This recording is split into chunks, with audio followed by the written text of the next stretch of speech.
Raw information atomizes itself. On the other side of the world, a phone rings. And rings. And rings. And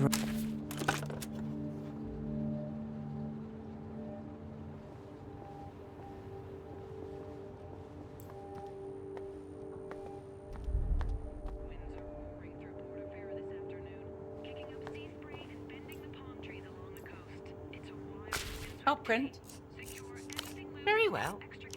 She gives you a note. I'll be here if you... Bagman gestures the sounds from the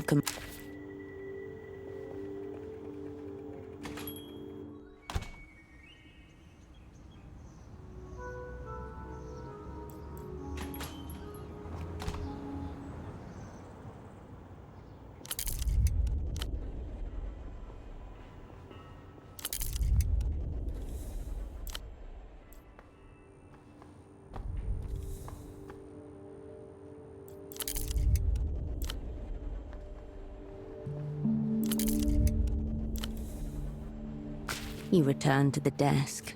Everything is right where you turn away from the... You return to the... You leave the trousers at... You return to your doubles.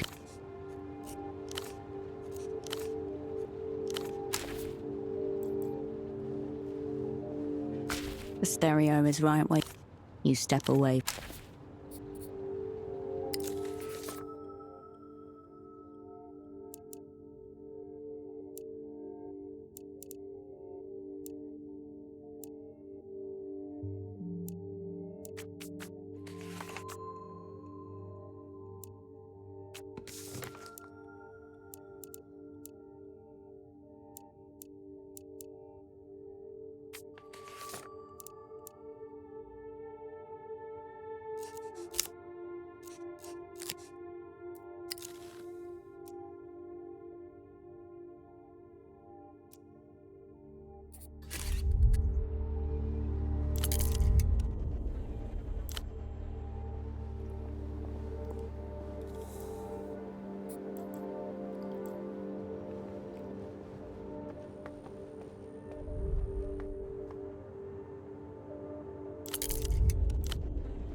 The fax machine awaits.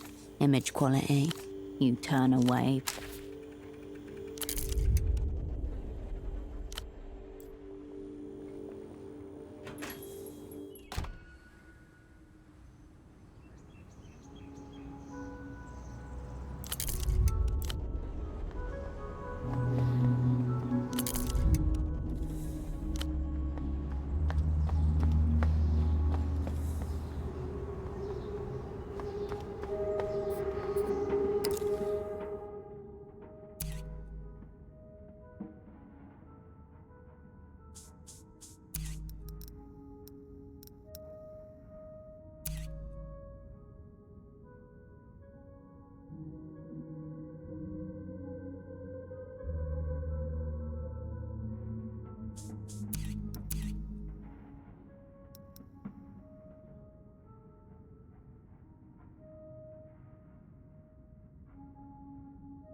Drift away, Stardust. I'm a second-hand dream dealer, and I'm the only dream you got.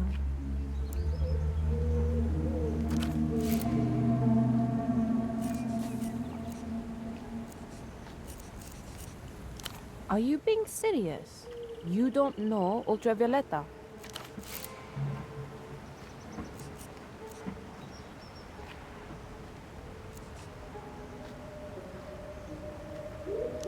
Is that outfit your middle-aged history teacher costume? Don't be mean. We're representing the Ultras right now. It's not her fault she looks that way. This is what we call fan shifting. We become Ultravioleta, and we sing her songs as an act of faith and love.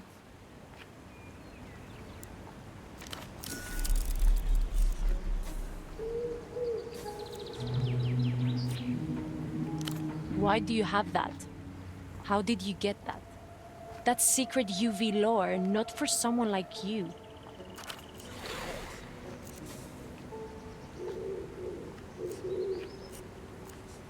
Yeah, we're fan shifting right now. Not surprised you've never heard of it. We like to do it together. It's fun to make the costume. And it's nice to sing to the world when it listens.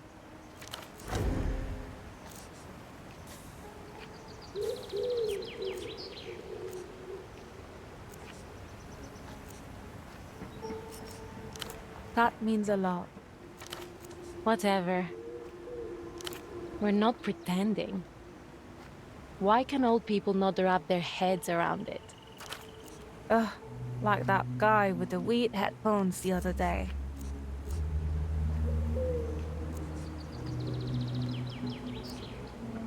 No, maybe? I couldn't tell. He was so weird. He came up to us out of nowhere and said, in some territories, impersonating the monarch is a crime punishable by death. Death.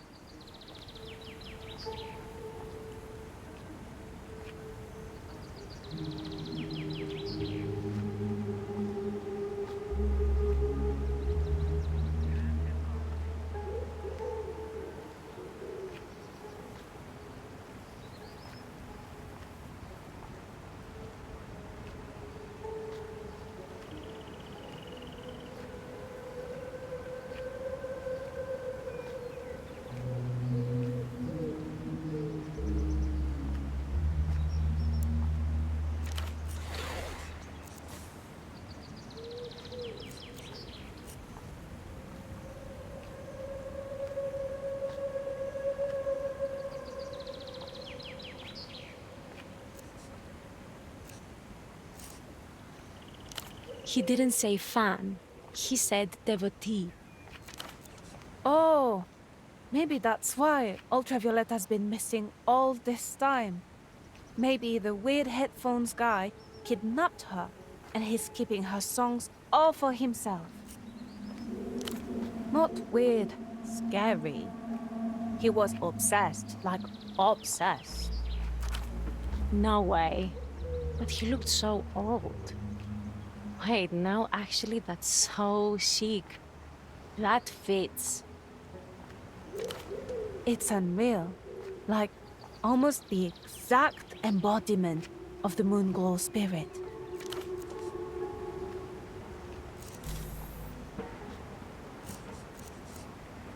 Weren't we just talking about that? Kidnapped for sure. Total crime of passion. I bet he's making her sing for him. I wouldn't mind too bad if he kidnapped us.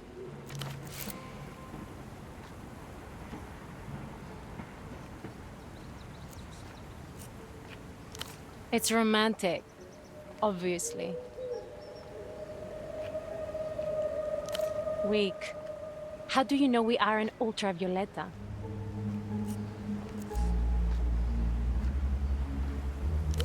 Oh wow, she can count. Ultras are ultra fans of Ultravioleta. It's a lifestyle commitment. Some of us have even died for this. Respect for the martyred Ultras.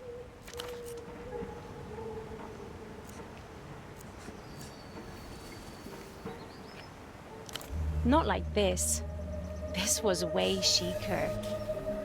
Mass suicide.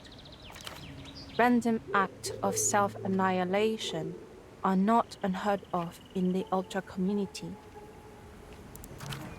They didn't even have to plan. They just heard the lyrics and knew. It was time to jump off the balcony of their parents' apartment building. We live on the ground floor. I'd have to, like, slit my throat or something. Messy.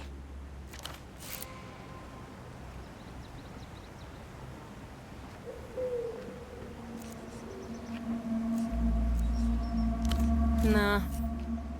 It was just one live performance on the radio a few years ago. Lucky bitches. Yeah? Yeah, there are some good ones. Nobody's on the same level as UV, obviously. But Kyla Roja is cool, Bianca Cruz Blanca. Dia Domino would be sexy, but she got a boyfriend, so... Mimi Serafina's pretty okay for an old lady. Luz is literally the only place making good music anymore. It's Sonido Futuro.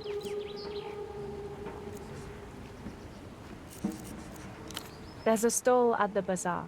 The originals get smuggled in, and then somebody here in PF is converting them. You'll have to nick them though. Unless you want to sit through a lecture from the old perv who runs it. In the old cinema. Last time we bought an album, Petra told us to go straight there for any new releases, so he wouldn't have to pierce his eardrums with a needle. I say let him fucking do it. He's all talk. She recorded Glass Meadow when she had a 39-degree fever. Her favorite month is Tritos. She's allergic to strawberries. I know her real name. No, you don't. Stop telling people that. That's a theory, not a fact. Violetta doesn't want anyone to know. She took a vow. She abandoned her old name when she dedicated her soul to music.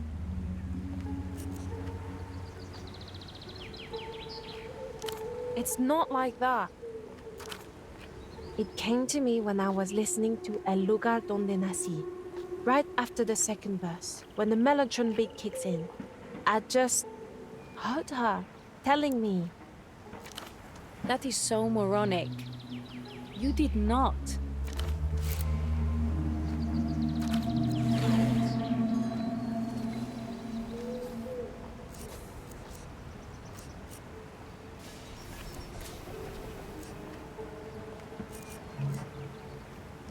It would be wrong.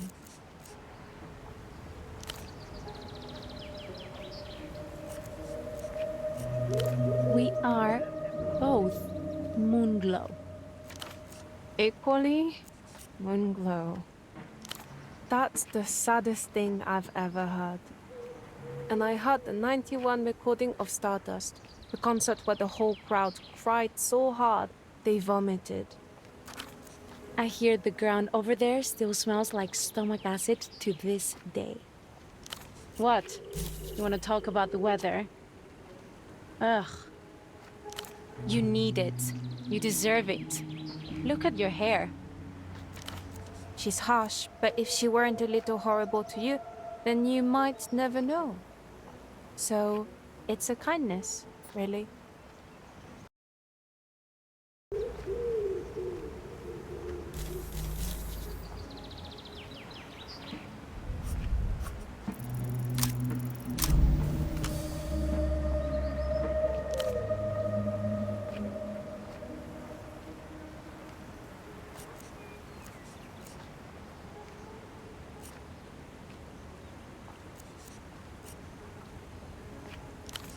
He didn't look like he'd need to.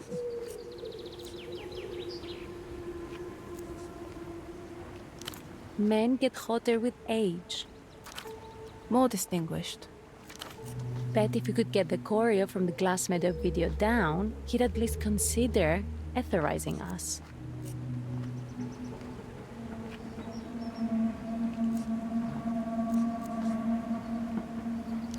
I can sing.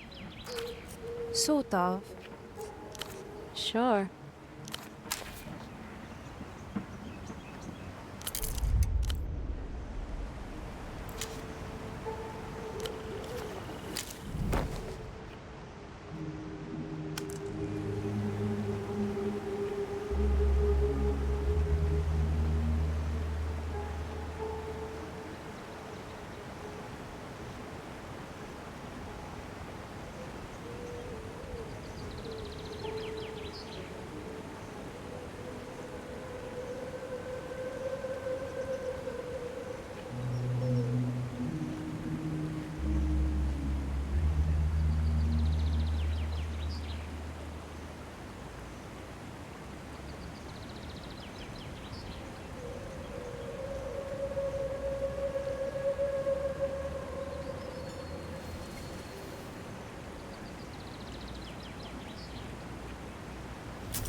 You pick up the payphone's handset. A dolphin emblem smiles at you, its eyes wide. You press the soft plastic, feeling the curves where it meets the metal underneath. The poke sends a ripple from your fingertip through the rest of your body, resonating with pleasure. The phone rings as you stand in wait. After a while, it becomes clear that no one is going to answer. You place the receiver back. You step away.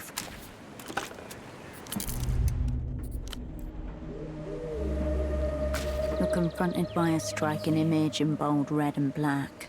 A woman perched on a sofa in a simply furnished apartment.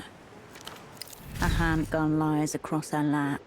On the table next to her, a beverage in an appealing slim can. In white text, contrasted against the black shadows, the words, "Safe house is anywhere." This woman is being paid to convince you it is. It's nothing like the ones they have back in the People's Republics. Effa Red and Black Special Edition. The can is adorned with a handful of coffee beans, a sugar cane, and a splash of cream. There is no other identifier. In the developed world, advertisements no longer feature products, only vague promises of a lifestyle.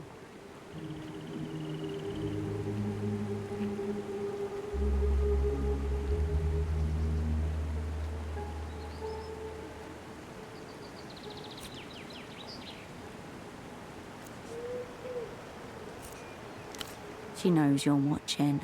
The shutter's release captured the moment she was thinking about you. The future. The onlooker. Forever. She knows that you see her. The young, capable, pretty, yet also shy and approachable classmate you imagined in your dreams. Your hand touches hers unexpectedly during small arms training at the opera's greenhouse. She blushes. The words begin to blur before your eyes. Your eyes snap back into focus. The woman, the gun, the appealing can are all as they were. Around you, the sounds of Party Alley resume. Dried flakes of paste drift to the pavement as you peel the advert from the wall and roll it up.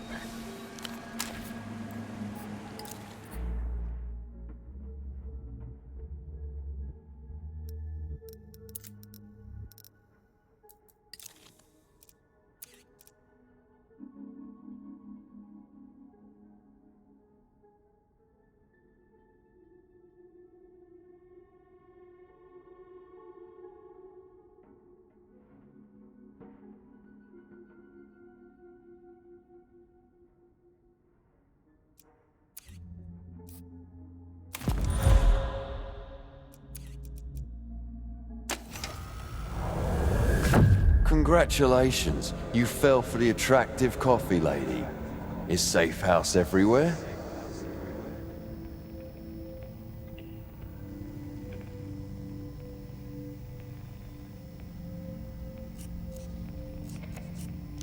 What you feel is only the amphetamine-fueled delusions of copywriters and graphic designers, capital's true avant-garde.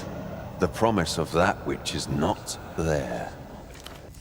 You desire the red and black coffee because you see the attractive woman with compelling hair and you believe in her more than yourself.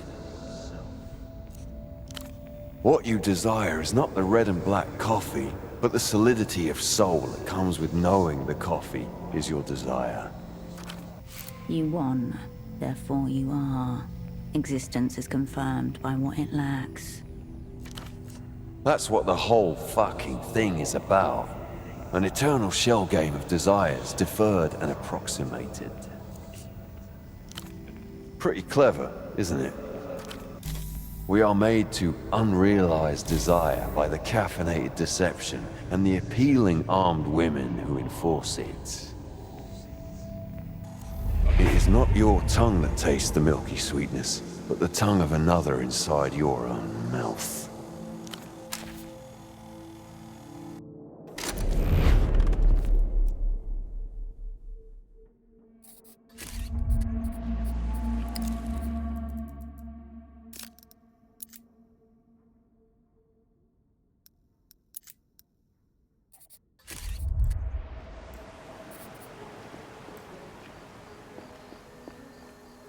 The tiles of this plaza seem to radiate outwards from the strange tree at its center, unlike any other you've seen in this city.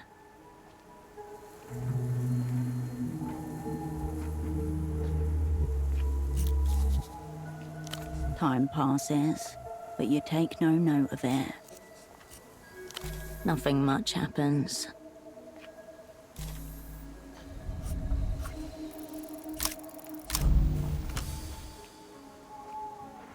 Yellow tree. You leave the mysterious tree to its business.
An old bench kneels in your presence, its planks are bowed and scarred.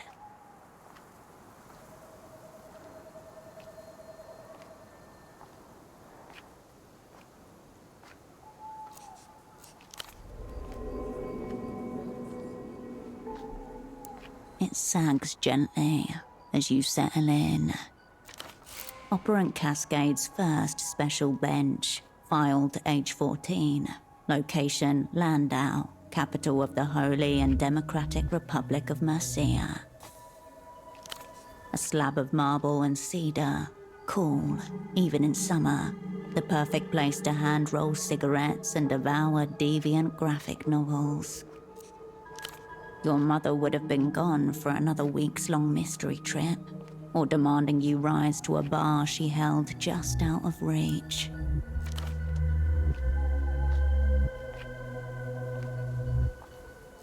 After some time, the presence seeps back in. Your limbs don't feel as heavy as they did. Gently, Portofino coaxes you back into its rhythm.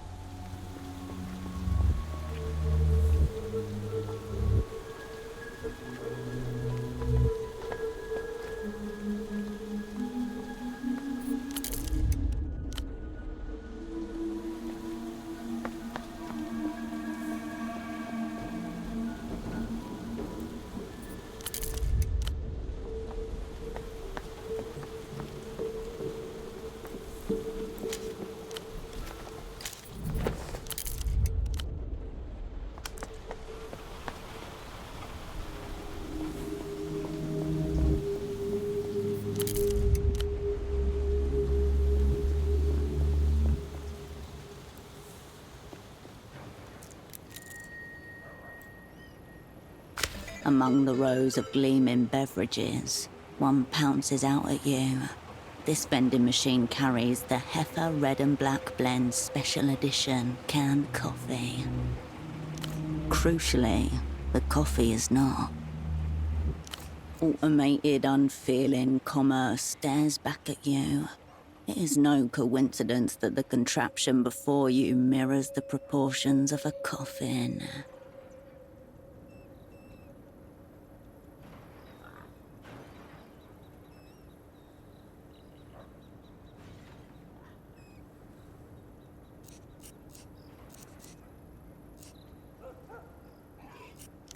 That is the ultimate goal, and they're already a good distance there. The so-called developed world in terrible action.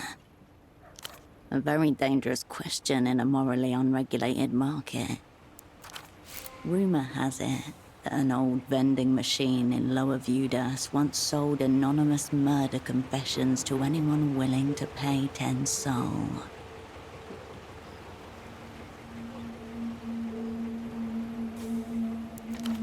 Besides that, probably the one that sells second-hand autoerotic asphyxiation binds.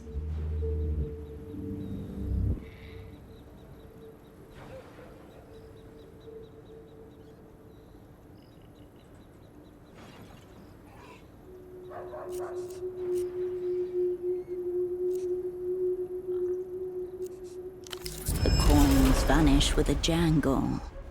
Nothing happens. Nothing. Something rattles within the machine's guts. The coffees sway gently. None fall from their rack. Your hands glimpse the machine's full weight as it rocks back and forth.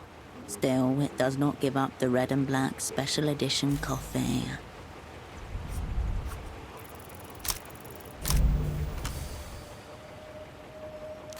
If you must go down here, bring the future down with you. With a creak and a splinter of light, the machine tilts towards you. The last thing you see are 100 colored cans sliding forwards to crush you out of existence.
Among the rows of gleaming, crucially, the coffee.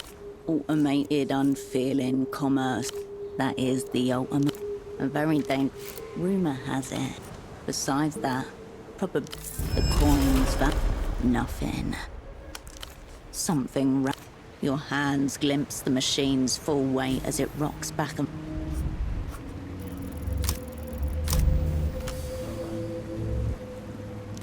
If you must go down here, bring the shame. You could have been a martyr. And possibly every round. FO red and black special editions are lined up behind the sheet of glass. So close, yet so distant. And possibly every round.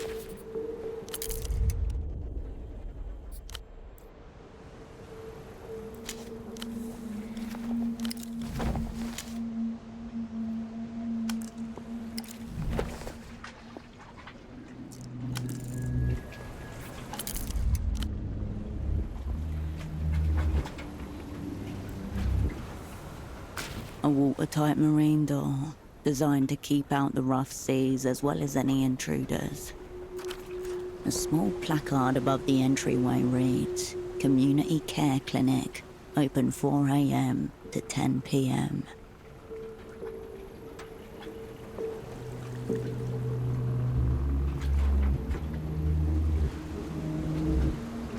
That would necessitate coming within spitting distance of his hated rival. Neither doctor is willing to break their date on. Differences of opinion in medical practice are just the tip of the iceberg here. At the midpoint of the door is a 3-point full stainless steel lock. Only by someone with specialized knowledge of heavy-duty seacraft doors and their mechanisms.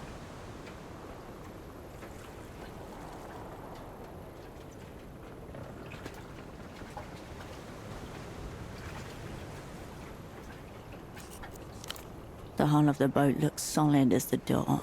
However, around the corner, on the stern side, you notice a window, slightly ajar. The wards have been broken. The frame is solid, the hinges well oiled and free of rust. The answer is no.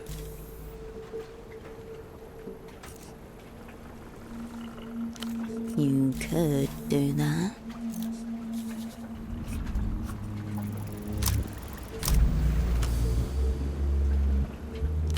Just like when we were young, nice and smooth, wedge our way in.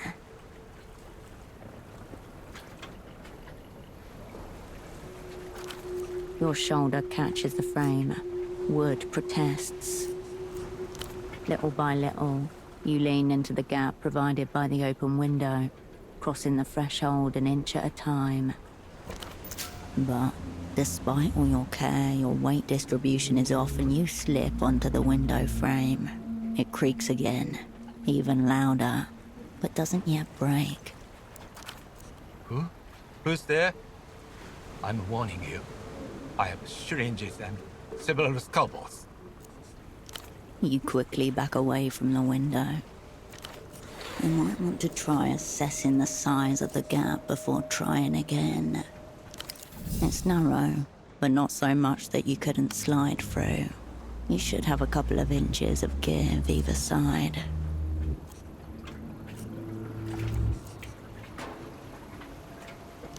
Nothing. It doesn't move a centimeter. Doesn't even budge.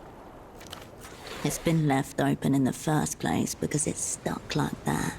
It won't shut or open wider. You feel your bones creak in agreement. The window remains open, awaiting any and all intruders to give it their best shot.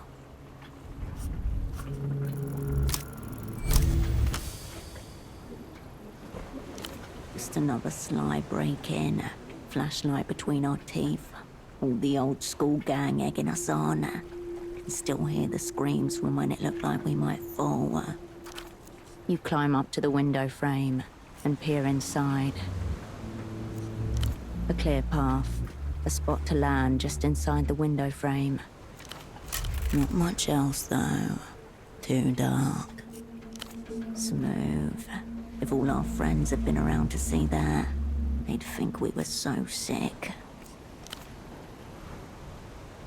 The second you land on the other side, a muscle somewhere in the meat of your hip immediately twinges.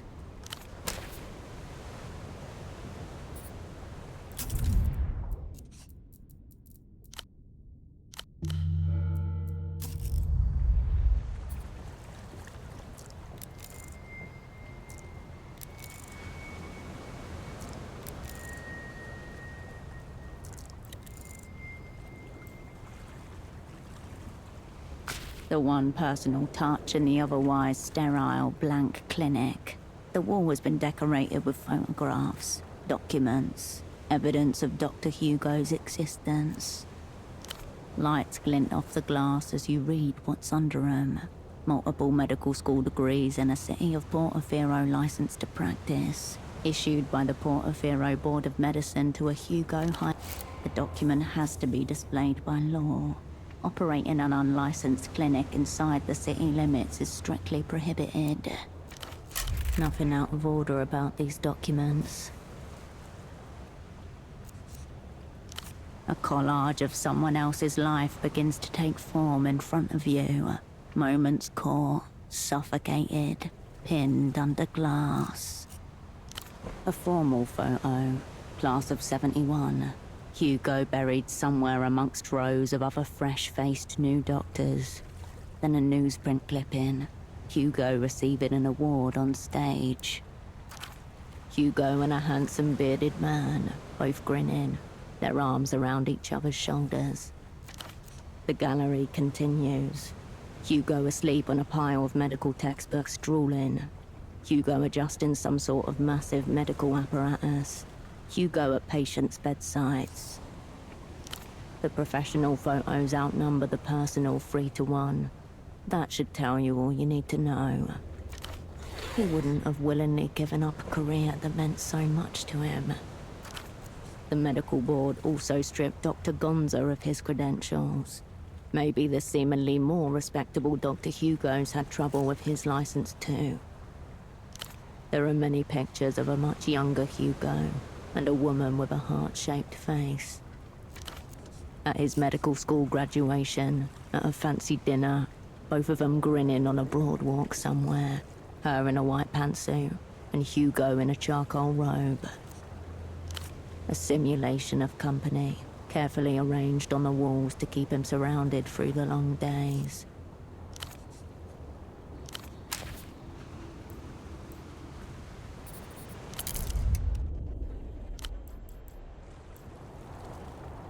A ladder reaches towards the upper floor, creaking as the boat rocks gently. You head on up, careful not to alert anybody who might be on board.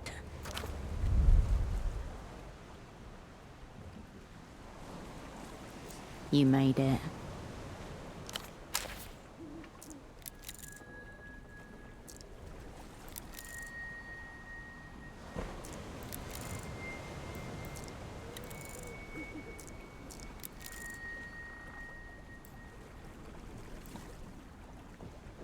A child's set of toy figurines sits on the shelf. Stiff forms painted and posed, carefully arranged to watch down on whoever sleeps in the bed. The paint is chipped and worn. These figurines have been well loved, played with often. The posters on the wall, the quilt, the faint smell of nearly body lotion. It doesn't feel like it belongs to the man downstairs. This is an adolescent girl's room. A daughter, maybe.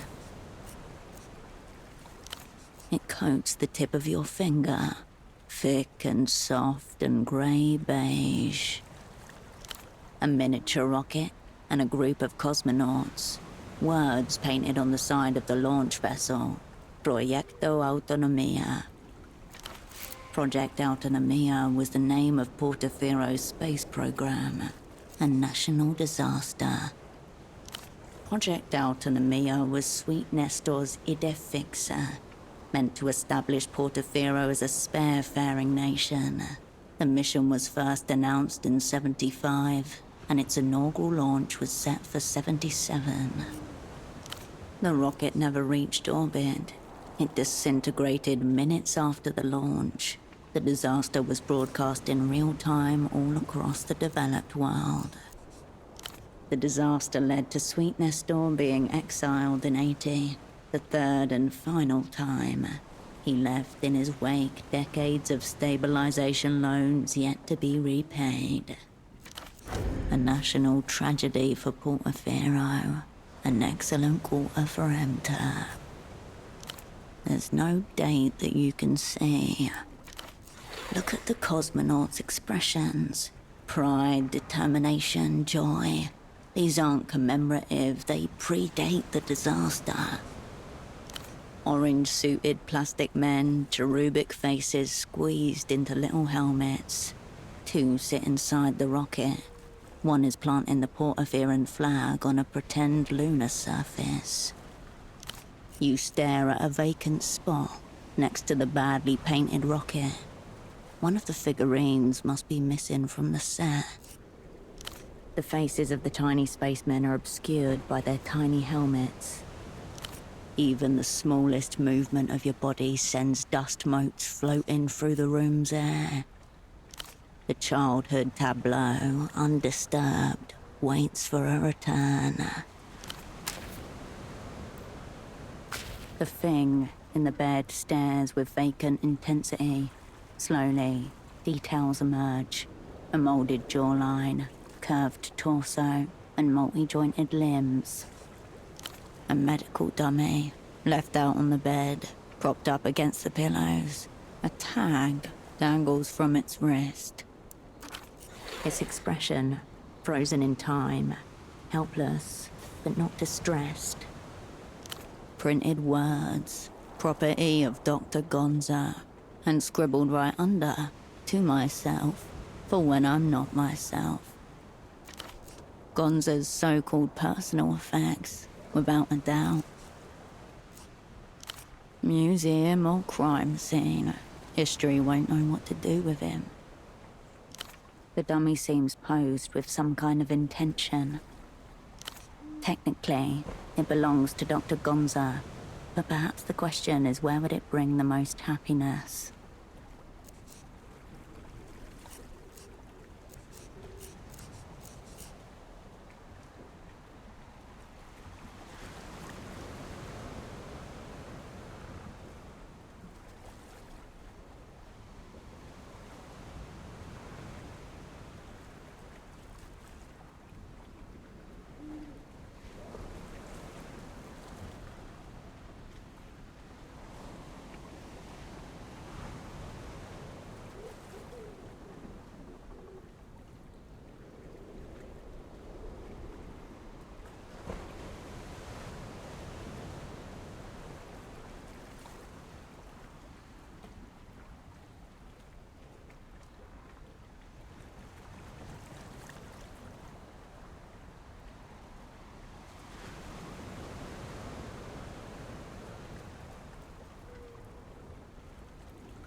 Finders keepers. The dummy continues to hold its pose, undisturbed. It stares back at you, unmoving. Made of glass, pale blue, wet-looking, each is flecked with tiny artificial veins. Money has been sunk into this, and time, and a certain kind of obsession. Minutes pass. The houseboat gently sways. Specks of dust gather on the objects around you. Your joints begin to ache. The dummy doesn't move. A silicon oval, unframed. Shadows reveal the protrusions of nose, eyelids, mouth. Before you lies something that resembles a human face. But whose?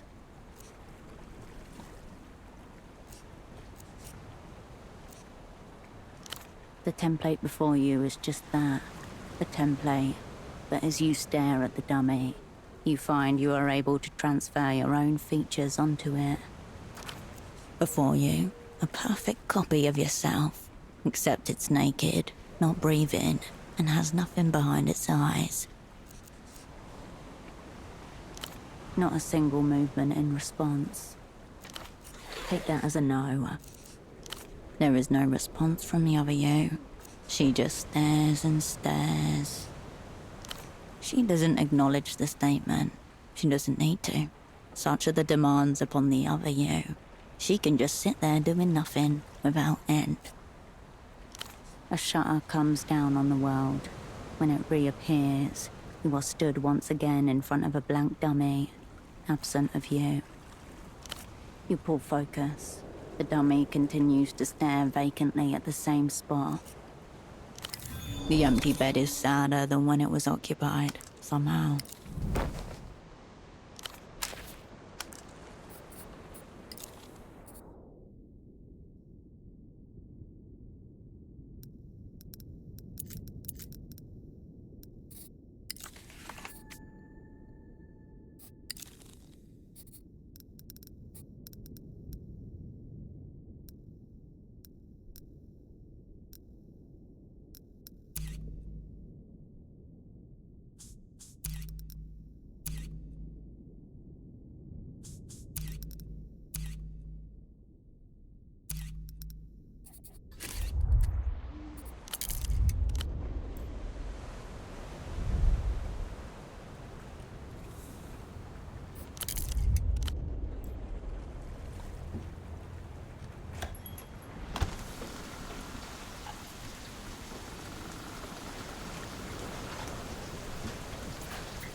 The payphone stands half embedded in a concrete pedestal, its frame weather-stained and dull.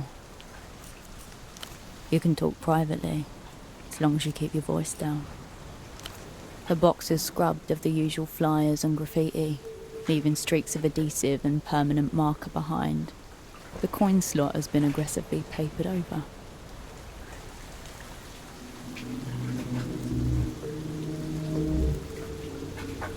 Cracked receiver and yellowed plastic.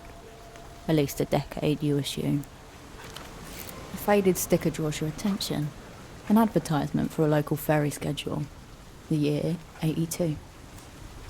Stretched too many times. Coils slacken near the base, but someone's wound a rubber band to keep them tight. Something catches your eye. Beneath the grime, the metal surface ripples like something's trapped underneath. The grime yields in oily streaks. Slowly a shape emerges, rounded and friendly. A dolphin, embossed into the chassis. The engraving's shallow, eroded by years of neglect but legible. 1F7G35-94X12, the serial number. Only one way to find out. Head to Party Alley.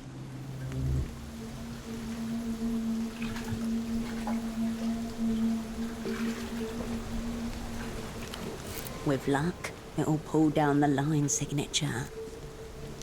You relax your posture and take a step back. You lift the receiver to your ear. No dial tone, only a crackling silence. Now there's a voice I've never heard before. Hello, darling. I like how you sound. A soft, excited laughter folds into each word, like sugar melting into warm cream. Lovers call me Duchess, but you could think of me as the miracle. I'm glad you called. I feel like I've been waiting for you. I told you, I'm Duchess. My name is the answer to whatever your heart desires. Now let's fall in love.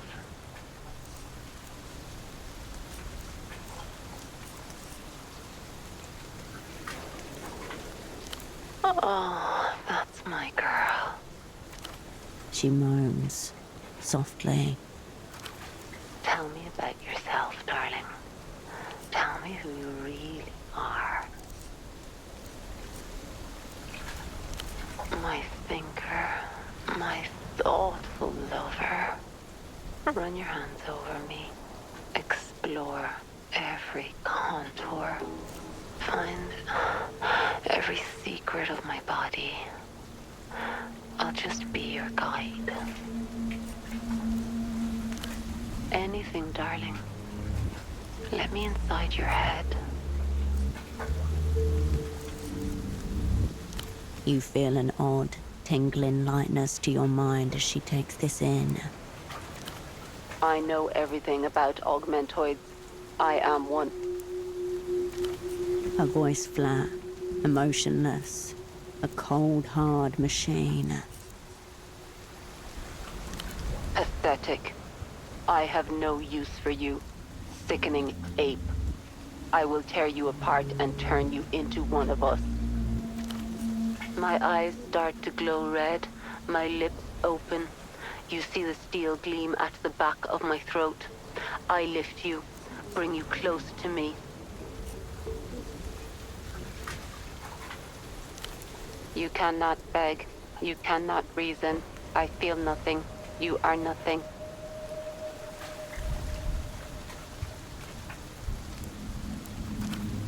My torso rips open, my fake skin tearing and bleeding to expose the circle saw inside. I'm going to split your stomach. I pull you in, on top of my spinning saw, smiling as your guts spill over me. I will save you. I will make you better, stronger, a metal immortal. I release you and stand over you, unscrewing my hands at the wrist as you bleed out. My forearms rotate, sparking. Wires grow from the empty space. I kneel and reach into your wound. My wires grow and squirm inside you, curling around your spine, probing all the way up your ribs, your neck. Your cheeks bulge as I explore your face. No, you won't. It's too late. You can taste the static, feel gears beginning to grow inside you, whirl, strengthen you. I lower my face to yours, ready to give you the final kiss. My tongue pushes your lips apart. It is thick, hard, warm. It forces itself all the way into your throat, pushing all the way back until I can reach myself inside you, connect my wires together in your chest. Electricity courses through your body, shocking you, killing you, making you alive. Don't forget, it's a fantasy, hon. Look both ways when you cross the street. She laughs warmly. Her voice returned to normal. I have to be away sometimes, but I'll try to make it less frequent. Now I know it might be you on the other side.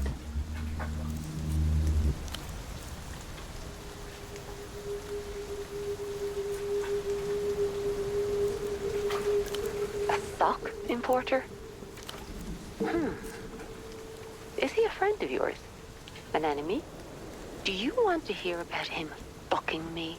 Do you want to hear about how he kept his socks on the whole time?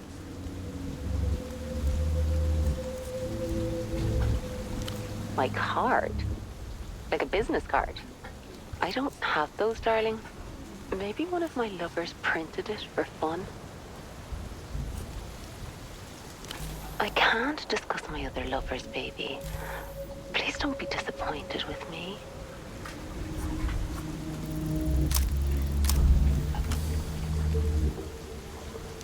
Put the tragic image of his body in her mind. Let your voice carry loss. I'm sure there is, darling. Tell me all about him. Tell me what you want to hear me do to him.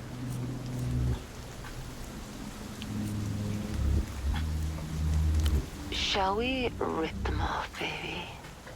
Shall we see how big he is underneath? These are not the images you needed in your mind, yet there they are.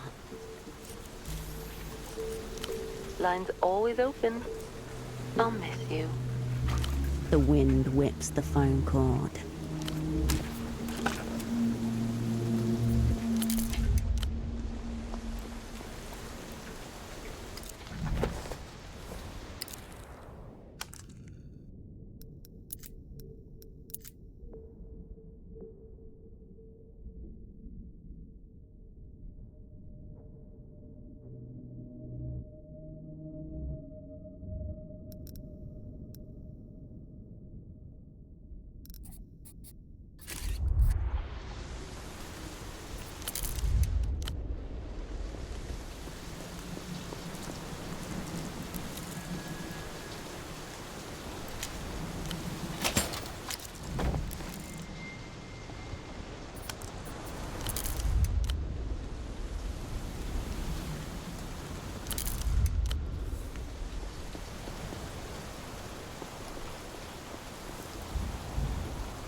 You step into the book. You step away. You're back again. The animal zone. Well, that is outside of my jurisdiction. Someone else can deal with that. You're fine. There's nobody there. This amateur might as well have shouted hello. Any stalkers around? Well... Did you flirt with him, perhaps? Is it possible you're imagining it? And keep in mind, Just because men walk by doesn't mean they're looking at you. Glad Morito could be of help. The GM gives you the most cursory of nods.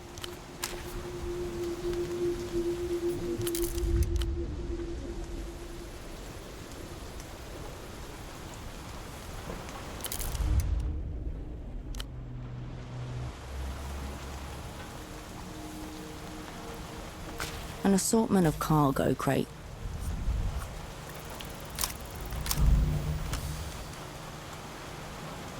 You try again to slyly slip your hand in the crate, just as the dock worker calls to his colleague behind you. Wait. It didn't happen before, and it won't happen now. You step away from the marked crates.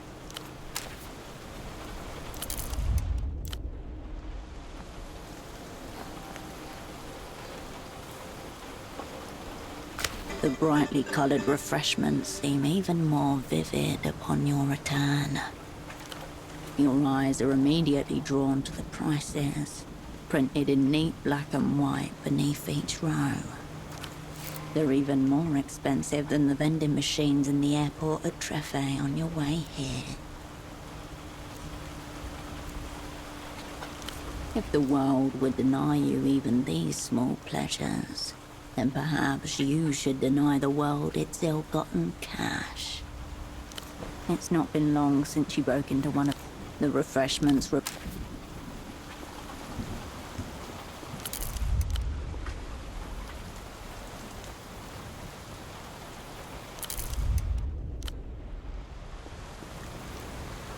The smuggler inclines his head in silent recognition.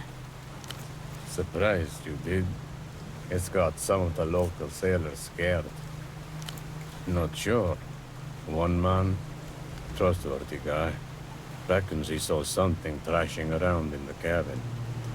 A beast, he said. A jolt of fear snaps through you, writing itself across your face. Unclear if he noticed. He sniffs idly, rolling the cigarette between his lips. Wouldn't like to guess. Might just be another drunkard's tale. The sea's got plenty of those. Why not?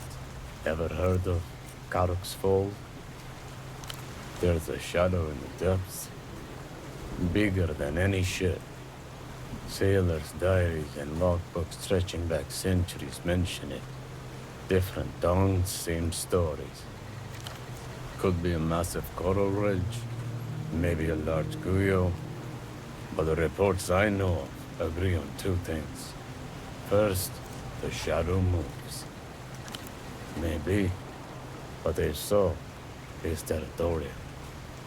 A deep-sea whale, a squid, they tend to cover distances.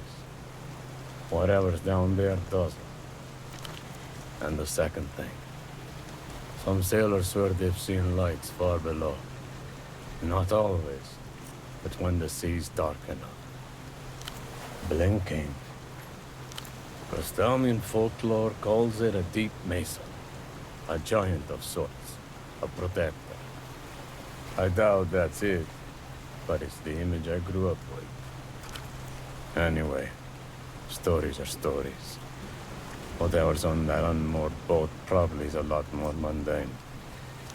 He lowers his head in brief salute.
come back.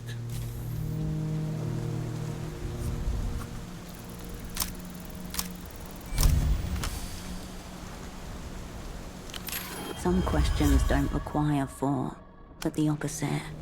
Quiet the conscious mind, and the answer comes naturally.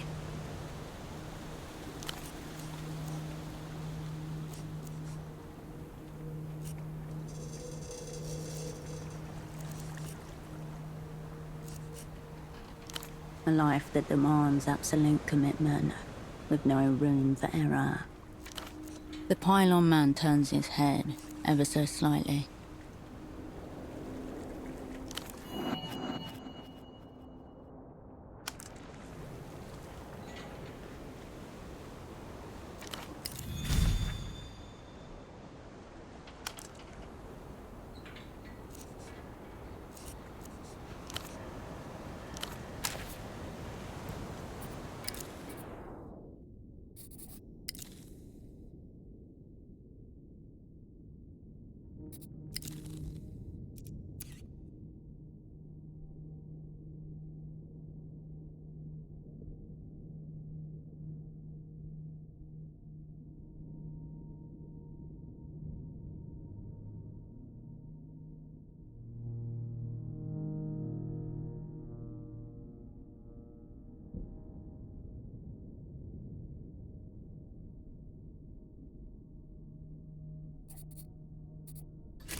Cosmonaut suit, a relic of Project.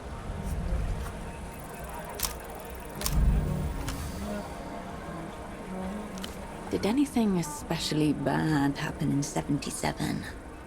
That was the year your mother caught you stealing her cigarettes. You pat your pocket involuntarily. The absence of the familiar pack is mildly discouraging. Either way, it says nothing about the origins of this mysterious spacesuit. Your focus widens back to the bazaar.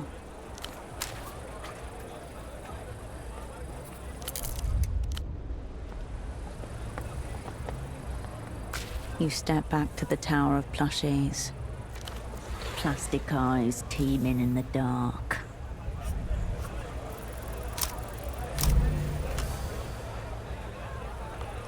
Back again, sidling around the kiddie stall like a slender nonce. Textbook nonce talk. Plushie number 3 is probably stashed in the back of your van as bait. You turn back to the bazaar.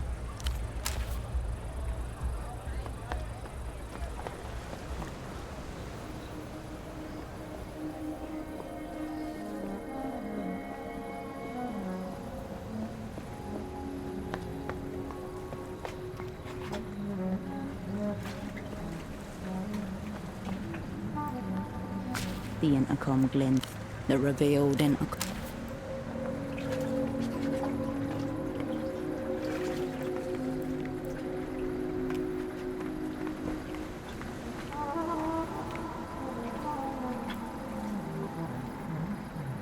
I told you this place is off limits.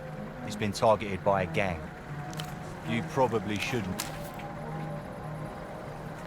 The container is still overfull with rubbish.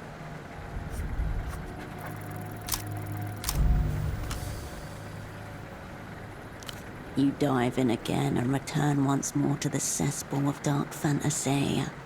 What path will you take this time to fill your journal, adventurer? Corpses damp with blood line the dirt path you walk. Even the trees reaching out from the furrowed fields are dead and gnarled. The bodies multiply and get more decayed the further you go. Soon, you can no longer see the humanity that was once in them. You are now wading through a pungent mire of stringy sinew. Stomach acid and melted muscle drags at your legs until you can walk no more. But not all is lost. The journey is one you would treasure from deep inside the trash container. It's a huge amount of plastic cutlery and paper plates. The only places that would need such a high volume of cheap tableware are schools and prisons. Most likely a faulty order that came in through the docks, disposed of nearby. Any other explanation quickly becomes a lot more mysterious. You have reached the end of this path. Everything has been recorded and will be stored within your inner archives. The rubbish container and all its spoils continue to rot through time.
A ladder hugs the edge of the canal, rust eating at its rungs.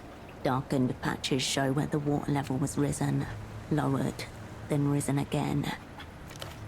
A lurch in your stomach at the sight of the drop. Your fingers itch for grip. The water's reddish tinge and oily distortions across the slick surface make it hard to see far. The canal passes right under the building. It's an old waterlock, used to grant passage to boats and barges passing through. Looking at the device, you don't see a panel or switch. That would suggest a control room nearby. Like the one over there, to the east. In all likelihood, that's the door the GM is guarding. The building above looms, expectant.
This is a man of many competing loyalties. His family, his business, his friends. But the one that stays his hand the most? I hear you. But catch me up real quick. What is your religion? Your answer here must be important. The final test.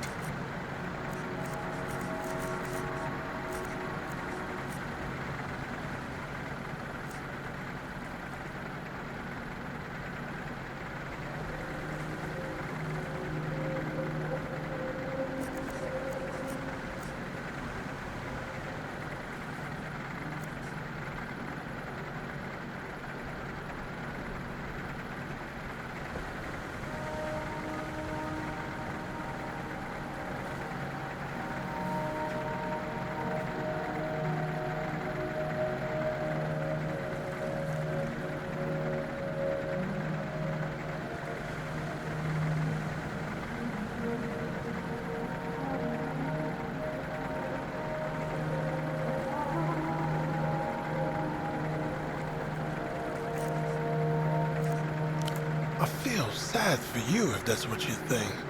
Must be incredibly lonely. You know I'm in drugs, right? Shiftily, he looks around left and right. After a moment, he blows in and out, then leans in to whisper. You cannot tell my brothers about this, alright? But I've got the best ex around. Yeah, come on. Shh.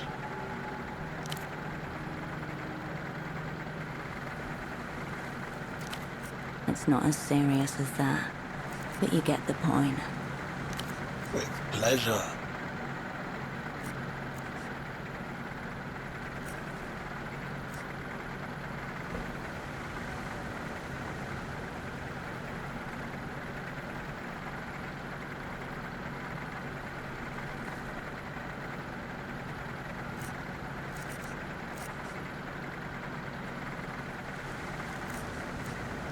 All right. Tell me what's on your mind. I'll be seeing you.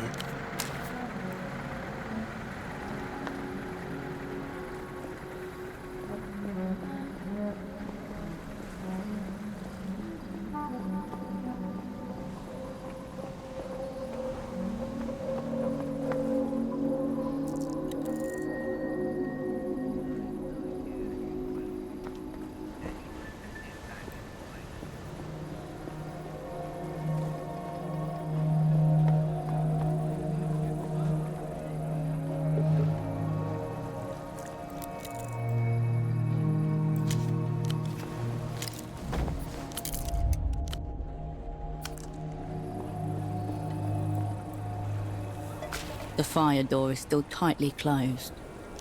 The door sits flush inside its frame.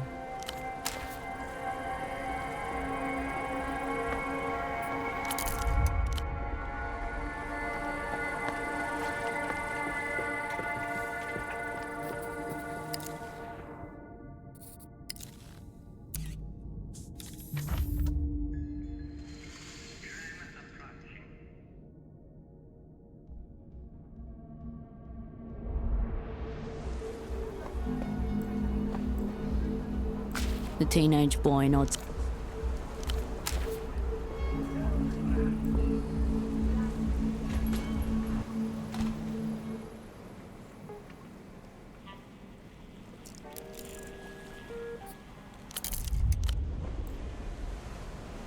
Bored? What do you want? Not even a little, you know? If more women were as willing to fondle, then we wouldn't be in this situation to begin with. But we were too late. There's no hope. Any man who doesn't rise up, steel hard, from my treatment is functionally brain. Another man lost the last. He offers a limp salute and bows his head. But it's not all bad. As a doctor, I am qualified to tell you. You now have moral carte blanche. Whatever the fuck you want. Ride him, bury him, dress him up in a silly little outfit.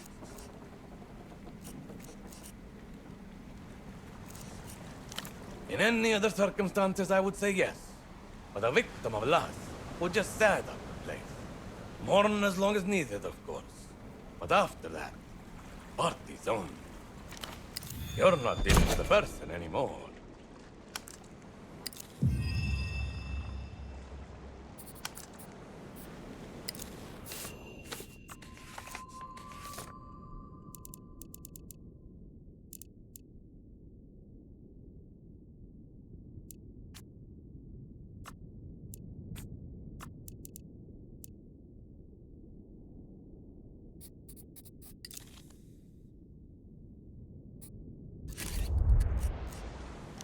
I already told you. If the first dose didn't work on your man, he's a goner. I have just been pondering what effects it might have on the female body. You might die, of course, but such is science. Get me back my personal effects, and you'll have access to all the anti-last you can afford. It's not fucking free. Pay up or get out. Metaganza. I'll have to hose him down after whatever that swine Hugo Army has done to me. But it doesn't matter. He's home. Shut the fuck up. The doctor eagerly reaches for the wiretapped medical dummy and stares lovingly into its eyes. Next time you should get the payment up front. I could fuck you over, you know. Most in my profession would. Here, let me know if you need more. Store's open.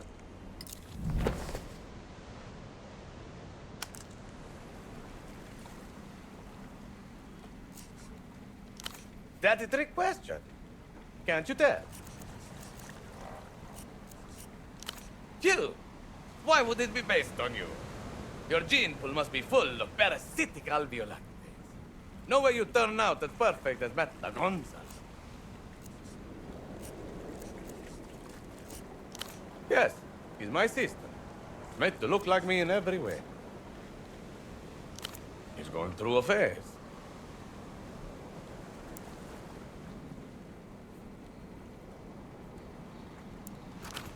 Anyway, he's tired now and needs to rest.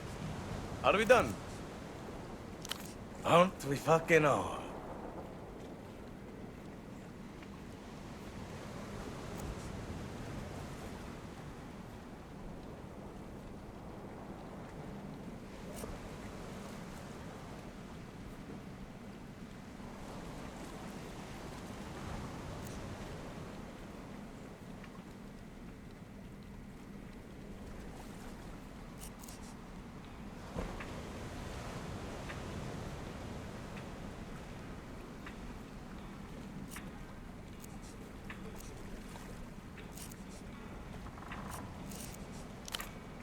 Fucking amateurs. Cocaine kicks you in the balls when you're tired.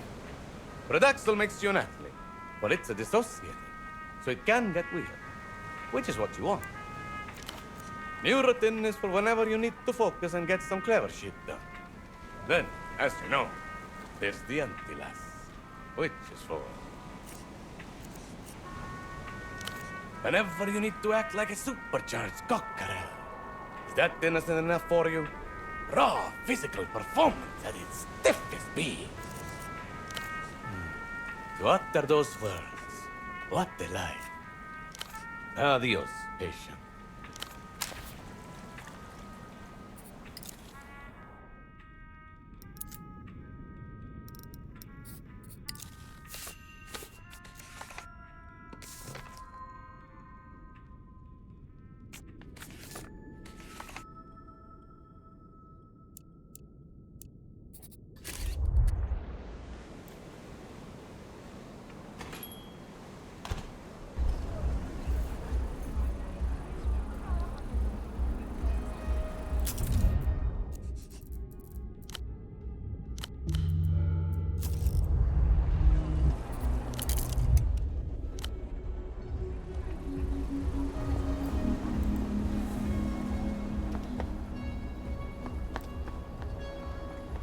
The machine is...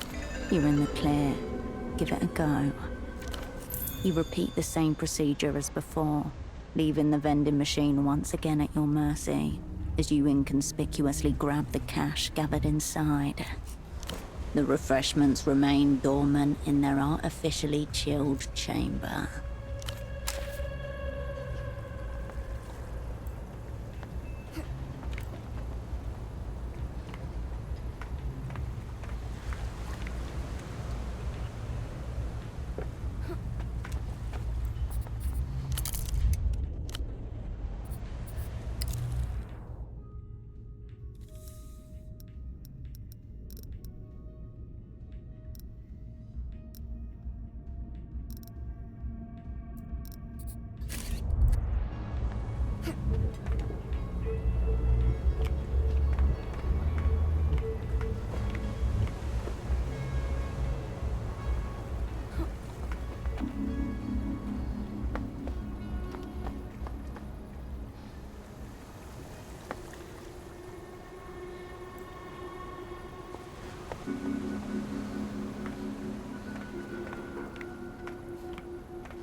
You step up to the terminal again. Line diagnostic mode. Enter landline identifier to proceed. Line diag node 04P03. Tone okay. Status active uptime 8,132,440 minutes. Route map trunk A02. Keysock hub 3. Exit 9. Loop length 2.7 kilometers. Voltage minus 51.3 VDC. Current 21.6 MA. Load coef normal 0.91. Pair ID 7C12T. Tone frequency 1.024 kHz. You're not sure how yet, but the wealth of details should prove useful. You close the box.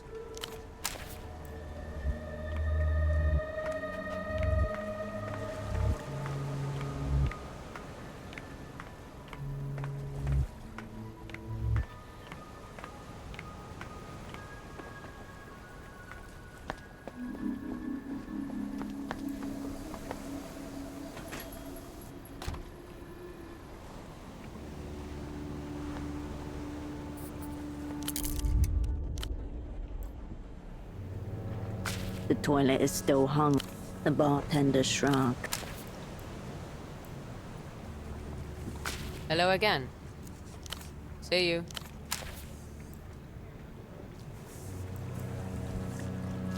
Operant.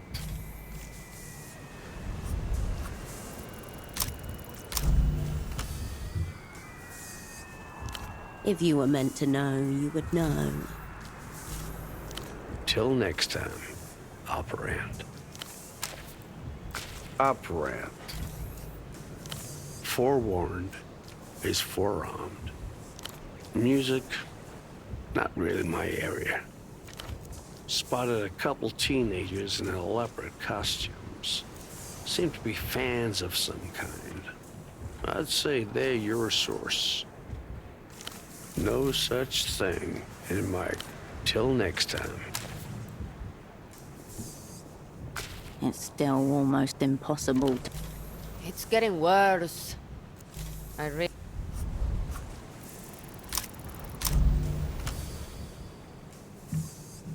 You stare into the purple haze. Figures shift and ripple under discolored static. Much like the actual ocean, the violet waves that lap across the screen are unaffected by your pleas. The TV continues to rip open the colors of another dimension.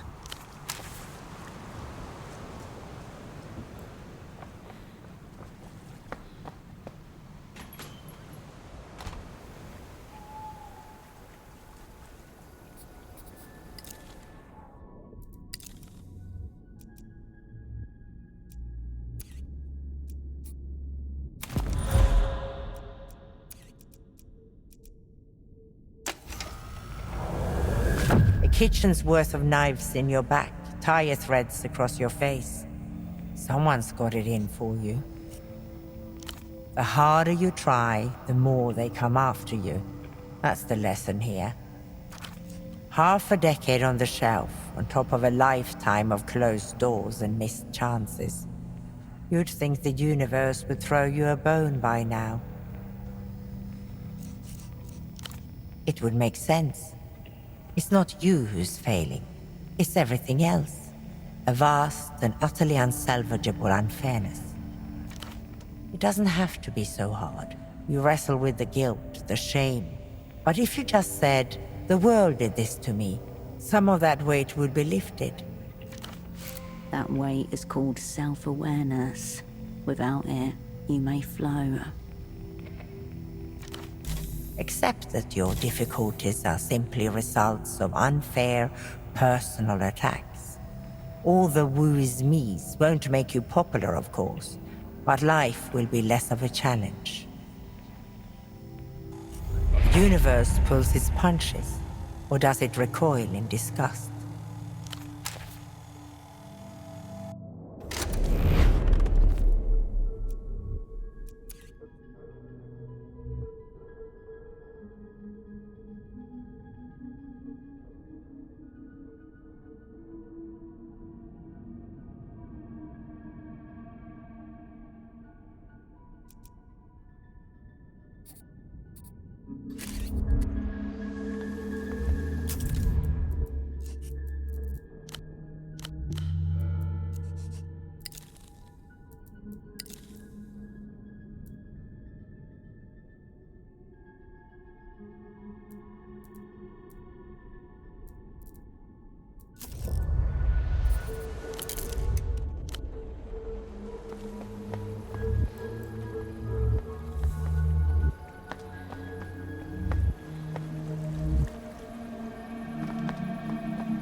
You return to your double's limp body.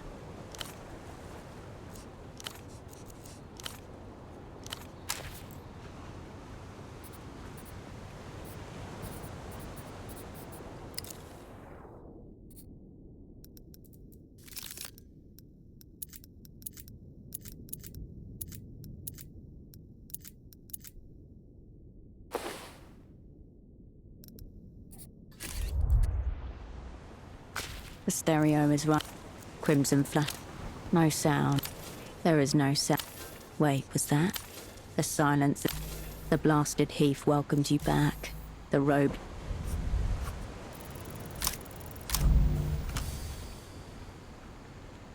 Here. You.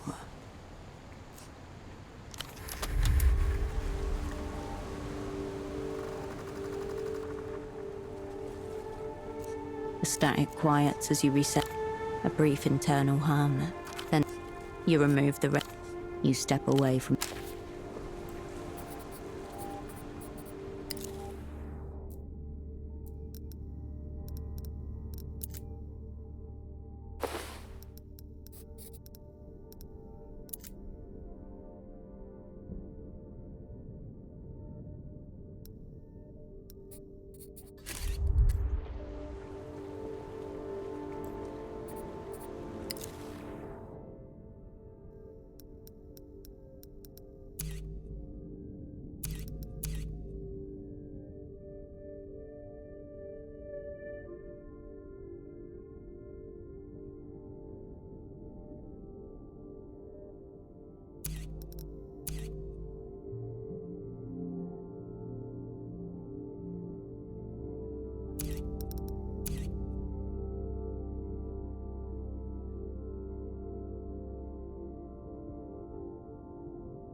You pick up the pace. You step away from the...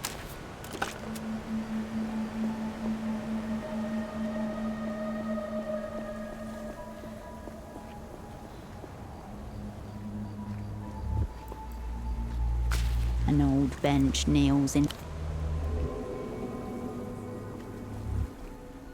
You sit, and the bench welcomes you with a creak.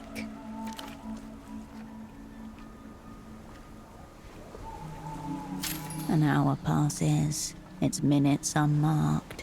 Portofino pulses in the background. Eventually you stand up, a bit more rested. An old bench near you turn away.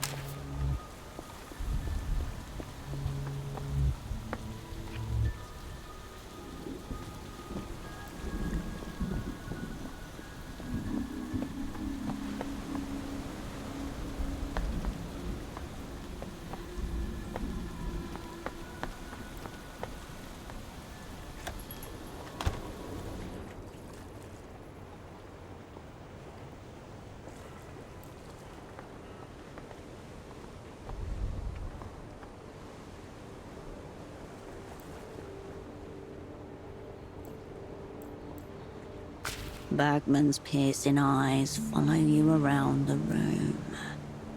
The woman and her coffin watch over you, mysterious, knowing. Watchful eyes stare at you from the wall as you back away.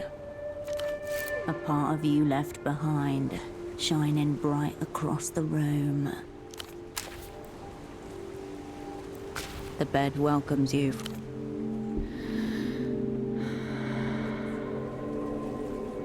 The stillness of the room quietens your mind as you settle down.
The stereo is right.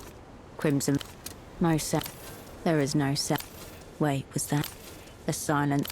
The blasted heath welcomes you back.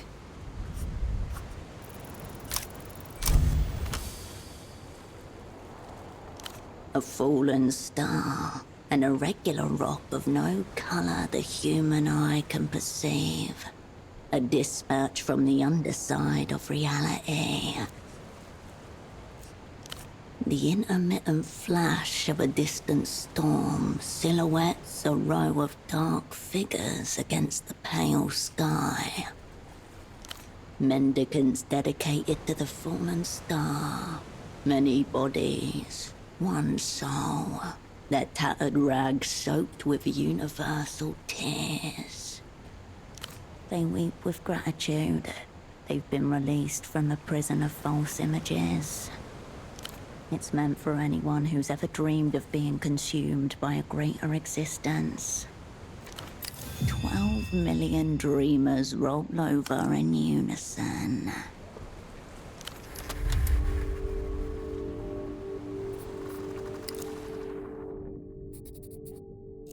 The static quiets as you reset the volume.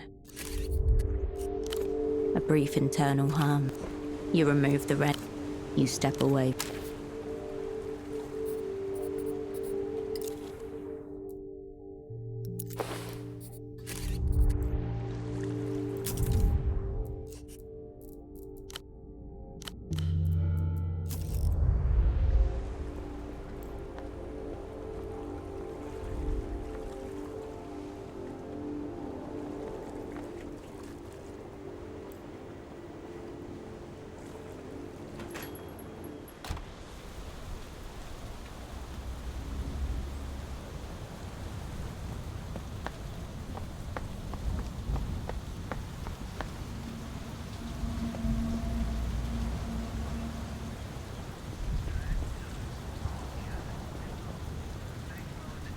Finally, someone with courtesy.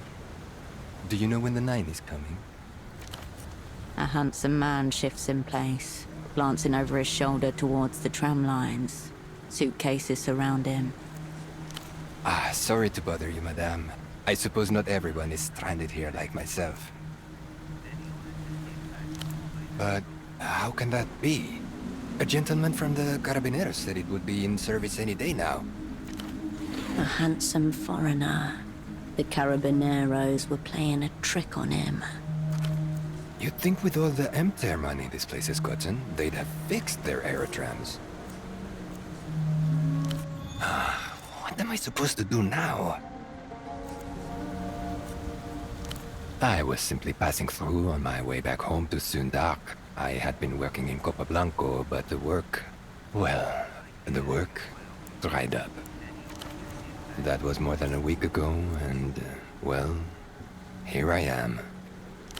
There used to be a more direct route via Havergelie, but the border has been closed since it was re-annexed by La Luz. It's not so easy to get around as it used to be, you know. I'm a political economist by training. It must be said, this is the most handsome political economist you've ever encountered. Well-versed in theoretical and quantitative approaches. No, I must say my combination of the two is rather exceptional. Thank you, I appreciate it. Unfortunately, those skills have not done me much good here. Circumstances. I studied on a very generous MTER stipend, one of those programs to take gifted but under-resourced youths from the periphery and educate them in the developed world. But recently, the Sunnis government bought its first computer. Suddenly, they found they no longer have any need for political economists.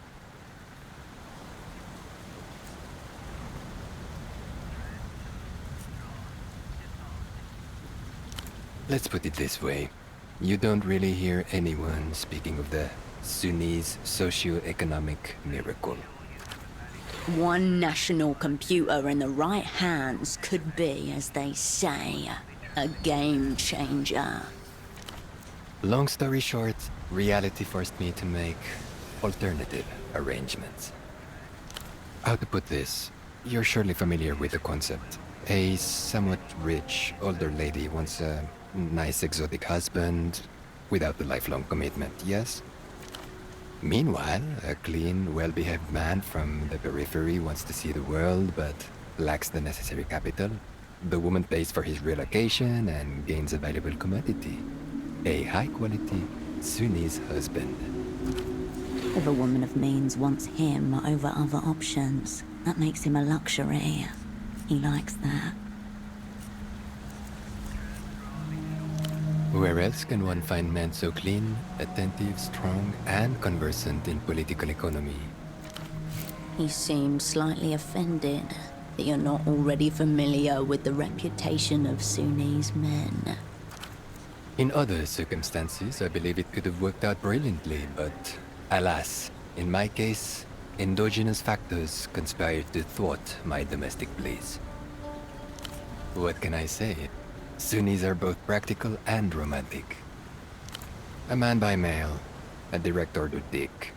There are many names for it, some more vulgar than others. I offer companionship and a fair trade. If you consider it as a set of transactions, love's really no more than an economic problem. I will tell you, madame, it was the lapdogs. All 6 of them. My betrothed, she wanted them to watch our lovemaking, my cleaning and housework, my lectures on recent advances in microfinance. Wherever I turned, there was a creature the size of a throw pillow, its black, wet eyes staring at me. At one moment, I wondered whether I was there for her pleasure or theirs.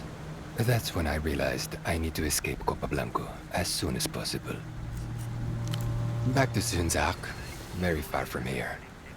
Maybe I'll go to work for my brother, or maybe I'll sign up for a term on the lunar mines.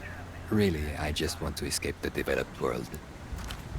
Being sent to organize among the lunar cadmium miners is a common punishment for political offenses in the People's Republics. A man turns back to his suitcases. You keep walking.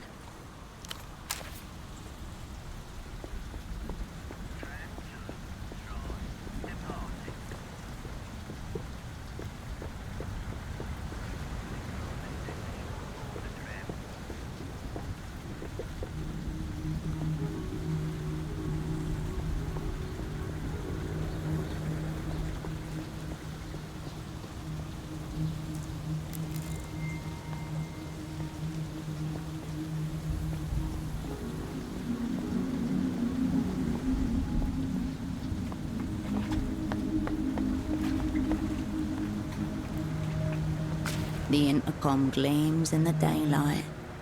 The indicator light flicks on. A high-pitched whine from the speaker. After a second, a voice emerges through the static. Is it working? Can you hear me?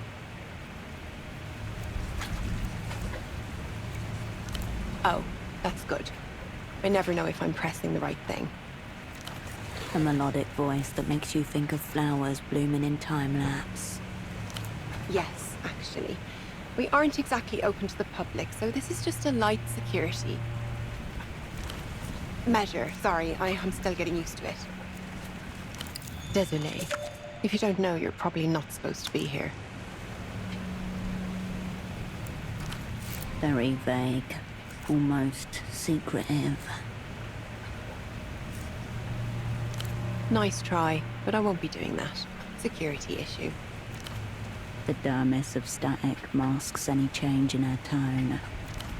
This door opens for someone. That's why there's an intercom. You just need her to tell you who.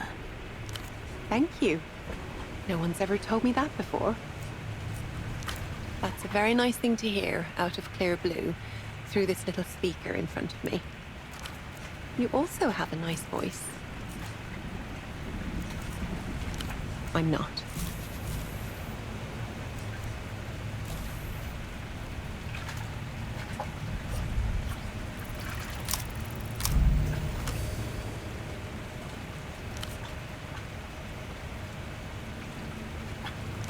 The what? Sorry?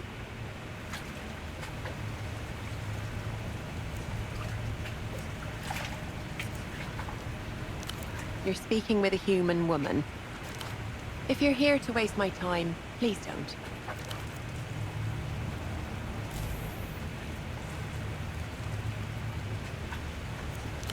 Bonne journée.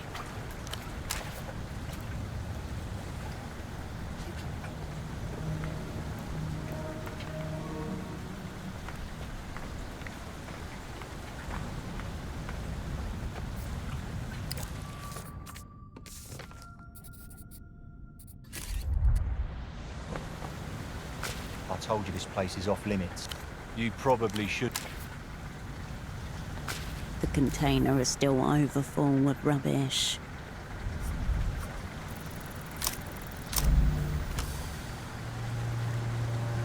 You dive in again and return once.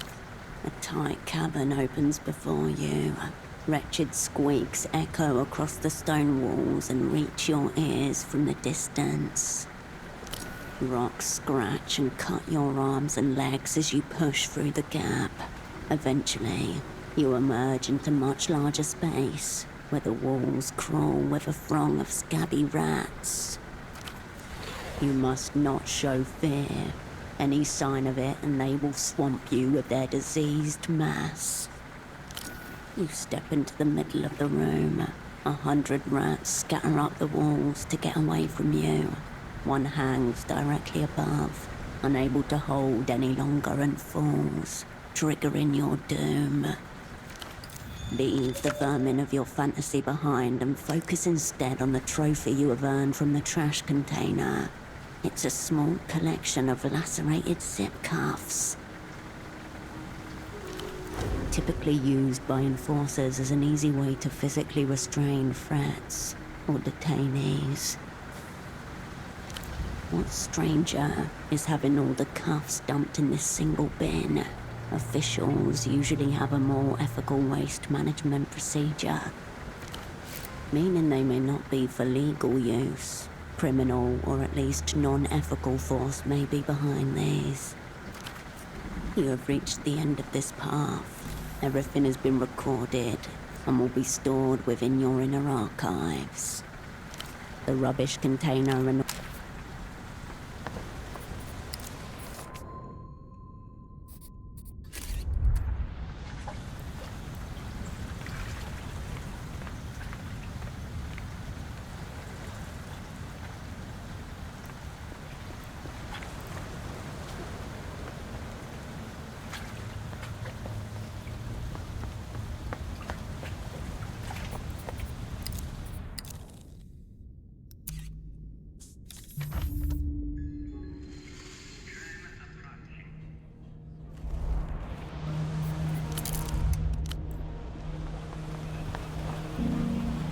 you step back to the Tower of Plushie.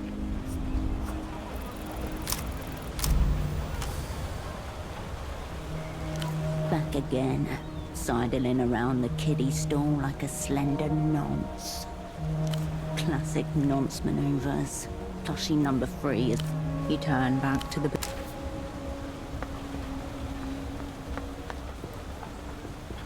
A cosmonaut suit. A relic.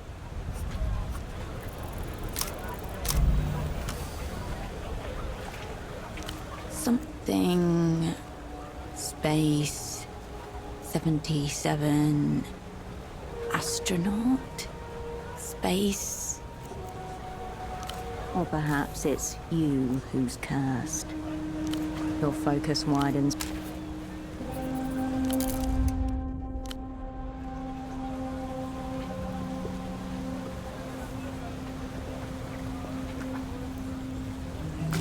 You! Carmona demands answers. Carmona saw you scaling that pylon, speaking to the creep at its top. He's been spying on us all, day in, day out. Are you in leagues with him? What is his business? Oh! Well, engineering is good work, proper. Though he doesn't seem to be doing much of it. Carmona knew he was off, but just a slacker all along. Carmona will not take comfort in that. Here.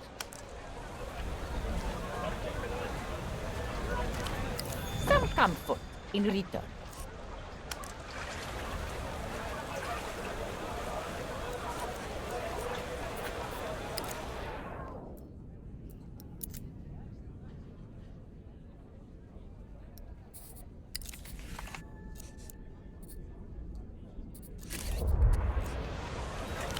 Well...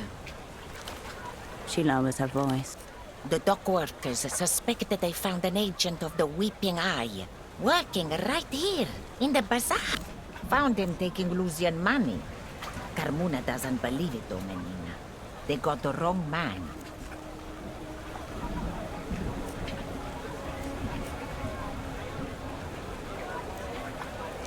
He bought a beautiful coat from Carmona's stall just last week. A real gentleman. Nobody with the eye could be so polite or have such a good taste in outerwear. The dock workers must have had more information on him. Find out what you can.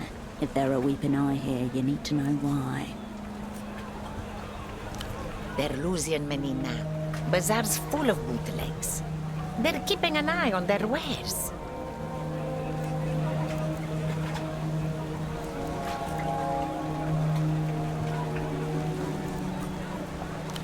The one you're wearing? I'm afraid so, Menina. It would never. It was a trench coat, multicolored, but predominantly oranges, rags. It recalled the carpet bag of the olden variety. The man in photo 24. Were the Weeping Eye that close to you already? He was at photo 24 and your double was incapacitated. This is now your prime suspect. And he always had a camera. Ask yourself, Menina. Would a Weeping Eye man walk around with a camera? Too obvious. This is all a matter of taste, and not that. He was like a son to me, Menina. But no, never got his details. Garish? No. This coat was the treasure of the rack. Must not be the same man. Very well. You're working with that nice boy. He was fine super block suit. I should have known you were cut from the same cow the way you handled that creep. I sent him to the docks west of here. Head boatman there reports directly to the bazaar manager, in charge of imports, exports. Maybe he knows where he went.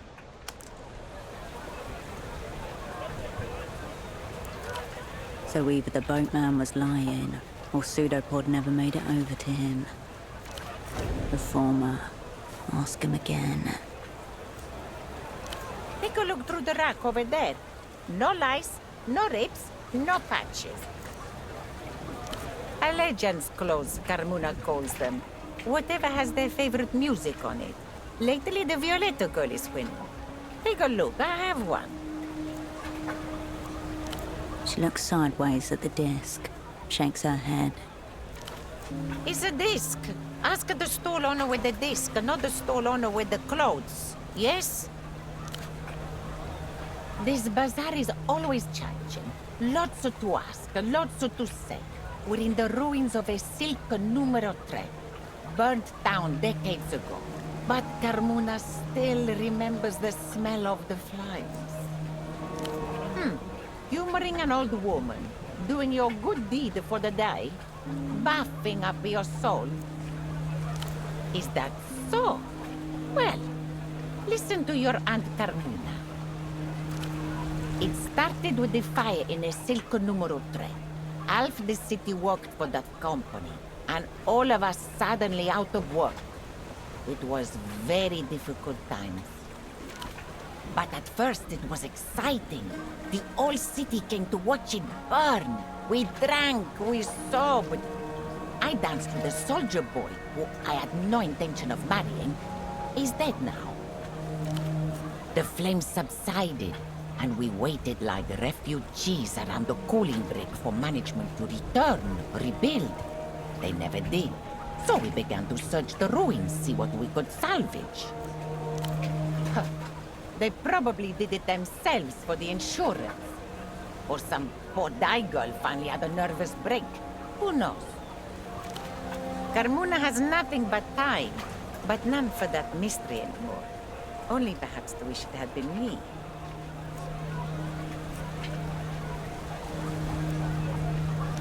Yes. We loaded it up on the cargo boats as if it were dye. The dock workers found buyers, which turned them into smugglers. This area has been a market ever since, though the contents and bosses are changing like the leaves. One creates the other, and around they go. It was never mine, just borrowed him from another. And it's all right, Menina. Drink, work, hard living. We lead difficult lives. We expire. You are most welcome. Nestor. We used to paint that statue with all sorts of insults when it still stood. We knew slurs you haven't even imagined, Menina. She sighs, nostalgic. He promised us Nestorismo, a new type of politics, his own invention. A middle ground between the developed world and the superblock.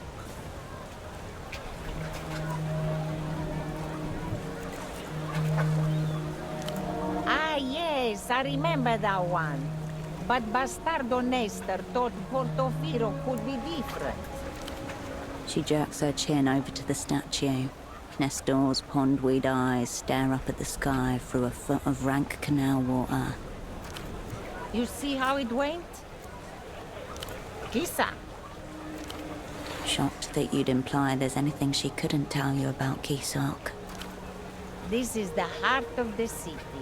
Ours is the factory and the docks. We are proud, working people. In the sunset, they make money. In Kisak, we make things.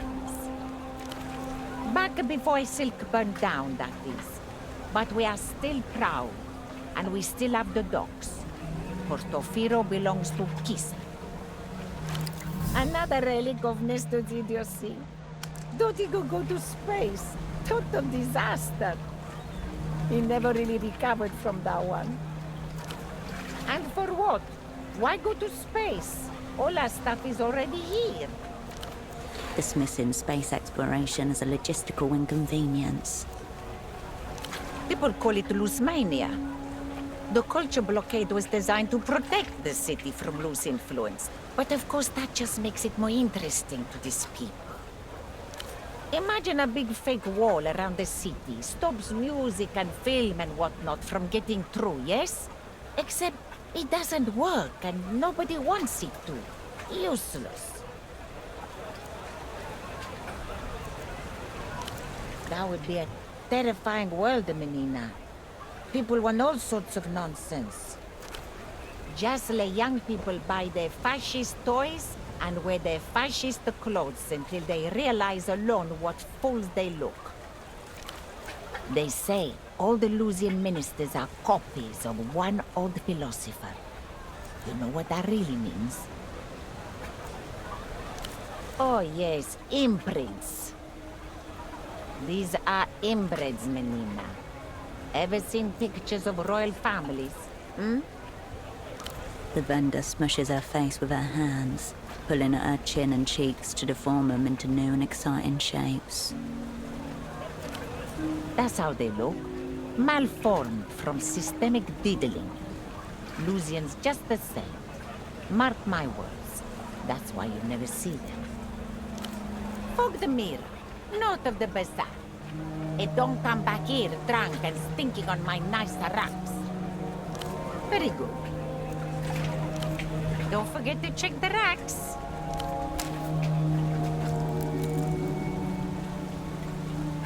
You approach Carmuna's rack of clothing, protected from the elements by a clear plastic sheet.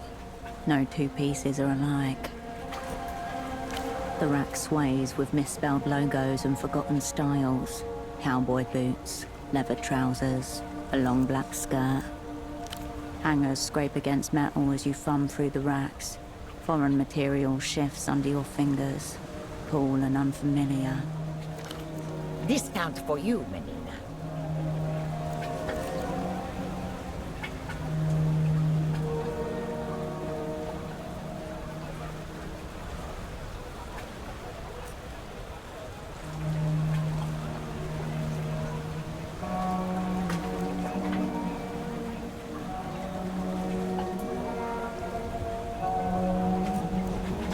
The rack sags a little in the middle.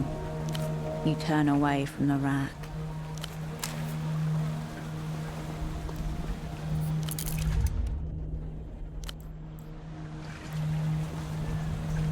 Good day. Yes? Very good. Good day to you.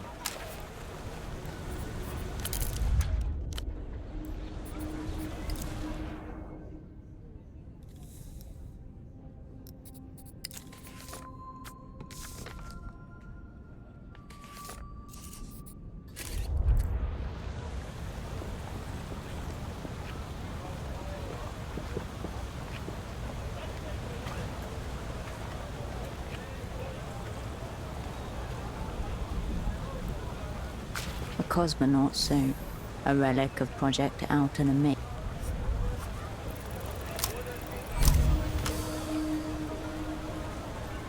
A classroom with a buffed blue floor and white fiberboard tiling. The teacher rolls a square little television in on a cart. The girls in their final year of gymnasium gather round. The camera follows the white column up, up, and then it jerks, or cuts out. When the picture returns, there's just a white cloud sprouting new white limbs. The rocket nowhere to be seen. For a long moment, none of the students can tell what's happening. Then, one by one, they realize. A faulty seal, a minor propellant leak. Next thing you know, 4 cosmonauts are splattered across the face of God. The end of Project Autonomia, engulfing with it Portafero's dreams of stars. You and millions of school children the world over. Expensive, fruitless, the failure of Project Autonomia promptly tanks the Portaferan economy. Supreme Leader Nestor flees into his 3rd exile not long after. As for the bazaar, it's saturated with surplus equipment, memorabilia and replicas. The suit is most likely the latter. You once heard that the pressure in space can turn your whole body inside out. But that might be submarines. Your focus widens back to the bazaar.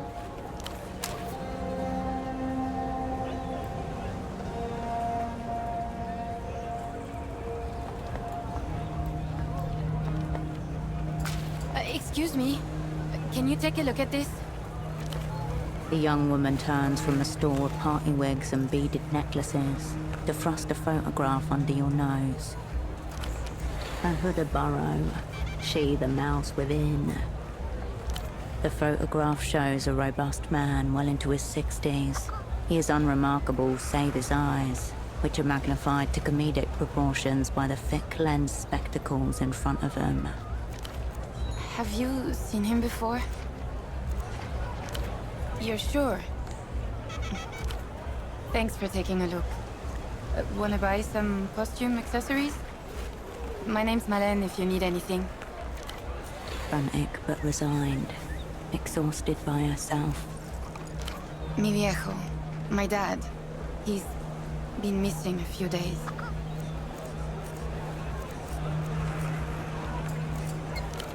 Right, I should have started with that, I guess. His name's Enoch Clance.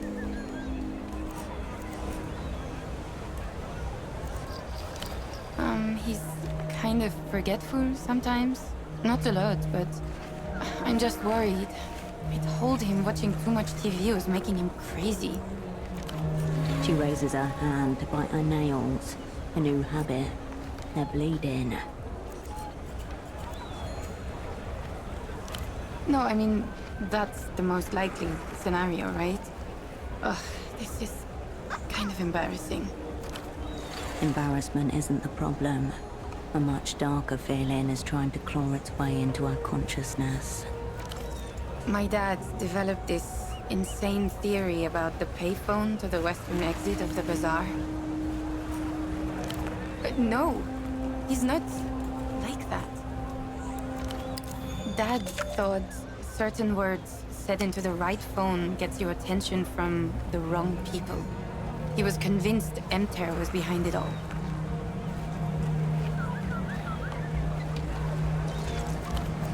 Dad and his friend Gilmar were big into conspiracies. They were obsessed with the reality situation. They really bought all that stuff. They seem pretty random. Cousins, moon, reunion. His friend Gilmar called him from that phone after he'd spent the night following around some Emter guys. They were both big into the conspiracy stuff. He'd overheard something and was explaining it when the call just cut off. My dad went by his house the next day, but Gilmar wasn't there. Yeah. He looked for Gilmar for 2 weeks. Reported him missing to the GMs. Nothing. Why would Emter care about a couple of impressionable old men? Bagman did an episode on them, and so Gilmar started following random people, thinking they were from the bank. Not long after, he roped my dad into it. Guys in expensive business suits, usually. Foreign accents, verbally abusive, and tight with their money. Except when it comes to treating a client. Normal rich guy stuff. Hitting up the bars and shouting abuse at the local drunks. And then they disappeared into penthouses where they couldn't be followed.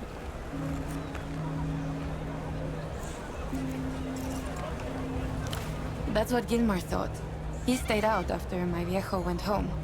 And then he called my dad around 2 in the morning. He'd overheard something and was explaining it when the call just cut off. My dad went by his house the next day, but Gilmar wasn't there. It's not funny. My dad was really freaked. I asked him if the phone call was all a nightmare or if he forgot Gilmar was going on a trip. I thought maybe the show was getting into his head, you know? Dad really believed it, though. He looked for him for 2 weeks, reported him missing to the GMs. Nothing. Why would Emter care about a couple of impressionable old men? A couple days ago, he stopped by the stall to bring me lunch. Then he said he was going to make a call. I wasn't nervous at first. I figured there was no risk of anything actually happening. And then he didn't come home. Washing out the container that carried homemade rice and beans. Glancing out the window above the sink as the sun goes down. Don't look at the clock. Don't look. Don't. No.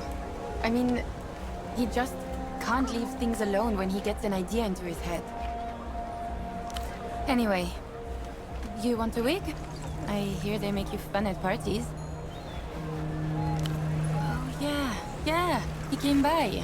Nice man. Talked a lot about socks.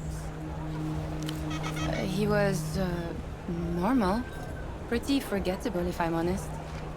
I told him, unless your socks are mismatched and neon-colored, I'm not much use to you. Not really. Wandered off into the bazaar. Looking you straight in the eyes. Sympathetic. She really doesn't know. What do you mean, something's happened? Did he use the phone?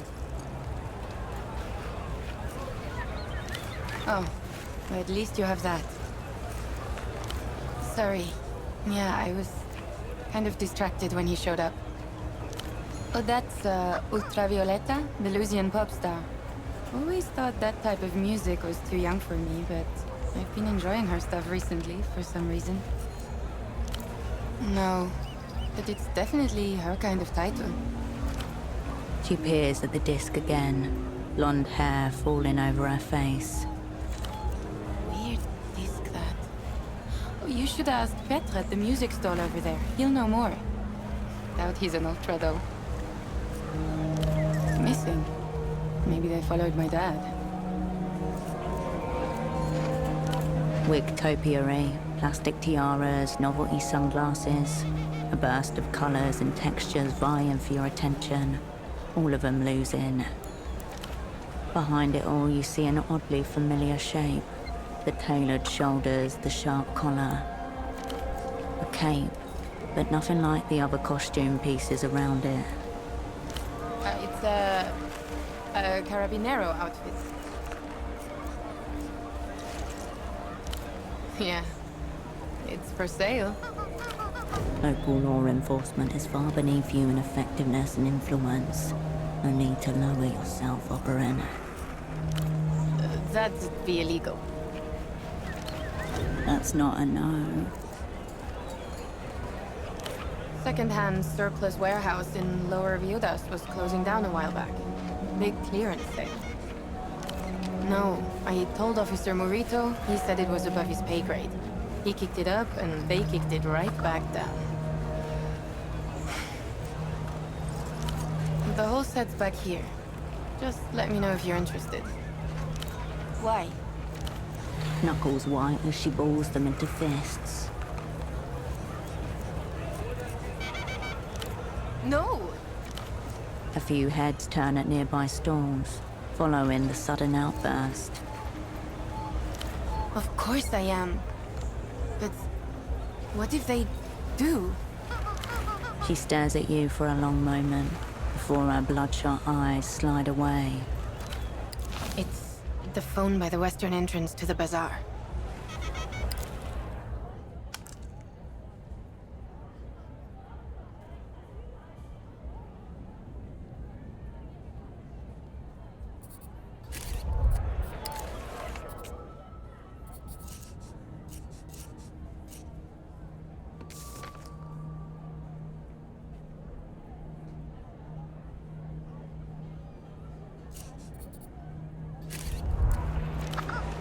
Sometimes when I'm standing here, I think I hear it ringing.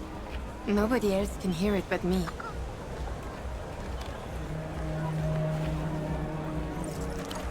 Her father calling from beyond, calling for her help. She can only ignore it for so long. Western entrance to the bazaar. Behind you. I guess I used to. Haven't had time lately. But I usually know when something's going on, even if I'm not gonna be there. During the daytime? No, not usually. People have to work. Dead.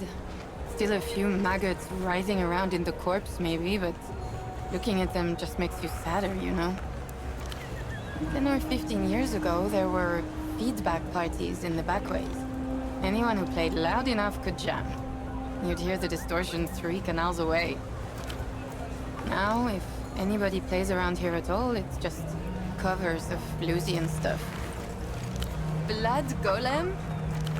Her voice explodes with enthusiasm, a register so long lost to her that it crackles a little as it erupts.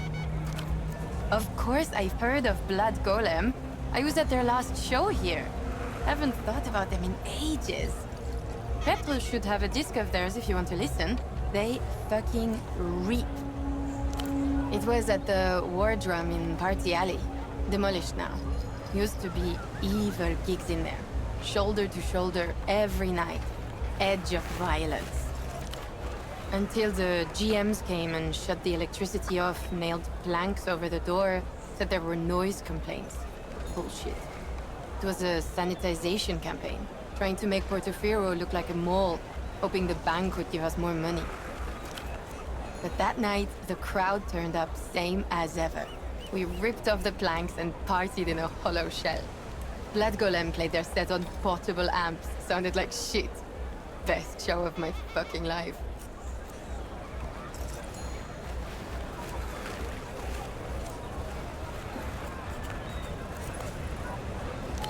I'm not sure we did know. It was as if we partied hard enough, the world might change. I haven't thought about Blood Golem in so long. There'll always be that night, you know.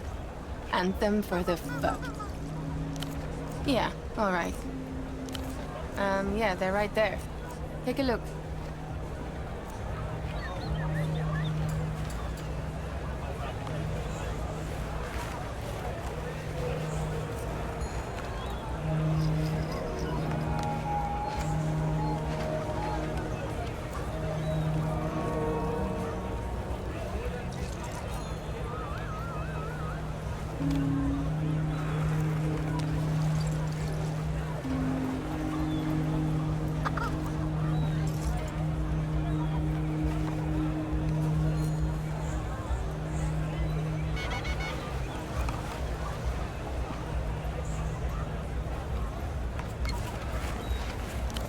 You need anything else?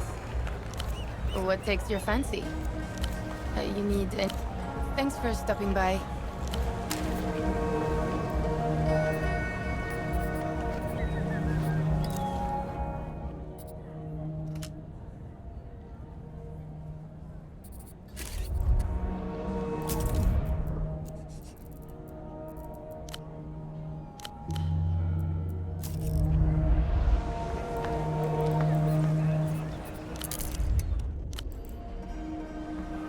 She's going to melt his head. On the TV, a giant wolf-like creature stands up on its hind legs and howls. Its fur bristles gold. Dangerous, mythical, electrifying. No wonder the kids are watching this. Shh. Suddenly, the beast roars and light floods the screen. It's followed by a wet, pulpous sound. Ecstatic Wolf is awake. LED lights are distributed evenly along the blade.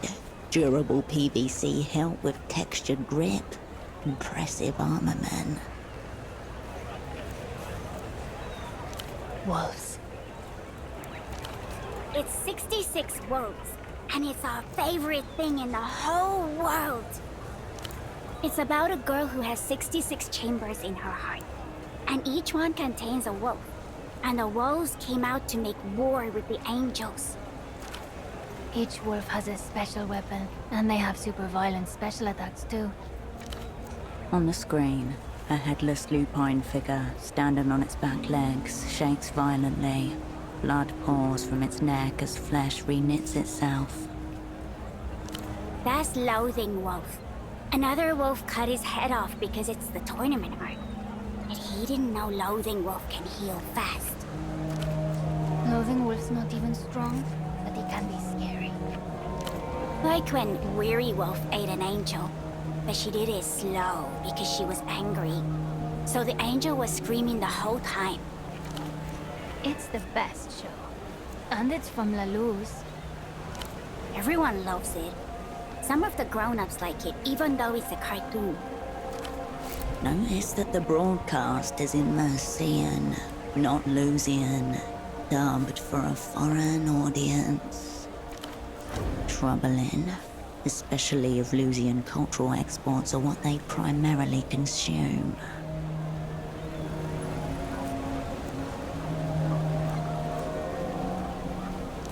The Music Man. He hates the show, and so he won't order the audio discs. A neurotically organized stall, about 10 meters west. A morose man stands there obsessively cleaning a disc-like object. Yeah, him. A man of strong opinion that he's not afraid to shout about, even to children. Well, maybe he should stop then. He says he won't sell the music discs because it would poison our brain with sonic excrements. Well, maybe.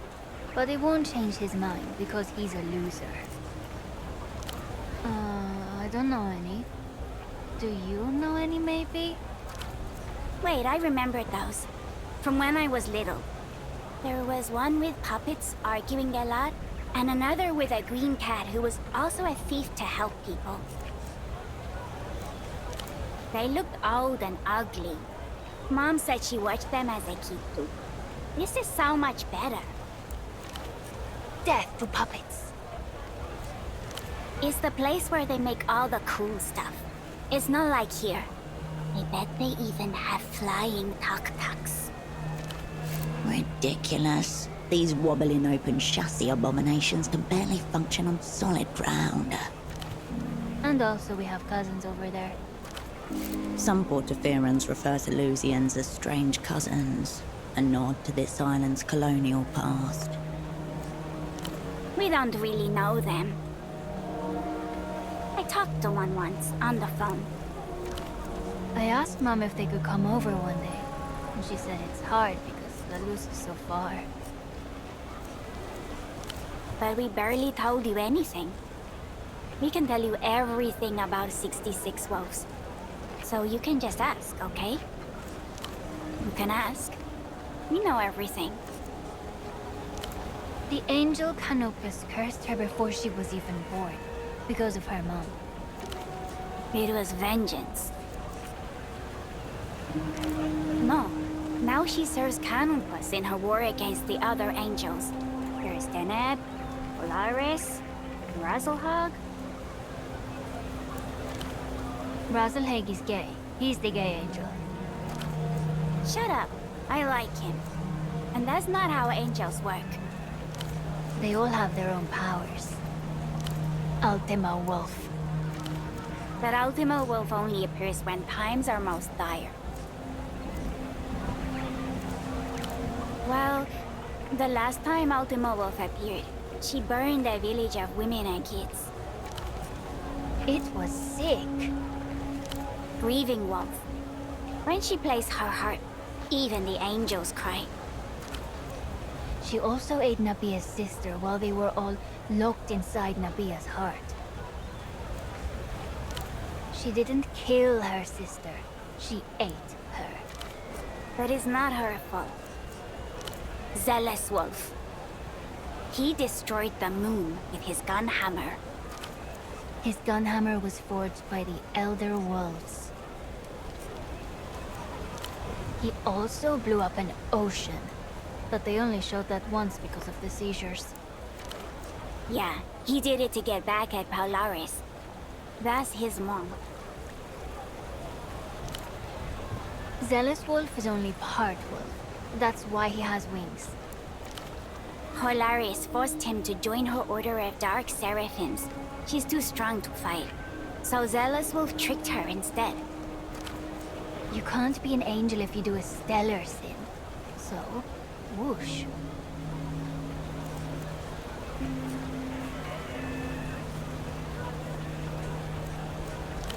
They don't talk to him. They like the moon more. It's easy. You just have to memorize their names. I did. Zealous Wolf, Tyrant Wolf, Raging Wolf, Reviled Wolf, Stoic Wolf, Fear Wolf, Pity Wolf, Yearning Wolf, Sensitive Wolf, Hysteric Wolf, Ecstatic Wolf, Passion Wolf, Tender Wolf, Sorrow Wolf, Insecure Wolf, Grateful Wolf,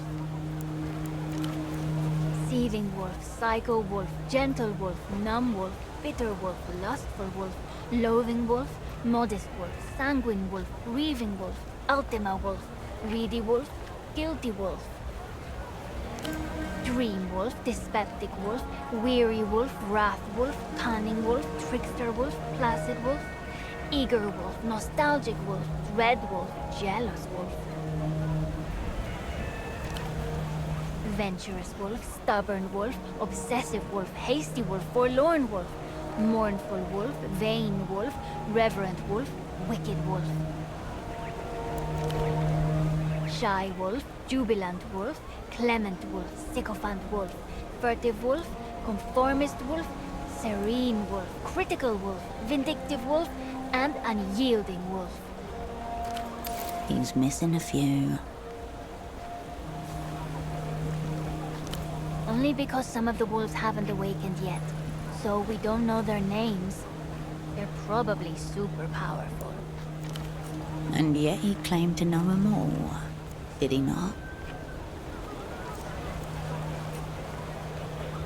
My mom said it's that way on purpose, so people keep watching. You should watch the show. Sure. Zealous Wolf, Seething Wolf, Psycho Wolf, but that's only like 30. She doesn't care. Adults are boring. There's so many more wolves. Not really. They only come out when she gets in trouble. Or when they get hungry. If she doesn't feed them, they try to devour her heart. The phantom weight presses on your chest as you picture this girl, waking up each day to a world of wolves and monstrous angels. Your friends want to devour your heart.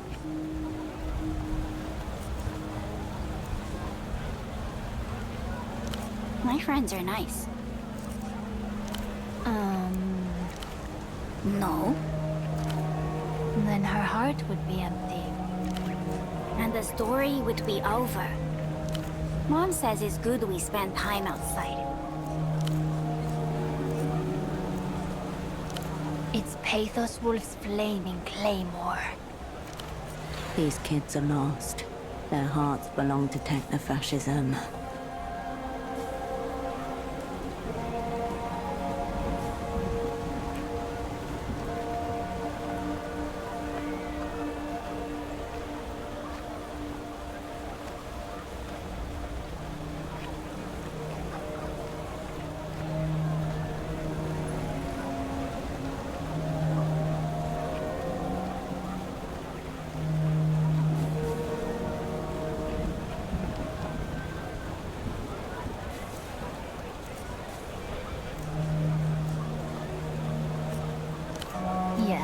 My auntie brought it back with her from a trip. So many. There's the weapons and action figures and t-shirts and stickers and backpacks. But the best are the drinking cups. Everyone wants those. They're big, and each one looks like one of the 66 wolves. But you can't buy them anymore. Because no one has any. The boat people brought some cups once, but then the adults went crazy and bought them all. The toy stall had some, but no one wanted those because they were so ugly. The wolves looked all melted. 66. You know, like the wolves. We've only seen the ones from the Redemption arc. All the others you can only get in La Luz, I'm pretty sure. The Redemption arc has 6 cups. There's Tyrant Wolf, Placid Wolf, Dream Wolf, Critical Wolf, Stubborn Wolf, and Eager Wolf.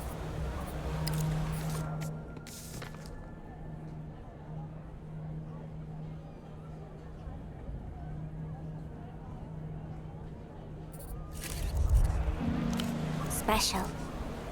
What do you mean?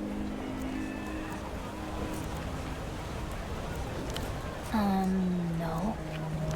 No? I don't think so. Probably not. You can drink from them. There's a straw. And they look like wolves. Alright. So, what now? The girl nods. Alright. So, what now? My sword? But it's my sword. I need it. Let's be logical. Whoever needs it more, you, obviously, should have it. Why would you take this from him? He clearly treasures the toy. Paolo.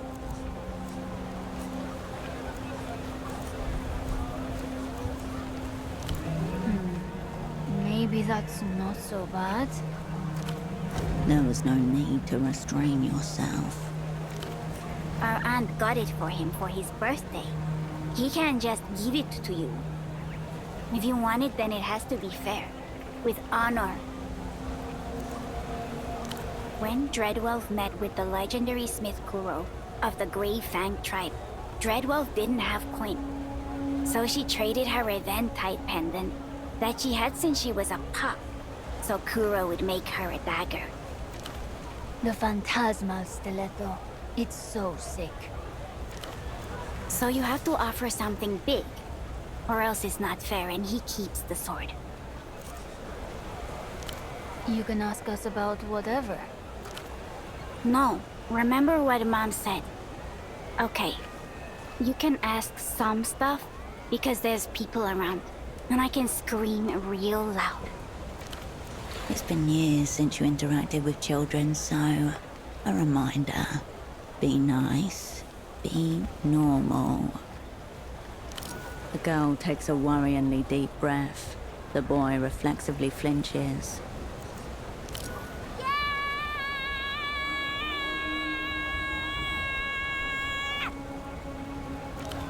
As the howling stops, you realize everyone around you has turned their heads in concern. My ears are ringing inside now. I told you.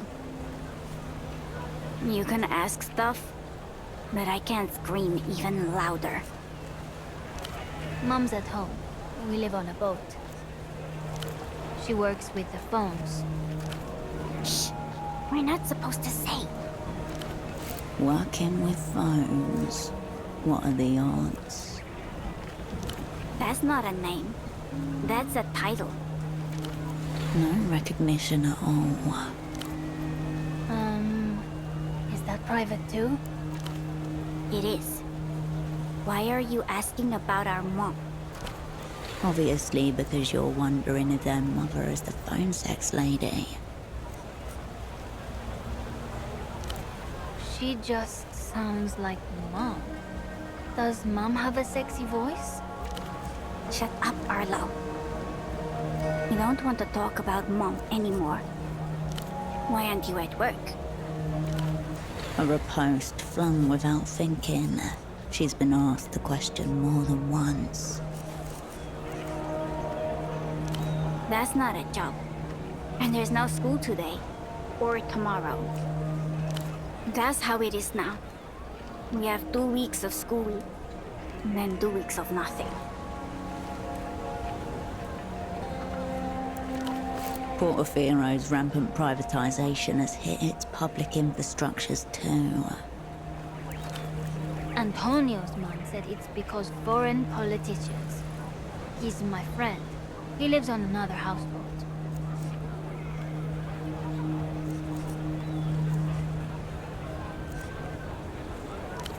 No school for 2 more weeks. Yay. Antonio's school doesn't open anymore. He's so lucky. I wish ours was like that. Don't say that. Mom said we might go to the one in the sunset, but she didn't seem sure.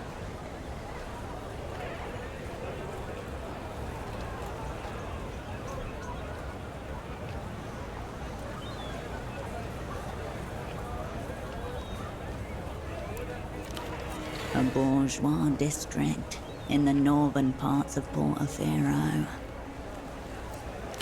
Since 2 years. I remember, because I helped Arla with the alphabet. Shut up. I knew the letters already.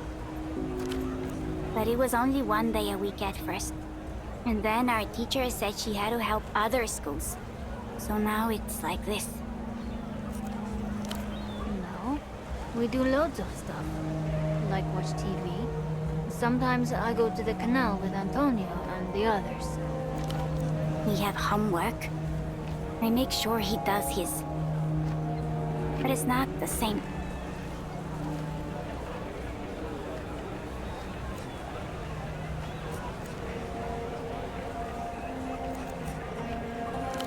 What's that?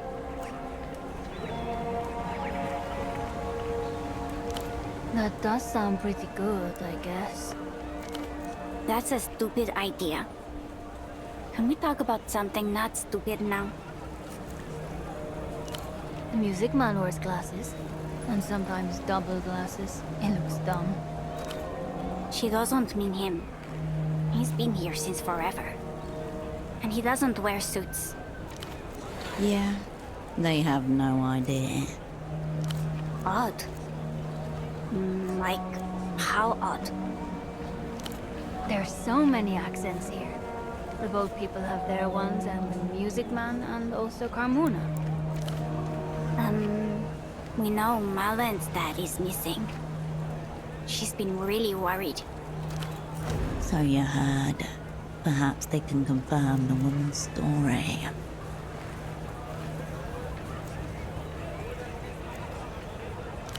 He disappeared because the phone ate him. She didn't say the phone ate him. But why else would her dad disappear? We know what her dad looks like, because he's been here before. That she's been showing everyone else just in case. The vendor's concern is genuine then. Are you going to find her dad?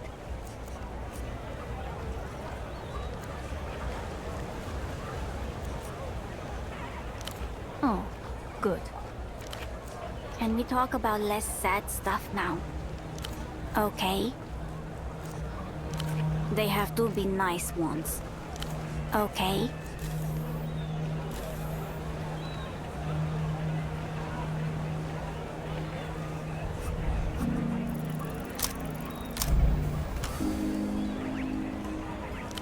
It's easy. You've had loads of life experiences. Just pull them all together, but make it wolfy. No. What's their power? Wow, she sucks. No irony, only the truth. That's boring. Everyone does that, I think. Slowly, the kids turn away from you. The kids study you, attentive. Oh, okay. Do you want to talk about the wolves some more? Well, we could try, maybe. Do you know any good shows? that the man with the bag on his head? We've seen a little bit one time. He's really funny. Mom said we were not allowed to watch him. But she didn't say why. Okay, we'll try.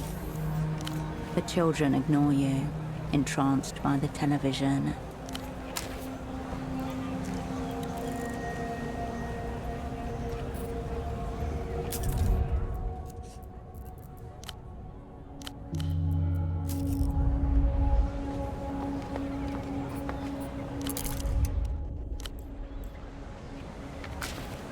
Off-brand drivers, cheap plastic housing.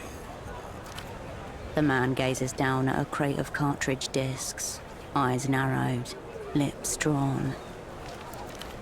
A box of little nemesis.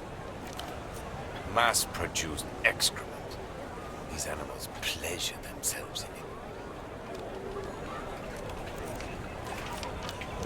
Collectors, art students, tourists, tote bag owners, the whole dim herd.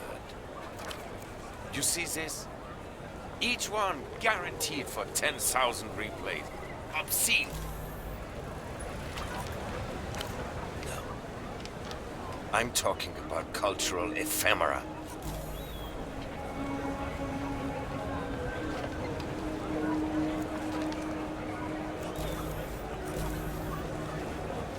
Speciality.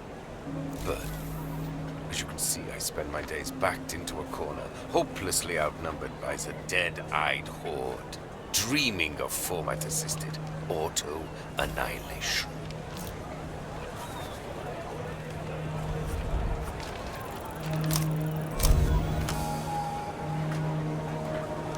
Elitists like this come in two varieties, audiophile or cultural nostalgic. This man is definitely the latter. That's right.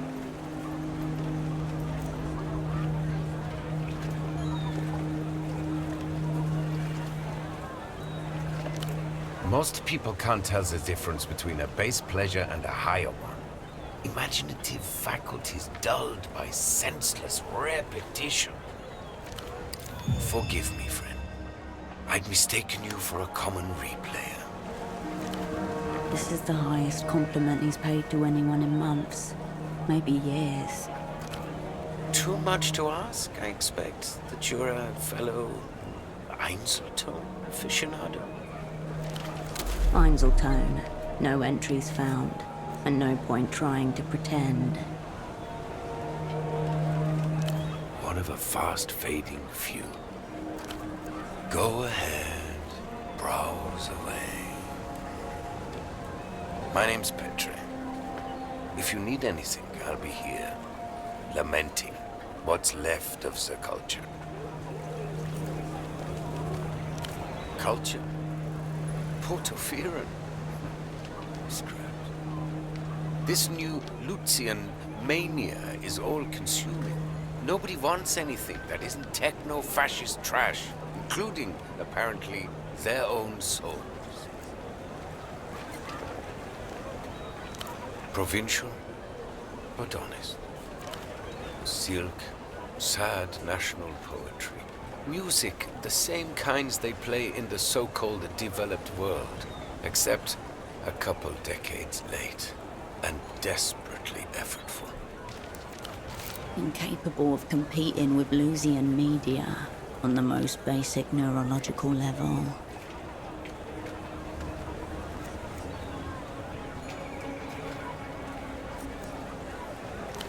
Yes, exactly. Nice. That's why I'll be here, enjoying the front row seat to the downfall of culture. That is my punishment. Taste.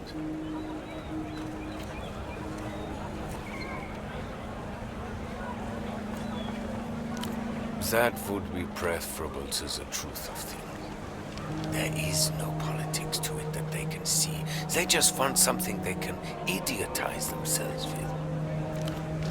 You'd think we had run out of brick walls. I take it this means Luz hasn't managed to make it into wherever you're from.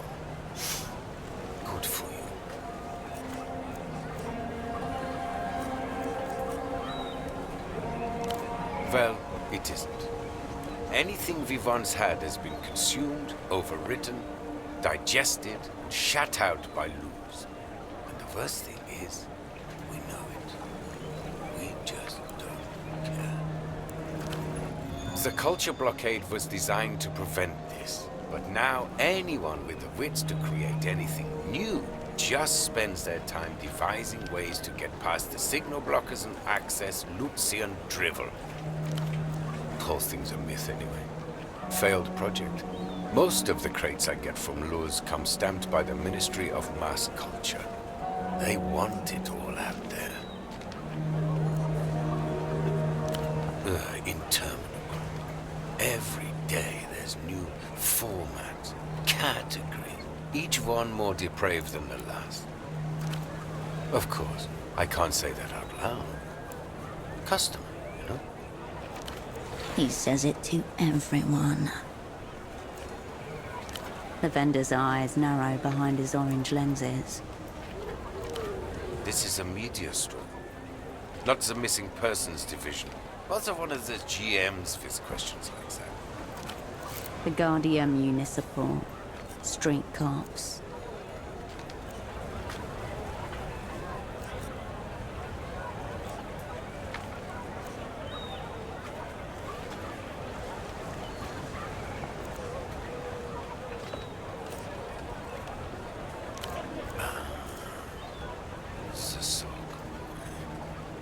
Dialectical looking glasses. Air of advanced virginity. Yes, he came by here. Little communist lost. Adrift among the many wonders of the free market.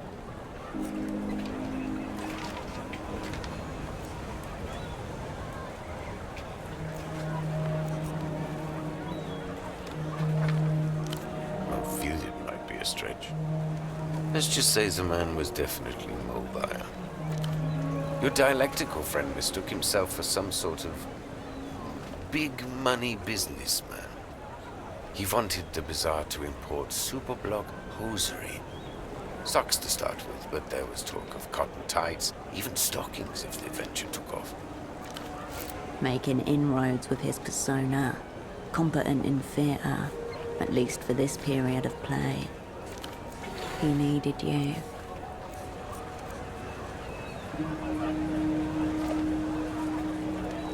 Of course not. I don't sell socks. So is he all right, your man? Or what?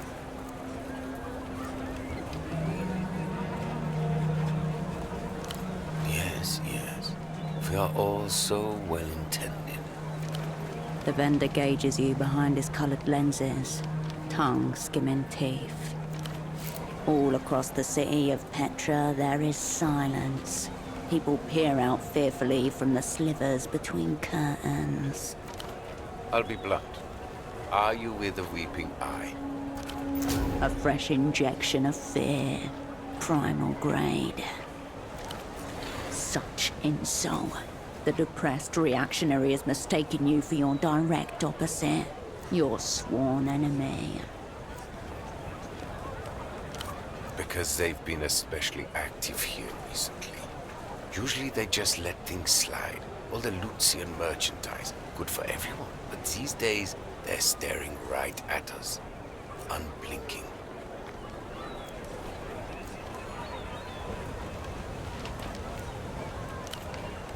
Depends on how much torture they go in for. Nah, who am I kidding? I'd end it long before they took me alive. Be happy to, in fact. Shard of Veladis kissing the wrists. One-way stroll into the canal. My point is, your colleague was asking questions. Now, something's obviously happened, and here you are, also asking questions. Given the current climate, no one wants to answer these questions, least of all, me. I'll tell you what I told your sock friend. Speak to the boatman down by the Vest docks. He's the one who knows the underground goings-on around here. We're just the vendors. Like I said, no one is going to take kindly to being interrogated these days. But your friend was there. I guarantee it. Talked to the boatman a good half hour. After that, I know nothing. Wonderful. Now for all our sakes, please say no more. If you want to talk media formats, I'm your man. This other stuff, that's what I'm here for. Yes.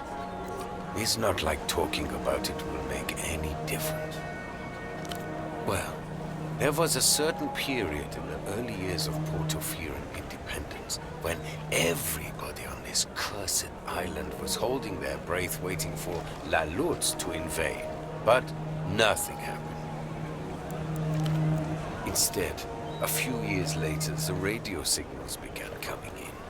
Pop music, radio operas, later television shows.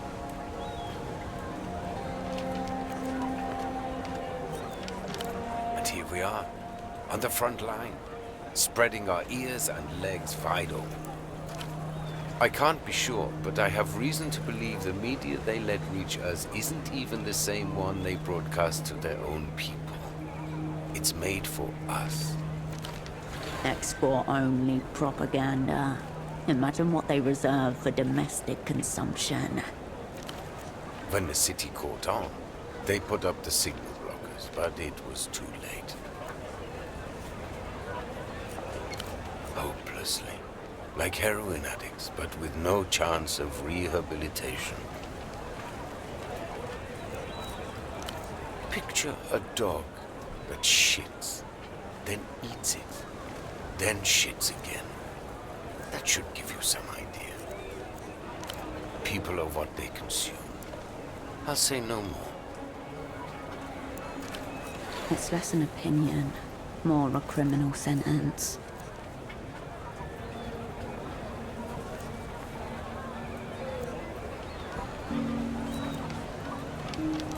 The world is what it is, my friend. I think you understand that very well. Still, we persevere. Or at least we persevere to persevere. Einzelton XR, to give it its proper title. The one true format. The apex of auditory technology. A high-fidelity yet dynamic sonic experience that self-effaces after a single play. Correct. It erases acid plays. The inherent idea being, of course, that you never play an Einzelton and have a more profound experience because of it.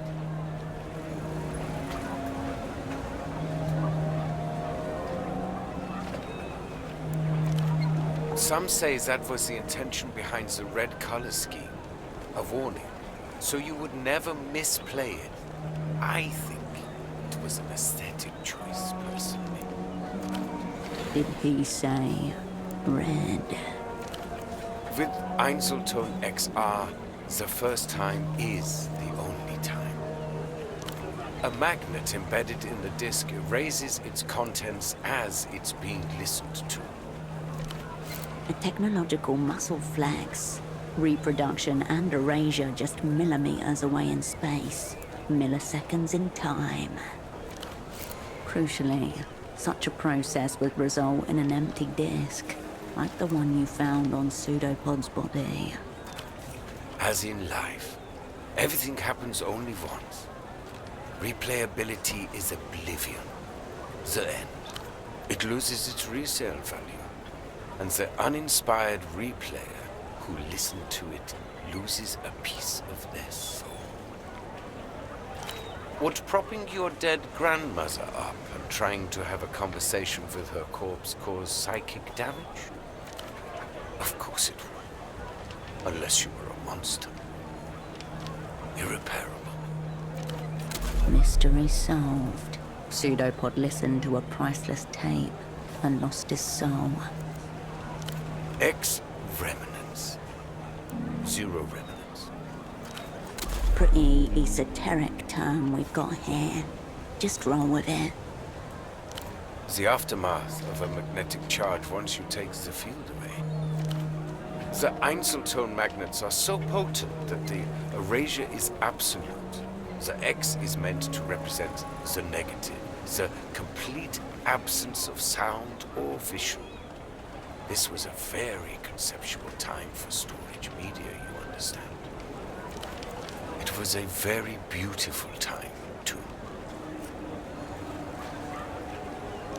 What do I look like to you? A common replayer?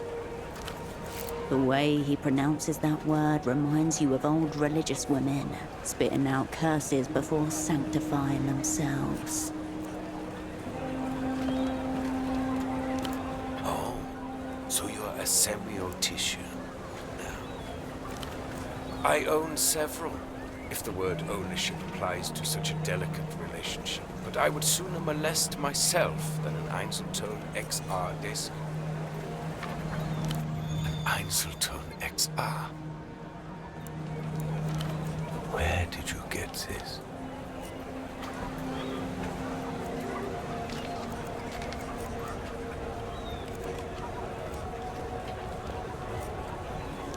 Oh, not mine.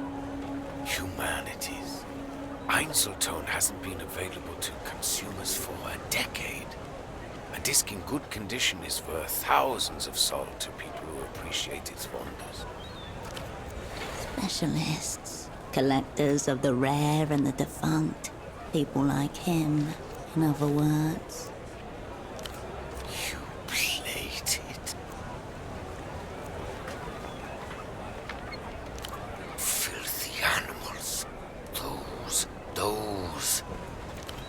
Better they recalled them all years ago. Better a mass manufacturing fault than this, to save them from this humiliation from being passed around like...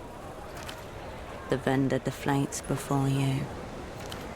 I'm sorry. Talking to the Einzeltone, not you.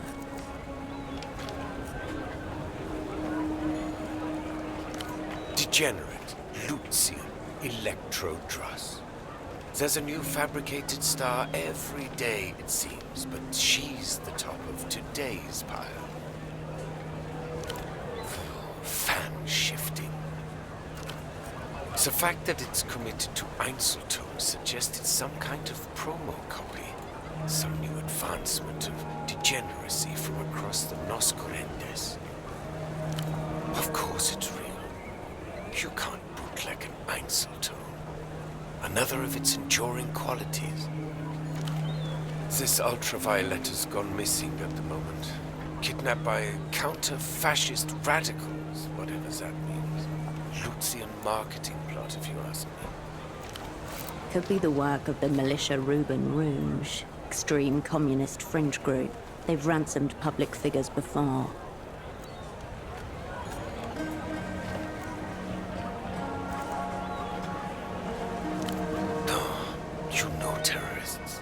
Media whores all. If it was them, then we'd have heard something, but not a peep. The vendor looks at the red disc and runs a thumb over its surface. None of this is the Einzeltone's fault, of course. They can't control what gets seared upon them. Nay. I assume fondling a human corpse would also make you feel pretty weird. You did a little of that too, but no need to mention.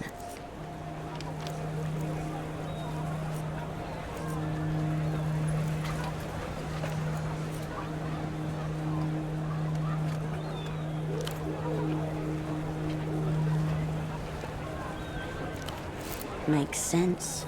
Forbidden media, desecration of a tomb, the broken seal. I'm afraid it's not. No more potential, only anti-potential. Replayability is oblivion. The end. You seem to have misunderstood my soliloquy. It's done. No mas. The beauty and the tragedy of the format. I hope you dispose of it with dignity. I think a private ceremony would be most appropriate.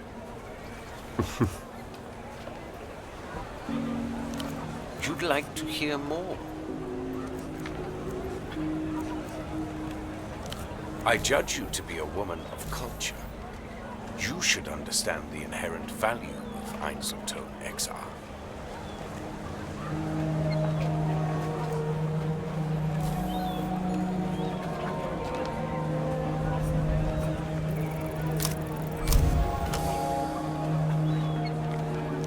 Nothing is ever truly gone.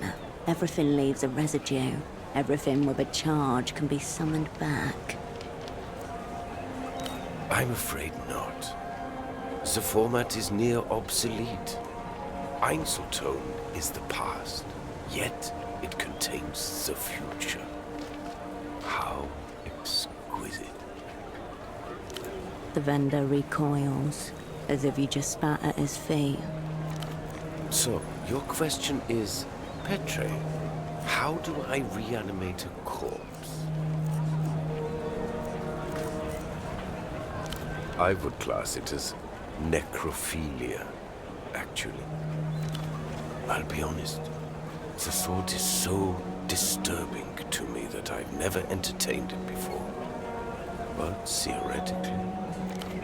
Breach warning. You are now hacking the firewall of techno-philosophy. You would have to repolarize, re-reminence, processing, probably a concentrated magnetic flip, neodymium grader. It would involve some custom gear, no doubt, but my answer to your distressing question is yes. I think you could. Recapturing something that's already gone? Hopeless, I think. And grotesque. Don't ask me about this again. I feel unclean. Shelves are over there. Mostly crass replayable formats, but such is the degenerate society we live in. Is he? Is he? I'm not surprised. That fool and his friend would wander into the jaws of a lion if they were told to. That TV show. Idiot with a bag on his head. Your regular stop for hysterical lies and paranoia. Every night at 9 p.m. The old fool was always regurgitating whatever he had heard on there the next day. It's no wonder it eventually led him into trouble. Sure.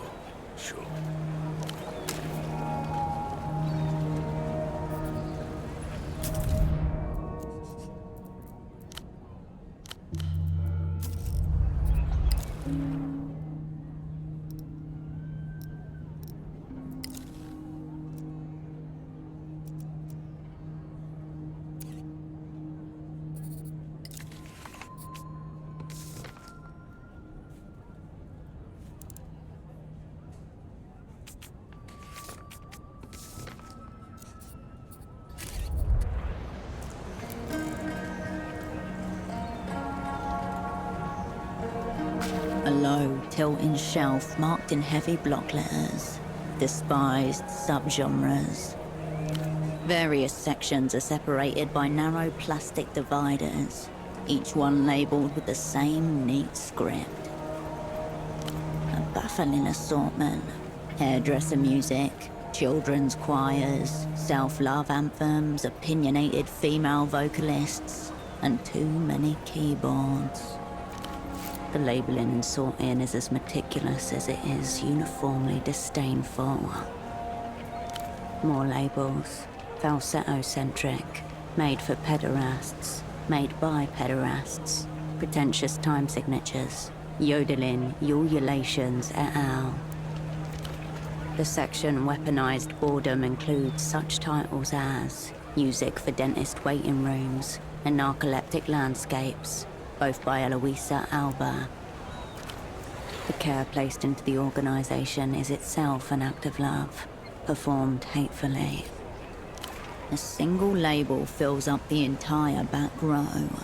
LPOC. You feel the media vendor's eyes on you as you flip through the offerings. There are vomit bags behind the bin should the urge arise. What galls me is that it doesn't matter how I label any of it. These animals thank me for being thorough, then buy two. You try, but it's difficult to find something you're interested in while wading through the labyrinth of the salesman's disdain. Whisper funk albums, kazoo devotionals, a breakup/meditation EP, an album cover where the singer hugs themselves in the mirror, track lists with 9-minute-long affirmations, a solo project described as ecstatically celibate. You know there's something worthwhile in there, but it is lost amongst the brambles of trash.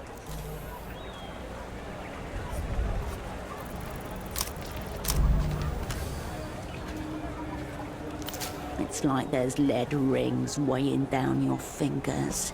You can't even bring yourself to properly look through the bin. Derivative, inane shit. Made for nobody. What are you even doing here? Do you understand now?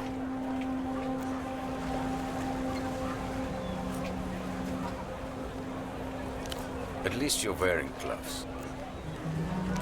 You turn your attention away from the shelf.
Good day. Afraid no, menina. That poor girl. Yes? Very good. Good day to you.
You return to the rack of clothing. Price tags rustle beneath your... The rack sags. The rack sways. Price tags rustle beneath your fingers.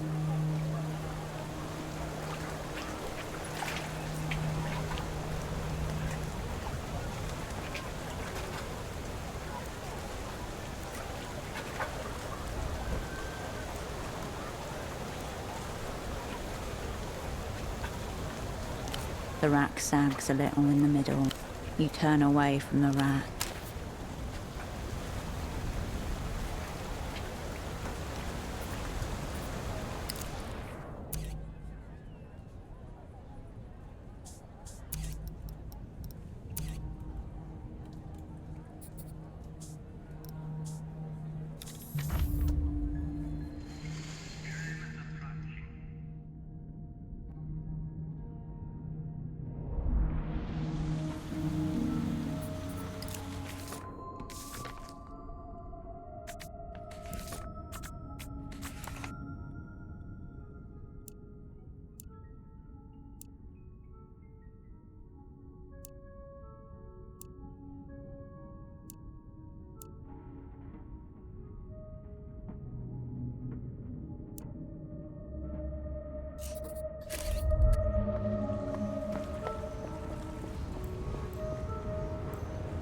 The clinic's metal door is scabbed with rust and surrounded by graffiti.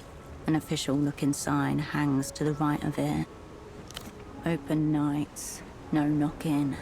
Next animal who bleeds on this door gets sedated through the eye. Scrawled badly in horrific fonts. Fraud, butcher. Gonza owes me a tooth. Charged me for screaming. A vulgar drawing of a doctor seemingly fornicating with a leg. Warped frame, cheap steel, hinges rusted like old teeth. No reinforcement. You turn back toward the noise of Party Alley.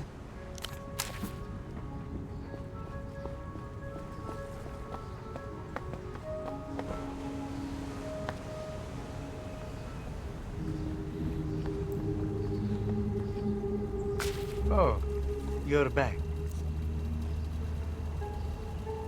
No, I didn't. Fascinating.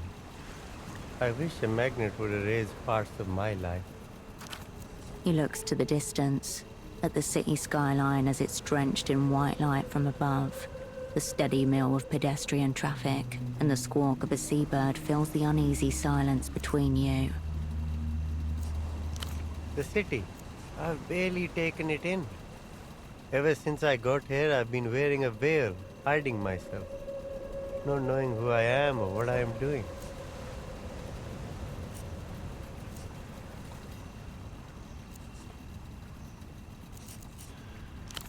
Brilliant little things, aren't they? Anyway, enough doom and gloom.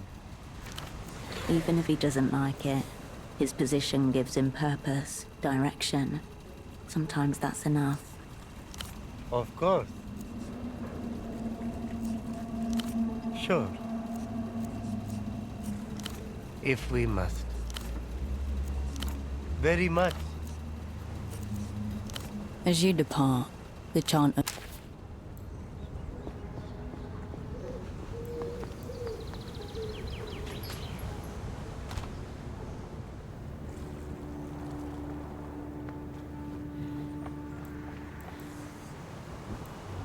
It's still almost...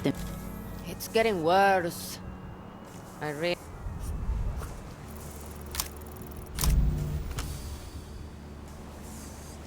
You stare into the pub. You wiggle your little... The TV continues to... Hello again. What'll it be? You mean reunion, all of that? I try not to think about it. Spreading the light of techno-fascism by annexing all the old Illuminado colonies. They think we're theirs.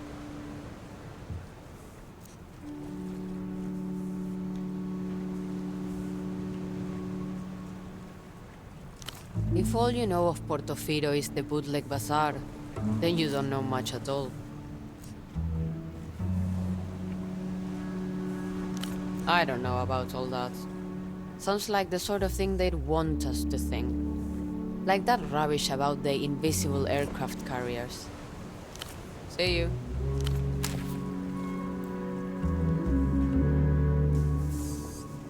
Operant. Forewarned is forearmed. Losing elites with a hard-on for maps. Kicked off in the 70s when Luz re-annexed a few neglected ex-colonies. No resources at stake. The world didn't fuss much. Now that they've dispensed with optics, the reunion's really picking up speed. That's got Enter sweating around the margins. Probably they realize their opponents are too worried about smudging the world's makeup to really get into it. But it's your party that's really shitting its britches, wondering if they missed a fundamental, non-dialectical variable along the way. Good for them. The dialectic assumes a predictable trajectory. It does fail to account for one thing. Bingo. There's no linear relationship between people and history, or post-history. Personally, I describe it to that pesky eye. Great derailer. Someone's already started drafting the next chapter. Rest of the world's just catching up. No such thing in my experience.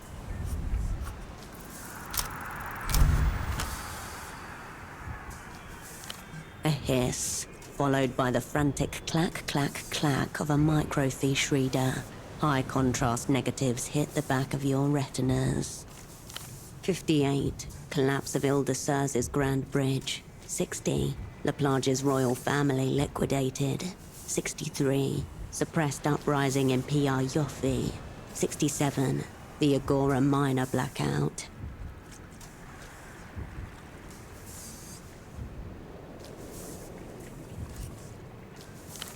No direct attribution possible. Cross-references simply point to one figure, skipping in the margins of history. Cryptonym redacted. Date of birth redacted. Nation of origin disputed. Joined the opera late 40s. Declared null entity in 69. Whatever happened in 69, it must have to do with that box. Maybe it's not just a medical necessity. Maybe it's something more. The microfiche reader clacks a final time, settling on a monochrome picture. Beneath it, a nom de guerre. His fleshy cheeks pull his mouth into just the slightest approximation of a smile. Warms the heart to know people still talk about you when you're not around.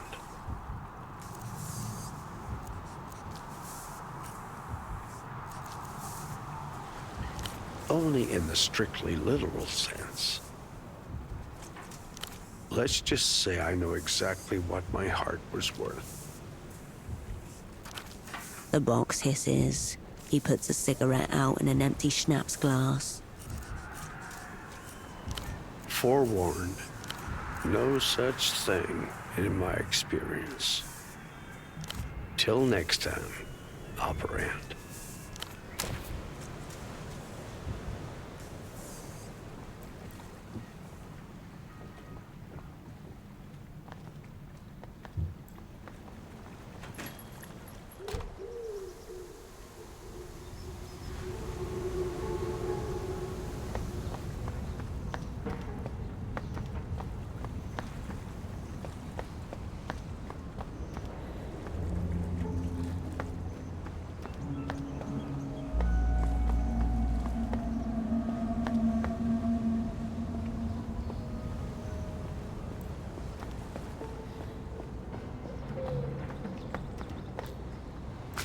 The stool remains. You turn away from... You're back. And you still look like that. So stupid.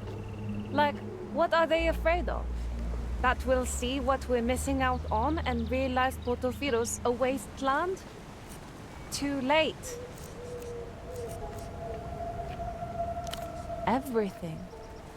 The whole world is moving on without us out there. No, but it's a little bit more of it every year.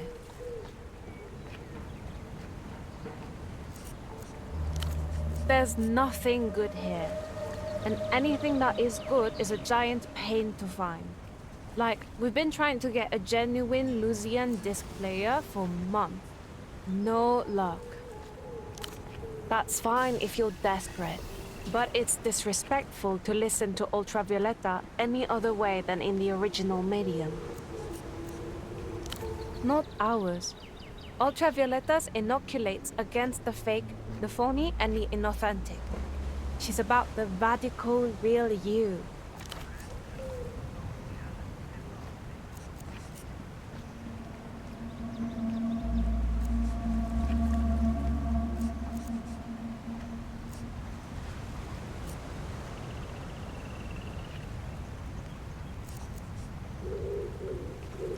But I am very her. You're not very radical. Too old. Whole thing is so moronic. People would be a lot happier if they were able to just have what they want. Censorship is basically backwards rape. And that's not very Moonglow in any direction.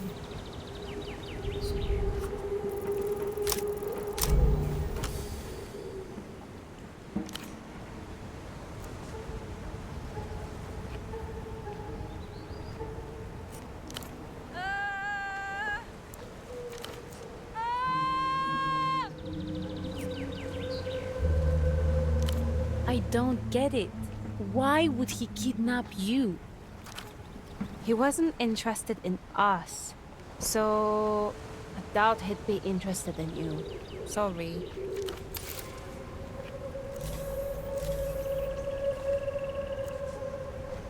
Sure.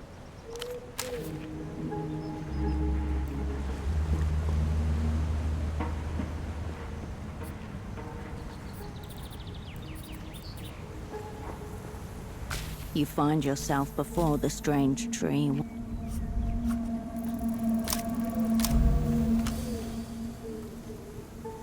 Yellow tree. You leave the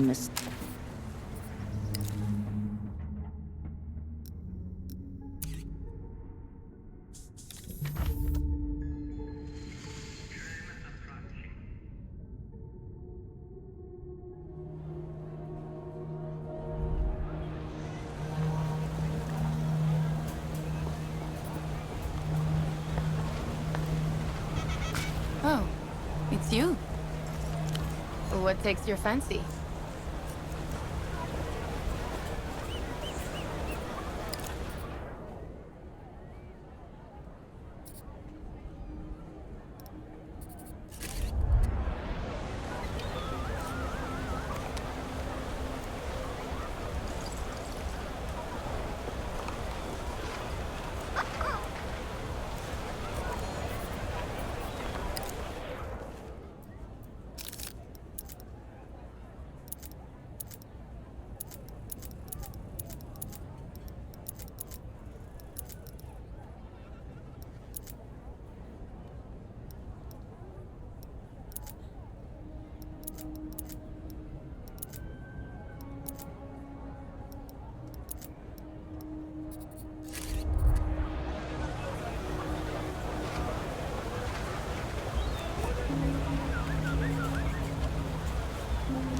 The young woman discreetly hands you the Carabinero equipment.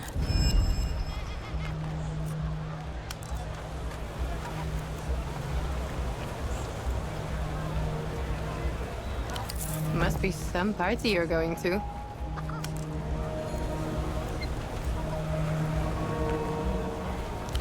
Yeah, all right. You need anything? Thanks for stopping by.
Oh, it's you.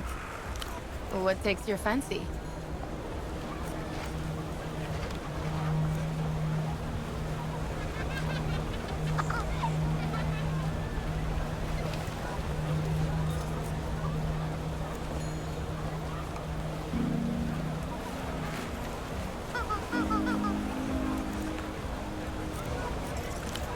You need anything else? Thanks for stopping.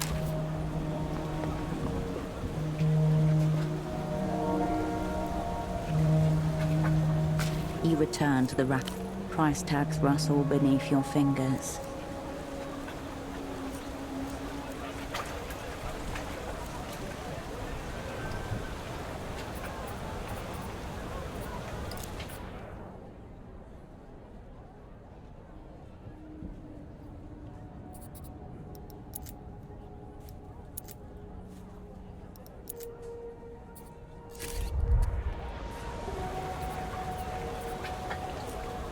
The rack sags a little.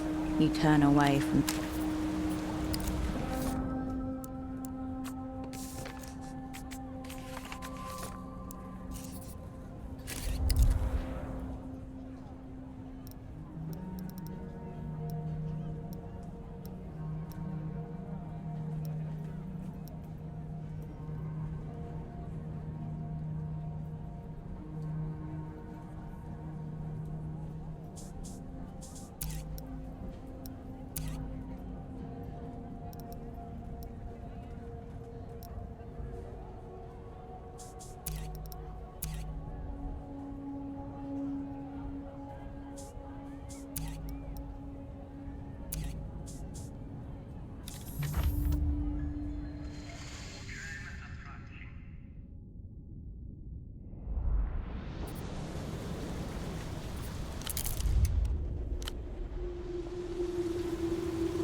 This is the one.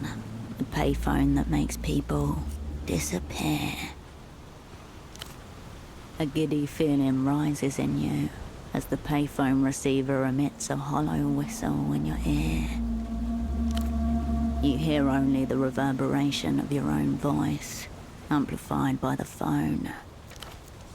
Still half hoping for something to happen, you put the receiver down. Nothing happens. You hang up the phone, undisappeared.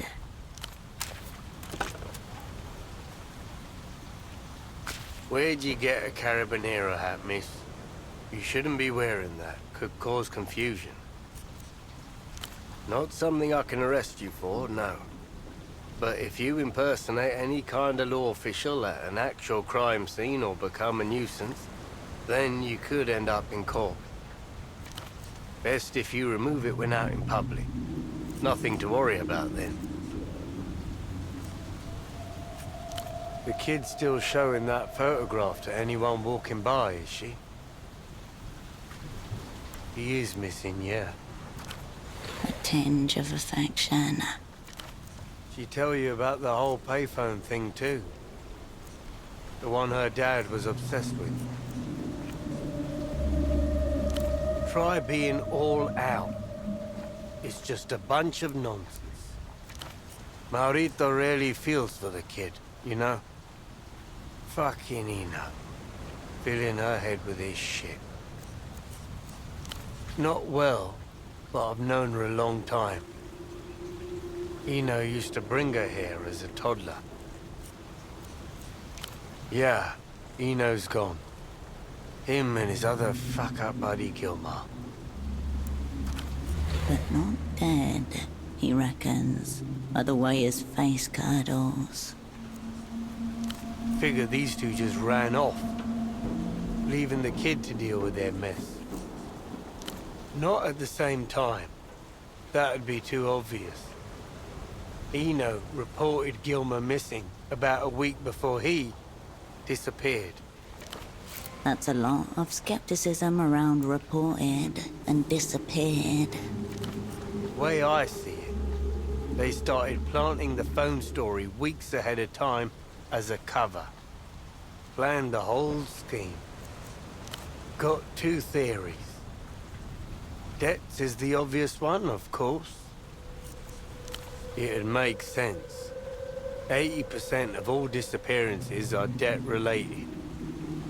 The other 20's mostly divorces, especially when a boat's involved. It's statistics. I can't argue with those. Now, if it's not debts, then we're clearly looking at something more salacious. Two men, yeah? Old friends, close friends, detecting together. Whoa there. No need to get explicit. I don't need the image in my head. Can't. Payphones belong to Renotel. It's private business. The Guardia Municipal doesn't have jurisdiction to look into that. The Fiscalia. One could put a request through them, but that's a lot of paperwork. Better to stick to the law. The law's not perfect, but it's there. Hard to argue with a non-existent point. Sure. Don't need to dwell on this sad mess. Not this again. Did Aunt Carmuna put you up to this? Aunt. Oh, man. So she dragged you into her little neuroses. So what's his deal? Was he even a creep? See? Carmuna did it again. Next time, learn from this poor man. Best not to stick your snout where it doesn't go.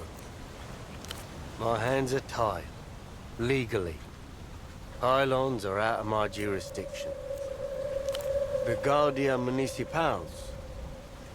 Just, you know, not me. Hero tram companies have their own branch of the Guardia. Anything higher than 6 meters up in this city is their purview. Good question. Really good question. We have a form for such inquiries. You'll find it at the central station in the Sunset. She's been a worrier for as long as I've known her. Always some catastrophe or other looming. But it's not just that. But it's Carmuna and most of the older folks. They can't accept that things overall are all right. Some people struggle with that. So, you're the type too. Yeah, I could see that. Look around. What do you make of the bazaar?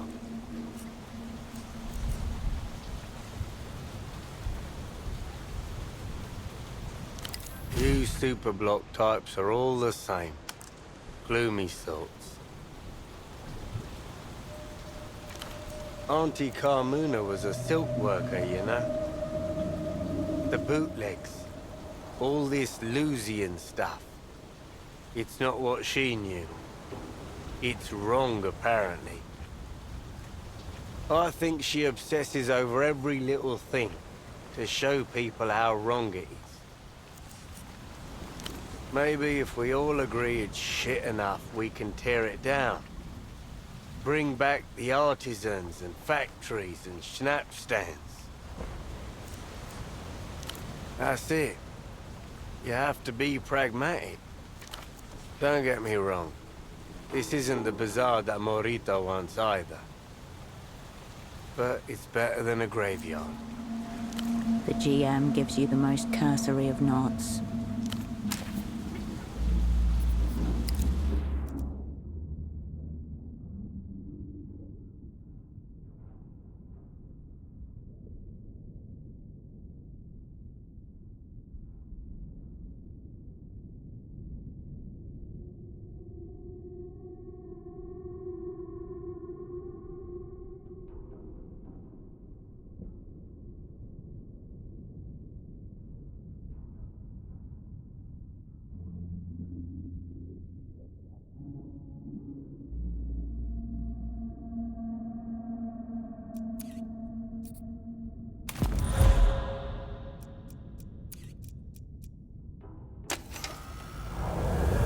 Give it a rest, Hirsch. No one wants to hear that stuff anymore. All these radical statements you keep making. Do you even know what year it is? It's 96. They tore up the calendars 96 years ago. It's been a shit century for left-wing theories of change, but a real golden age for bombastic nonsense. How about you actually do something? You dimly recall reading that communism is supposed to be a system of production, a way to order and recreate the material basis of reality. All you're doing is inflicting statements on people.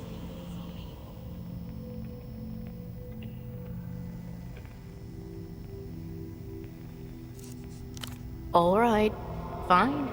Doesn't matter whether you know what that means or not. You're just going with it.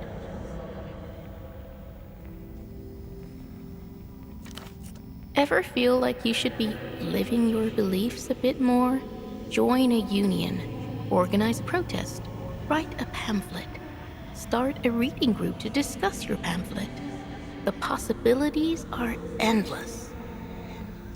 Writing pamphlets isn't that much work. How about the stuff you already own?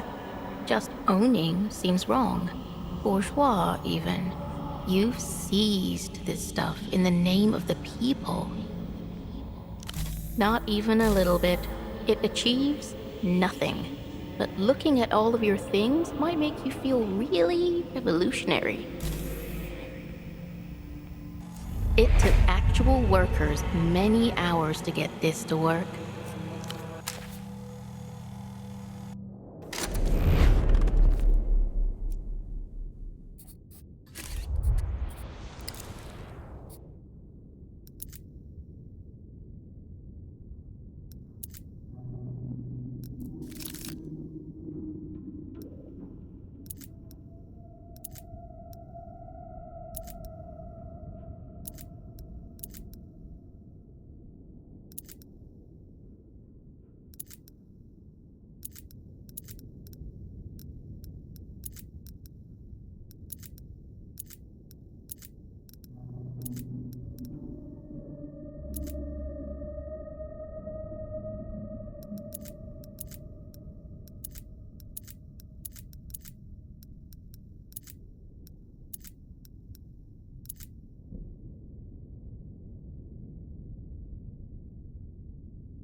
You're not Portaferran.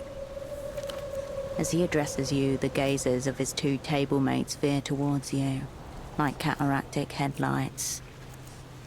Foreigners always have the best stories, much more interesting than the local fauna. And you're a long way from Marcia.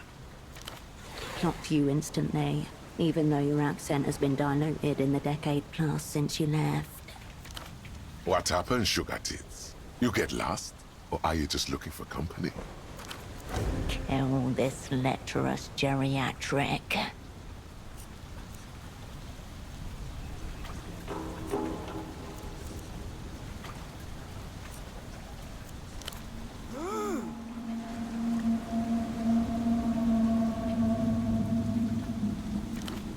Fair warning. Between us, we've only got a few salt to our names. Animals. That's how it is with most pilots, though. Here. More than a courtesy, he's establishing hierarchies. You and him, human. His companions, subhuman. Because I am an animal, too. Schnaps. It washes stinging down your throat, followed by a kind of anesthetic vapor that rises all the way into your sinuses. We're all strangers in this city. Why don't you join us? We've got nothing better to do. At least until the phone hugger over there fucks off or dies. Not 10 meters away, a young man clutches the payphone to his ear, whispering urgently. Ex-pilots. Does Joe there look like he could get anything up, let alone a plane?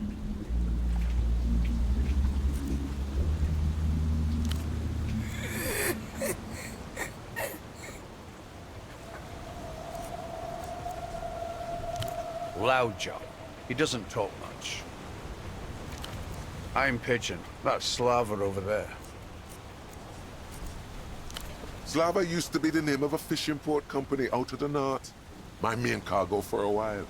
Packages stunk to high hell. Yes. A dirty little city bird. A winged rat.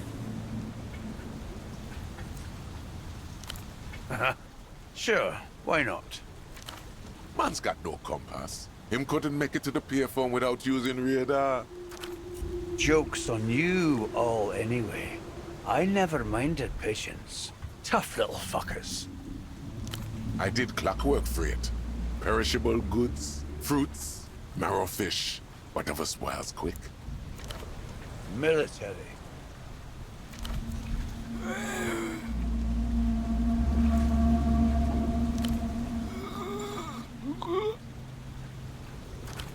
Loudjaw was what they call a lamprey. People smuggler. Coyote of the seas. Zhao ran low-altitude missions in and out of the territories for, what, 10 years? Territories meaning, in this case, the Luz's island states. Briefly independent, now re-annexed. Call them whatever you want. They wanted out. Officially, we're Lusian.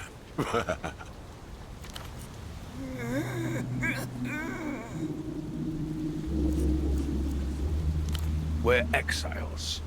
The reunion came for us. We came here. The laughter leaves in its wake something like conversational scar tissue.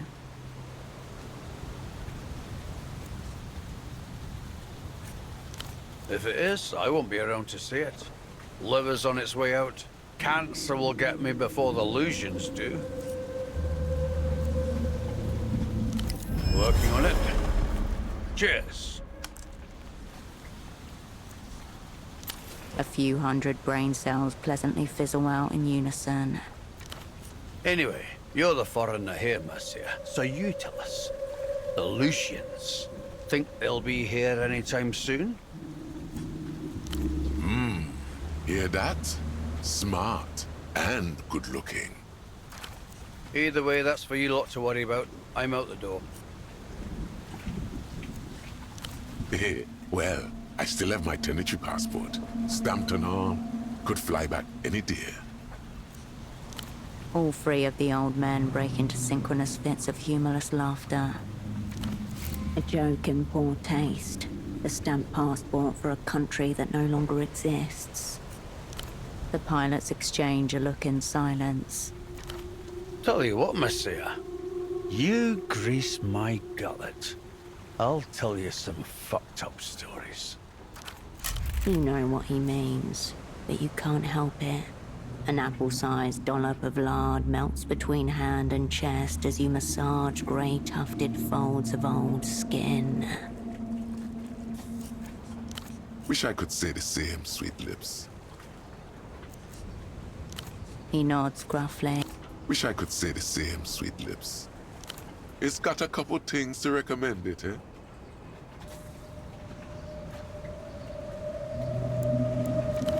It's a bit shit, but it's fine.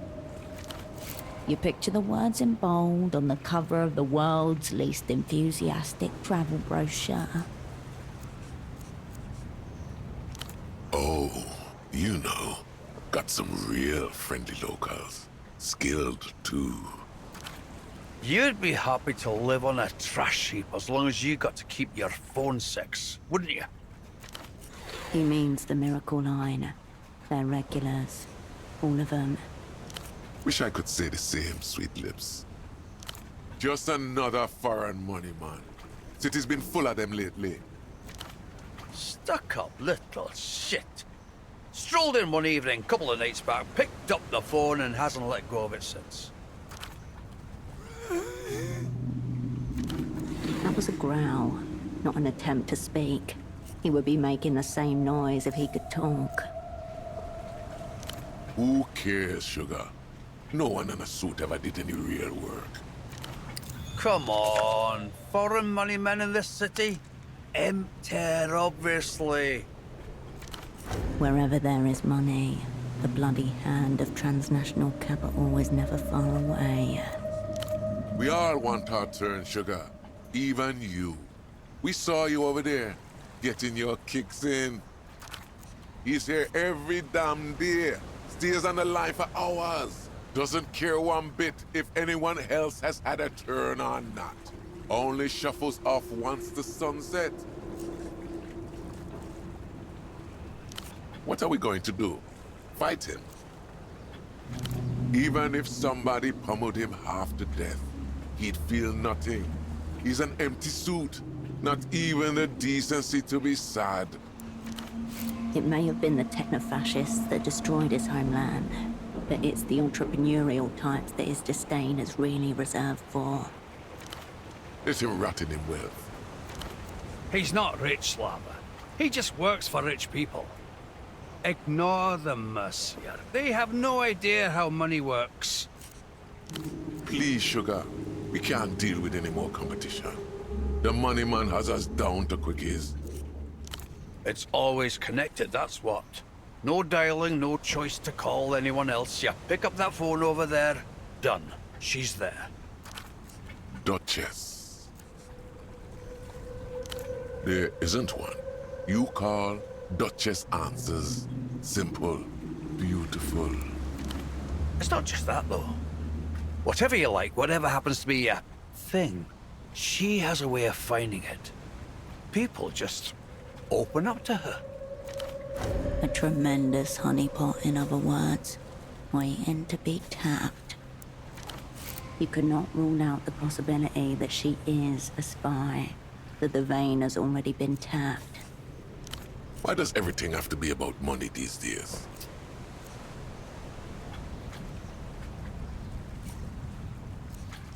Oh, Slava would just love that, wouldn't you?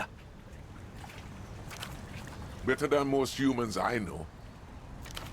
If it is about money, it's not in any way that concerns us. Line's been free for as long as anyone can remember. They act like the issue of money is secondary to the existence of the Miracle Line. It's not. This is the issue itself. Will you look at that? Now where did a sweet thing like you pick that up?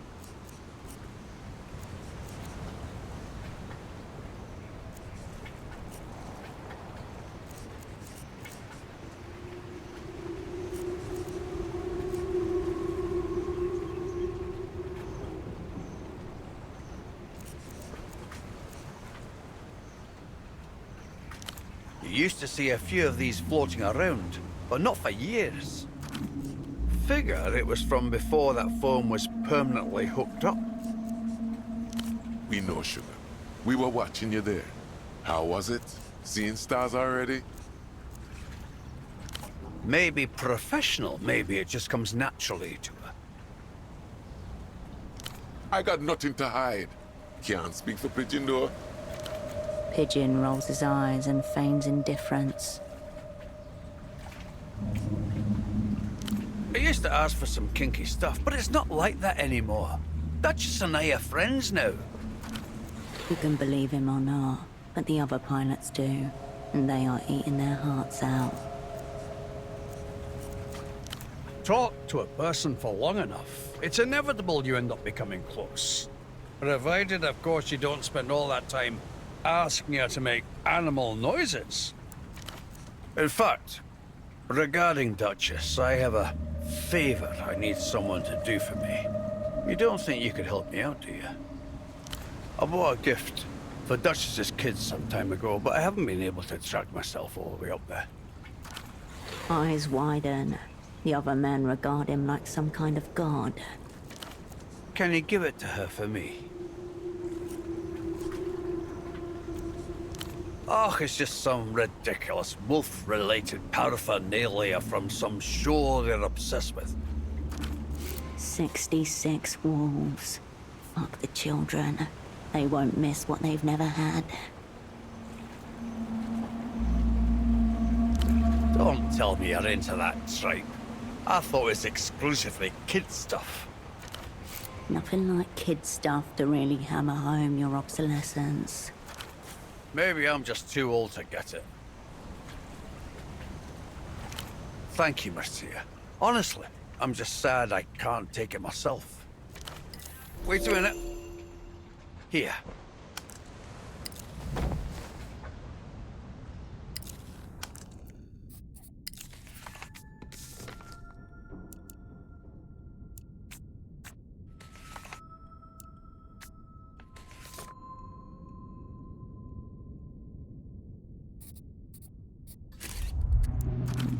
Tell them, Grandpa Sam sent it. Remember? Ah, it's just an inside joke we have going. A pet name, if you will.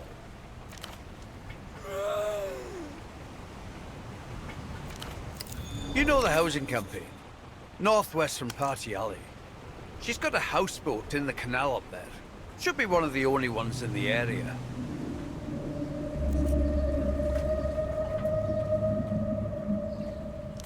Thank you, Marcia. We'll be here. The plastic seems to almost hum in your hand. You turn it over and see 1 out of 6 stamped on the hard bottom. It seems to be a novelty cup. Merchandise for that Lusian propaganda cartoon that the kids were watching at the bazaar. 66 wolves. You feel the satisfaction of a new obsession being indulged for the first time. You put Critical Wolf away and look back up to face the ex-pilots. I never tire of it. Gross misrepresentation is what that is. Back in the Tenetries, we have a folk tale about a kind of mermaid, Dennis Cadin they called, that's half woman and half sea cow, that would lure sailors to their death. And pilots, of course. The thing about Dennis Cadin is that they're not 50-50 like the mermaids they talk about here. Anyone can have any part human and any part animal.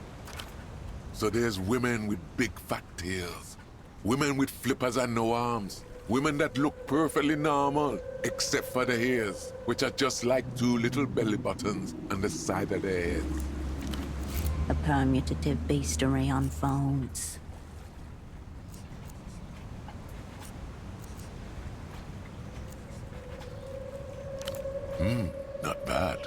Those are dolphins, not sea cows, but still, not bad. Oh, here we go. There's this one story about a Dennis Cadden that some fishermen pulled onto their boat, thinking she was just a sea cow. Then they rolled her over and discovered she had just one thing different. The wrinkled vulva of an old woman. Tuft of gray hair and all.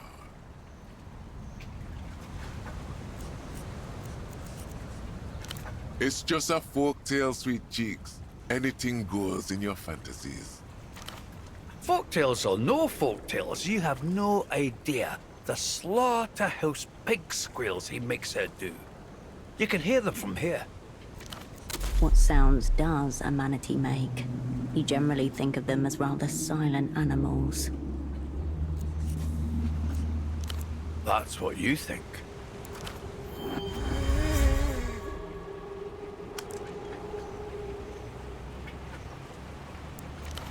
You thought just because it was phone sex, it was verbal. Think again.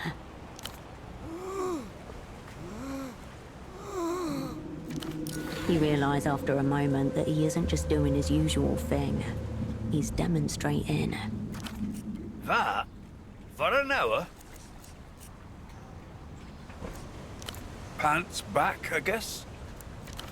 All things considered, it's more vanilla than what most people ask for.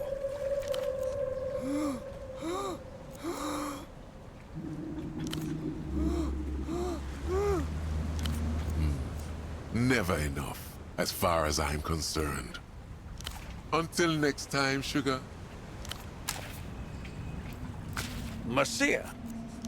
Until next time.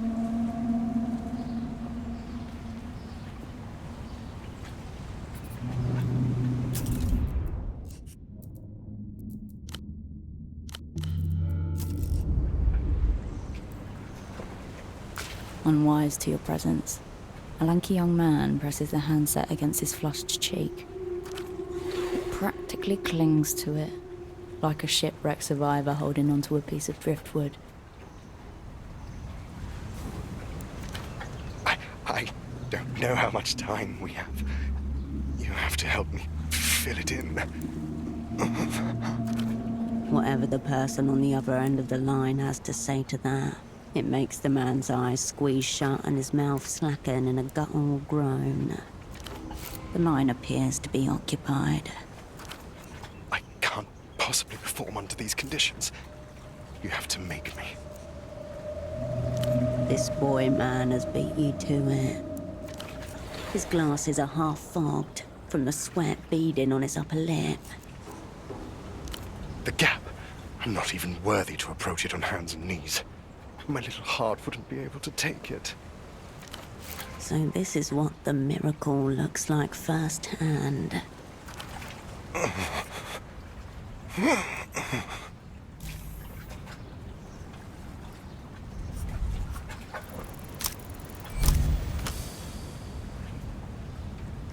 Perversion, developed wild variety, but what sort? Please. I need to feel like my position's in jeopardy. What comes to mind is a handkerchief, buffeted on a night wind, eternally in retreat from itself. On the contrary, he's been making 250k a year since he was 22, plus benefits. Already set on life's glide path, and all it cost him was his humanity. Wall de collage, Super 130, looks more expensive than it feels.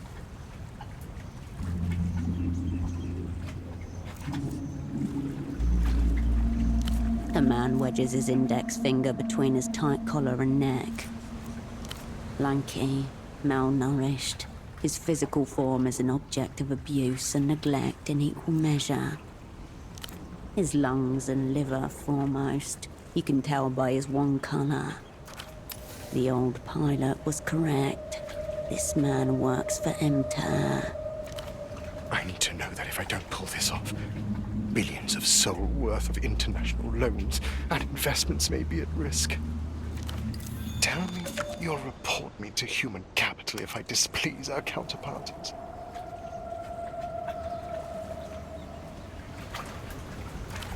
Now if you could just get his attention. Oh, I think I forgot someone's title. No response. He's too deep in his own world. Oh my god. You can't do that to me. But you really, really should.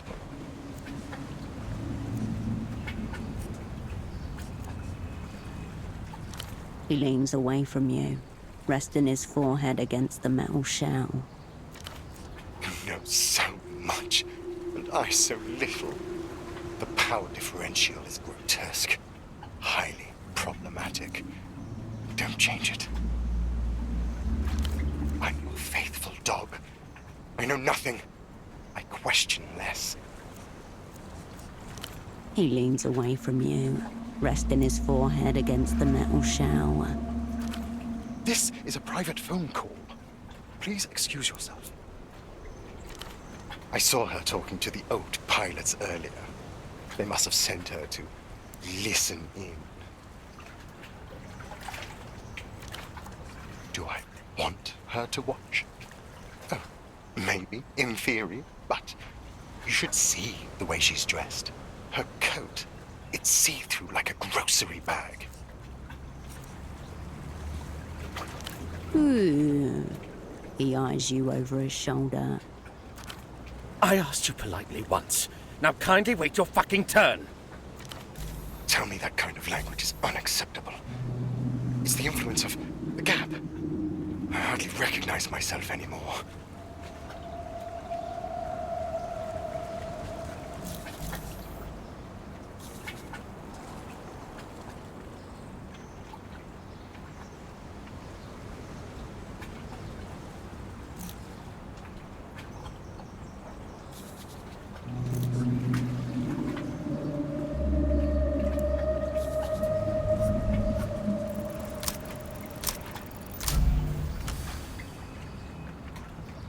No, not her. More. Grace. Help! Questions? Do I look like a man who has time for questions? Hatred. Contempt. Nothing. I just ably defeated one of the local lumpen probe. Nothing compared to the mysterious gap. I've got to go. I'll call you again when it's safe. With that, the man gently sets the handset back in its cradle and slinks off into the city. At last, now you can use the phone.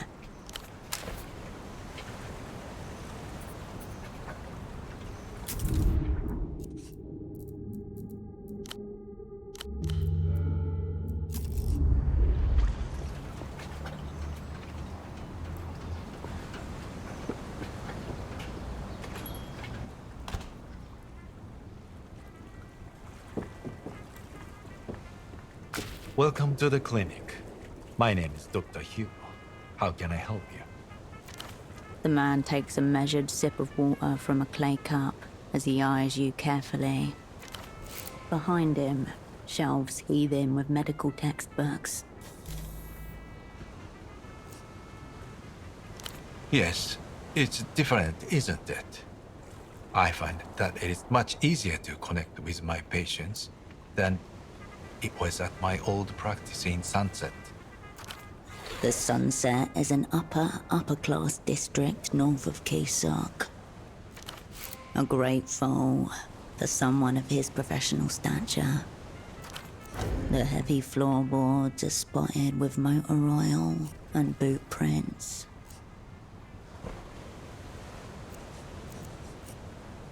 Yes, well, I'm happy you feel that way. If it's a fairy tale, it's one he's either grown very tired of or never wanted to hear in the first place. The floorboards groan, the hole scrapes the side of the canal. Family medicine. The The sort of serene, approachable expression that is considered key to good bedside manner. Oh. You just make out the sounds of the ex-pilots blabbering at one another, though their words remain indistinct.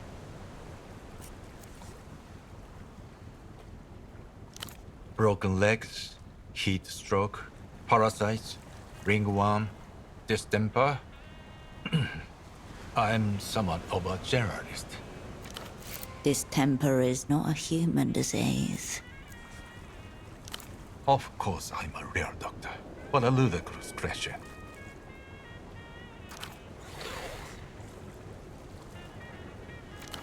A real human doctor would have a real human medical license. You should give his a look if you get the chance. Of course.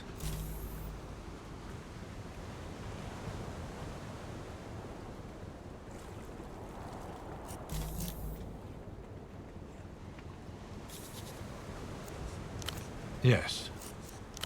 Of course. I'd hardly call Gonzalo a peer. I hope he was on his best behavior. There's no telling what Gonza's behavioral baseline is.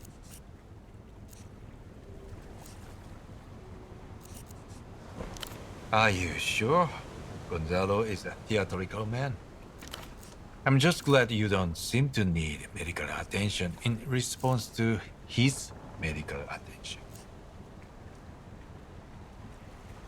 Just please don't let him operate on you. Gonzalo was and is perfectly capable of sabotaging himself without my assistance. Under the air of affected dismissal, the accusation cuts.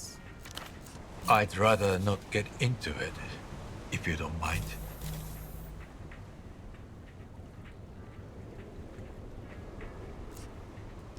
Of course. What can I help you with? Catatonia is an incredibly general symptom. It could be caused by anything from overdose to meningitis to a stroke. I'd need to see the patient to venture a guess. Pseudopod will not be exposed, nor will you.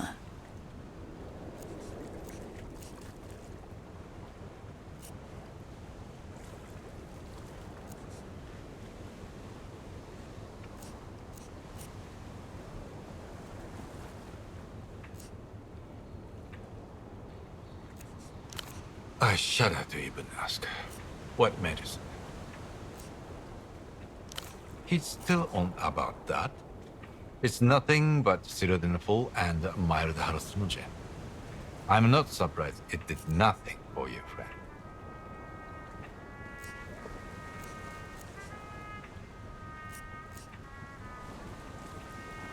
Frankly, now that you've given him a completely unvetted medication, I'm even less likely to assist you. If something happens to him, my liability skyrockets. No, it would all be guesswork, which is unwise, medically or ethically. I'd advise against it, but regrettably, I can't think of a doctor I trust who'd diagnose someone in absentia.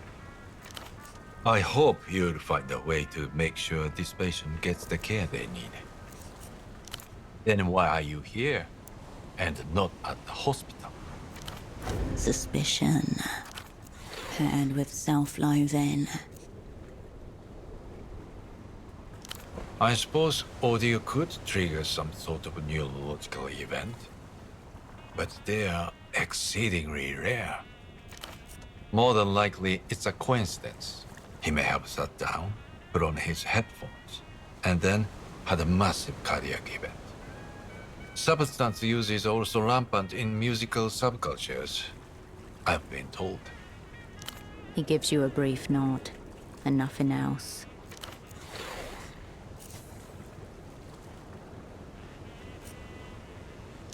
Without a prescription, I suppose I could sell you some melatonin tablets.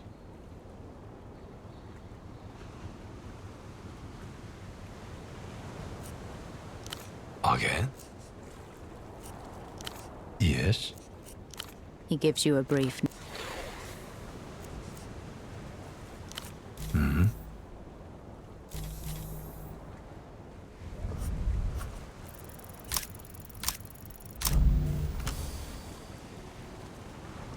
Hit this costumed fraud with an undeniable truth. The bureaucrat's date stamp. No, it's not. He has denied the undeniable. Prepare the bunkers.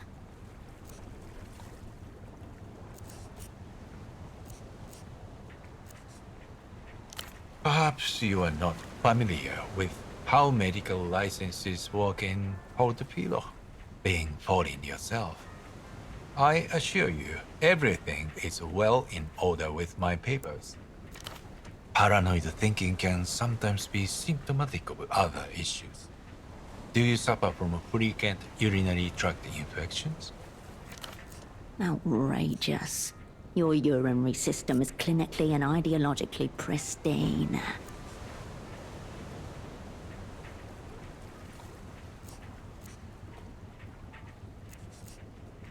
You sure? No burning sensations? Urges to go, pains in the kidney region? He sits at his desk, hands folded neatly in front of him, an expression of concern etched into his gentle face. Until next time. The one personal touch and the other wide. Lights glint off the glove. The document has to be displayed by law. Nothing out of order about these documents.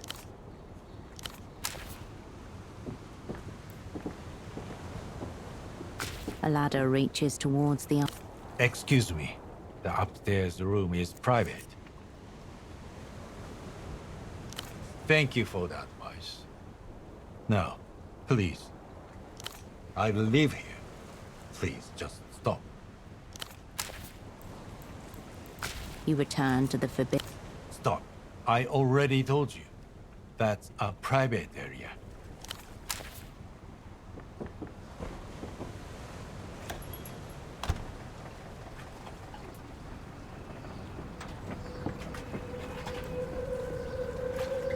Shh. It's her again. My stalker. Warily, the young man watches you go over his shoulder.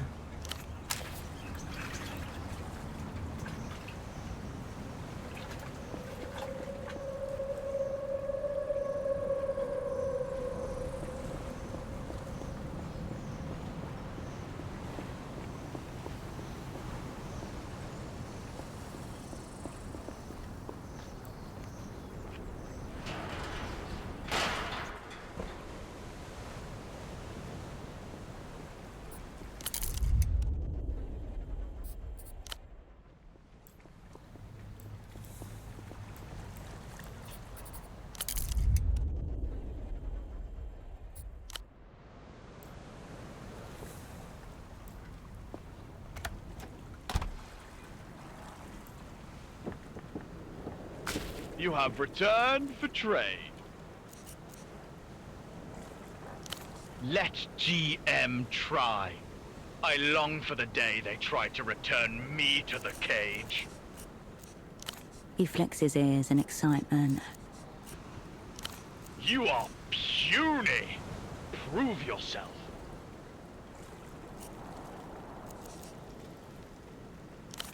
Fertile color. Pleasing hue. Ruttings abound. He flings the harness at you. Victim of trade. Farewell, combatant.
You're back. And you still look like that. Sure.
Hello again.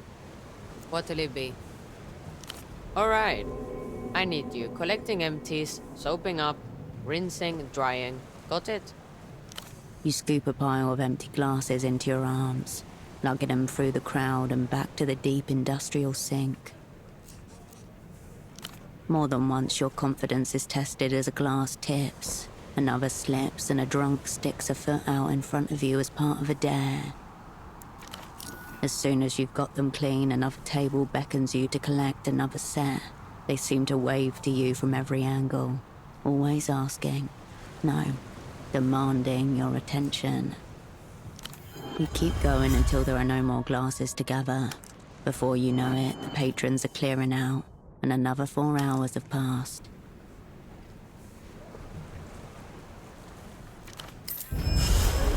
That was a busy one.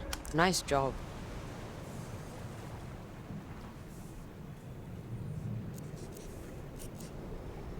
See you.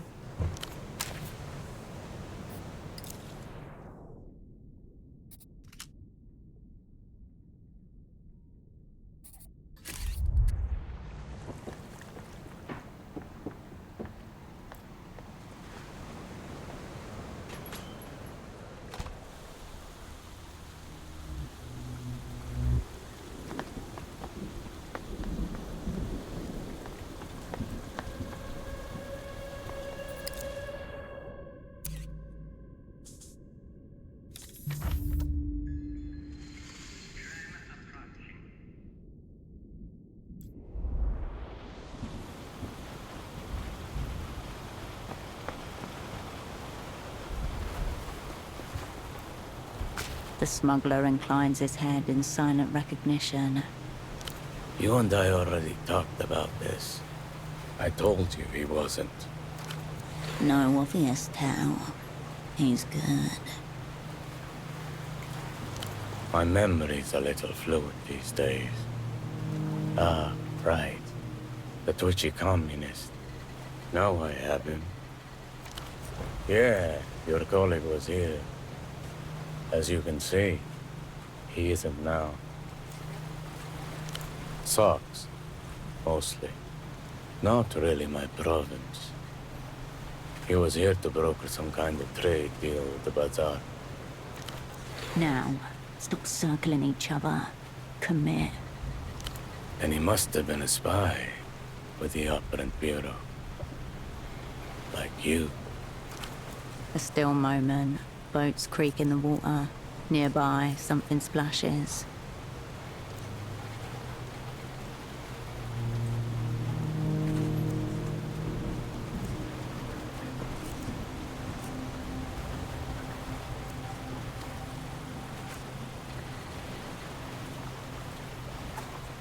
You look real enough to me.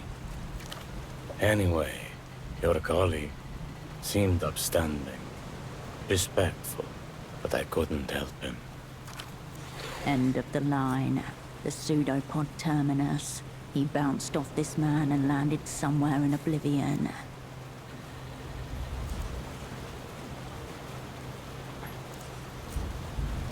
Very much so. Probably two with it. Shaky hands, blotchy neck. But he did all right. A polite round of applause for the support act. No. What's on it?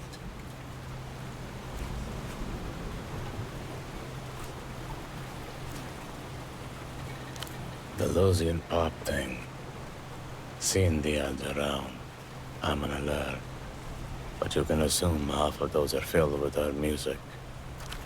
Colored disc in these high-tech formats. Not really my province either. I don't like giving things up first. Policies served me pretty well over the years. Don't take it personal. So it's partner now.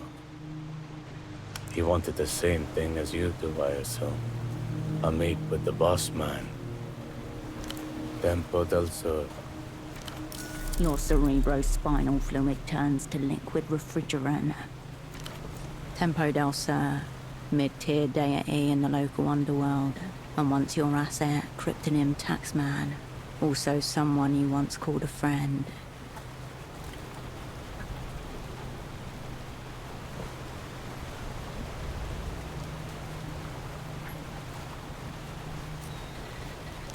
By name. Your colleague was very keen to speak to the boss. I had to turn him away.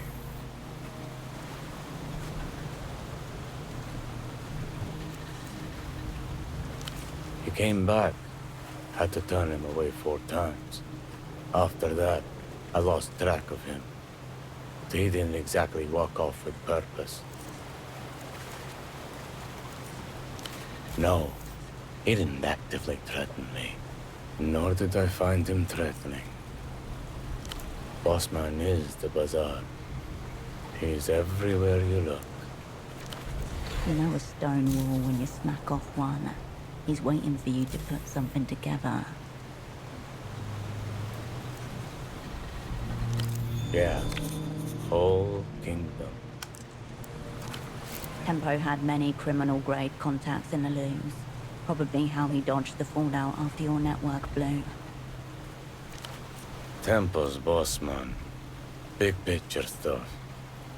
His new underboss keeps things tight on the ground. Teenage girl. 16, maybe 17. But knows the score. Promising young bootlegger. She's alright. Leave her be. He's very fond of her. Man's got a way of rallying people around him. Friends, allies, losing underworld contacts. Doesn't go in for sleep much either.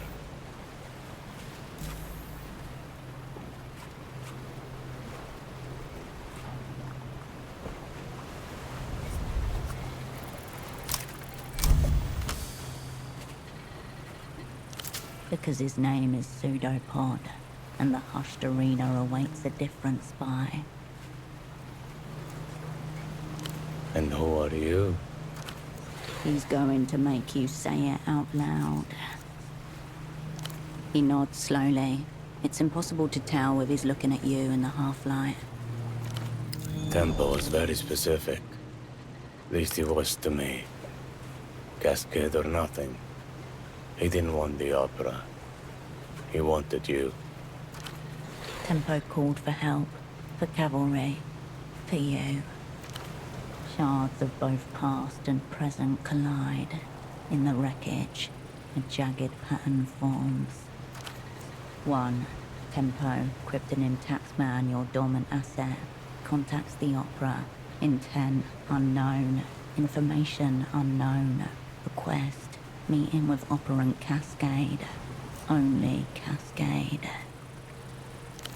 2. Cascade status frozen. Duration in perpetuum. Opera issues directive. Dispatch lead operant to Portaferro. 3. Pseudopod. Active in theater. Assignment, meet with Taxman.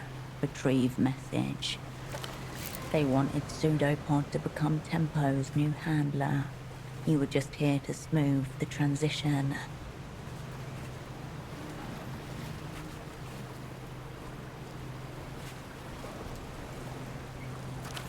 They farmed out your asset, your friend, to some trouserless infant. 4. Pseudopod fails to meet with Taxman. Requests Cascade from Opera. 5. Timeline disrupted. Movements unknown. Pseudopod. Status changes to lost.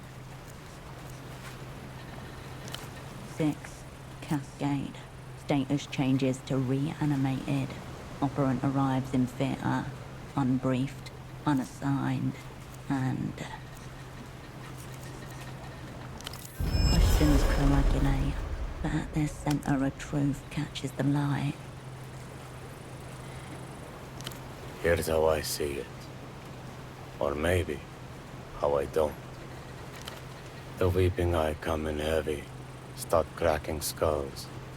Tempo gets a wild look in his eye and follows it out the door. You two spirits appear out of nowhere, full of socks and half-stories. And now we're all jumping at shadows.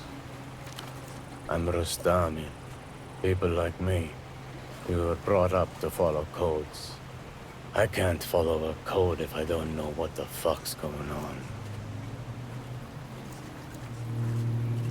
Thanks. Do you know the way out? That's our biggest problem. Tempo's gone. Vanished. I don't know where he is now. But I can tell you where he was. That's his office up there. Tempo HQ. It's been locked since he disappeared. No one in, no one out. I'd rather leave the guesswork to others.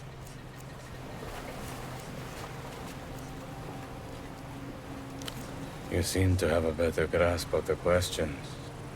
Just about. Another one of Tempo's recent phrases. That one was for you, far as I could make out. I passed it to your colleague. Thought it might get you here faster. It would have. It would have brought you running, if they'd bothered to tell you.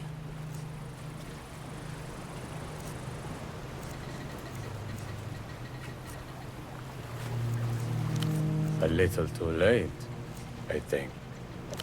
A week or so back. Since then, nothing. Because it's locked. And from the other side, only silence.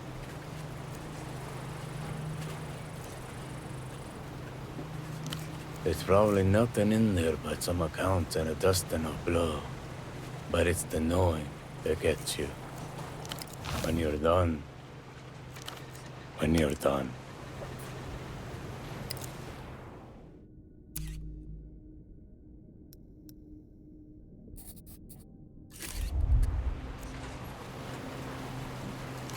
He lowers his head in brief salute.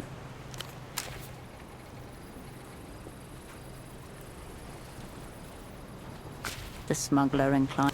I'm listening. Are you asking for yourself or for the kids? Neither. Though if I had any, priority would go to the kids. I've seen a crate or two pass by months ago, but nothing since. Even the lads who sail close to Luz say supply is scarce.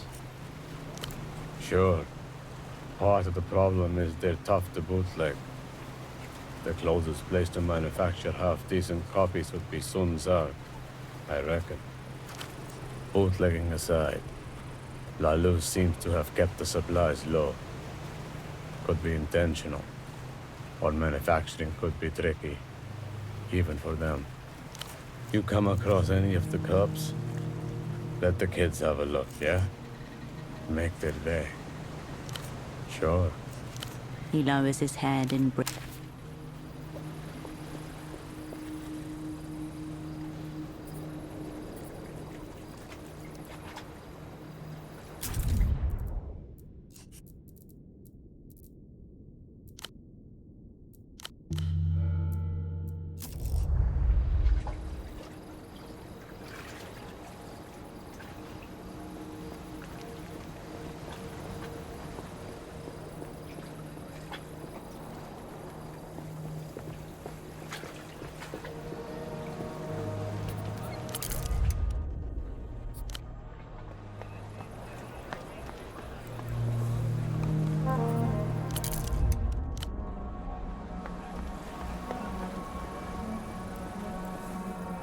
The fire door is... The door sits flat.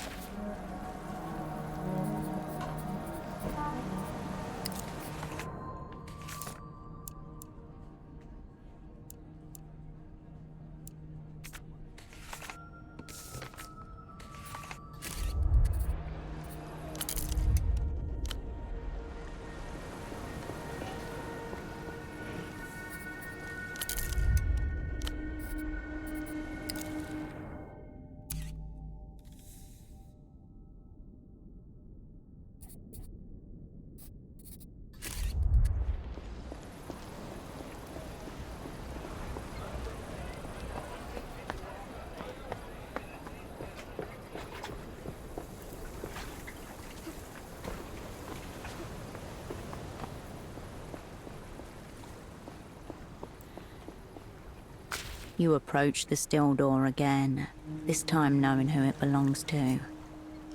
Silence from the other side.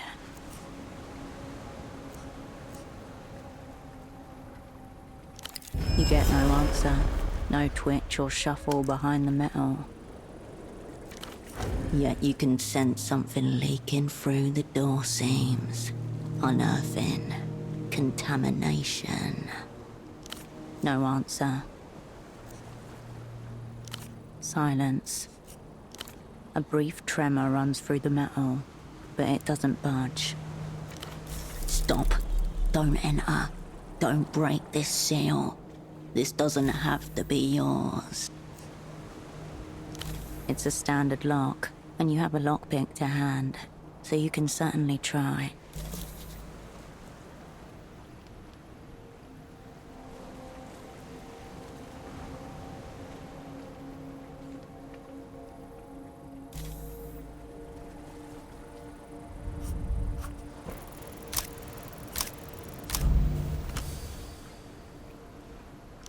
Decaying rectangle, limited movement, kill.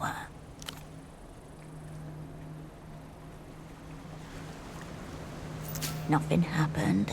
The gang look at each, mystified. Did we use the wrong leg? Oh yeah, about to hurt. Very badly. Neurons firing their way down our leg like dominoes. 3, 2, 1. Fortunately, you kick the door right on the handle.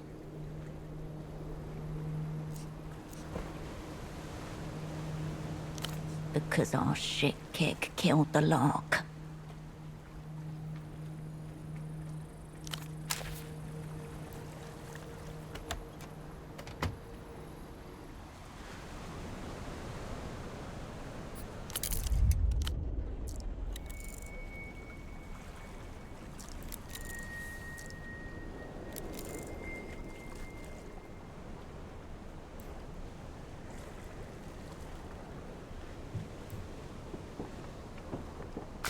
A ruined sofa with a sad story to tell. The air hums. This is a spy's death.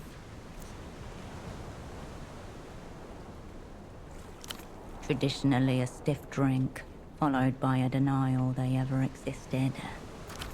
Update. Asset taxman was unknown. Now zeroed out. Multiple assailants going by the footprints. A brief struggle. Then the inevitable. The stereo system is facing away from the sofa. Think about this suboptimal room layout for a moment. It's much easier than looking at the blood.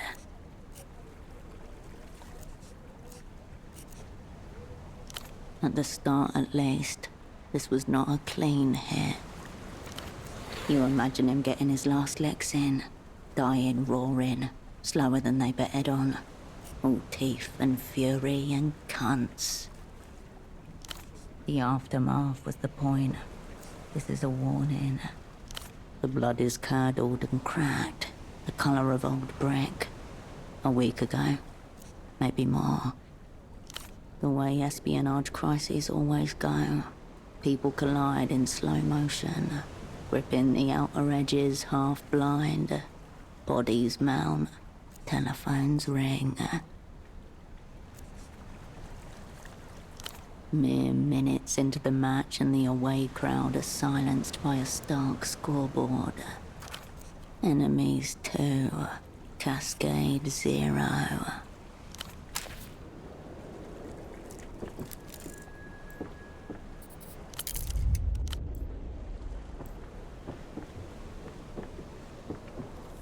On the desk are a grey notebook, an e-terminal, and a broken photo frame, face down. Next to the frame is an eye with a long single teardrop, shaped out of a fine white powder. It's soft and ringed. The word accounts is written across the top in black marker. A thicket of serial numbers, dates, columns and rows cover the pages top to bottom, along with shorthand references to incomes and outgoings. You notice the handwriting completely changes in the more recent entries. The first dates back years, harsh-lined, heavy-handed, all capitals. Tempos. The second set is an elaborate looping cursive. Some of the eyes have little hearts instead of dots. There are none. The first set of handwriting even uses the word cunt with the same wild abandon as the second. The heart suggests a compassionate touch, maybe even a human relations department. A list of names, titles and compensation. One of the rows has been firmly crossed out with aggressive black lines. Ignatz could be the individual of flexible loyalties that Carmuna mentioned. Rent, utilities and other minor operating costs, including travel. Multiple instances of round-trip tickets between Portofino and Acquair de la Luz. You avert your gaze. It doesn't turn on. Someone's cut the cord. The crying powder eye stares at you. It is a signal. The crudeness of it points towards a sick joke by the weeping eye. The eye watches you. The silence in the room agrees. Your finger returns to you with a dusting of white.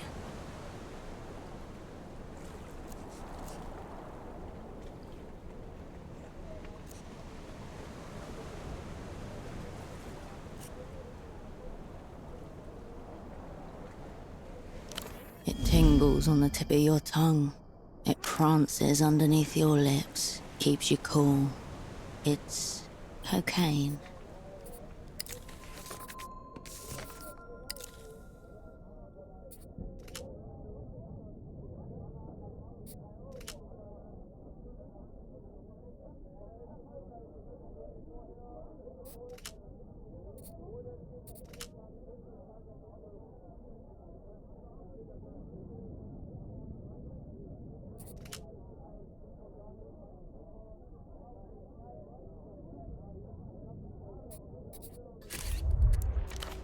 The eye is no longer weeping.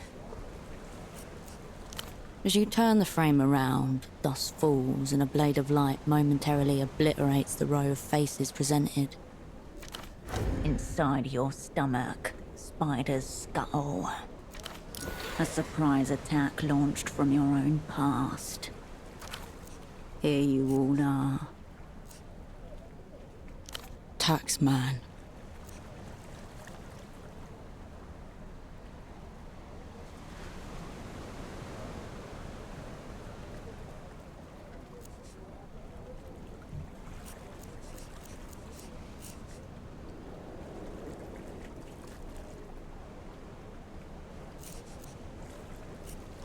Estoc. Virtue. Cascade. Radiant. Kindred. Holocene. Your former network, known to the Opera as. Unknown to you, as those friends you left to die 5 years ago. Your people. None of them meet your eye, apart from you, the only one looking down the camera. They were counting on you, and you abandoned them. While they thought of you, you thought only of yourself. You selfish little child.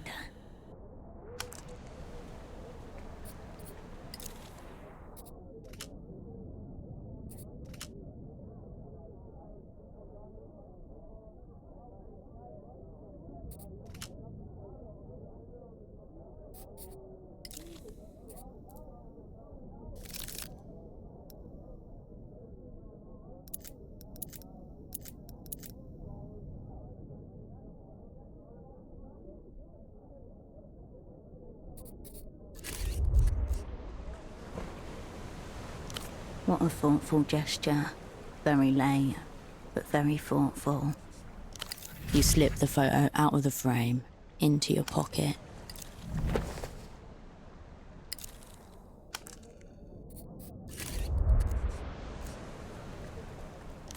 A fatal case of sentimentality, leading cause of death among old assets and spies. He wanted to keep you all around.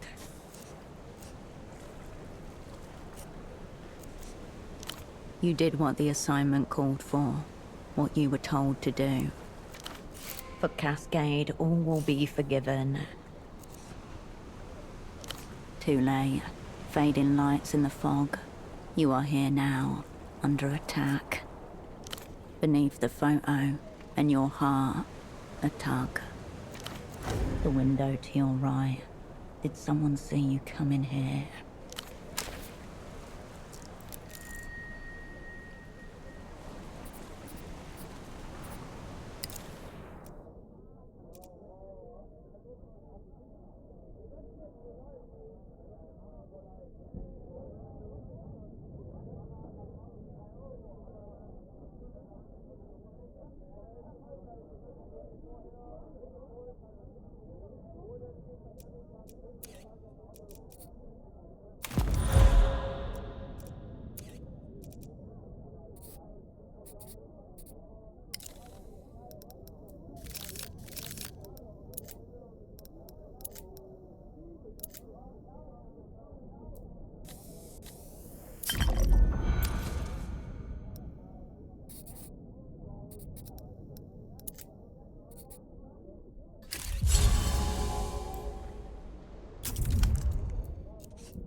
News from the crash site.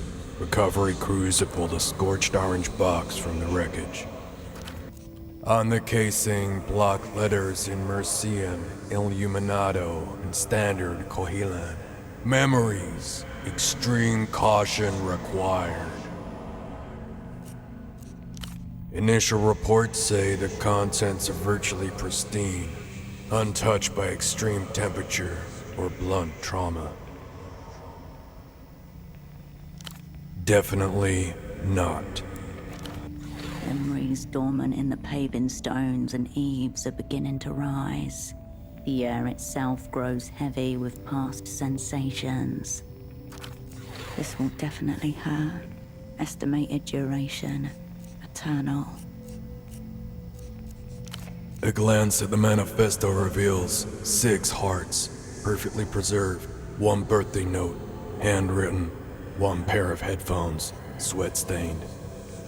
2 packs of black cigarettes, for a mark, 2 portafirant fighting beetles, 1 faded receipt for 2 schnapps at the fog mirror. The metal release handle is too cold to touch. Already, you feel a little bit less alone. Whether you're prepared for company is another matter.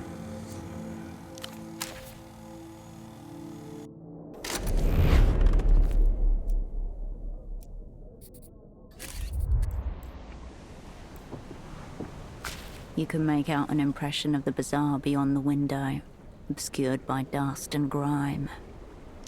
You gather up your sleeve and exhale onto the window, where your breath reveals a clear handprint in the dust.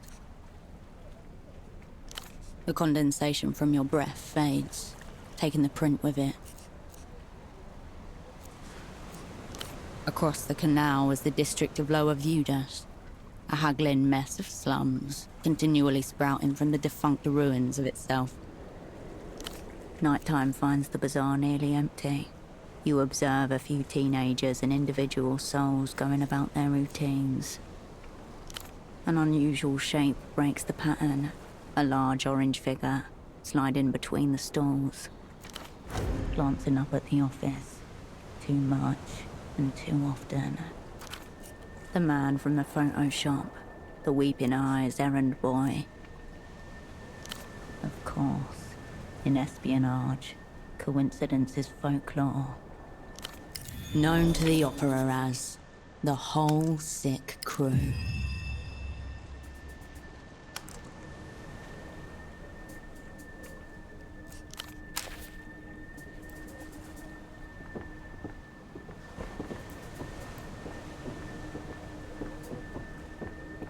The desk is as you left it. You tap your fingertip across the dusty eye, then turn it upwards into your nose. You turn from the desk, back to the ransacked room.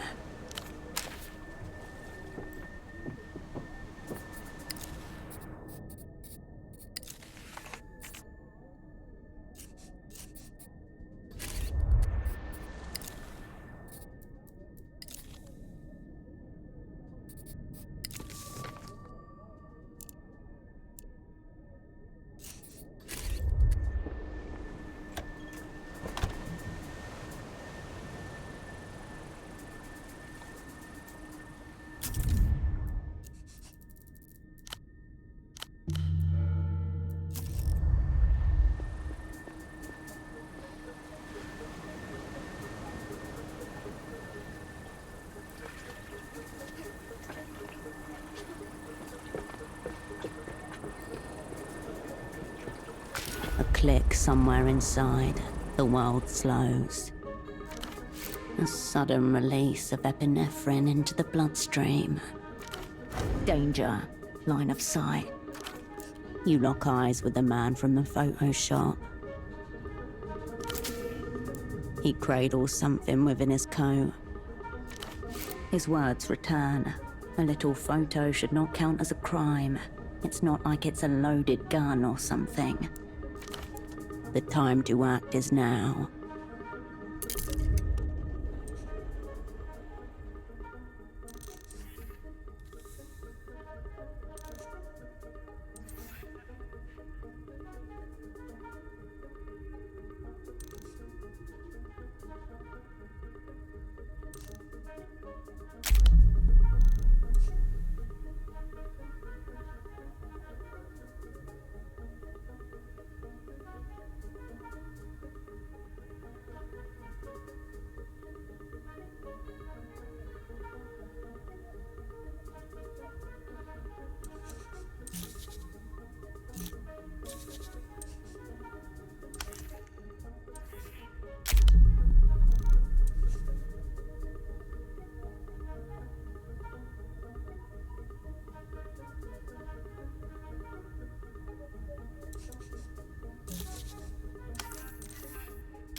Two paths are before you.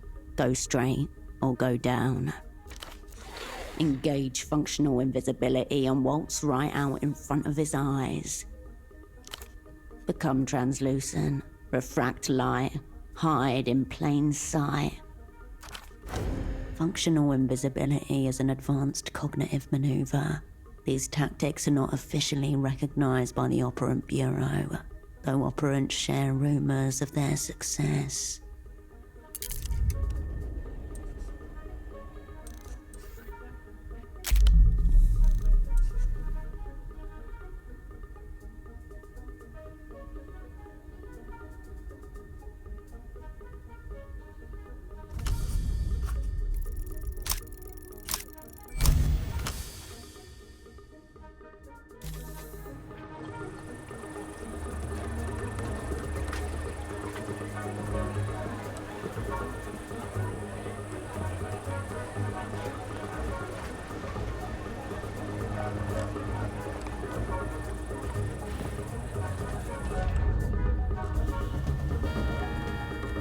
Your opponent looks this way, then that.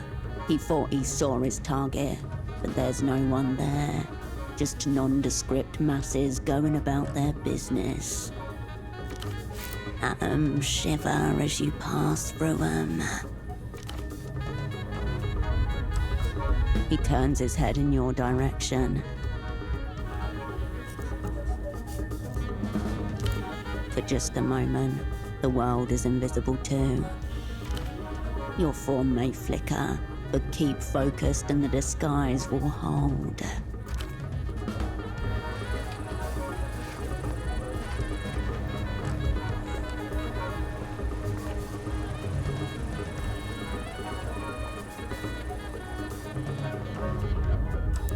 The exit is in sight, tantalizingly close. And so is he. You hear the whine of a 50cc engine. A small tuk-tuk appears in your peripheral vision. Yo, Operant, this way!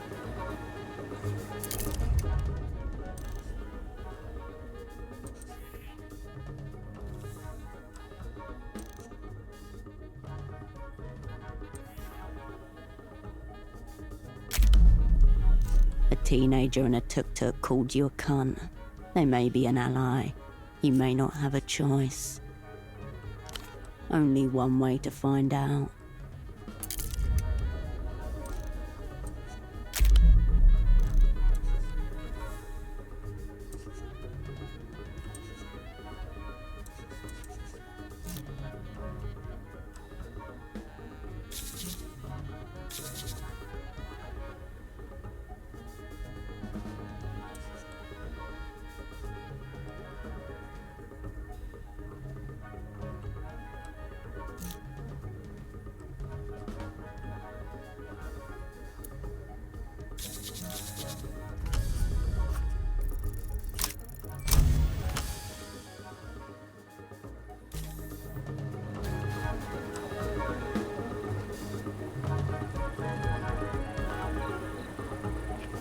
Your technique is flawless and beautiful. One wonders what other secrets the opera may be keeping from you. Is it skill, intuition, or luck? A matter for the philosophers. You move unseen.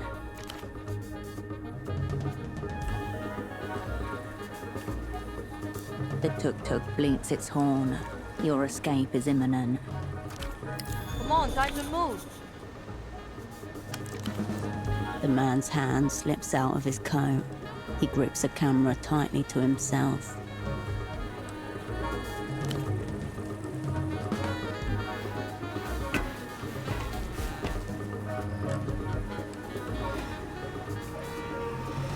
You race towards the waiting tuk-tuk and hoist yourself up.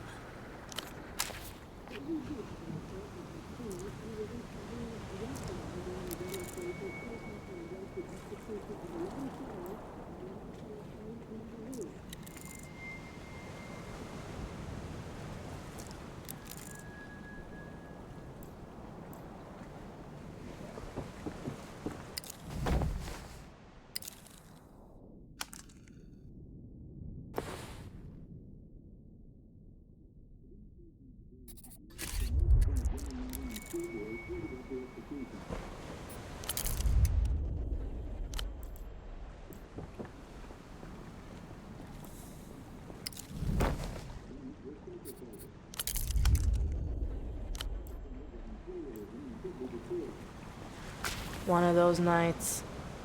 Hans Akimbo. The girl gives you a quick, not exactly kind once-over from behind a dark cigarette and crescent nose. Ouroboros Black.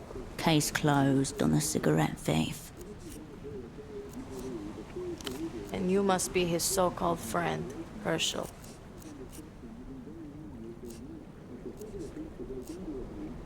That was the almost fucked it wagon. Welcome one never showed up. Tempo said you'd be late, by the way. But that you definitely come. Your former asset was swapping secrets with a teenage girl. What is occurring here? Not that. Probably. The man was a committed homosexual. Magician's apprentice. They throw knives at me and I get paid not to flinch. All of it's gone wrong. Someone took Tempo out. The whole way out. Who do you think found the blood? He's dead. Turbo dead. Sorry. Tempo had enemies in every direction. Take your pick.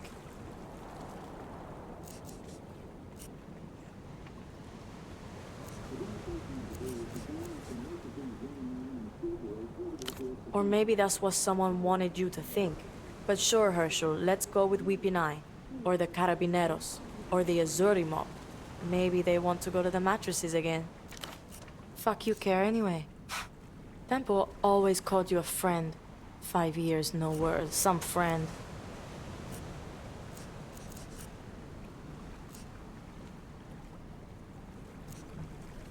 Yeah, but everyone says that. Because it's easy to say. From a nearby apartment, the muffled sound of a beautifully played piano gently shifting key. Anyway, he's gone. So now it's me or it's nothing. The girl studies her half-dead cigarette and falls silent. You can hear her silence. Don't trust you with the big stuff yet, fuck off. From the photo on Tempo's desk. That was all of you, right? The whole sick crew? Not a lot. That you were good, that you had something together, and that it was a shame how it all went down. Slowly, then all at once. They got the girl first, he said. Carolina.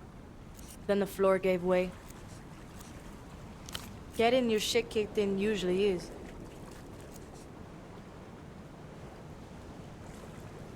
The ritual, obviously. Has it started yet, or what? Cascade or nothing. Tell her Taxman is ready to begin the ritual. That was Tempo's message to the opera. What's it mean? It's a tempo styling for something significant. All gravitas and enigma.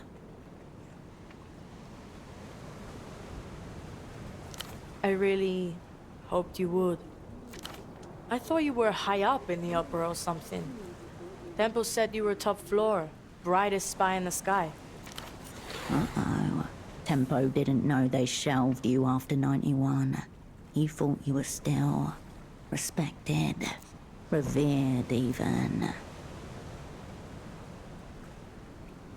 Isn't that just spy talk for somebody fucked up? Let's say it's one of those then. We'll ever know.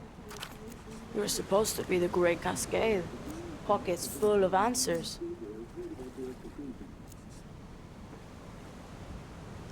Tempo used to say it. So yeah, I do know what it means. Nothing anymore. Probably some coke shit. He practically had a feeding bag attached near the end. Maybe he did. And maybe it'll mean something more later. Gotta forgive yourself these days, I hear. The girl closes her eyes, then opens them again. Smoke drifts from her nostrils. Quiet, Herschel. I sense the presence of spirits. They want to commune with us. She is iced over with sarcasm. Yes, I hear them. They're close. They're whispering. Ritual's completely fucked. It's gone. Unless you can find this old Luthien guy. Before Temple got knuckle flicked off the board, he was setting up a massive deal with some Luthien guy who's like 1,000 years old. Someone way high up. My best guess? This ritual's all tied up in that. Maybe, but we're getting into specifics now, Herschel, not abstracts. Ritual, cool. High stakes deal, way more ominous. Temple called it a blow for culture in defiance of all known laws. And he said that if he fucked this one, the Weeping Eye would kill us all. He said this numerous times. The exit papers you discovered at the shrine grow a little heavier in your pocket. Seems that prophecy is coming to pass. Temple was first, a blood sacrifice in his own office. Next is me. Then you, probably, if you're still around. You're part of this deal now. With your old friend, it was never one deal. Always a tangle of side bets, optional riders and overlapping interests. Arranged in such a way that Tempo always wound up across the table from himself.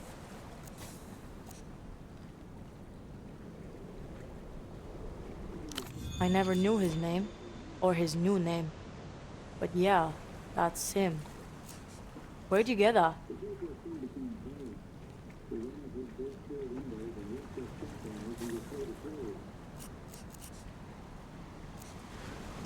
You mean the shrine with all the pictures of dead people? Good fucking omen. This Dante prick disappears a couple of weeks back. Gets snatched, vanishes. Like that. Said some hyper-incriminating shit into the phone that everyone knows is tapped. Extremely schoolboy error. Tempo's on the other end. Hears him get taken. Black bag job. Now he's locked up in some secret jail, saying who knows what to who knows who.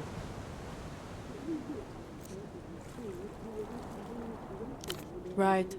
Malin said her dad turned into thin air. She doesn't smile much anymore. Not a great look when you're trying to sell parties to people. You should see her fucking receipts. Yeah, it's right under the flashing neon sign that says secret jail this way. Sorry. It's been a tense couple of weeks. This old guy getting snatched really spooked Temple. Like weapons-grade coke binge spooked. Last time I saw him, he was bleeding out of his nose and talking very seriously about fate.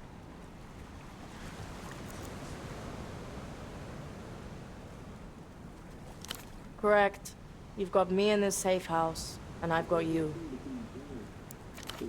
Not on coke, but I am spooked to fuck. You need to find this old Luthien guy and either just bust him out or shut him up. If this ancient prick spills on our massive deal, we're all fucked. You, me, and everyone. This is her way of asking for help. She needs a friend.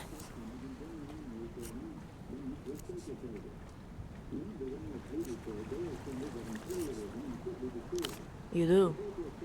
Thanks. Temple said you come through for him. For us. So find that old prisoner, Herschel, and come through.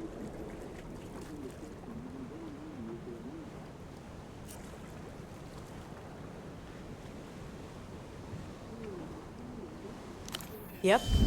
Temple offered him safe passage through Portofino. Set him up with a new life. He was good at moving people and making them up. The techno-fascist nursing home? Who knows? Probably death in some form. Something he called the Mega Violator. I would say conceptual object, but it exists. The illuminated cunt never came through with it, or at least, he didn't have the chance. So who knows where that got to? Only shot we got. It's you and me, Herschel. One cunt down, two more behind the ghost of him. Her hand reflexively reaches for the cigarette packet jammed into her left bra strap. She smacks the packet once against the side of her head, then flips open the top and plucks one out. A far too familiar gesture. Something grinds and sparks against the inside of your skull.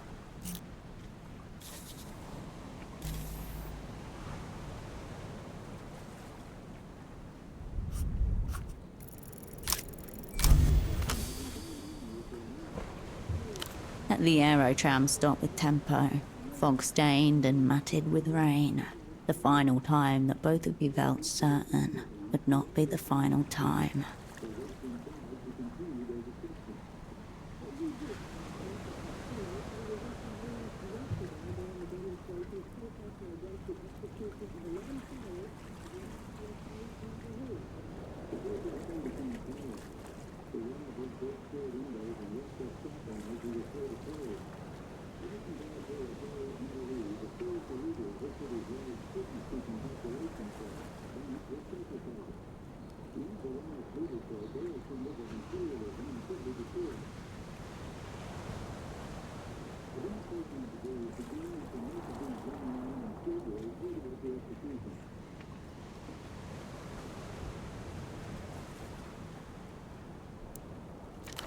He smacked the packet on the side of his head before offering you a smoke. You wanted to leave something hanging in the balance between the two of you, a note to pick back up on. We host here, Hush?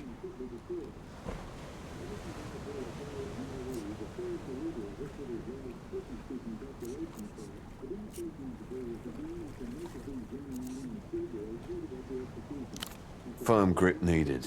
These things tend to bite and scratch. Anything from our dream kid? Kindred, unreachable for the last 16 hours. The screech and groan of your aerotram arriving. You should probably get on that. Don't worry about me, I'll be alright. Take care, you dim cunts. Yo, ground control to Herschel. You look like my grandmother during an absence seizure. Closer than most, I would say. Yeah.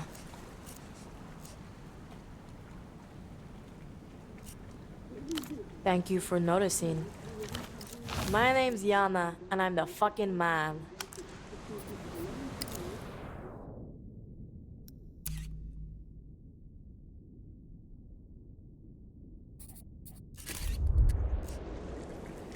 On account of my many enemies.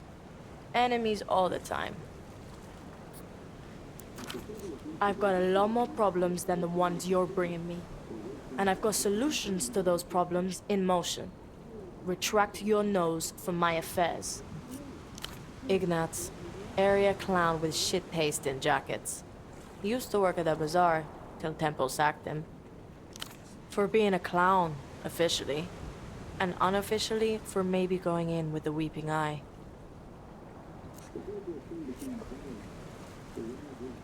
Who knows?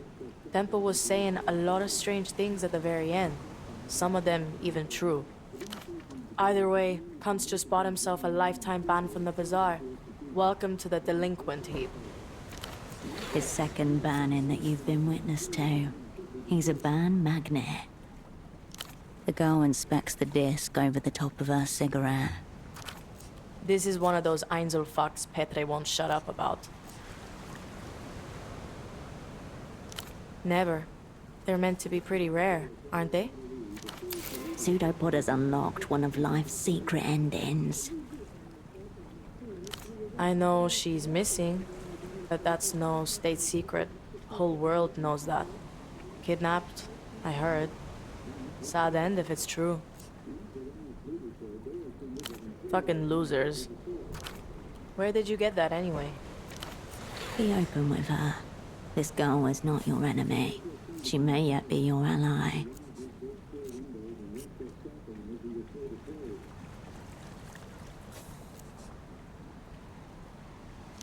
As in dead? Blown away into the night before you could even give chase. Sorry to hear it. What happened to him?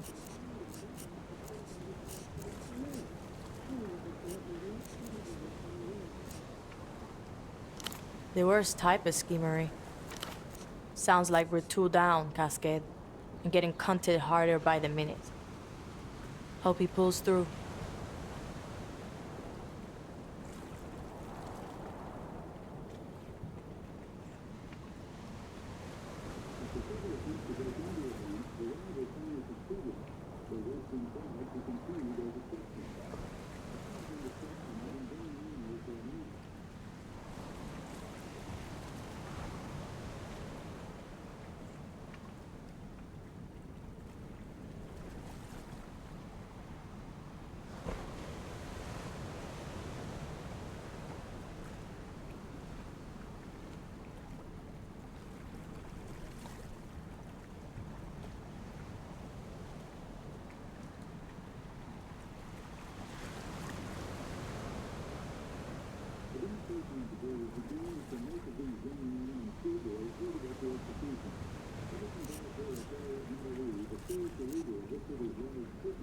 And what's another one in the vapor?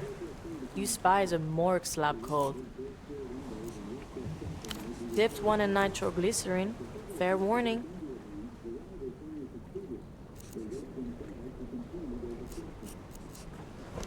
The girl tilts her head up and offers a half shrug. The smoke swirls lazily in your chest. Don't think you're getting another one, because you're not. All right, Herschel. Psychologize me. Yeah, I did some odd job shit around there. Admin stuff for Tempo. Became his assistant, basically. Nothing so high concept. I was just Yana. The bazaar took me in. Tempo kept me.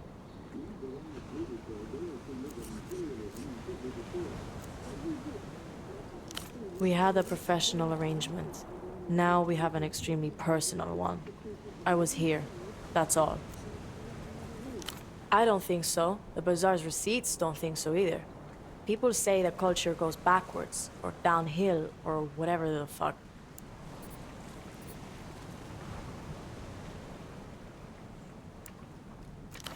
There's only one real blockade to culture.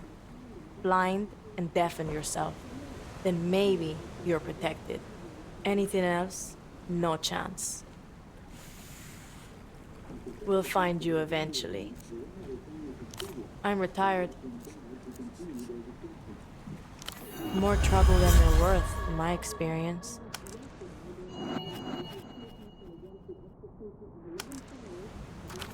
I've got one friend. Might be all you need. No, he's my employee. I keep her locked in a room next door. Anything else? Probably where I left them. Push a little harder and she'll open up. This girl wants to tell you things.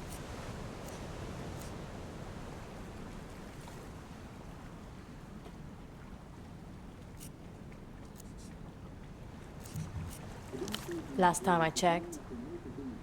Mom's a swimming instructor. My dad creates radio jingles for a local station. It was for a while. I'll check in on them someday.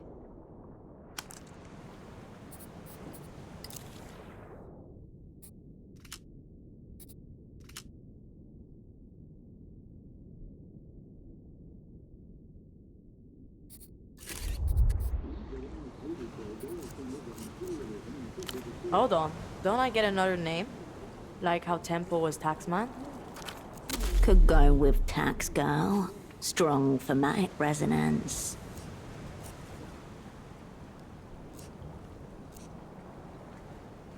You mean like save you from the bazaar? Speak your piece.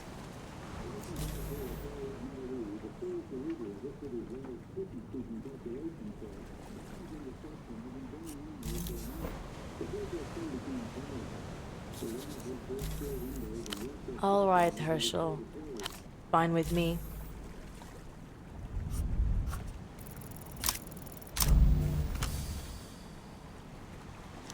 Names are easy. Just go with your first idea. First ideas always win out. Obvious. Lame. No. Sounds good. Get thinking. Keep your powder dry, Herschel.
I've moved Pseudopod into the spare room.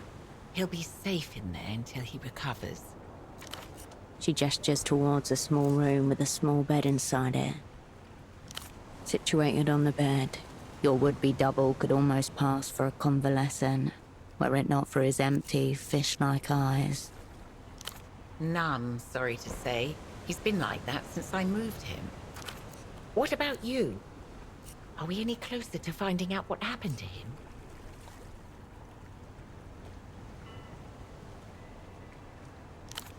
Strange. Why would anyone make a disc like that? Can't fathom how that's connected. Were you able to piece together what he was investigating before you arrived? And? That's good. I'm sure he left ample clues. He seemed quite diligent. You'll just have to come at it fresh tomorrow. The attitude that has carried her through her entire life, through whatever hardship. Well, I suppose that's all. I'll get back to the desk. She doesn't move. I was just wondering how it feels, you know, being in theatre again. I'm not sure how this assignment compares to what you were up to at Satellite Facility B. The existence of Satellite Facility B is closely held information. There's no way a special asset would know of its existence, unless... Forgive me, Operant. It was just lying out in the open. I wasn't deliberately snooping.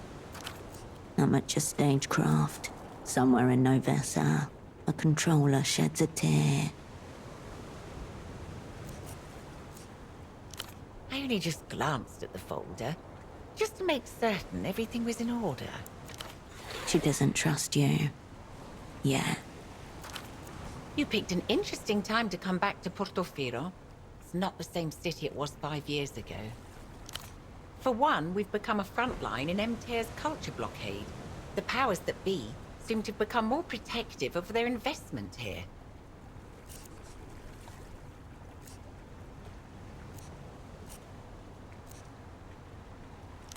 I should probably be asking you that question. From where I sit, it seems they're incredibly paranoid about anything that could increase our strange cousin's sway in this part of the world. Pseudopods seem to think they may even have operants working in the city right now. Then of course there are the anxieties about Reunion. No one can say whether in 5 years' time we'll still be part of the developed world, or whether we'll have been annexed by techno-fascists.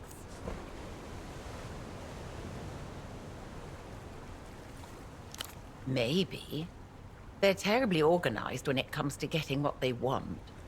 My father used to say it's because they're all of one mind. So this rumor about Lusian imprints goes back at least a generation. A long time for a rumor to linger. It sounds egotistical, doesn't it? But I suppose I do. Time will tell whether it's the right thing or not. Is this some kind of assessment? Nothing too much to tell. Certainly nothing that would interest an international actor like yourself. I've been running this shop for the last 3 decades. Business isn't exactly good, but it's enough. I just get on with things. No, it's just us. You, and the breathing mannequin. Divorce. Unwelcome terrain. Tread lightly.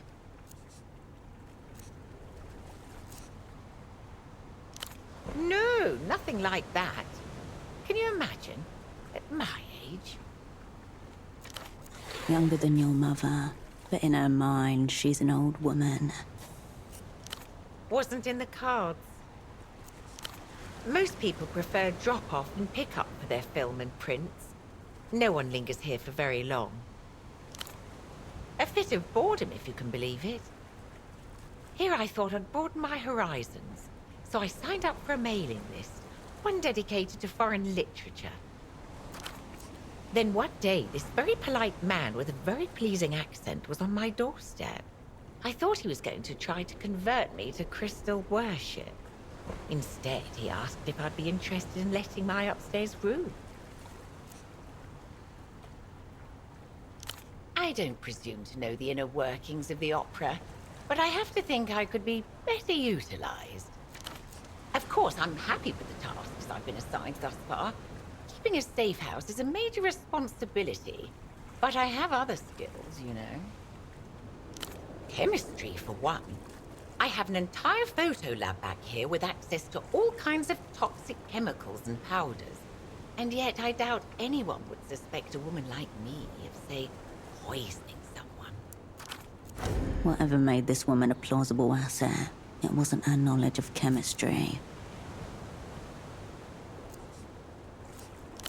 In the Operant Bureau's most fevered dreams, you would move as ghosts, phasing through walls, a mouthless set of ears and eyes, ungrounded and all-observing. If the assignment required it.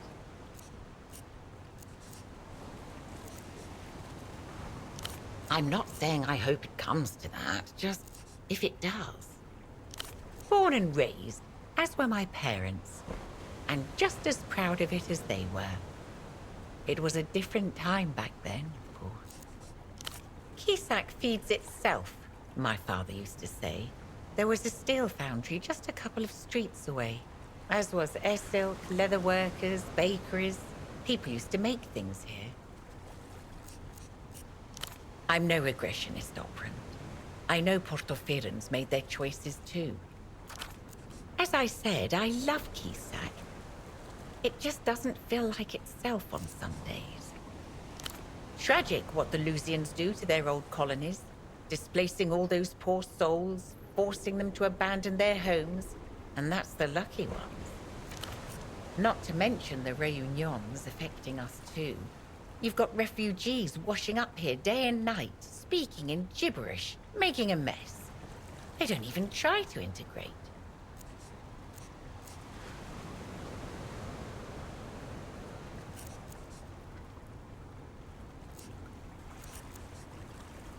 That's not what I had in mind. The Lusians have to be stopped. That's my final word on the matter. No. Actually, to be honest, I find some of the things he says rather upsetting. I don't know. I guess I just like having something on in the background. Of course. Something else on your mind, Operant? Go on, then. Of course. Ah, yes. I poked my head in upstairs, just for a second, to check the hot water. A hot water heater on the 2nd floor. Definitely snooping. And I couldn't help but notice the art.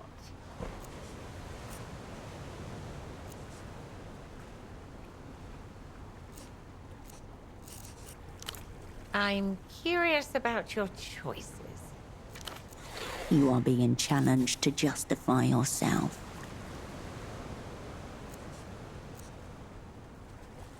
Oh, of course. I should have known. I suppose this is all rather glamorous, isn't it? Hopeful. Deluded. Oh, I see. She hides the disappointed twist of her mouth behind her hand. You sound like my ex-husband. I'll have to take your word for it, Cascade. Well, I'm... whatever makes you feel at home. I'll be here if you require anything. Bagman gestures wide. The sounds from the...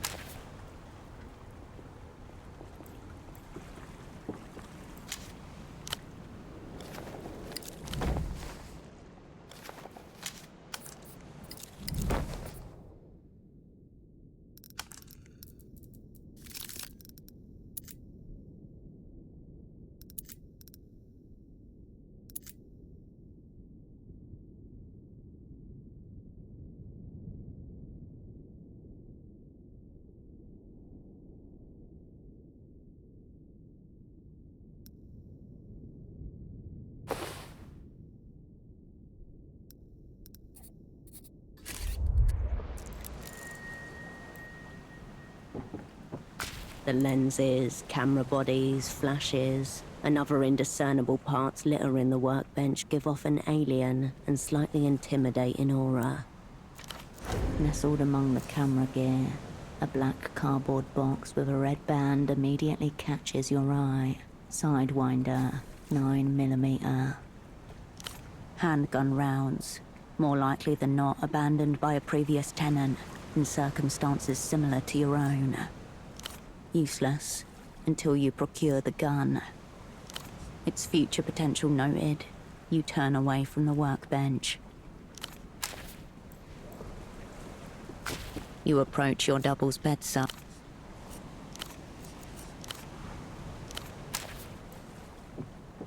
You return to the work. You are not a craftswoman. You have nothing to do here. For now.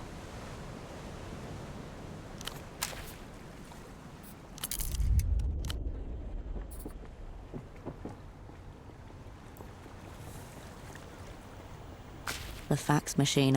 You turn away.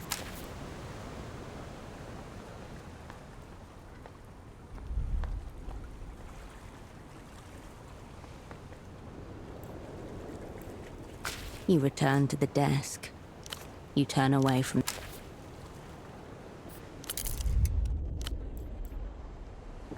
The heifer coffee. Watchful eyes. A part of you left behind. The bed welcomes you for...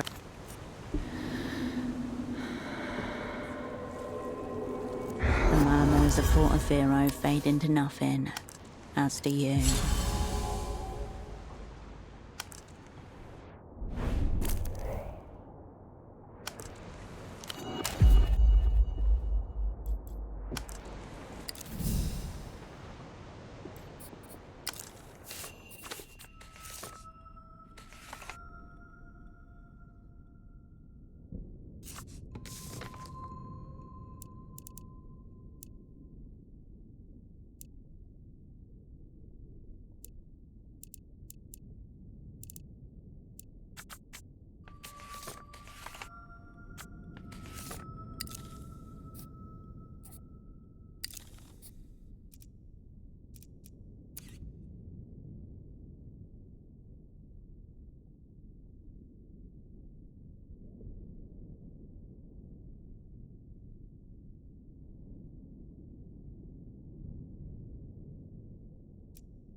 The 10mm bullet in your chest upsets the metal detector at the labor assignment office.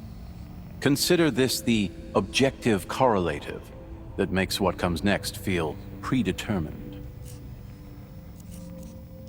You're pulled aside by a heavy-set officer with a disconcerting grin.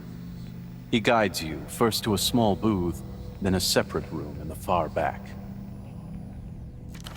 This room is overlit, oppressive. On the desk, an electric kettle and 2 small television monitors stacked atop one another. The overweight talent scout behind the desk pours a cup of cold tea and offers it to you. A Mercian background makes you a natural for in-theater work across the developed world. 2 years of training and conditioning. By 86, you're tapping the phones of mid-tier economists and chloroforming guard dogs with a brilliant young operant from the Remembrancer's office. Your controller orders you to assemble a new network in Portofino. Special-ish, yet ultimately expendable. The ideal operant.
You tried to come up with a different story, a different wolf to be the hero. Alas. We don't care about her. She sucks. Boo. The kids study you, attentive. That's fine. Do you want to talk about the wolf some more? The children ignore you.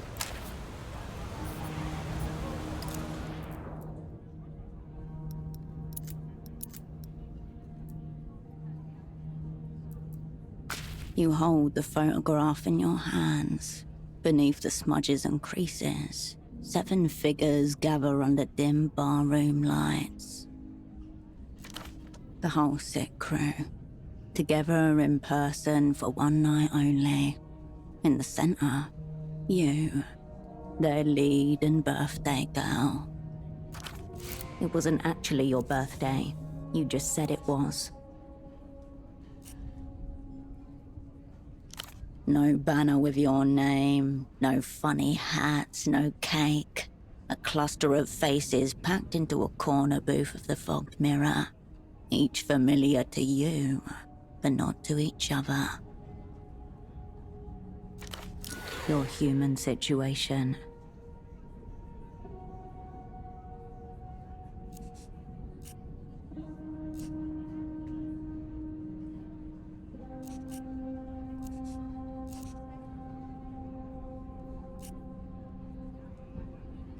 At the very least, it was something that never occurred again.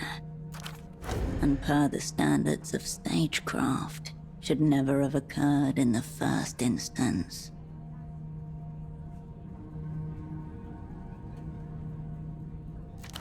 There's Tempo, off the drink and vocal about it.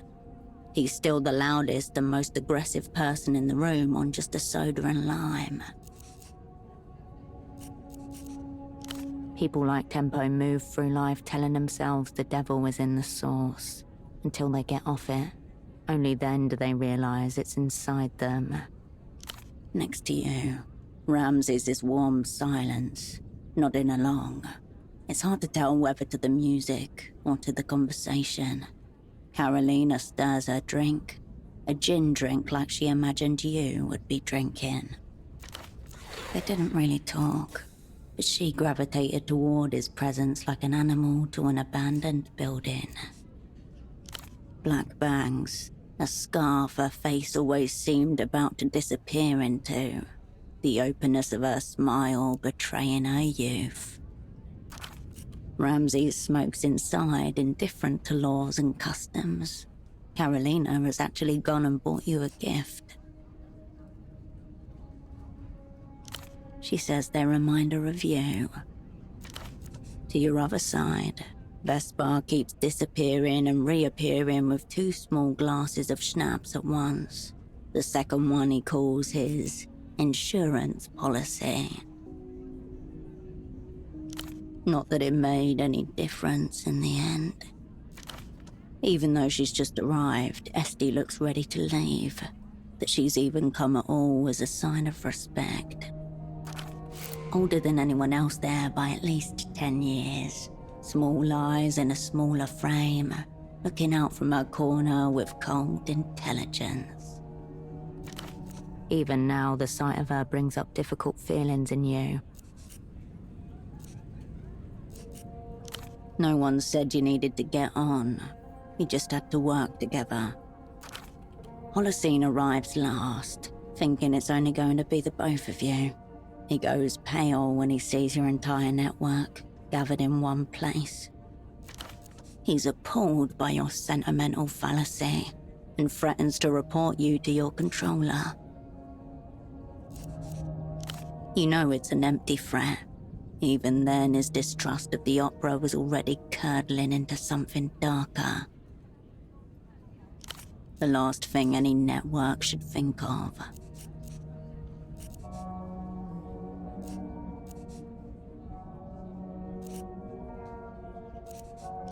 A little memento against eternity. It disappears back in your pocket.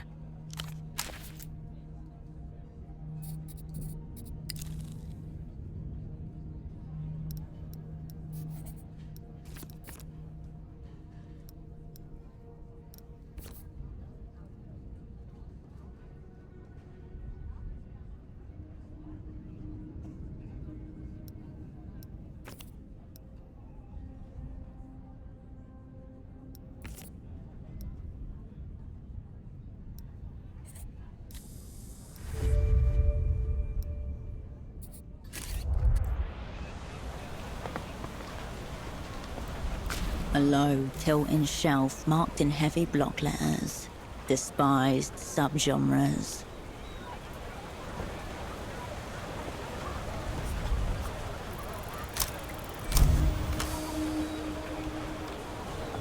Reason will not help you here. Close your eyes and let your hand seek out what it wants. There. The band logo is an illegible scroll, allegedly composed of letters in a human script. On the spine you find the title, Blood Golem. The artist. The album is called I Will Know You by the Sound of Your Structures Crumbling. It is what your hand wanted and found. Violence. An all-out auditory assault. There is no track listing, no credits. Only violence in its purest form. Unjustified, unrighteous, primal. Now, always. Still crass music on a crass, replayable format, but at least it's not an active attempt to idiotize the population. I'll give you that.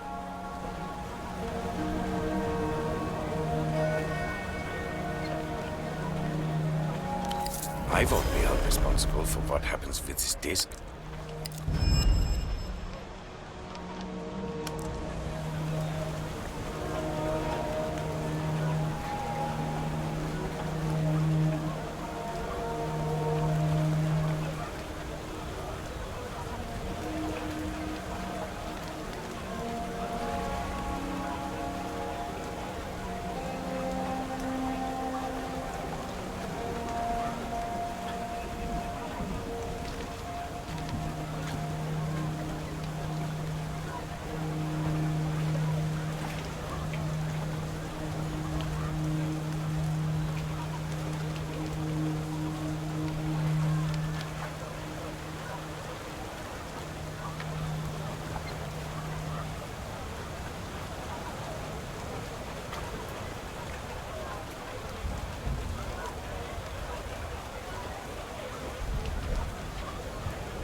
You turn your attention.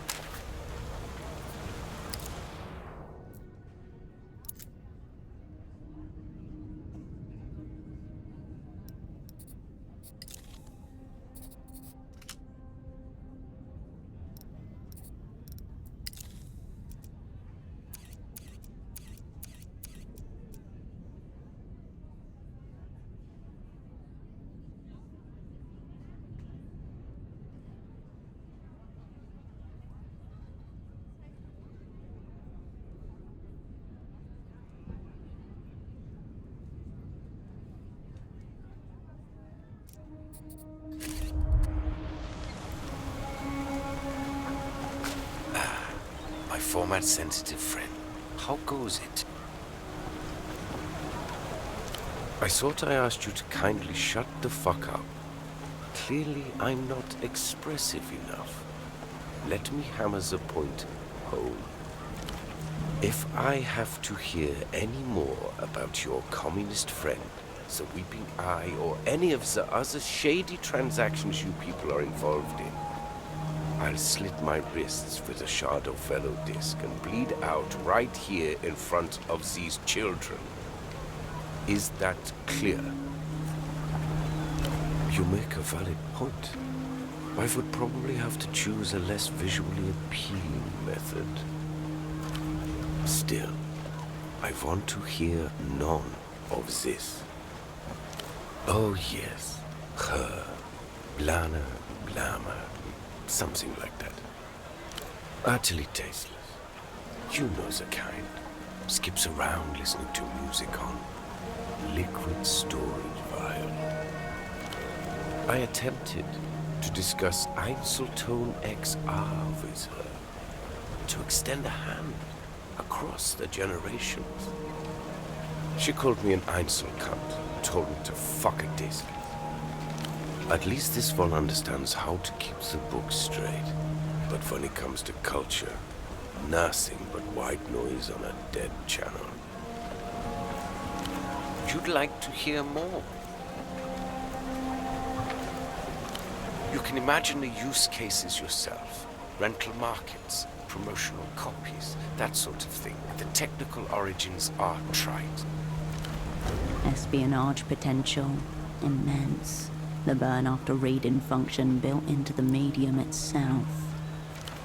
It would spare many an operant the stomach pains associated with having to devour documents to dispose of them. Its deeper purpose is simply to exist, to remain in a rarefied realm of pure potentiality and infinite beauty. Don't forget, we too are single play only, erasing ourselves moment by moment. I judge you to be a woman of culture. You should understand. That's what I'm here for. Yes, sure.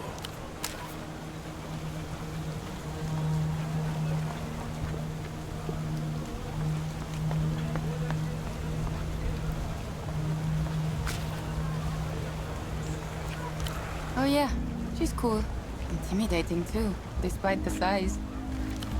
We hang out sometimes in the back of the stall. She's been good about this thing with my dad. Old soul. What? That's so dangerous. You could have been killed. Or worse. Behind her concern, a note of admiration and a small shred of hope.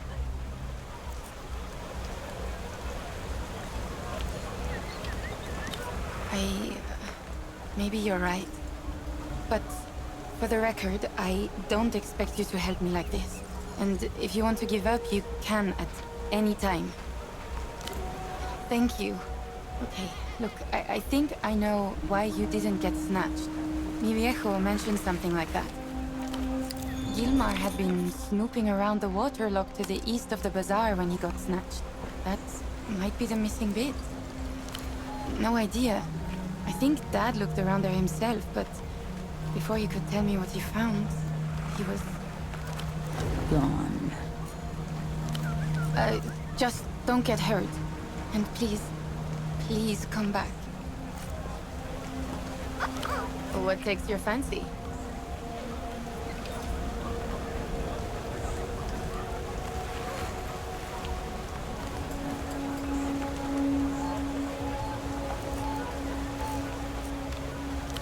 you need any...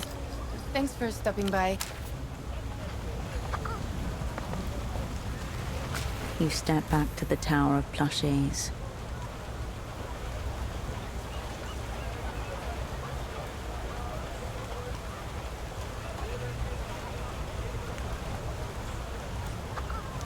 You turn back to the...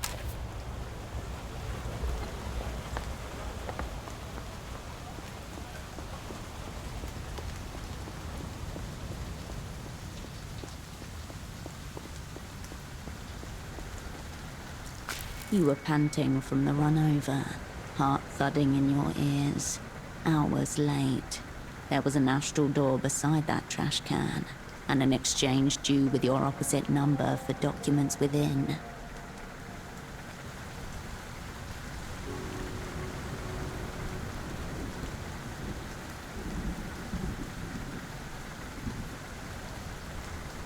It's empty. You were only supposed to handle the pickup and drop-off. Some blueprints in exchange for a dossier. That's way too fucking boring to remember. We've already forgotten it again. You turn to see Estok sitting at a nearby bench, shaking her head at you slightly over a newspaper. She looks away and changes her posture, letting her coat fall in such a way that you see the sign in her pocket. A brochure for beach bungalows. She's made the exchange with your opposite number on your behalf. When you called Melita that night, you gave her the name of the brochure as confirmation of the handoff, and never mentioned a thing about SD.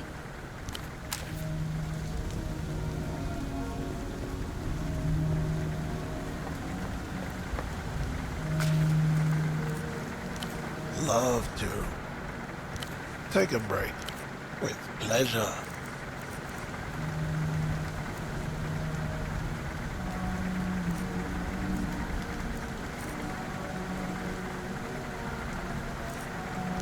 Alright. I'll be seeing you.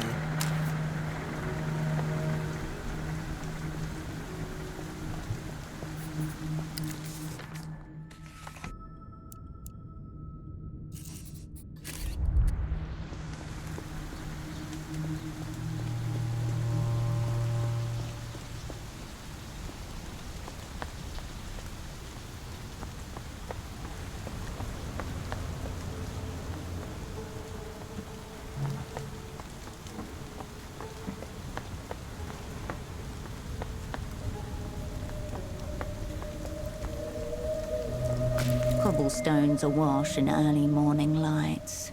Vespar hovers by the fogged mirror's doors, his cap tilted against the drizzle. Surprise backup. Good. Crime scene's here. Failure to serve before 9. 6 more minutes. Then I say we go in and ask questions. Been at it since yesterday. Tying off one last thing. Ugly pelota game last night. Couple stabbings. Work justifies presence. Any liquor is incidental. One of the regulars will talk. Why are you out and about? 6 hours in the back of a tuk-tuk, watching a bordello's comings and goings, cupping smokes to hide the glow. The boy working the door forced smiles through smeared lipstick. 12, you figured. Maybe younger. That seals it. I'm taking you in. For your own good. The doors open. You and Vespar walk in with shared purpose.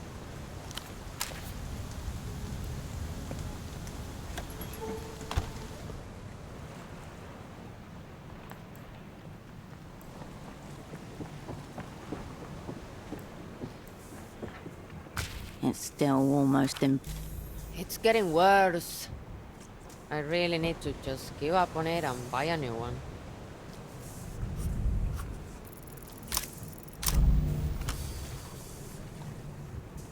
You staring. You wiggle your little... The TV could... Uprant. come around, have you? Bon, let's talk. My offer is this. I share with you a little from my wall of shadows. You help me with some personal research. Reading material. There's a bookstall just north of here, unmanned. A holdover from more idealistic days. There's a certain magazine in there. I'd like you to bring me a copy. Ultra middle-brow poetry, if I understand correctly. Somehow this city with a literacy rate hovering about 68% manages to keep an arc of high culture afloat. Curious, don't you think? In my time, operants like to submerge themselves in the local culture. Get in there, slather yourself in its essence, covered with a genius loci, all that good stuff. I don't know about that, but it probably won't make you a worse one. Come on, bring it here once you've got it. Forewarned, no such. Till next time. Hello again. What'll it be?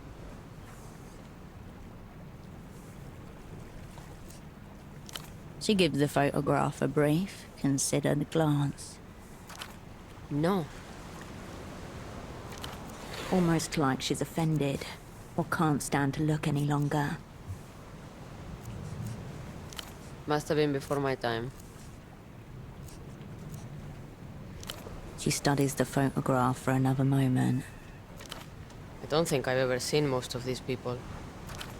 Most, not all. That one was a carabinero, right? Right. Him I used to see around. That's tough. He died, I think. Gut punch. No sign of grief, though she appears faintly sad to be the bearer of bad news. He was a friendly face she barely remembers. It's been a while. Almost 5 years. He was nice. Nicer than any cop had the right to be. Still, he believed in the cause. Your cause.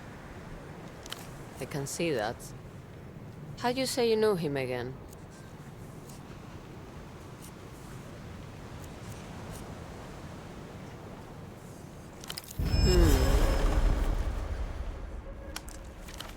There was this guy he used to meet with, Rustamian.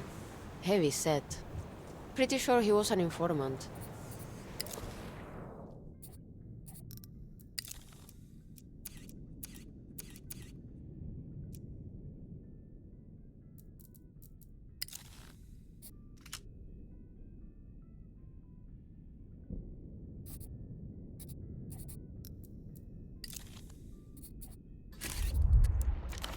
Keeps her voice low, even, and her eyes downcast. Matches a certain hustler near the roundabout who calls you baby girl. Yeah, Goat Eyes. That's him. Happy-go-lucky drug peddler. Among the first steps on the ladder of serious crimes. Beneath all the charm could lurk a stone-cold killer. Approach with caution. I'm saying he might know more, if that's what you want. Don't forget your photo.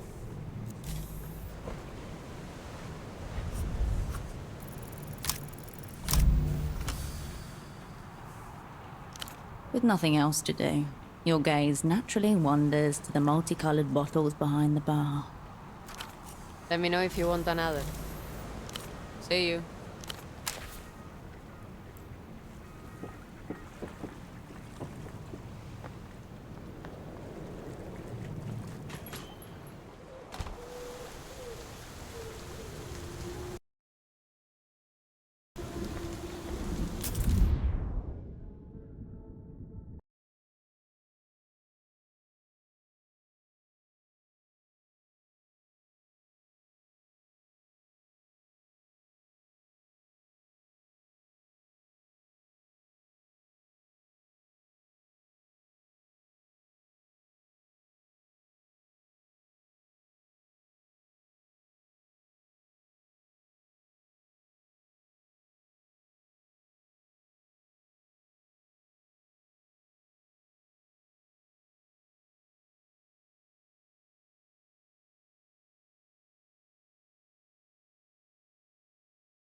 With awkward reverence, Dock Worker's voice.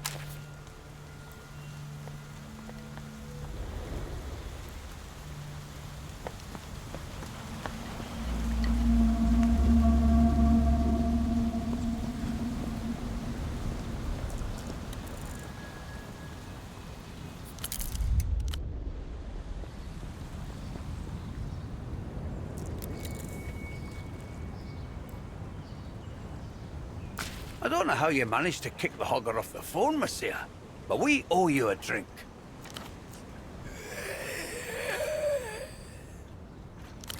The characteristic taste of Portofiero's local schnapps is as foul as ever. Its effect as soothing.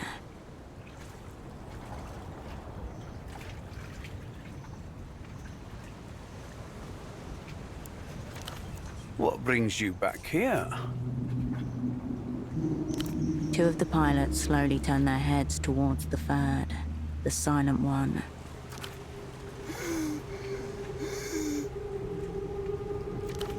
A leaden silence descends. You have touched on something that should not have been touched upon.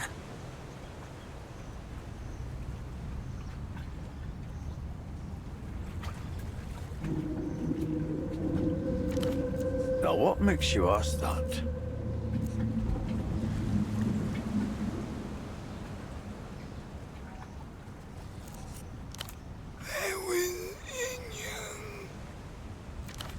If Joe wants to tell you, that's his problem. I'm not translating. Steady breathing, a gaze as missing as it is fixed on you. His companions may not accede to tell you, but he will, if you can understand him, that is. You shouldn't. Why don't you tell us something titillating instead? Eh? Liven up the mood. In his perennial lasciviousness, he's trying to throw a lifeline to his friend. Frankly, there's not enough schnapps in this goddamn city. Besides, only Slava can really translate for Zhao. I'm not doing it. If he wants to tell you, that's his business.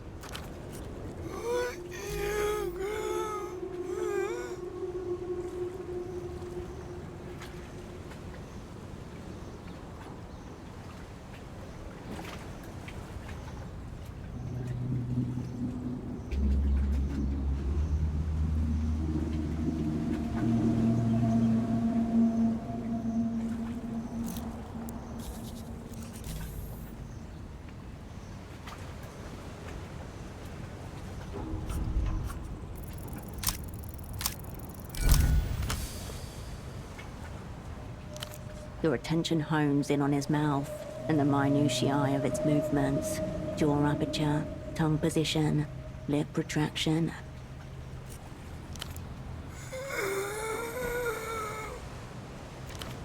Captured, torture, moved, another location.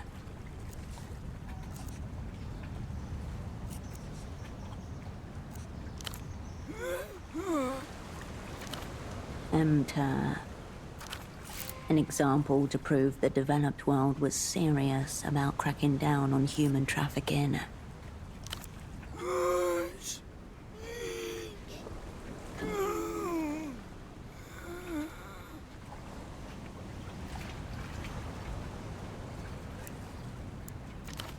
Different, clean, doctors. At some point you begin to see the story behind the words. After weeks or months of being hauled around like dying meat from one grimy torture site to another, suddenly he arrives in a sterile facility. Behold, the true face of the so-called developed world.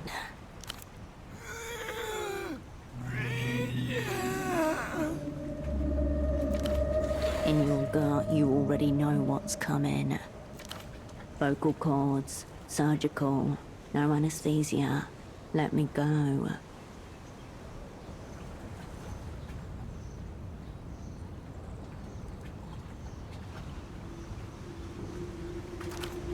And once the experiments are done, they throw him back on the street and close the doors.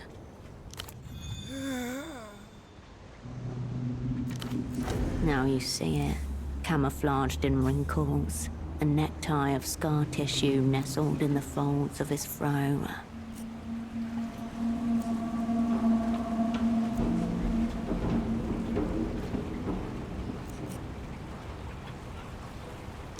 It takes a few moments, but the cynical, absent smile slowly returns to his face.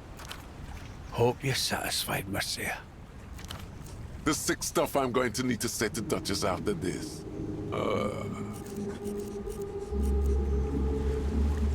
He nods, Gruff. Wish I could say the same. I never type. Until next time.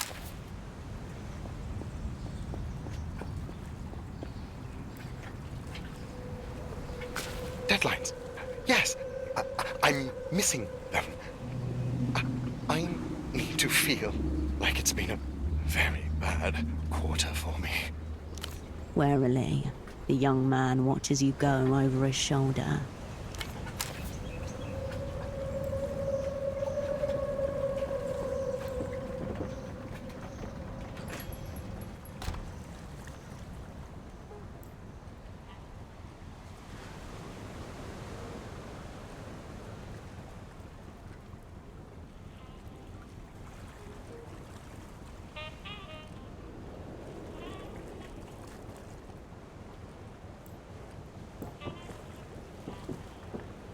Hello, again? Yes, of course. Until next...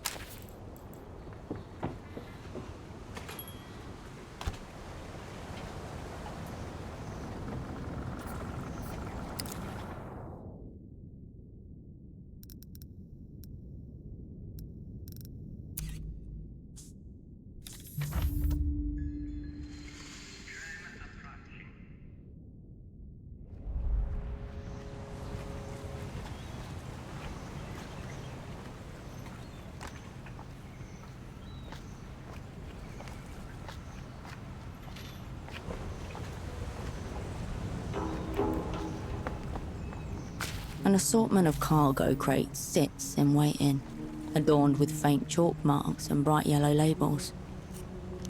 You step away from...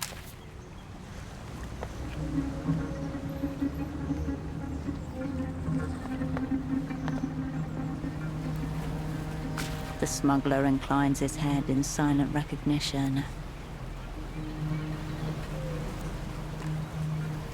I saw. Nice gig. Shit. Tell me.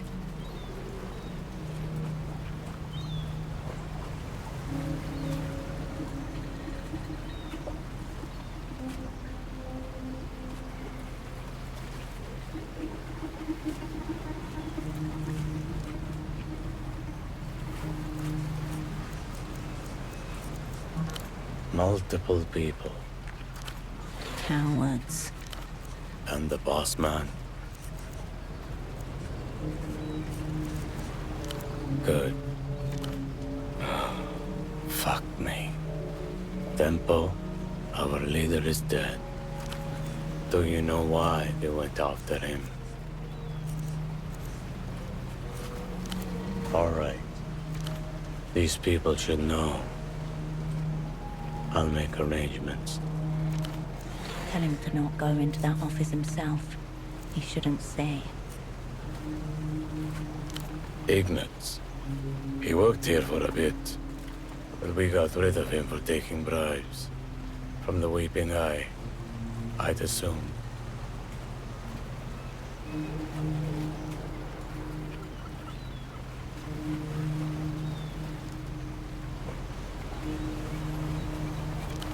Ignatz, the man you first saw at Photo 24.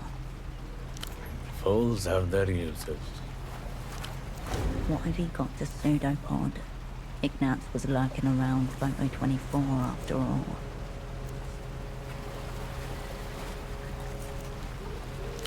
A possibility, but consider that the truth of things is, at times, terribly simple. What's the plan then?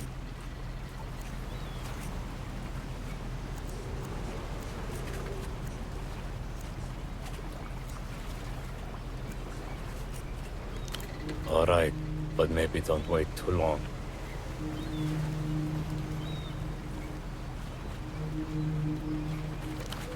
You ever find out the fucker was after the boss man, feel free to bring him to me.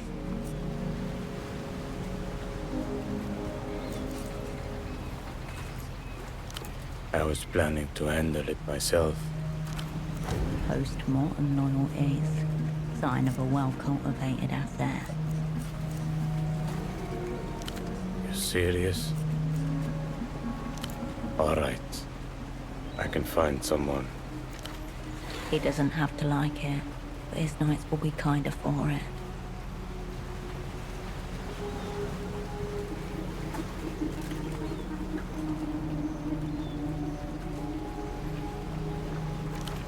What else? Similar to Tempo?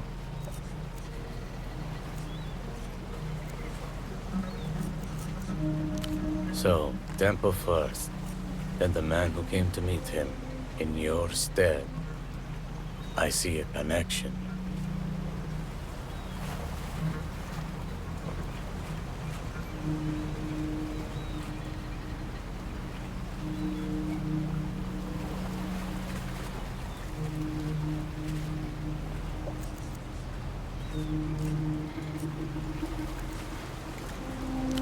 Or is ugly and personal, as these things tend to become.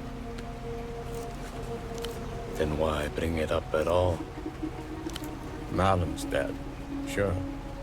Sad business. I hardly know the girl, but her father used to loiter around here. Never talked to him. The old man used to bother the local GMs, especially Morito. Might want to ask him. Can't say I have. That look wasn't for nothing. Something happened over there. He knows you're one of Tempo's now. Remind him that you can be trusted. You scan the area, trying to mirror his gaze.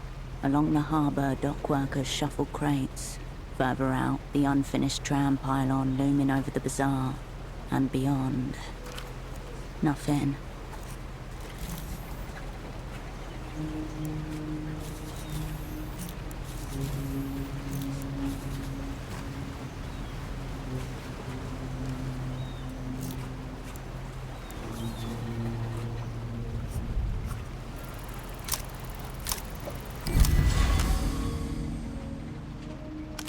You squint.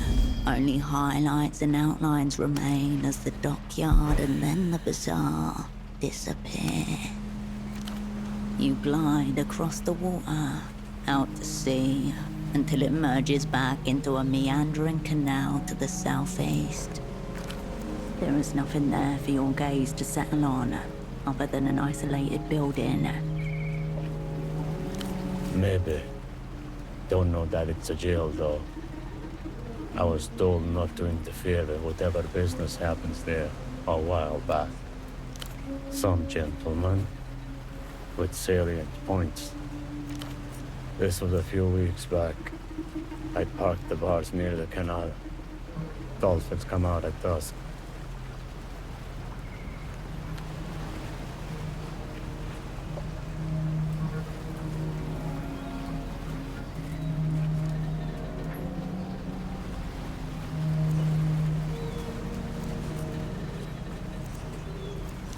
No, not anymore. Couple men came out. Told me the area was off limits due to renovations. They didn't seem the type adverse to islands that I stuck around. The building in question, a smaller one, off to the side. There's a canal passing under the larger building, where they water a lot. Fishing spot, I'd heard. The suits were too nice for that.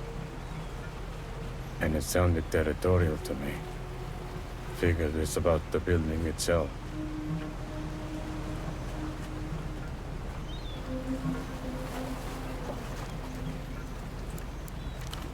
It being a jail hadn't crossed my mind until you asked. It felt wrong enough. My advice? Stay away from that side of the coast.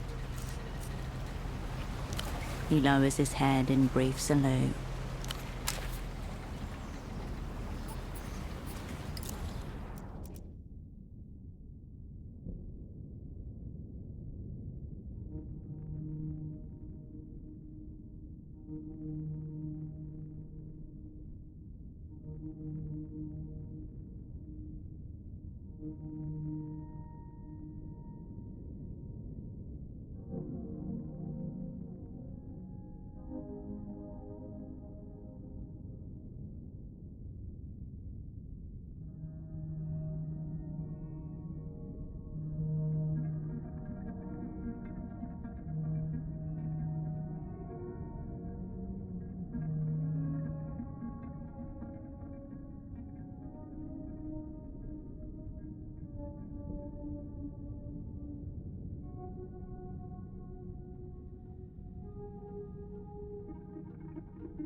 As you know, Cascade, the official story is that history is over. Complete. No more. However, as you also know, the nature of the conflict didn't end with the signing of Latour Woolgard. The zone of action simply shifted to a submaterial plane.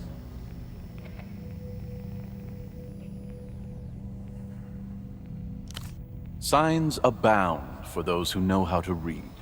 And in this subliterate age, only the conspiracy spy possesses the training and insight to interpret them.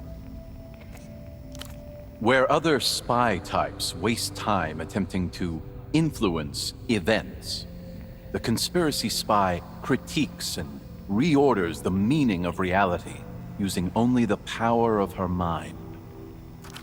You are the rat in the rubbish heap, gnawing on decaying waste, vibrating with dark energies, transfixed by the text on discarded milk cartons. According to this secret language, your so-called whole-sick crew did not fail. You succeeded in fulfilling your pre-written role, which was to fail. No chance. No coincidence. These are smoke screens set up by the powers that be. There is always a plan, conspiracy spy. Best to make sure you're in on it. The rubbish bin of reality awaits. Time to dive in.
The brightly colored refreshments.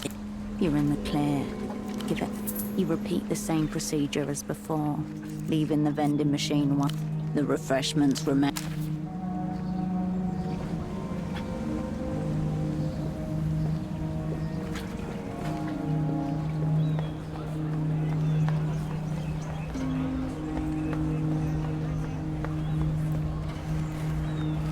You step back to the Tower of Plushies.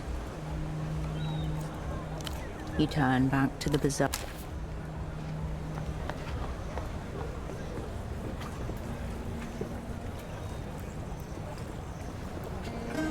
Good day. Oh yes, bastardo. He's in turned the bazaar into the bootleg bazaar, drawing Lusians, irritating the local mob. It's all men fighting while Carmuna sits. Haven't seen him or his assy assistant assing around for a while. They're probably shacked up somewhere, making the angels sick.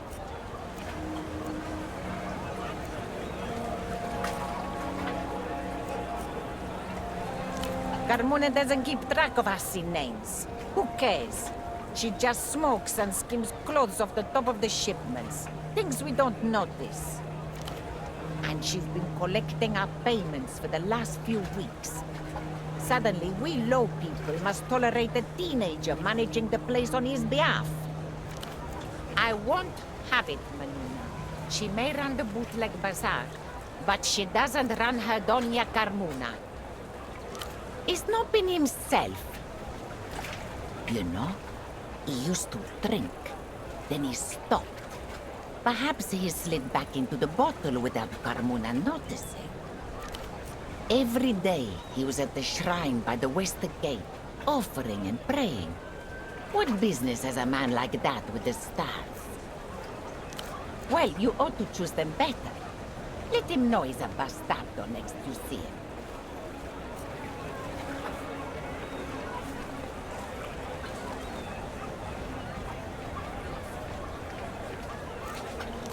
Enough indeed.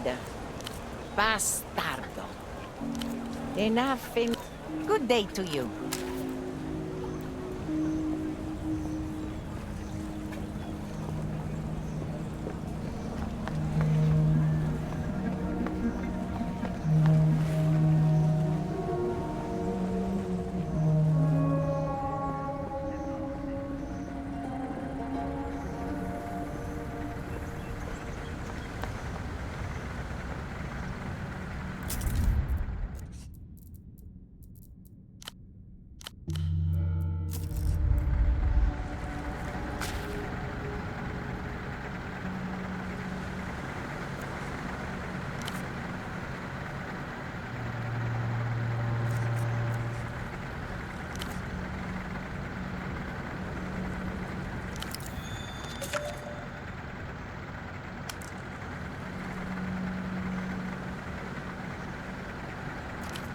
So that's it. He's gone. Asset virtue. Confirmed. Zeroed out.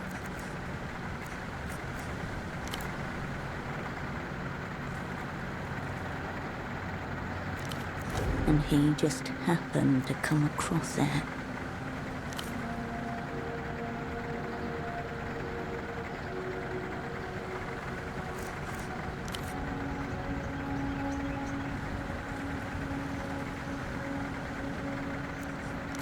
Only two possibilities.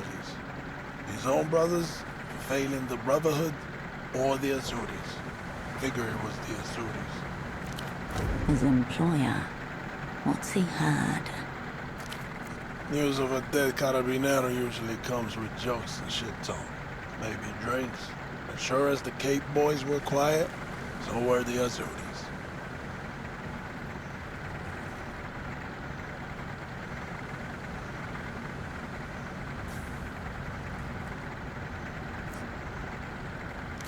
He'd been on the shit list for a while, I'm sure. Maybe he pissed off one of the pecans. Doesn't matter. The uniform's reason enough. And Vespar didn't look too good the last time we met. Like he knew something ugly was coming.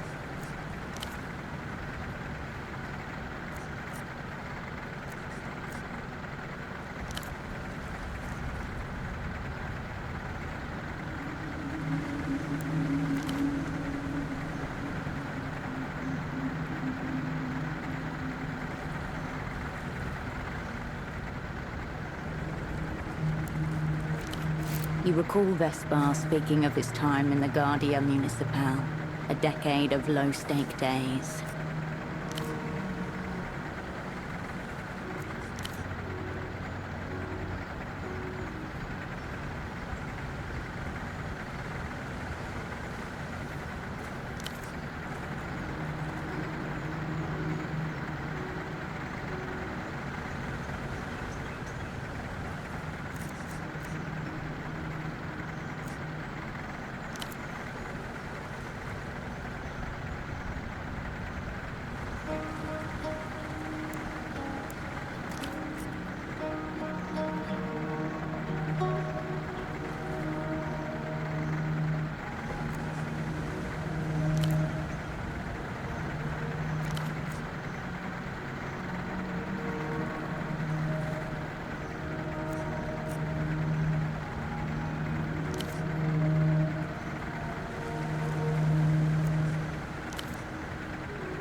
The young man offers you a somber nod.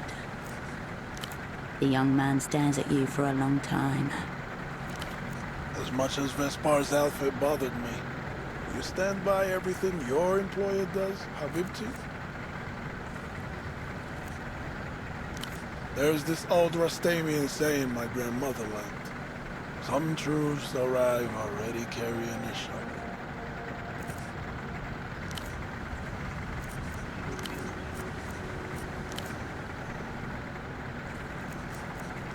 I'll be seeing you.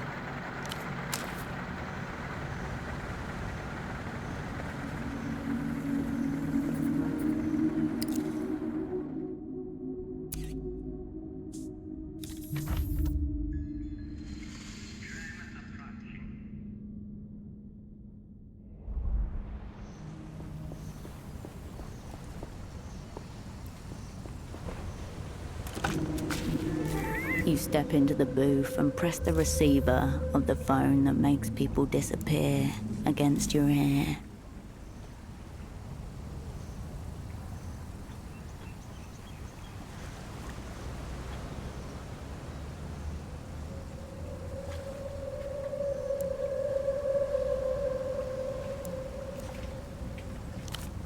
You hang up the phone, undisappeared. You're back again. I've already warned you about pretending to be a carabinero. So what would you want with a jail? A better question. Why are you bringing this up, sans subterfuge, to a Guardia Municipal officer?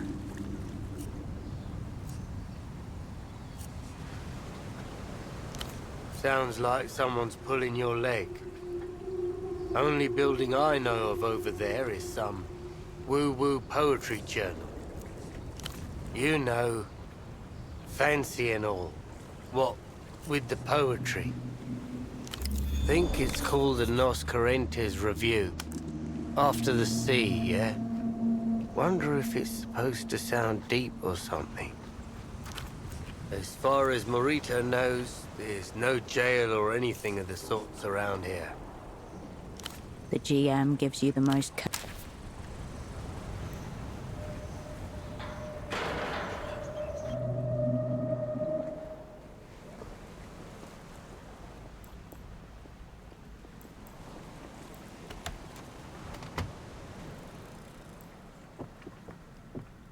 You have returned for trade.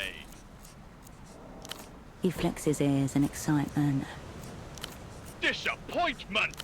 You return your attention to the pile of assorted junk, which acts as a makeshift throne for the primate. Buried among the pile, you spot your prize. This wolf's face is nearly covered by a dark, sweeping mane. She's dressed for battle in jeweled armor, but her snout is stretched in a yawn. On the side of the cup in curling letters, Dream Wolf. Tears gather at the corners of her green eyes. The monkey bares his teeth at you. He flicks his ears in excitement. False wolf admired. Must trade fair. Displeasure upon you. Disappointment! Farewell, combatant.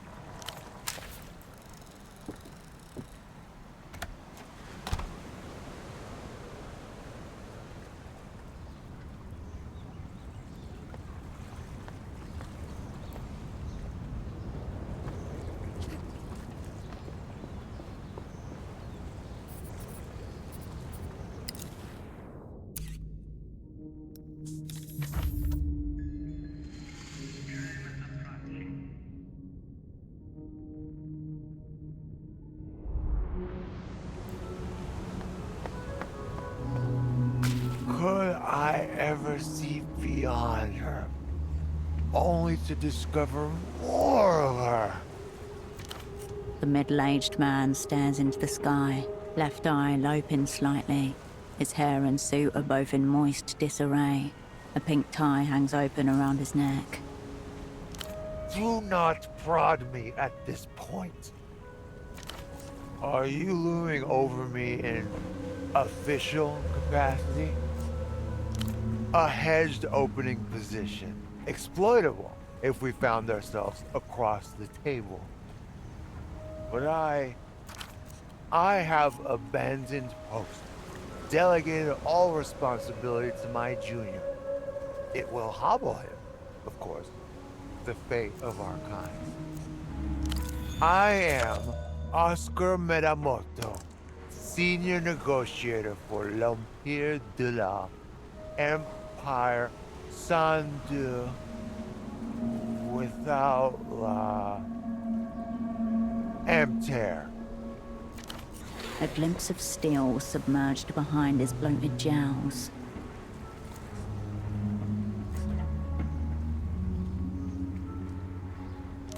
Thank you for the offer, but we are far beyond that pale. For immediate release, Oscar Metamoto is hors d'usage until he receives at least 3 apologies. I visited an old friend. On the verge of our great triumph, we defeated ourselves. The moon, But all is secret, like the silent side of that divine satellite. Reno, final boss of Reno Enterprises, and most famously, final boss of telephonic communication.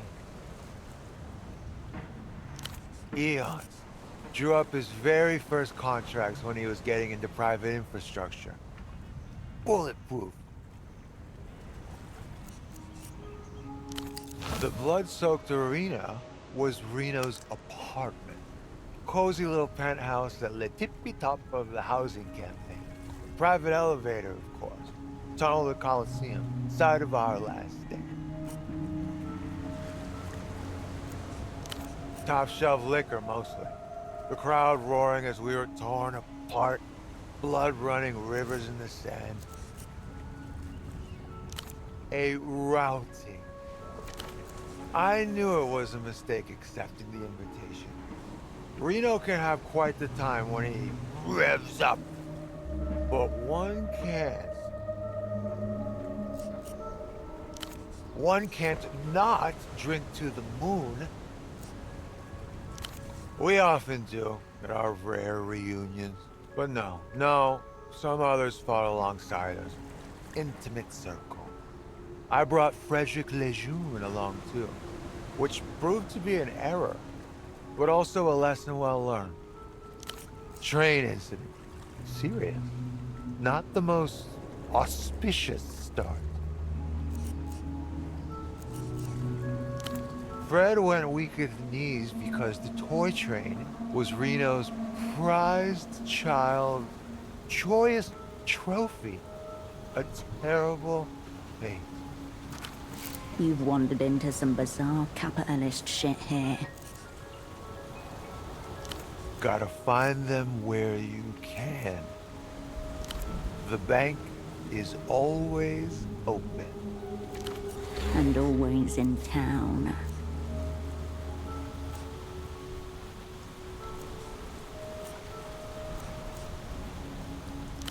Yet another special condition on the master contract that dismantled history. But I can say no more. I am le négociateur sans corps. Enter haunting the city. Could be routine economical gouging. Could be something bigger. I believe the correct term is unlicensed detention facility. Mostly urban myth, overawed folklore. Either way, not my department. But a department nonetheless. Further proof the Enter are pulling the piano wire. High tragedy. La Ballade du Fred Lejeune. I don't care to get into it. The boy's embarrassed himself enough. You could prey on his obvious weakness. Alcohol.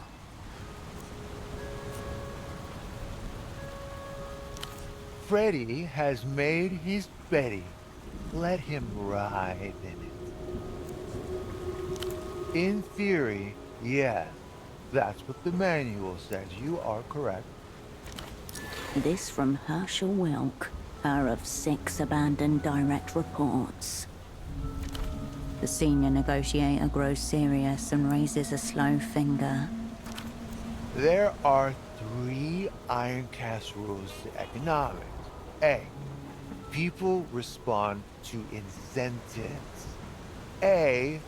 Incentives alter behavior. B. Be incentivizing. The deplorable science. Terrifying, yet always logical. Devious, but not unattractive.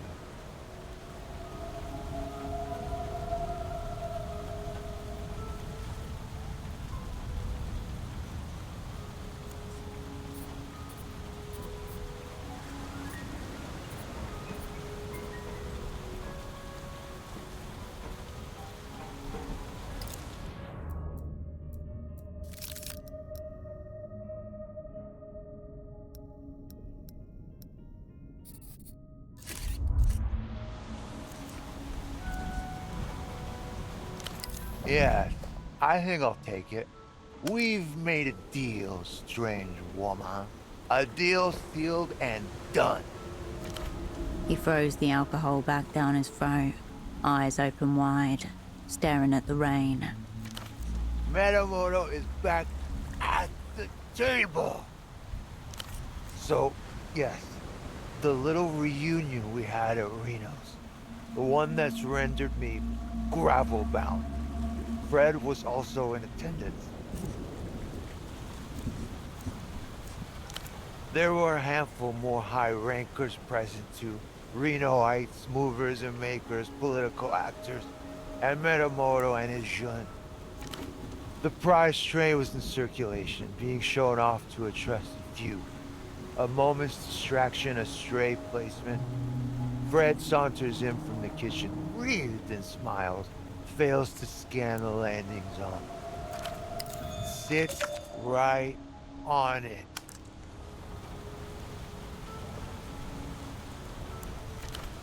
The crack, splintered plastic, a gunshot through the soul.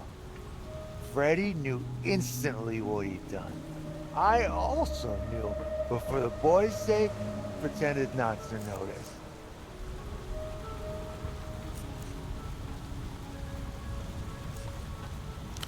The jeune stayed seated on the wreckage for almost 2 hours until things got elusive enough for him to make his play. He seized a moment of distraction, then, limping slightly, off he snuck to stash the body. He did not. Fortuitous. Fred would have been banished from the tower immediately. But he will notice if he hasn't already. It carries your heart away. The sheer craftsmanship of the model. Exquisite, if mysterious. That will be one of 1,000 pressures assailing the boy, but it will be a significant one. Bigger occasions have fallen through for less.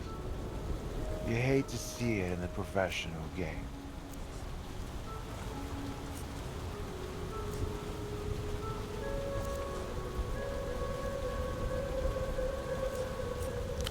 So what? The fascists? The communists? Freddy loves his comfort. He is a creature of them. He bleeds liberalism. No defection there. I guarantee that.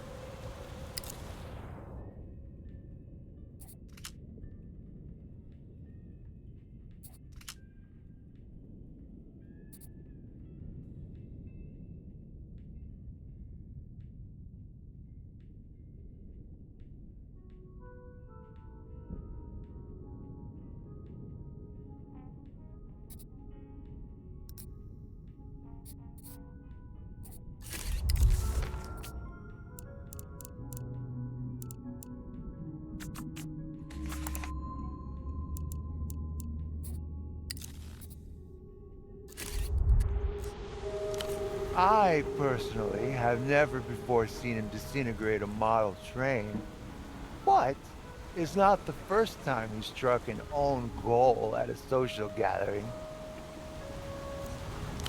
Fred has killer instinct, robust at the table, but socially, the dial reads Dread 0. I didn't see where he put the main part. Scampered off to a dark corner of the pied-à-terre to conduct his beastly business. Well, the other part is in the reliable hands of Metamoto.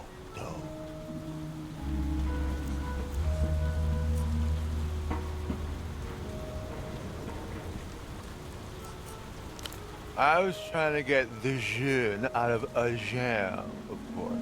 Plausible deniability. Major asset at the table. He was holding on to it for leverage. He gazes at you, head dipping forward like a fading pulse. Suddenly sentimental, The emotional quick change of a ravaged alcoholic. Because it makes me think of her. What other reason is there? My friend, the ambassador's wife, Lolita Calista, the last gasp of my heart, gigantress in waiting.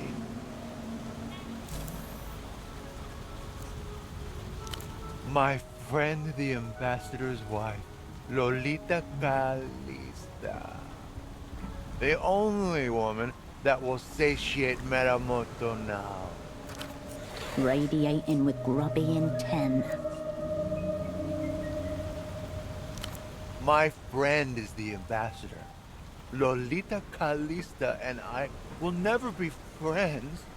We will be all, or we will be nothing. I love her searingly. It made me think of her. Yes. I wanted to bring Lolita the train, offer it to her, and say, let's go away on this. You and I. For a night, for two, forever. At least we could ride that train together just once. And then whatever way it went, we couldn't say we never tried. Now that I look at it, of course, it amounts to nothing. Just a broken wheel that can't move. Reno might thank you for fixing his prized train.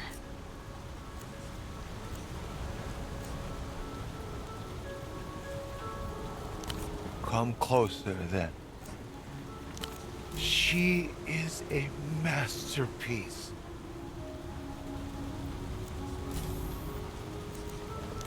A forbidden one, conceived by an ancient master, high on blood sacrifice. Rather than complete drunken nonsense, the senior negotiator's fingers are tracing a specific shape. Is that a hoof?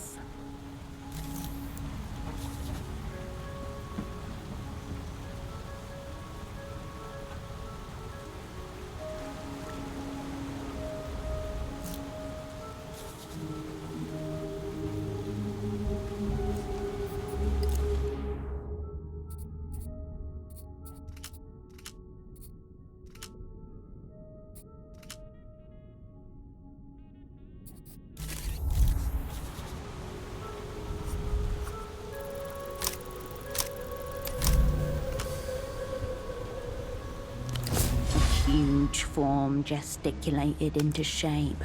Bestial, hybrid, horror. A towering chimera, part woman, part mare. Her naked torso emerging from sodden flanks. You've never seen a horse so large, or a woman so hoarse. Lolita! Calista!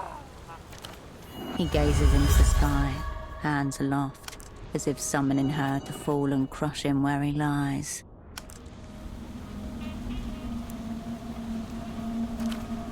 So you understand my predicament. He looks up at you with a small shine in his eyes. I hope that you are aligned.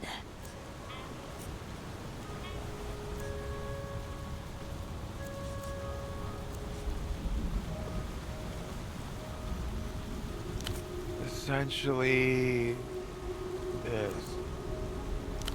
No. Too much of a coward. Barely see her anyway, though the distance doesn't make much difference to me. Thank you for the encouragement. He rubs the invisible slate clean of his Lolita tracing and softly blows the air. None. The terms are set.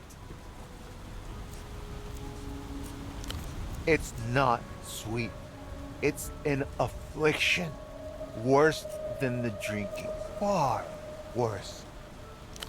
At one tiresome function or another, I don't recall. I was too astounded by the primal synchronicity.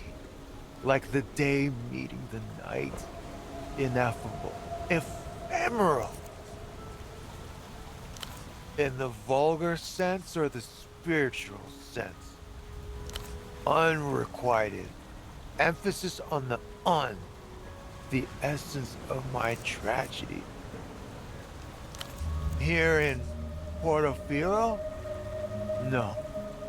Here at my personal nadir, strewn upon the gravel? I would say affirmative. Searingly. I cannot concur.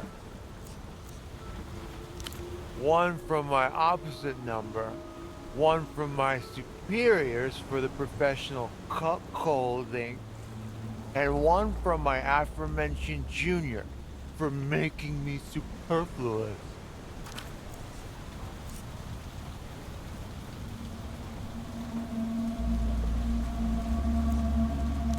I wouldn't know, because he has yet to appear. Laughing at Metamoto from the darkened wings. Common occurrence with Belizeans, unfortunately. Pre-match mind games in the dugout. Mountainous vision of flesh. A true angel incarnate. Terrifying. Everything. She is my friend, the ambassador's wife. Lolita Calista. Then why am I so thoroughly cursed?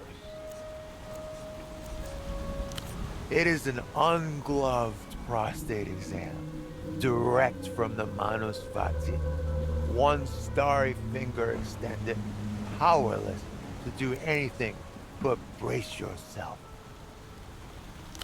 I know how it works, but still, on principle, seems my hors d'usage will be much prolonged. I've committed no corporeal crime, high mental treason only. But should it come to it, apologies go two ways at Che Metamoto. I will prize them from dead hand if necessary.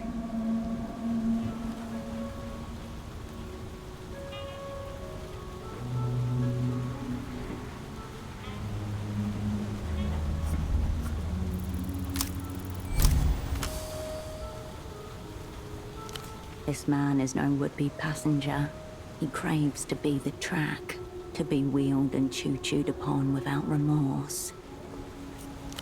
Am I? She is powerful. She is all-consuming, tenacious, unrivaled, strongest.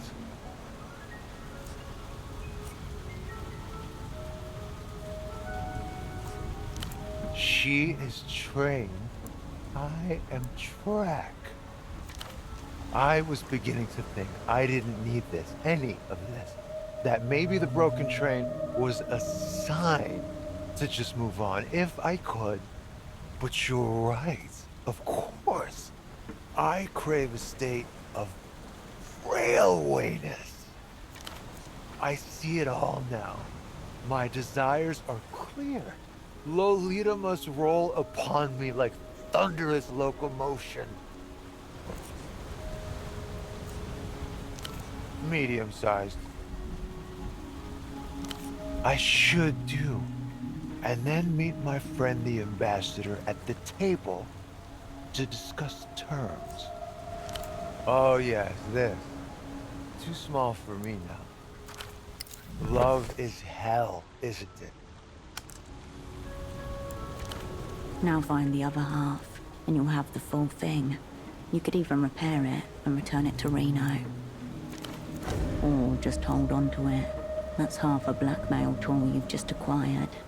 It's already humming with ill intent. I usually charge a consulting fee, by the way.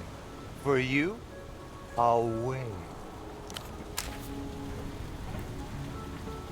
The machine is still soured by the smell. The piss smell waves.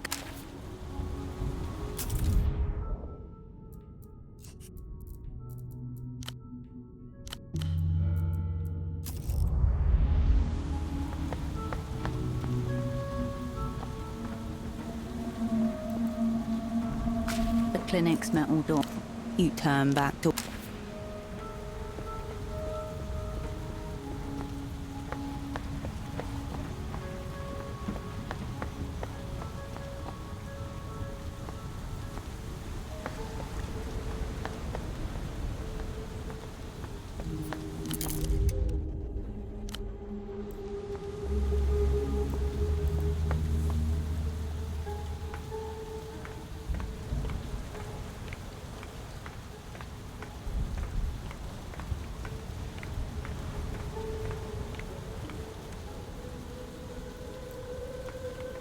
You step up to the terminal again. Line diagnostic. Line diag. Voltage minus. You're not sure how. You close the box.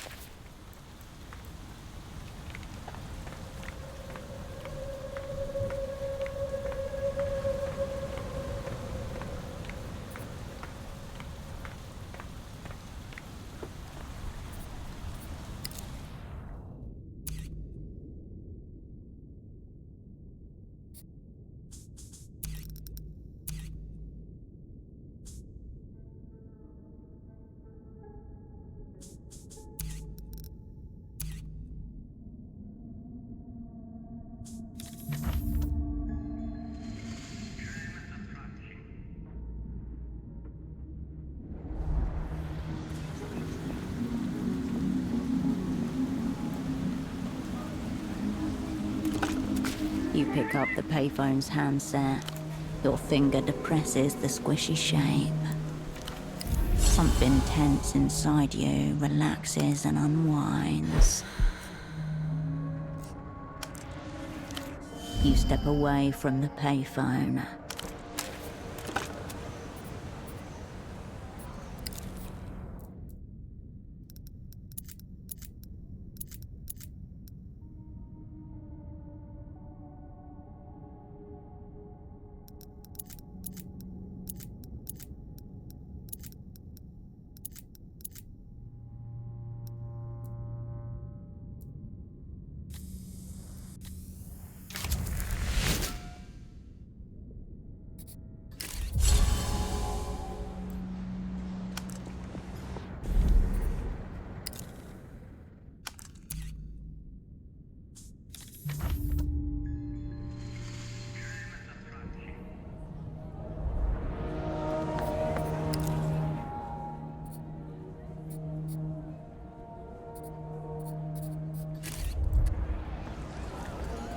You step back to the Tower of Plushies.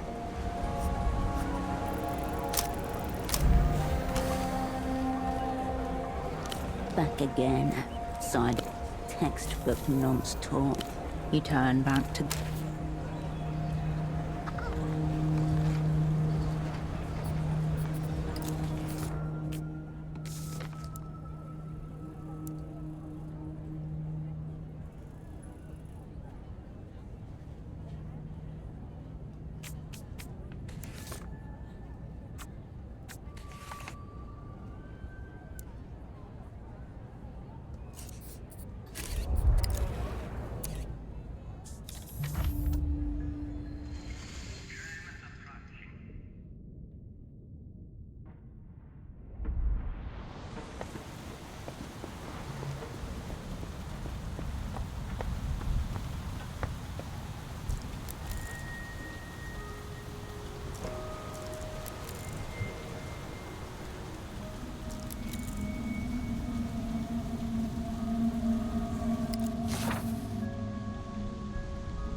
You pick up the payphone's handset.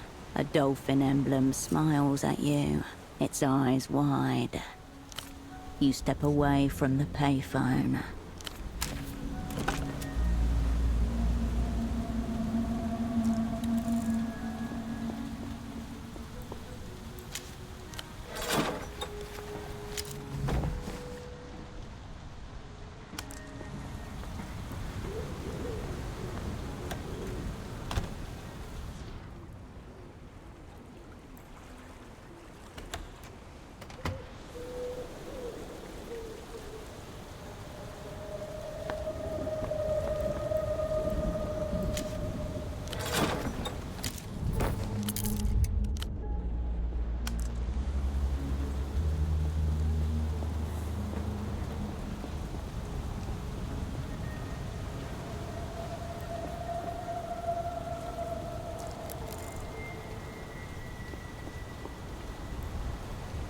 The bald man watches on as you approach, his frown deepening with each step. Dressed up like a compromise. His shirt is low enough to expose a tangle of chest hair. Deliberate, wild, oddly indecent.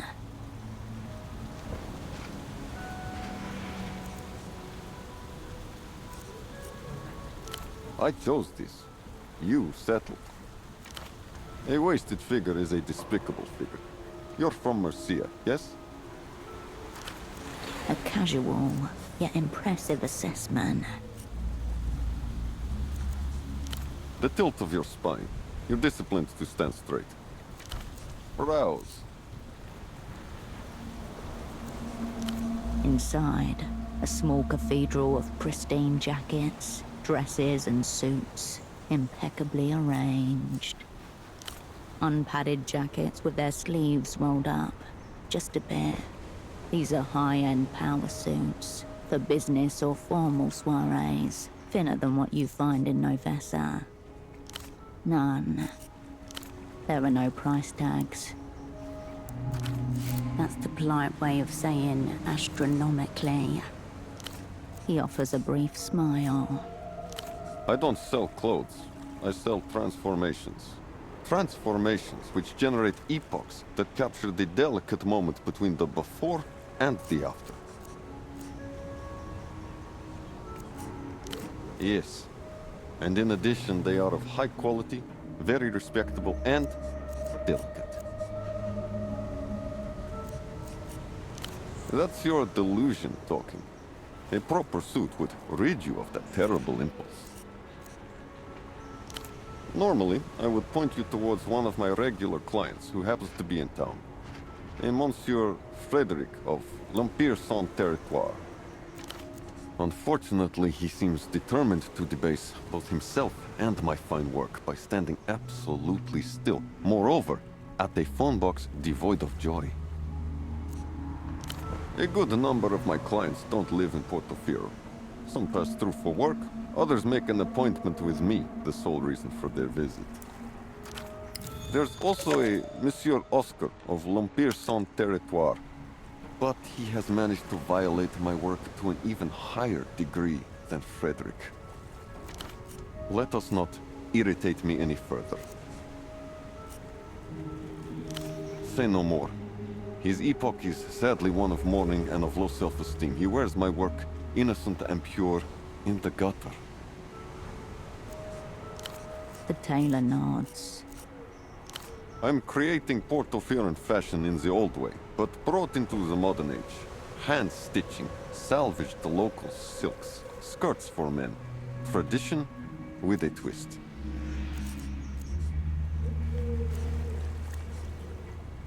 A silk torched their last sweatshop for the insurance. Most silk you find now is repurposed from old garments. It's priceless. Melita won't like seeing that on your expense report. Any flaw a man creates in the pursuit of his craft becomes a part of the craft. A mistake made by a machine is just a mistake. See? Look at this.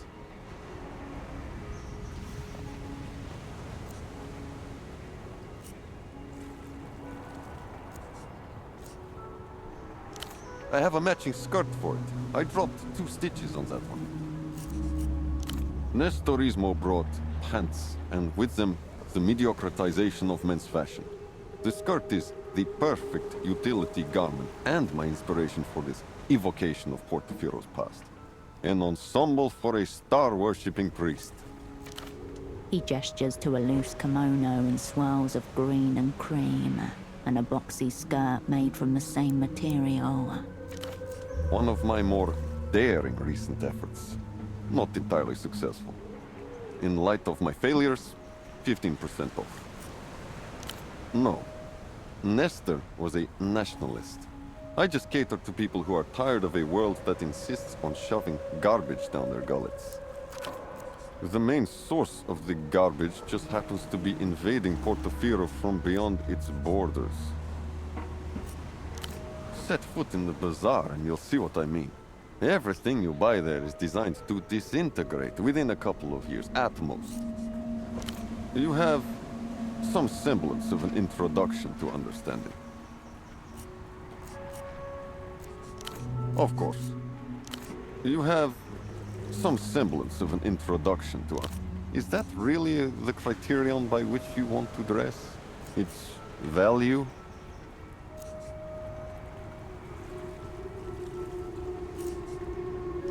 That word, has, that's your problem. Most people who come to me, they say they want an expensive suit. I tell them, the price of the suit doesn't matter, so long as the person wearing it is high value. So, why do you want the suit?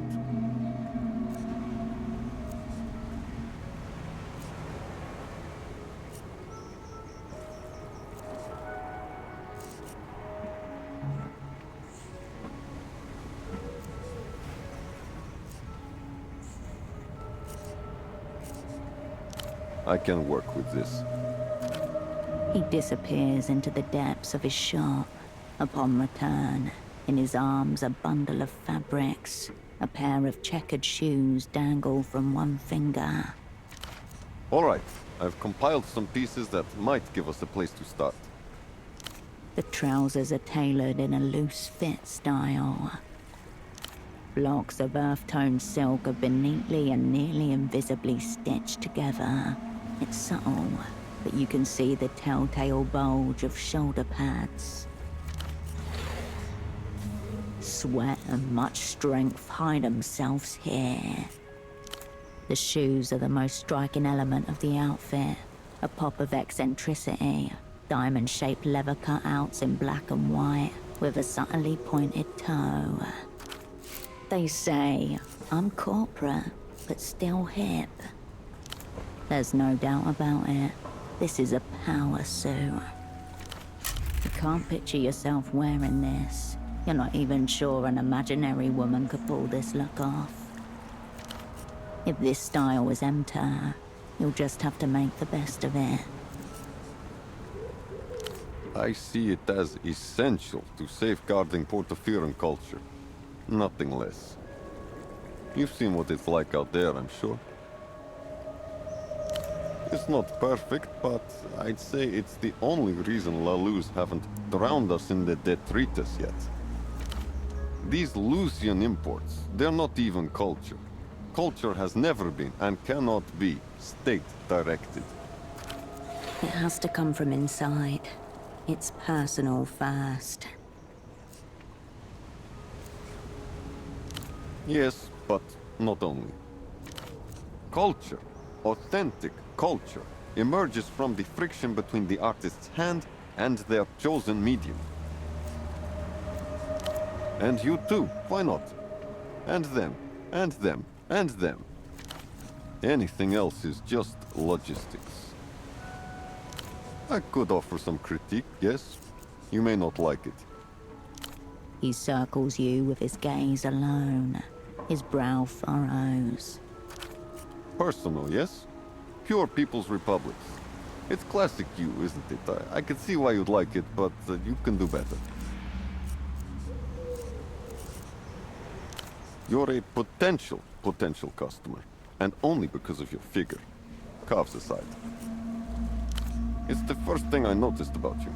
One of them is slightly larger than the other, leading to a gross imbalance. I can see that you don't know much about the world of high value. If you move in certain circles, you may have heard a certain type of man say such things as, "I have a guy in Portofino, but you wouldn't have heard of him." I'm the him you haven't heard of.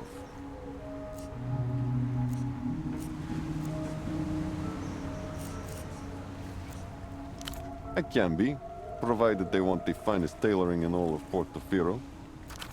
When I say your selection would be an insult, it's your taste I'm criticizing. Allow yourself to ask for help. Bruce, dress me, please.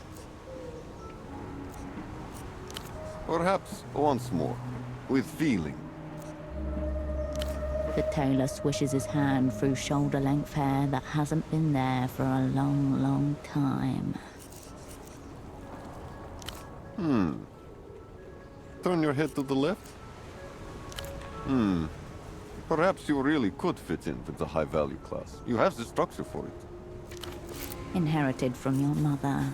The only decent thing she ever actually gave you. You are. Many women consider it undesirable, but it's key to the look. There's a certain way that those people carry themselves. It's the way I want everyone to look in my clothes. Effortless, free and easy, under no pressure at all. If you want a suit for less money, you must embody this.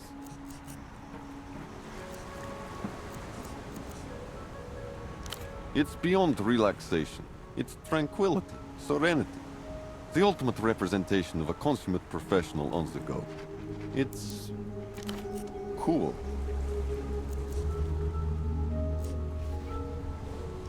Yes, you understand. You'll need to prepare. It may take some time. The body needs to recover. Get a good night's sleep. Drink a fancy coffee. Smoke an expensive cigarette. Live within the means of a man who makes decisions for a living. If you want to look like a person who can handle pressure, you'll need to reduce your own.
Awful. Still, absolutely not. I can see the stress in your pores.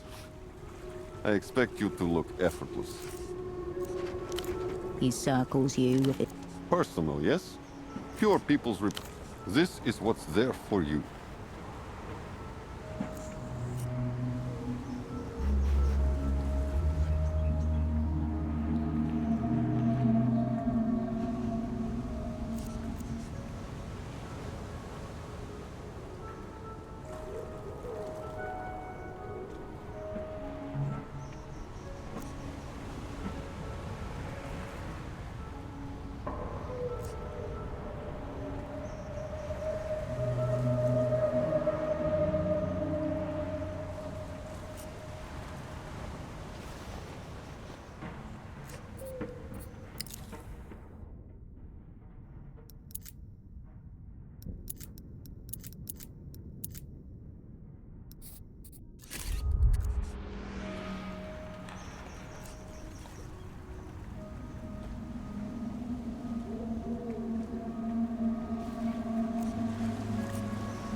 Well then.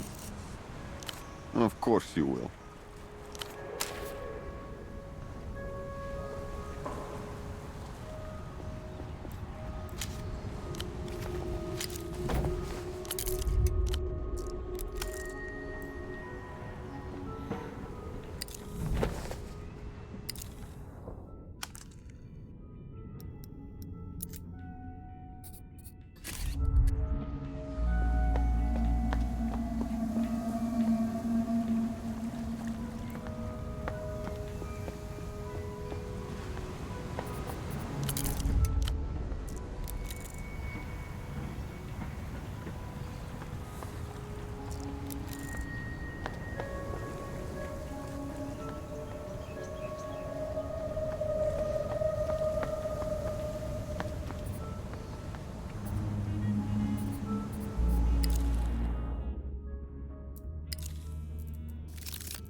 You pick up the payphone's handset. No reaction. Give it a rest for today.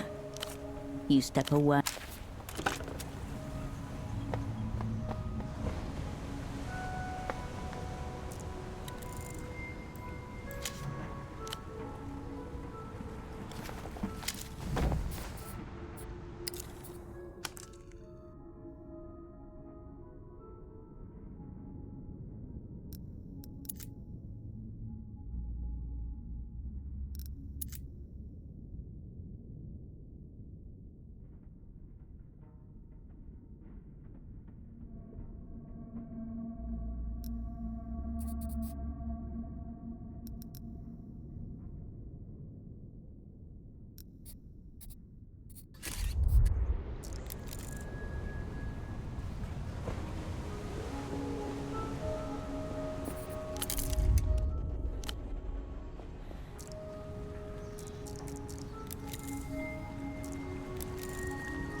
Hey, you.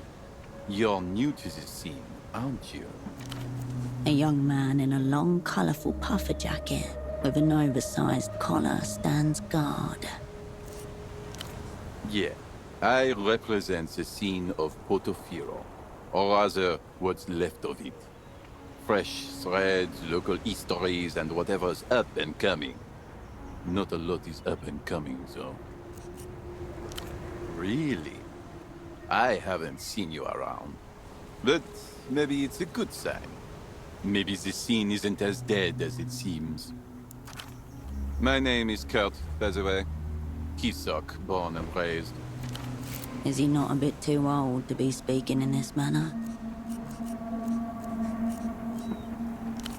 Likewise. See this jacket I'm wearing? A product of the local scene, custom made by one of the tailors here. Pretty cool, huh? It's one of a kind. Check out this zipper. It's got a pair of fangs on it. But you know what's not cool? Some of the official heat I've been feeling as of late. The man stares at you with a long, stern look of hesitation. I've bowled too hard. The streets of Portofino have not been ready for such a display of style. And to be honest, I haven't been ready either. This cool jacket? The party alley tailor made it for me, but I never paid for it. I owe him money, I have no money, and I cannot show my face around the art of the scene. Exiled. I never intended to. Ever since some new faces started popping up, I felt an undying need to improve my game for any potential scene crossovers. This man is enamored by aesthetics. and lacks fundamental awareness of anything else. Yeah. You've met Bruce?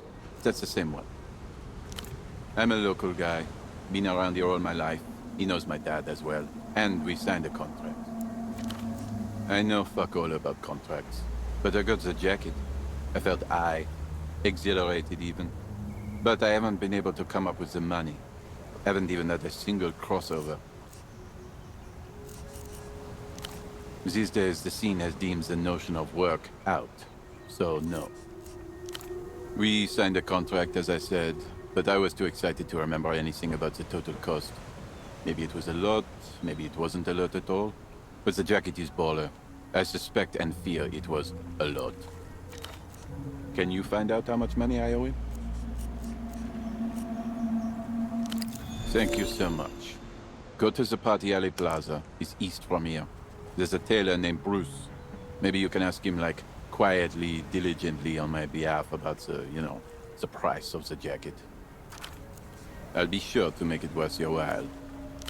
I'm checking out the scene, inhabiting the streets, thinking about the past and the future. He's doing nothing. Crop tops, monuments, and communism. Nothing's wrong with crop tops. It's all to do with belly buttons. In the current year of 96, the scene has deemed them out. This decade is all about portability. It's not feasible to take a monument with you.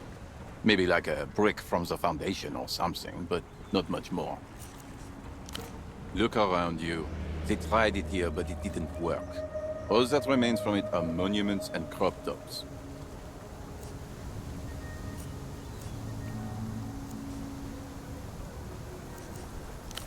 Cool. Yep. Lucian everything. Full reflection clothes, high-speed synthesizer music, and tiny attack dogs. They intend to overwhelm your eyes with brightness, so you wouldn't see them coming. Cool, but also menacing. A wall of electronic sound punctuated by low-end rhythm designed to misdirect your sense of space and time. El Pop is just the introductory lullaby to make the people, ballers included, drop their guard. The scene thinks it to be some kind of a power move, just for laughs.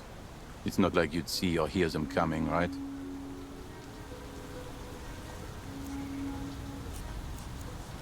I've been around the scene long enough to have a feel for what's up next.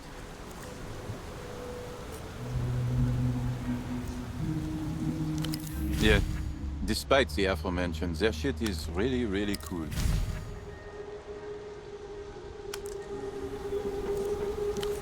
A lot. Look at those people over there. Out-of-towners. Thoughtless threads. She's got Verta 9 sneakers. He's got a sacrophobe cut. And that man over there is most definitely wearing a crossbeard. Those are all illusion brands. They don't even sell the knockoffs for some of these in the bazaar. Hence, they're most likely from out of town. I think they are illusion brand ambassadors. I ate them up the other day, hoping to represent the scene of Portofino, but they weren't very talkative, told me to mind my own business. I thought we could have a scene crossover, but it was not to be.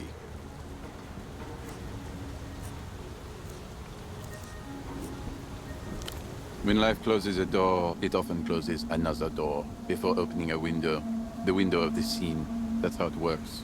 You're out until you're in, and vice versa. For decades, Kizok was a very low-quality scene, as far as the global scene goes. It's starting to show promise now, but I have to keep watch to make sure it doesn't go the wrong way. Oh, you don't know the scene worldwide? That's alright. Many don't. It takes many years of experience to see the scene like I do.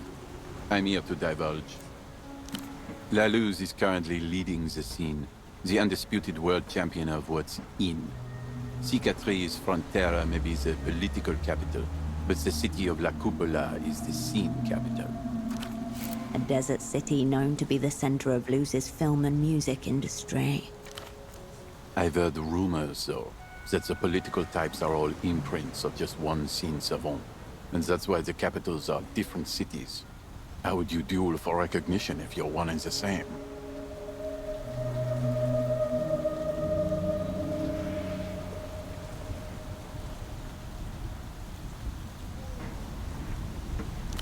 You're obviously new to the scene.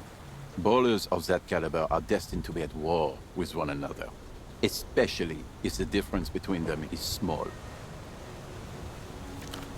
It's the only way to find out who is for real and who is not. Comes with the territory. Sometimes it happens that both of them turn out to be real. That's what's called baller synergy. Very good for the scene.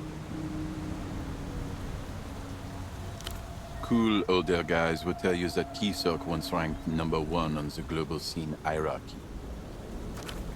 The Palace of Culture used to be the center of scene operations. Chief Baller ran the Communist Party from in there, but they couldn't keep up with the changing scene. In short, Keysark has ranked low for decades now, but new ballers rise from its ashes all the time. Ballers like me. This place is on the up. Only the culture, or rather, the baller blockade is holding us back.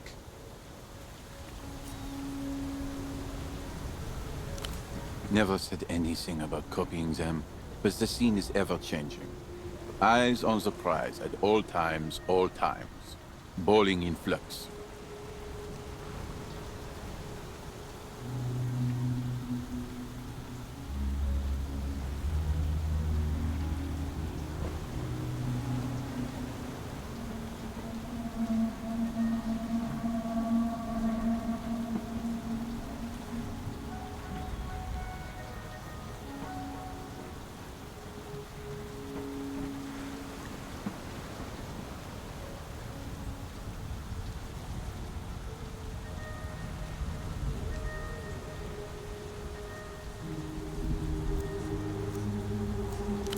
A firm 2 or 3 on the 10-point scale I just thought of. It's not very baller of them to force everyone to do jumping jacks or executing civil servants in the street, especially when wearing the clothes they do. He pauses, watches you a moment, and shuffles something in his pockets. I protect my sources. Yeah, cool. See you on the scene.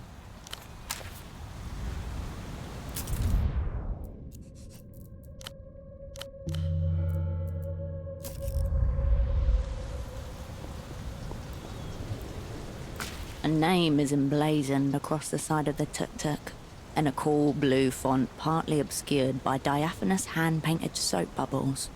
Lymphadores are Swiss, cleaners for hire. Around the back, an aluminium roll-up door shields the contents of the trailer. Evidently the expensive kind.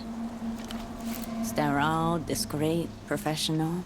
This is who you call in when you're paranoid that regular help might molest the contents of your apartment. The leather upholstered bench is barely big enough for 2 people to share. A half-eaten sandwich wrapped in paper leaks grease onto the passenger side. The window is rolled down, just a crack. You can see the contents nestled between 2 flattened plantains. Fried shrimp covered in melted cheese. A gastronomic monstrosity. No one abandons a sandwich like that for long. Someone has jammed a half-empty spray bottle of disinfectant and a damp rag into the shallow well on the dashboard. And there's a parking permit for 422 Calle Espinas taped to the inner windshield. The only other touch of the personal is a copper medallion hanging from the rearview mirror. The cheap metal was oxidized, a green patina on an embossed 8-pointed star. Some astrological thing. Who can keep track of it all? The cleaners, wherever they are, have left little trace of themselves or their equipment inside of the vehicle. The roll-up door is bowed in, half crushed. The aluminium edges are misaligned, leaving an awkward gap that's desperately bridged by a worn padlock. That padlock is under sustained physical pressure. Its collapse is not far.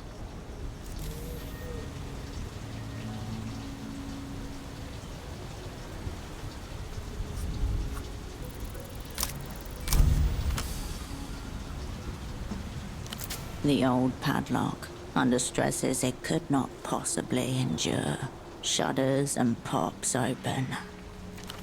The small space is tightly packed. In the corner is a selection of buckets, a rack of brooms and mops mounted on the wall above them. Bottles of cleaning solution are tucked into every free space, with names like Zyfrox, Extra Clean, Shine and Shimmer. Your eyes land on a shapeless garment in a disconcertingly meaty shade of pink. There's a zipper on the back and a large tinted window at the front. A viewport out, but not in. The cleaner's face obscured from clients who'd rather not have to acknowledge the humanity of their janitorial staff. Anything that obscures your face is good, and this suit has the advantage of obscuring your humanity completely. The suit slides off the rack and into your hands. The tuk-tuk remains in its place.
fuck machines with 11 stages of vibration, hydrophobic jackets that light up in the dark, and personal electronic terminals. Put on your seatbelt, Herschel. The future is here. Desire, actually. So you won't fall out mid-drive. We're going to the Brand Embassy, the hypermarket in the center of Cicatriz Frontera. There are. Of course, I understand that coming from Novessa, you might be intimidated by anything bigger than a gas station. But take a look at the clothing racks. This is the pinnacle of human innovation. Sacrophobe, Crossbill, Lunadista, Tracker. Clothes of the future designed by artists of the future, using materials of the future. Just put one of them on. Don't worry about it. You'll look good in any of them. Take a couple of pictures and you'll be on your way. You can keep the jacket too, and why not take a couple more pieces home with you? Of course, we'll throw in a couple of Sol as well, for your troubles if you don't mind. There's no hidden agenda. You don't have to believe in anything. You just get your passport stamped by the Brand Embassy, and some money, and threads. Excellent choice.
Can you smell that, Cascade? Sweetish, faintly burning, the odor of leaking refrigerant. An intrusion from the past, with the augmented feeling of reality that olfactory information lends to memory. The call of Satellite Facility B, a vast honeycomb of windowless hexagonal rooms in a satellite facility 20 kilometers outside Novessa. In administrative limbo with the burnouts and fuck-ups. For 5 years, you wandered like a discarnate entity around those mazes of unlabeled discs, vacuum-sealed bags, and folders in a vertiginous array of colors: ochre, pomegranate, olive, and beige. Every few days, you encountered another poor soul between the shelves. A man or woman with a haunted, wan expression, or else some hideous, permanent injury. There was nothing to separate you from those unfortunates, only the whim of your controllers. You might have remained forever, had the occasion not arisen to unfreeze you. Beware, Cascade. You have seen how easily you can be shelved. As soon as your assignment is over, all bets are off. Already their fingers are hovering over the storage button. But now, you won't be caught off guard.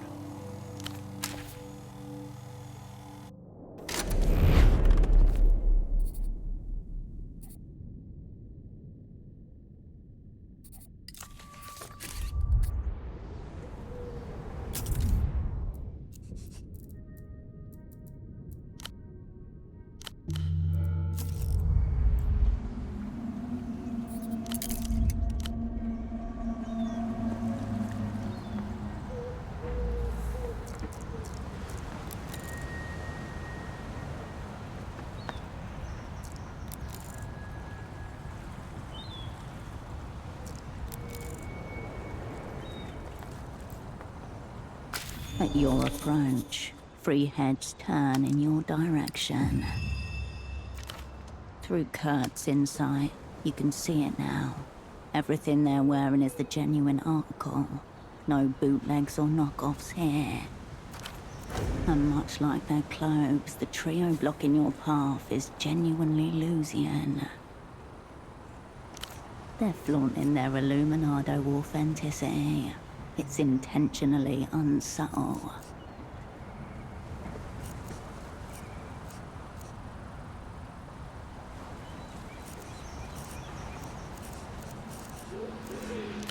If they're not concerned about subtlety, that means they're not operants. Private security, maybe. Whoever lives in the building just beyond, a 12-story skyscraper.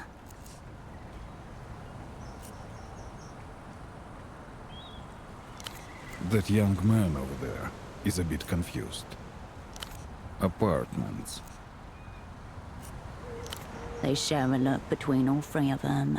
The woman, tapping her shoe, snorts a laugh.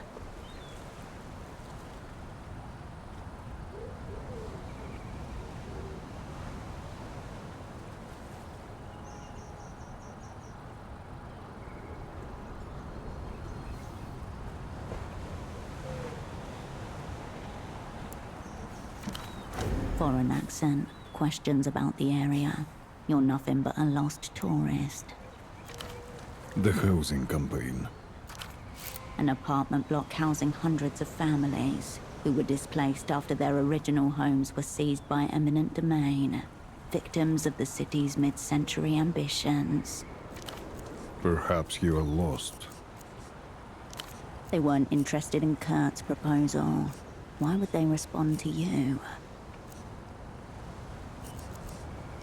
She flashes a glance at her feet, uncaring, and scuffs one side of the pristine shoes against the pavement. Your attempted power move has backfired spectacularly.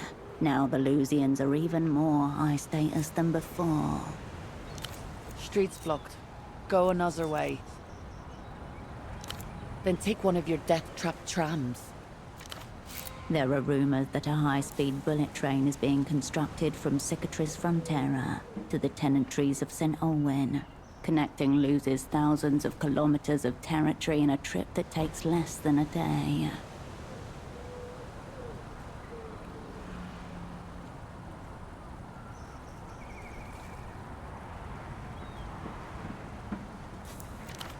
You can ask the GMs. We're not doing anything that isn't permitted.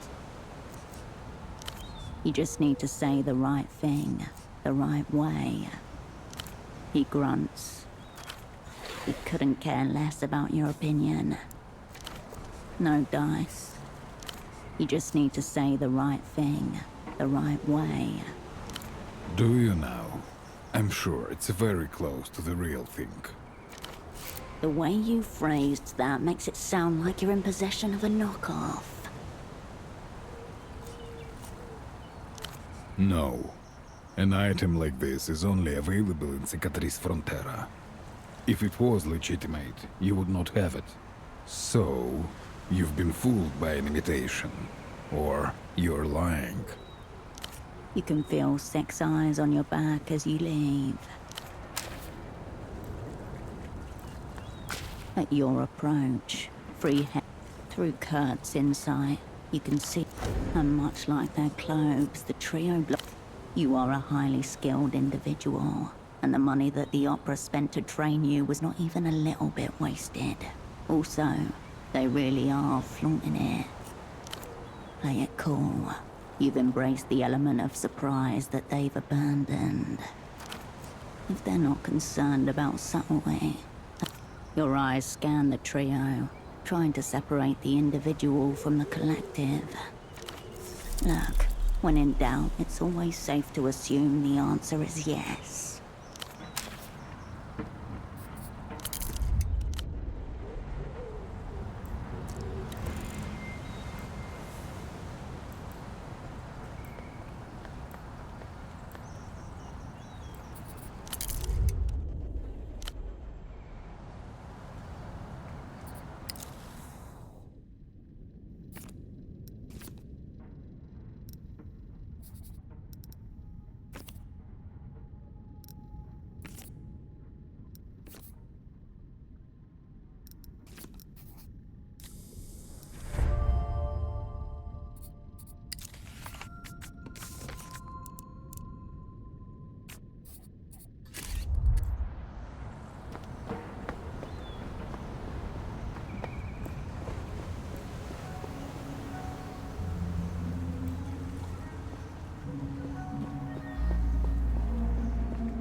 Back again, are we?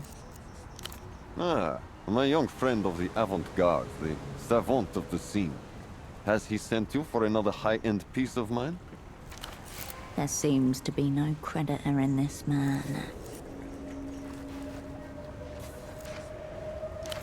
There must be a misunderstanding. The jacket's paid for. He is genuinely surprised. Let me clarify. The young man doesn't owe me any money. He owes the bank money. He must be confused. MTAR deals in development loans, sovereign debts, exchange rates, not individuals. One of their subsidiaries recently launched a new scheme called the Financial Citizen. It allows people to buy things, art and services, here, in the now, but pay for them later.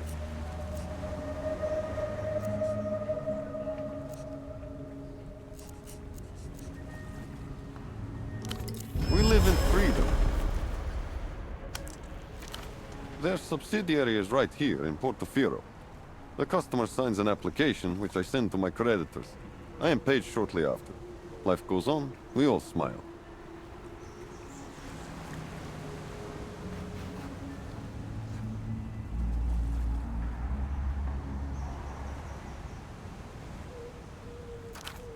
You can bet that MTAR developed a fault-free process for this. Of course not. I bear my young friend no ill will. However, I am saddened to say that the Financial Citizen may feel differently. Very little. I make use of their services, and that is where our dealings end. My MTAR client, once off the phone line, could probably tell you more. The jacket itself was 500 sol, underpriced for a masterpiece. But there's accruing interest, service fees, and other economic fashions on the side of the bank. I'm perplexed. Does the young savant not understand how he afforded the jacket? How is that possible? Unless he does not know how money works either. Please tell Kurt not to worry about me. We are settled. But do remind him of his arrangement with the bank. I'd like to keep making pieces for him. Of course you will.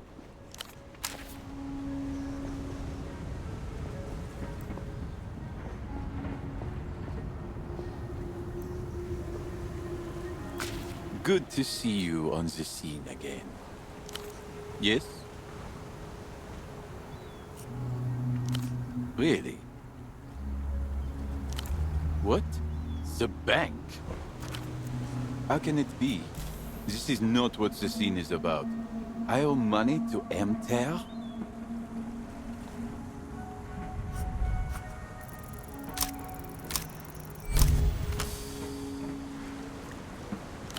Money. Some say it is real, others say it is fake. But it definitely has an impact on the world at large and the individuals within. For this young man, the explanation should be as simple as possible.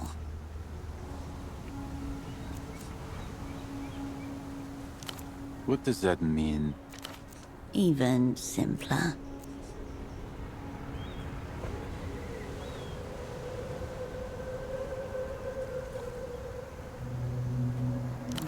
But how can it be? I have never even met anyone from Emter. How would they know of my desires? You can do it.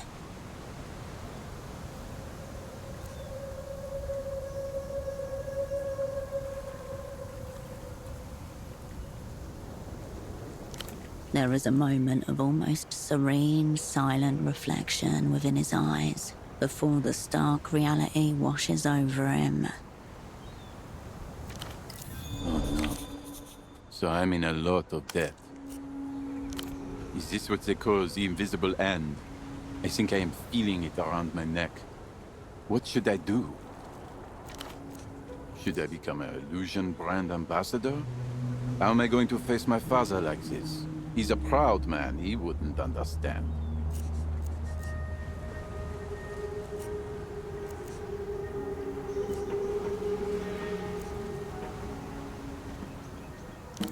No, it would never work out. He's got no sense of style and spends his days withering away in a cold hallway. It is just not possible for a Portofiran to pay back a loan.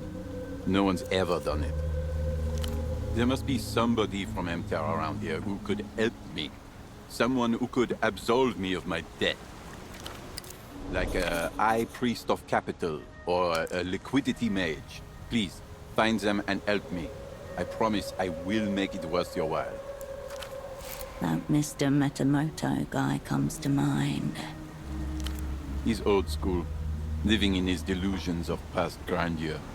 Thinks he's got it all figured out with the money, the business. Very proud. Zero knowledge of the scene or what's fresh. Going to give me another one of his lectures.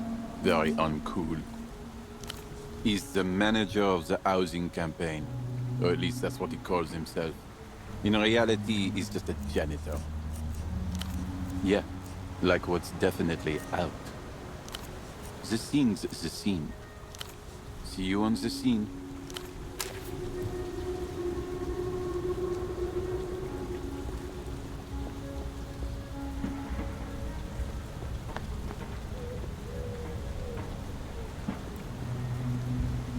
You're back, and you still look like that. Yuck. That freak with the colored hair? Definitely not Moonglow. Whatever the opposite of Moonglow is, that's her. It's true. She could never be a true Ultra. Sorry. She can't sing. She tried at school once, in the talent show. It was like high catastrophe. She died up there. I mean, she should have actually died. If that was me, I would have just died. Just tell her she's in Moonglow. She knows already, but it's good to remind people like that where they stand. She's like Sun Shadow. That's the opposite, right? Thank you. Please, don't tell us we should be nicer to her. We've tried. It was too hard. I hate lying. She's just not one of us. Why? You're lezzing out together. Nonce.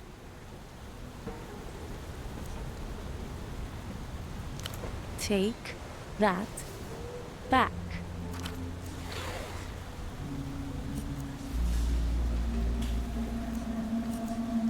I'll fucking kill you. Stop it! She's just trying to get a rise out of you. Don't listen to the freak. Thank you.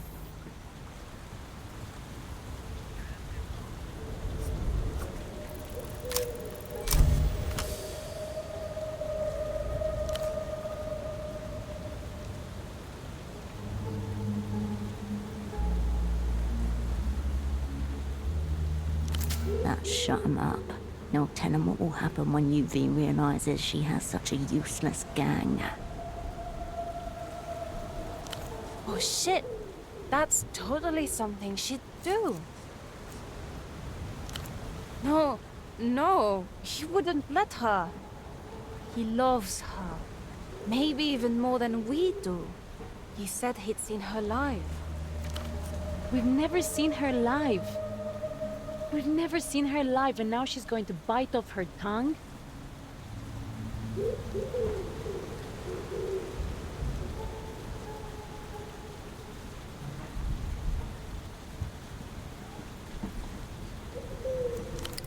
Okay.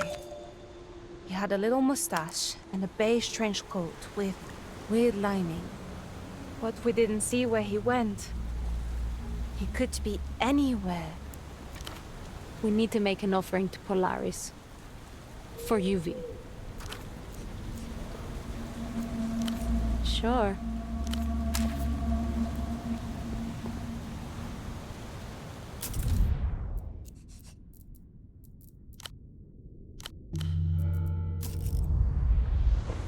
You find yourself before the strange tree once more. You leave the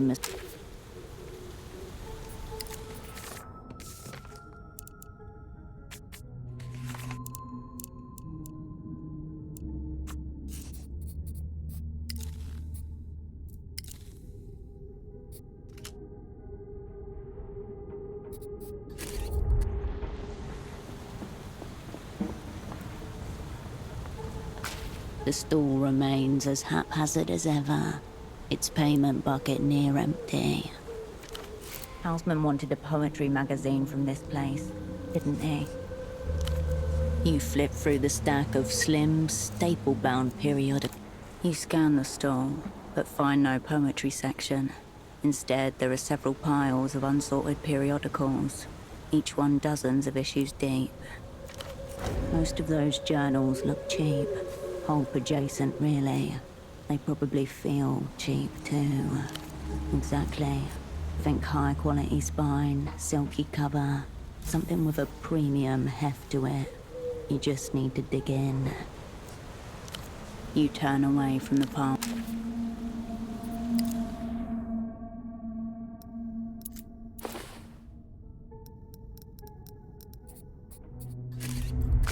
The stall remains as haphazard.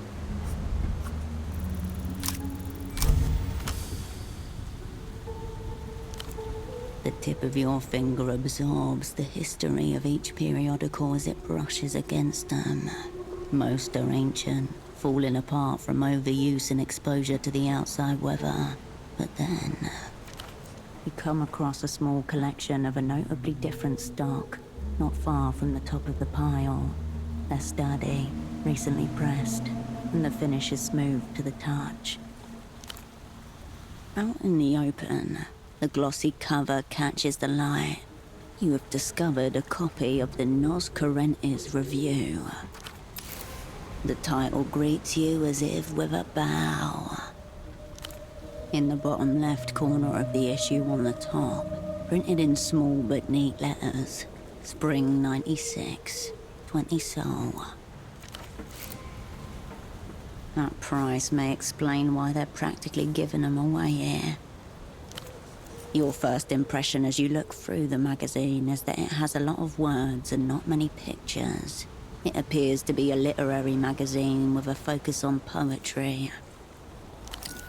You take a copy off the top. You turn away from the piles of books.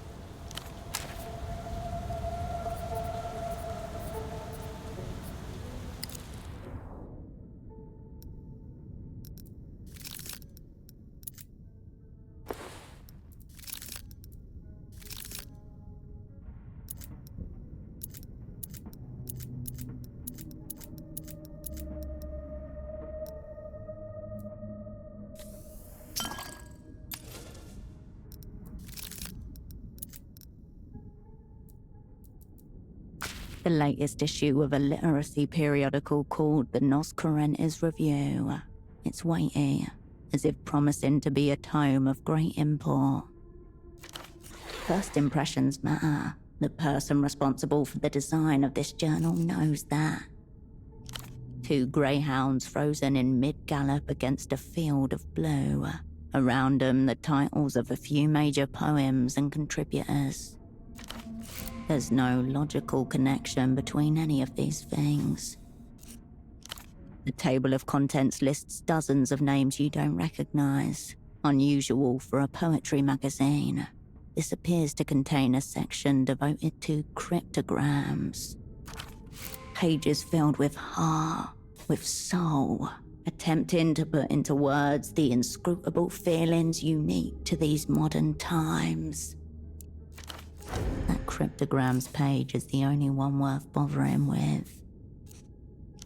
You alight on a double-page spread of poems. The first is about an ungrown hawthorn tree. Another tries to force razor to rhyme with demi-semi-quaver, while one is simply blank, a non-poem. Experimentation inside a given medium is the only way its boundaries can be discovered and transgressed. The question that's hovered around poetry since time immemorial. Despite containing no words, the non-poem comes with extensive footnotes. There's at least one of these in every issue. It's claimed that a non-poem draws attention to our need for poetry by forcing us to embrace its non-existence. Maybe that's why you were taken out of action for 5 years. The non-Herschel highlights the need for the real Herschel. Nothing so vulgar, just more fastidious arrangements of words, all without illustration, bars and bars of it. The literariness of the magazine really comes through. Focusing on the relentless black on white of the pages make your eyes strain with effort. It is no longer a magazine you look at, but a blurry carousel of monochromatic scenes. You turn the magazine back to its cover. Asymmetrical grids and empty boxes, a jumble of letters listed alongside them. Every inch of the page has been used meticulously. Holocene would love this section. Cryptograms are his thing. They are intended for the general public, if a niche section, so should be way below the level of cryptography you encounter in theatre. You've already solved tempo cipher since you returned, so you've had a little practice at least. No need to waste time on anything that doesn't directly help with your assignment. You can't start doing cryptograms for fun. You turn the magazine back to its cover. For interest in obtaining a subscription, to purchase in bulk or to make a submission, please write care of H. Gottschlich, Keysok Roundabout Esther, 93221. That's the place with the shiny new intercom near the roundabout, so it's a poetry magazine. A gold embossed logo type at the bottom of the page. Unfortunately, part of it is smeared during the printing process.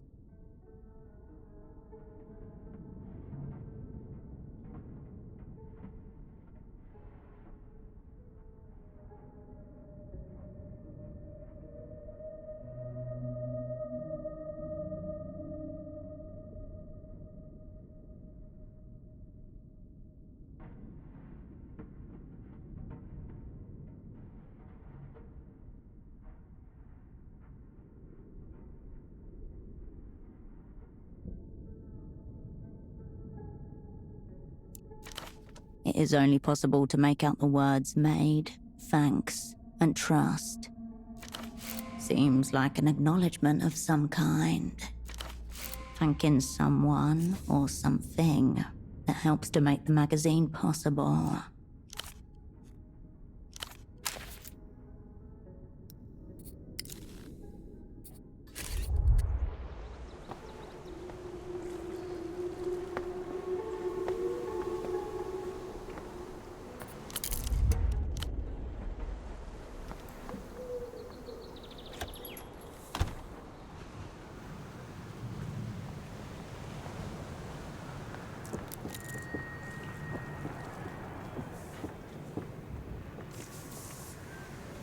Operant. Brilliant work. It seems your pomegranate folder was true to life.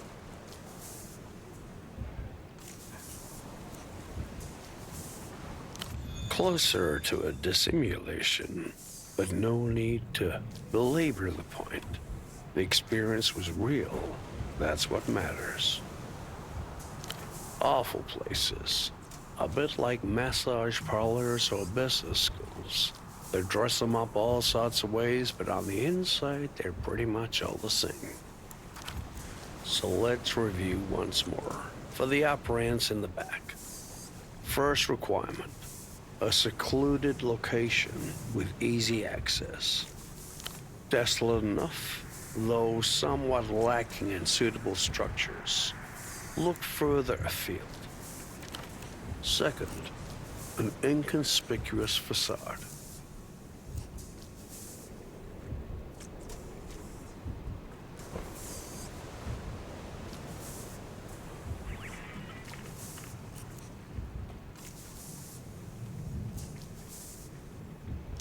Could fit the bill by its description. Though if you just wandered in, I wouldn't say it meets the next requirement. Lastly, modern security.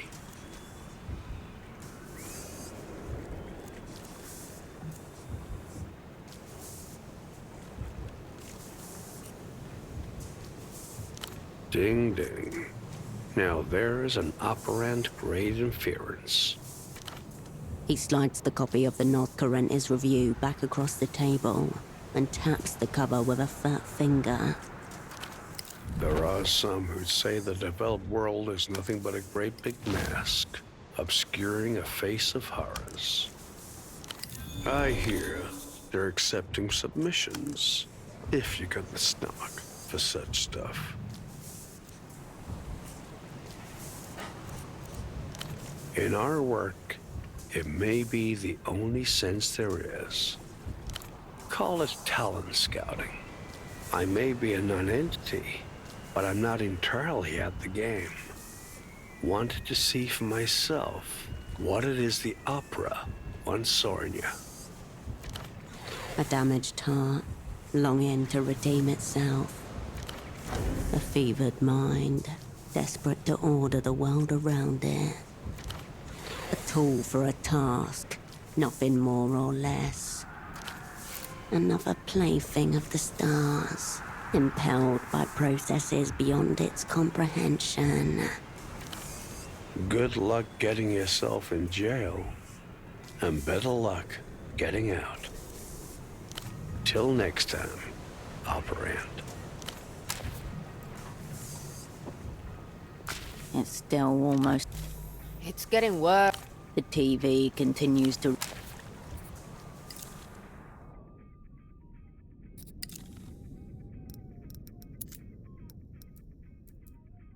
You pick out the latest dish.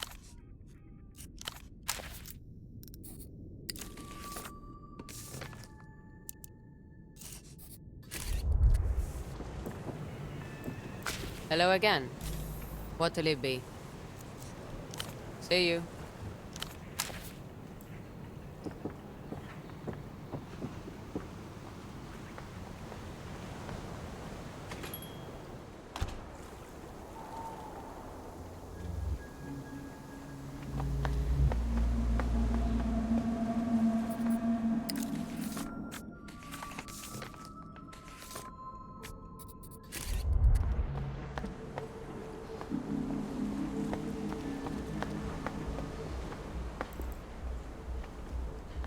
Back for more Metamoto? He offers you a grin he doesn't seem to have a firm hold on. A forgiver. We are around. We linger. Whose debt needs abracadabra?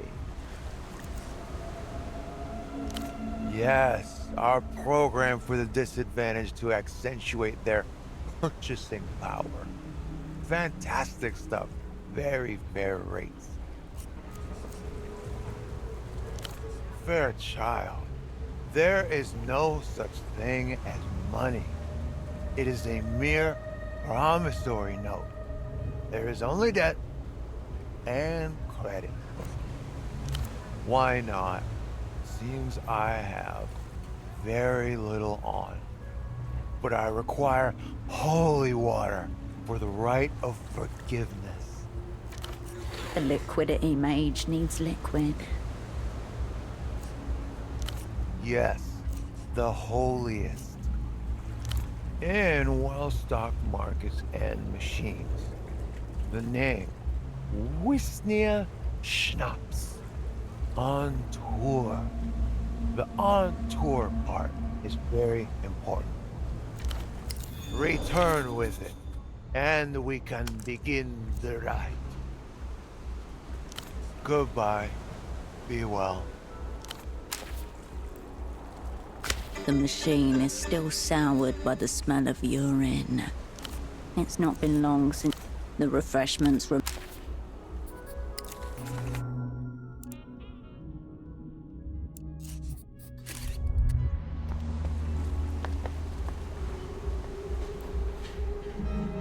The teenage boy...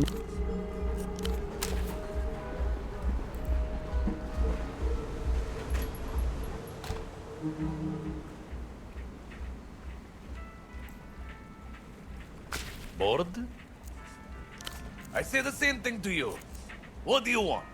Aren't we fucking all?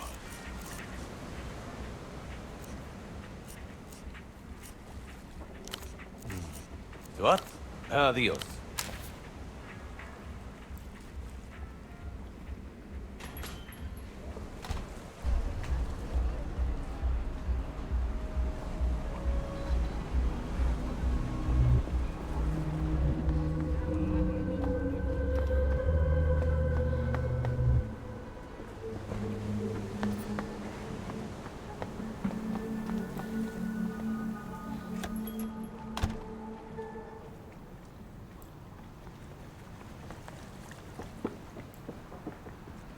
Hello again. What'll it be? You have choices?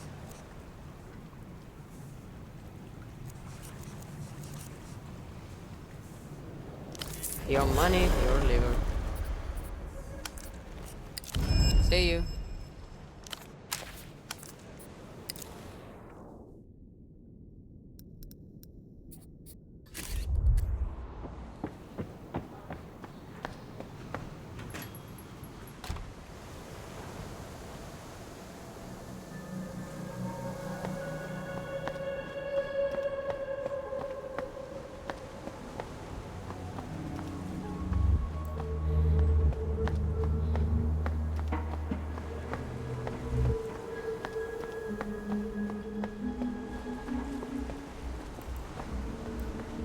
Loneliest of town. His half-hooded eyes struggle to locate yours. Very good.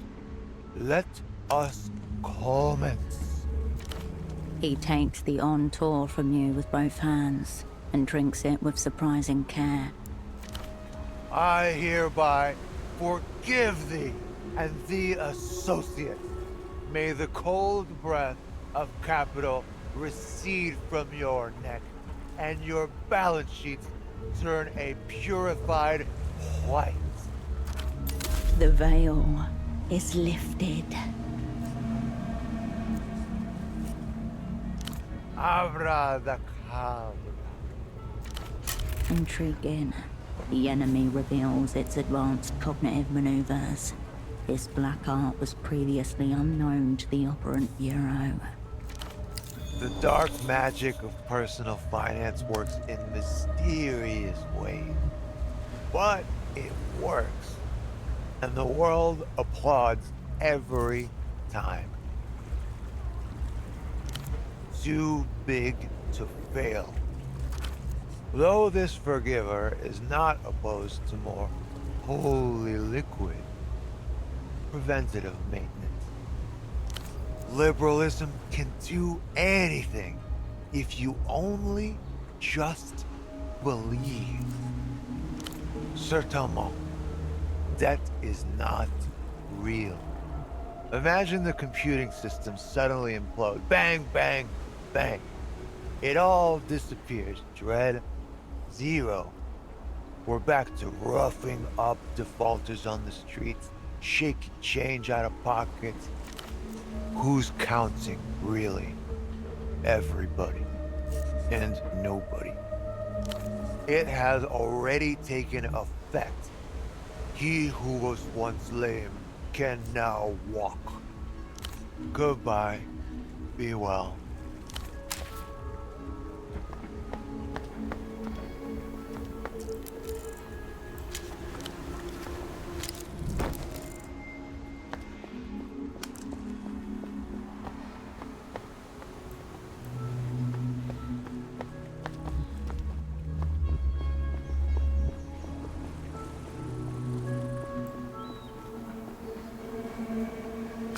Did you find an emptier person?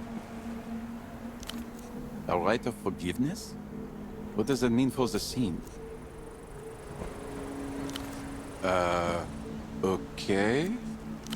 Extremely big news for the scene. But wow, is this how it usually works?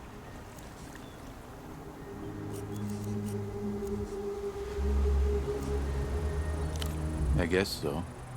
But I really don't know how I feel about that anymore. On the scene and so. I am very grateful for you helping me out of this bind. The scene was on the verge of collapse. I'm thinking of broadening my horizons and those of the scene. Not just looking towards the future, but also the past. Further than the now. Economic realities have got me agitated. The fate of the scene hangs in the balance. Time is out of joint. The future has become now. Tomorrow's problem becomes a problem of today. But what became of today's problem? It haunts the Palace of Culture.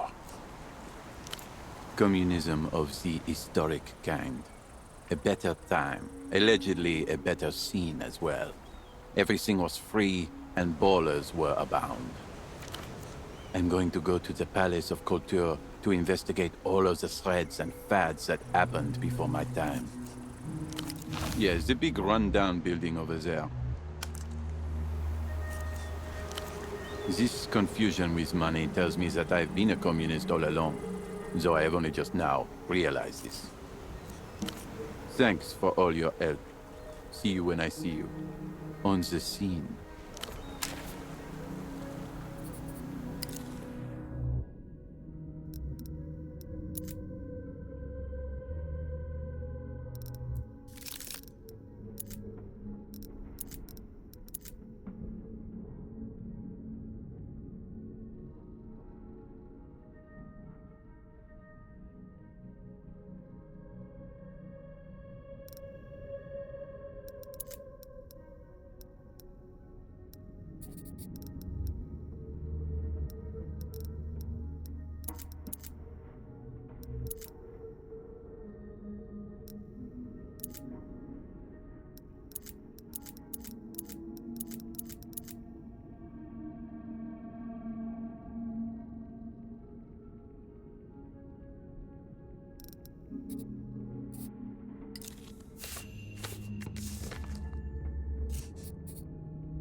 copper light spilled across Party Alley.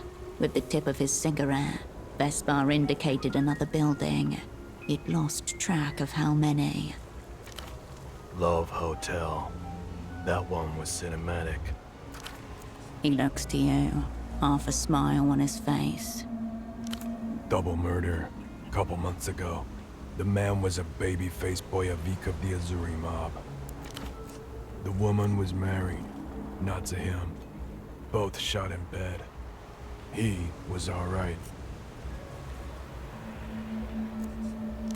Little bit. He was a fast riser among the Azuri. Had some funny stories. Couldn't drink for shit. He would have made a great snitch. His gun was still holstered, tangled up in his pants. Certain deaths can't help but take on a metaphorical quality. Ah, well. Let's fucking go.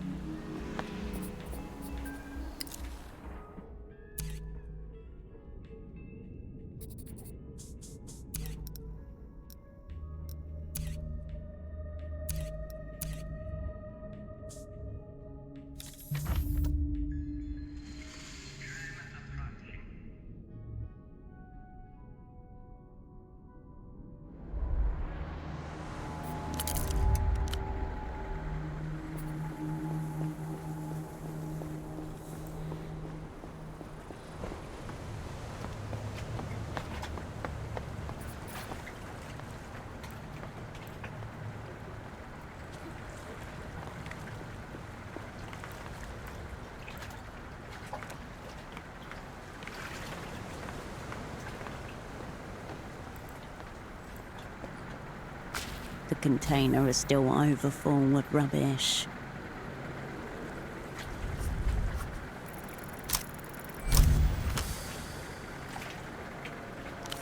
The archives demand bravery and diligence.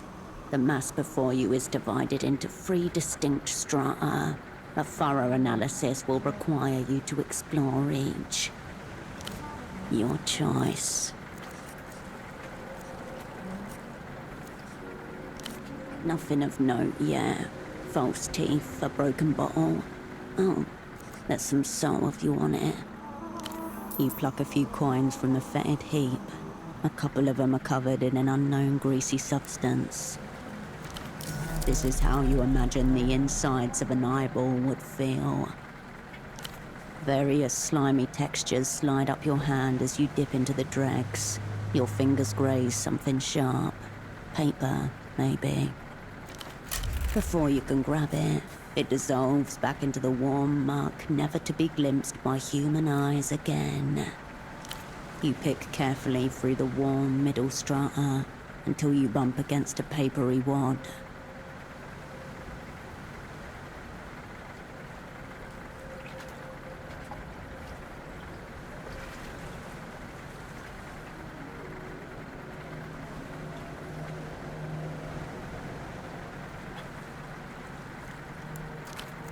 Expired coffee, greasy condiment residue, typewriter ink, chemically processed wood pulp. 2 for yes, 1 for no.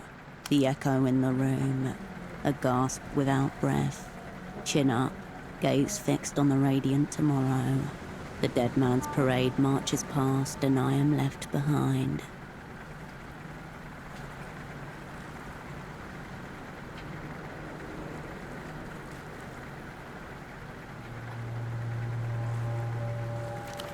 A scrawl of red ink above the typed words. We thank you for your submission. Unfortunately, at this time the Nos Correntes review will not be moving forward. This rejected submission would imply that their offices are nearby. Perhaps the building next to you. You've now penetrated to the darkest and wettest layer. A metallic thud tells you that you've reached the bottom of the bin. Your fingers get to work. However, the rancid smell threatens to suffocate you. The bitter scent of rotten vegetable matter fills your nasal cavities. Saliva pools in the corners of your mouth. Luckily, Your diligence is not in vain. Your fingers catch on something hard in the furthest corner of the sludge pile. Rounded for the most part, there are some sharper lines at the extremities as well as some flat surfaces. It's a pair of grimy glasses, large black frames, and what must be the thickest prescription lenses available. The missing vendor. These are the glasses he was wearing in the photo Merlin showed you. This neighborhood isn't residential. There's no foot traffic to speak of, meaning they were unlikely discarded here by accident. Leaving one possibility too serious to ignore. As if you needed any additional confirmation that you're in the right place.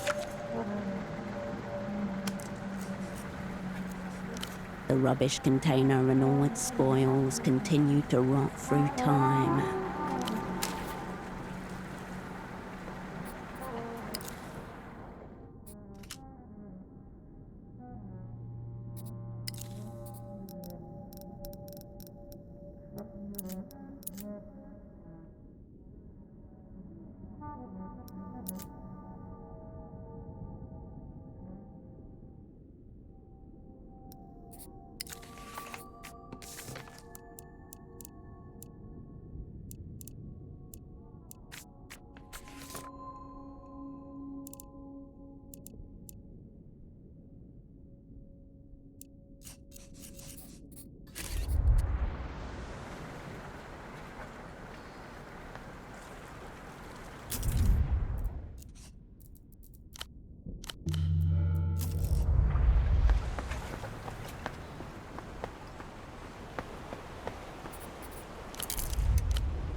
Bagman gestures wildly on the television screen. This is the app. The sounds from the... Sprawled in front of you is a huge control panel, written lopsidedly on a strip of tape. Water lock controls. Don't touch. It looks exactly how you imagine the cockpit of a flying machine would. Work this out, and you should be able to drain the water outside. The controls before you are unlabeled. There are 2 glowing buttons, a switch, and a single large lever. Push the buttons. No, wait, the lever. Whichever goes click-clack the loudest. The sound of water outside. Use it as your guide. It doesn't budge. A short, powerful hiss of water resounds in the plumbing, then stops as soon as you let go of the button. Nothing appears to happen. You could keep trying, but the smartest move is to rule out unknown variables.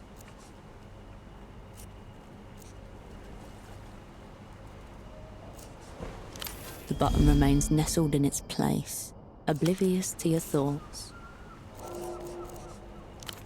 The metal switch flips to on with a heavy, satisfying thunk. Main drive engaged. As you suspected, the button releases a stream of water somewhere when it is held down. The hiss turns into a trickle, and then stops entirely. The water won't drain unless it has somewhere to go. You leave the control panel, as inscrutable as ever. The large pipe outside the window catches your eye again as you turn away from the console.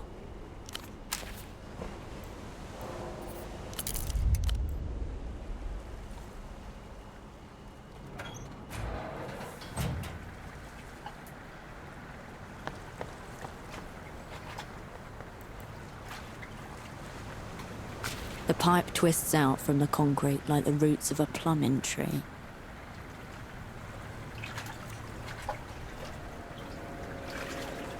It's a central part of the waterlock mechanism. Somehow these tubes drain and pump it. An interconnected system, a simple loop.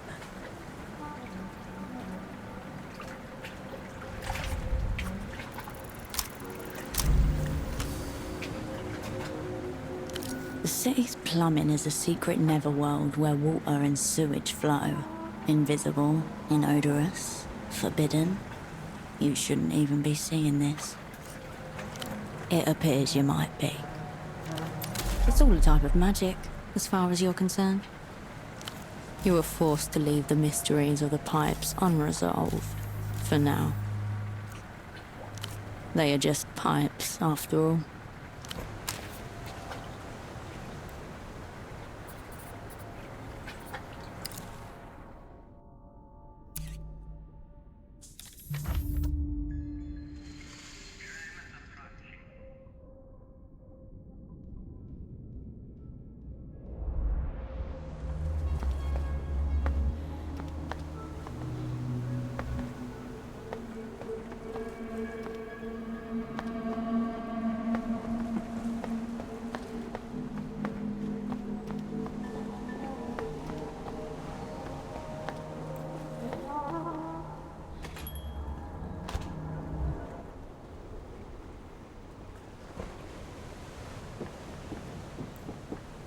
You return to the workbench.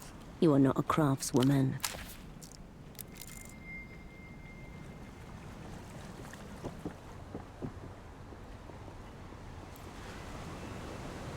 Oh, hello, operant.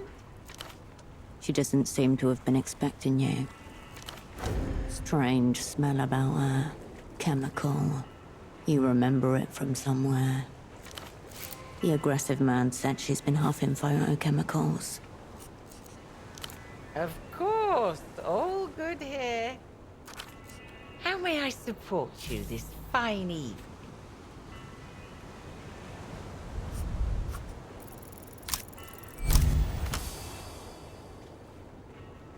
Sweet, slightly pungent, reminds you of overripe apricots. All signs point to... Excuse me? You're confused, operant. You've probably just never smelt photographic toner before. Negative. Toner has a sulfurous odor. Rotten eggs.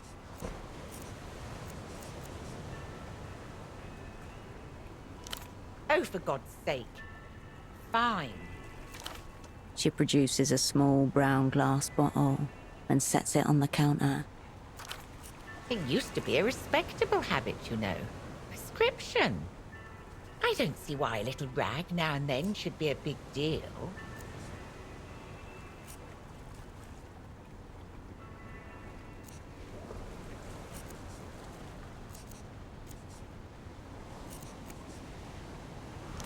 Come off it. It's perfectly safe as long as you don't forget to sip water.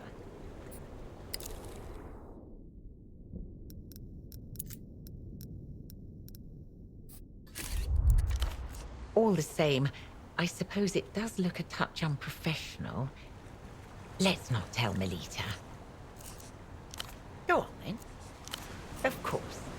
I'll be here if you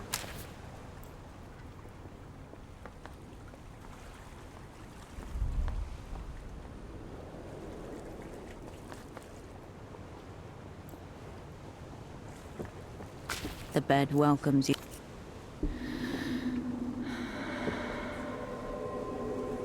The stillness of the room quietens your mind as you settle down.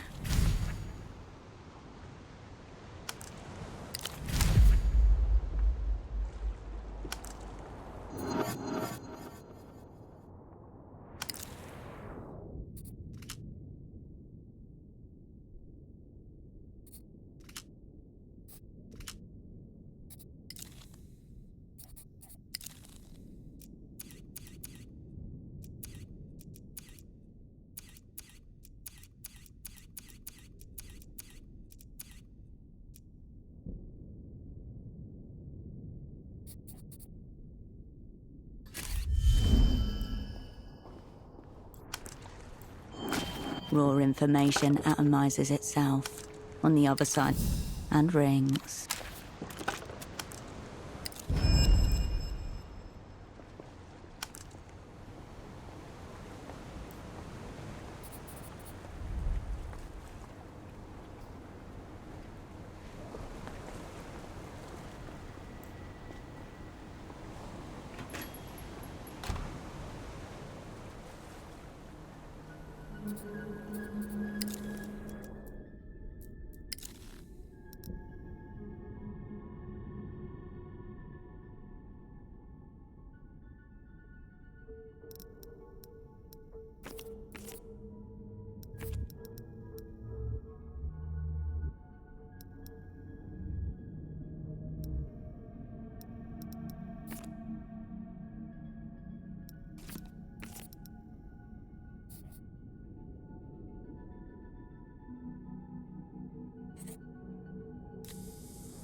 You're back again.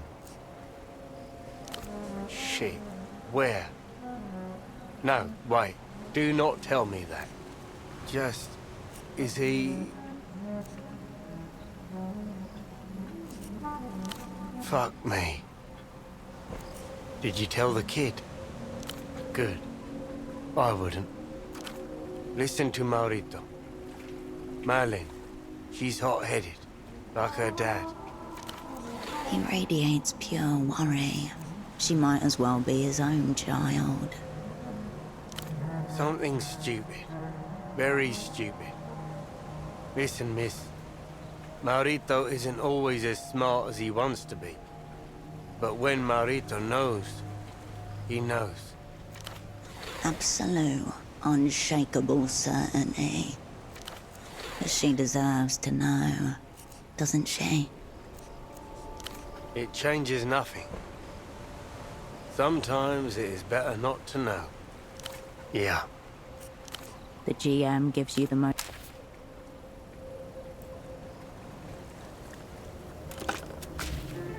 You step into the booth and press the receiver of the phone that makes people disappear against your ear.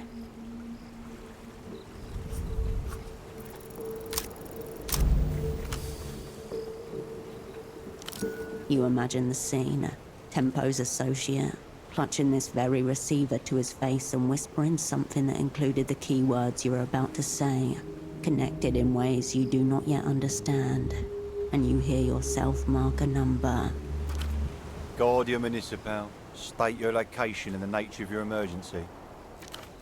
Emergency is the last word you need to hear right now. A reminder of the danger you're deliberately putting yourself in. You know, it was kind of funny at the beginning, when it was just the old man. But it's wearing really thin now. The line goes dead without another word. Maybe this whole thing is a wild goose chase. You could just be grasping at straws. Spared from catastrophic error by your own incompetency. You hang up the phone, undisappeared.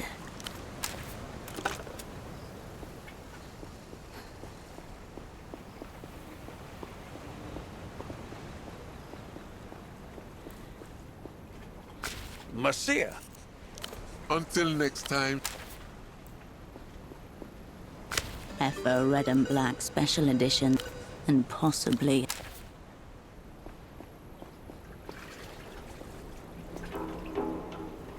If I said I wanted you to touch me, where would you do it? Would it hurt? A half-second glance is all he gives the will presented to him, before turning back to his phone call. His eyes skimmed right over it, almost as if it wasn't there. The rest of the model train is still out there, somewhere. Finding it might give you more leverage. Warily, the young man watches you go over his shoulder.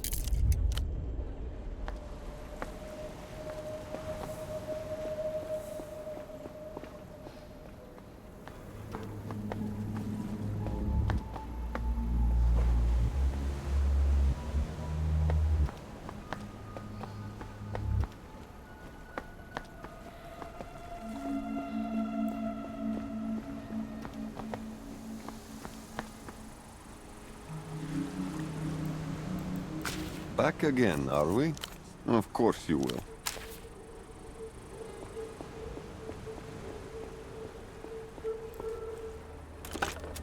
You pick up the payphone. The dolphin doesn't poke back, but you step away.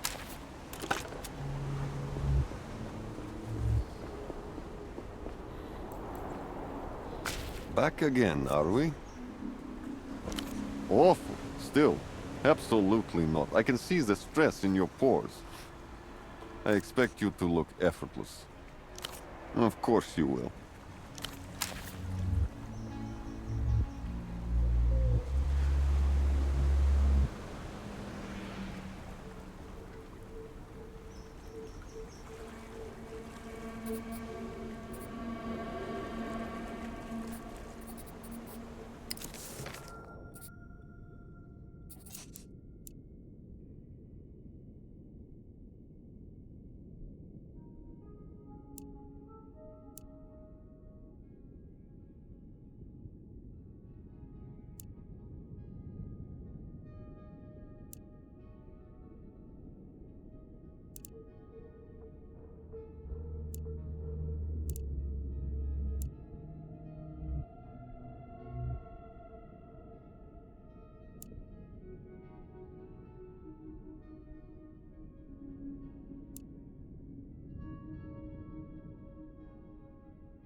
The pipe twists out from the concrete like...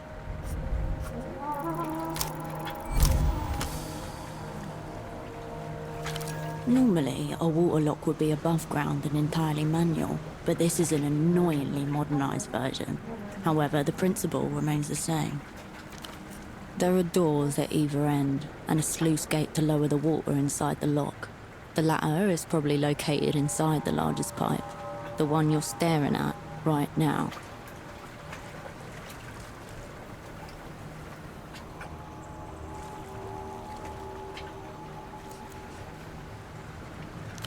Correct. The water level is up right now. If you can close the gates, it's a simple matter of figuring out which control releases the water through the sluice pipe. Indeed. And as you've established, it's possible that hiding somewhere within it is a pocket jail.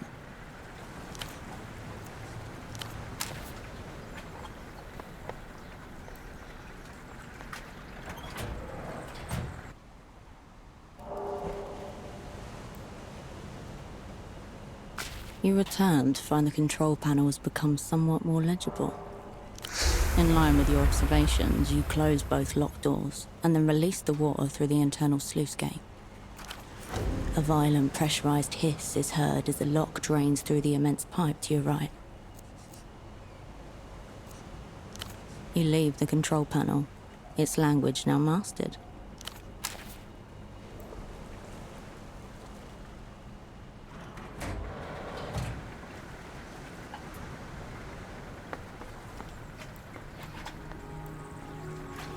The pipe twists out from... They are just pipe.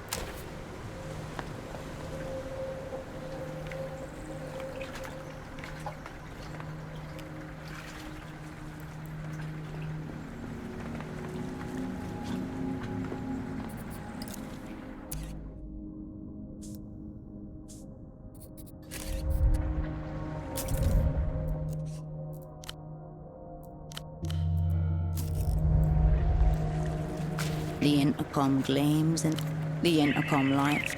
Yes? Oh, Mervelot. Correct. That's us. Oh, wonderful. I'll unlock the door for you. On Maman. Your Frau. Now keep your seams together. Play the poet persona to the hill. Poetry's easy. Make it short, make it vague, speak in rhyme.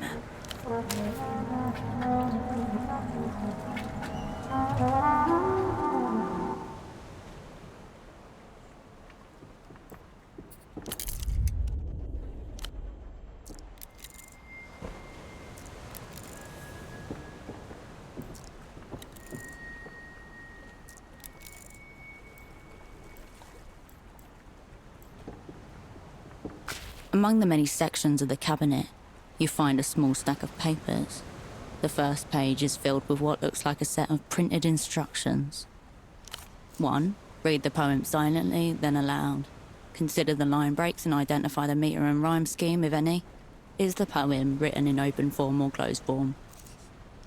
Tutorial guidelines for the interpretation and critique of the written verse. Whoever's using these isn't trying to get better at writing poetry. They're trying to get better at reading it. Notes have been scribbled in the margins. Read aloud, line breaks, too many metaphors. 2. Paraphrase the poem. You may wish to do this with the entire poem, or line by line. If this is too confusing, focus on distinct imagery, or isolated parts first. 3. Consider the poet's word choice. Identify figures of speech, identify metaphors and/or similes if they are present. Perhaps you are a creature made for soul work. Don't count on that. Keep your day job for now. A printed table labelled tetrasyllables. The first column contains hieroglyphics. The second has a series of words. Strange series of U-shaped symbols and underscores. You vaguely remember these are used to measure or describe the sound of poems. That's poetry's dirty little secret. Often enough, the rhythm follows a predictable pattern. And word selectors. Occasionally, punctuation dispensers. Proselyusmatic, ditroche, diam, coriam, antipast, dispondi. The word coriam has been circled in red pen. The same pen hanging from the younger woman's neck. The corresponding meter notation reads -UU-. If you ever need it, you can now pluck that information from the archives. The paper spins in your hands with a rustle. You put the papers back.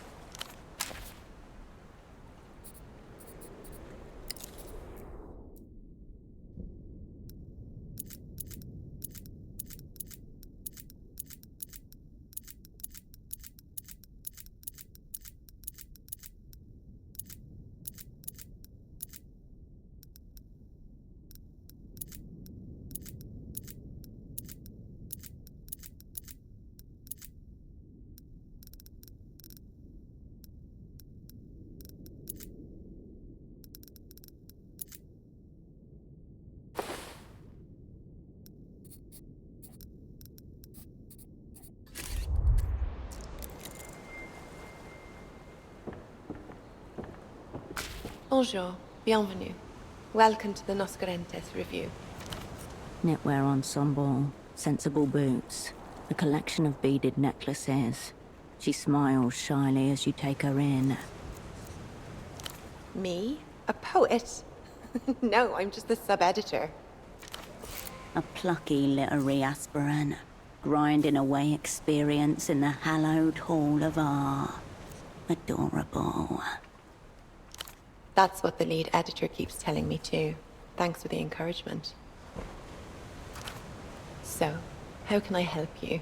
Or do you just want to listen to my voice?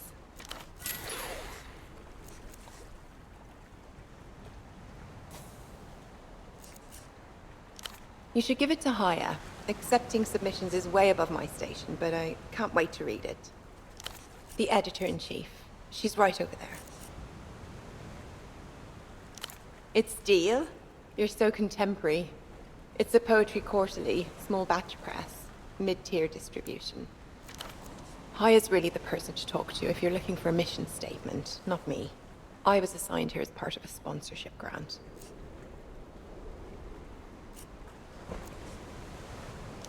No, I love it here. Just being exposed to poetry at all is so thrilling. And they let me edit it.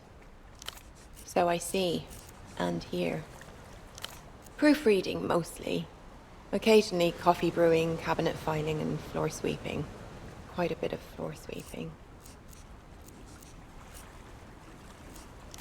I'm part of a placement program, getting young people situated with arts and cultural institutions.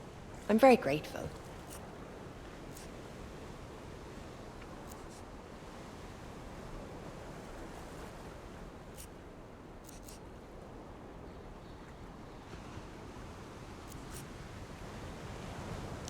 The magazine's sponsors saw that Haya and the review needed a helping hand.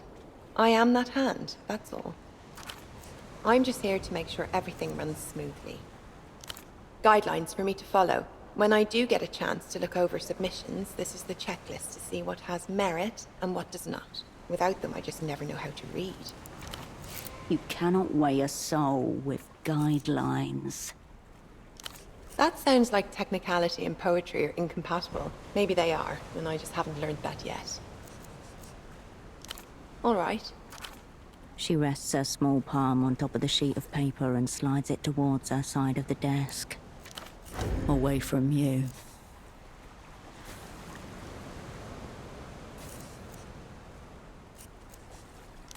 There are no more. It's just me and Haya over there.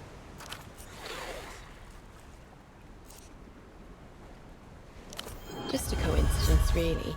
We're very sympathetic to men's problems, but we also think that women's literature should be heard, so it needs more attention from us editors. Stop that. I'm at work.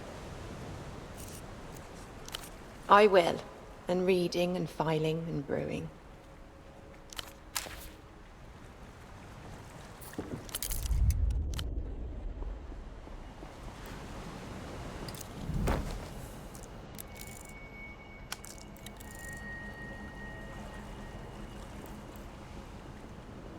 The editor-in-chief's desk is somewhat orderly. A few notebooks and proofs, a terminal, and a collection of pens, laid out side by side. Among them, a luscious fountain pen glints in the artificial light. Resin cabochon and palladium finish, worth 700 sol.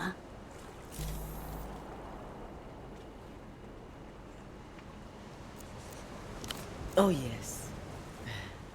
Thank you. It was a gift.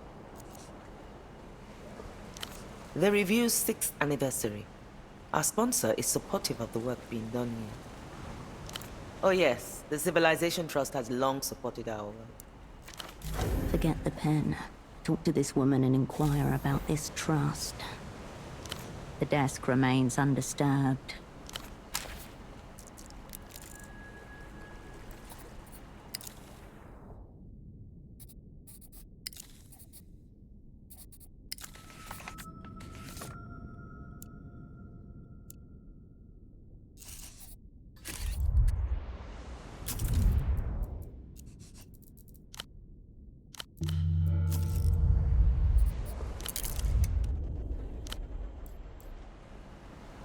The woman contemplates the spread of pages before her.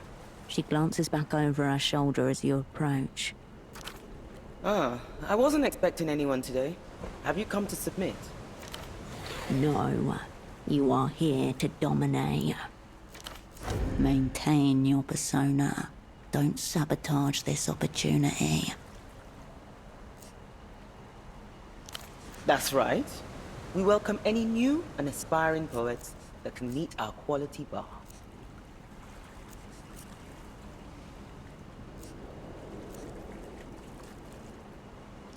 Certainly. Haya Gottschlick, Editor-in-Chief. How can I help? It's a journal of contemporary poetry. Is there anything specific you'd like to know about it?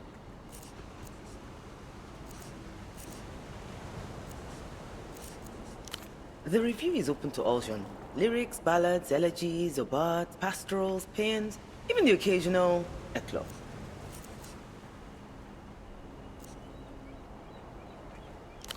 Some of these styles are disparaged in today's market. It is true. But we like to keep our ears open for anything that has potency, regardless of the form. We are still a modest operation, I have to admit. For the moment, it's only myself and my sub-editor. We keep each other company, don't we, Haya? It's true. Even without full staffing, the printing presses still take up so much space. Yes, I suppose. It's like she was suddenly thrust upon a stage, all her lines unrehearsed. Well, Haya made the review from nothing. She's more than just the boss here.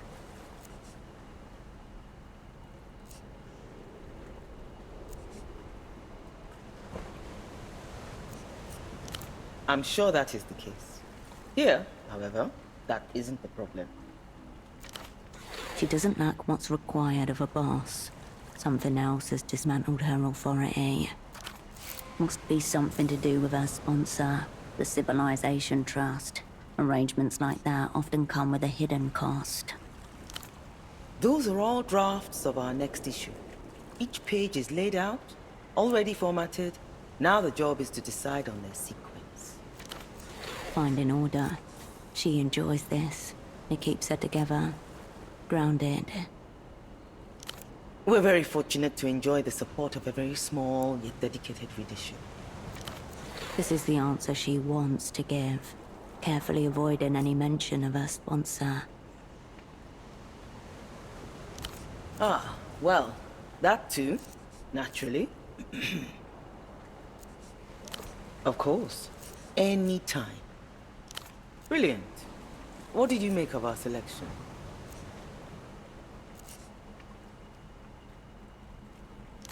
Please do, as soon as you're able.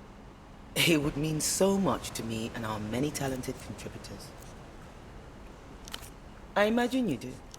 Of course, any time. That'll be me. I'm a keen cryptographer. Sometimes, after a long session, I dream in code. It's not unnatural for one so dedicated to wordcraft. Cryptograms and poetry are, after all, alike in how they encrypt meaning in careful arrangements of letters. Well, firstly, as with anything, getting better is a matter of practice. You should try out our cryptograms section. But secondly, don't be fooled by the illusion of solitude. Cryptography is a game of chess where one player is absent. It may appear to be a solitary activity, but in reality, you are always facing up against another mind. Walks asymmetrically in the unseen. Something you're used to. They are, aren't they? You have been taken in by them as well, I see. They are, aren't they? Ah, well, naturally. We accept submissions by mail or in person. Verse, poetry only, and standard formatting rules apply. 12-point font, double-spaced. I read it first. If the work shows any promise, we'll work together on the edits to make sure it syncs. We have room for one more in our next issue. You are here to submit what you do not have. A conundrum, one must say. A mock interview ruptures whatever coolness you thought you had in this moment. Evidence of abundant poetic reserves. In particular, those that are unflinchingly extracted. Being a core of people, she wants them to rip out whatever makes them tick. Poetry is a natural resource. Nothing more, nothing less. Your work is to mine that resource at great personal cost, and ours is to refine it into the rarefied commodity that our readers demand.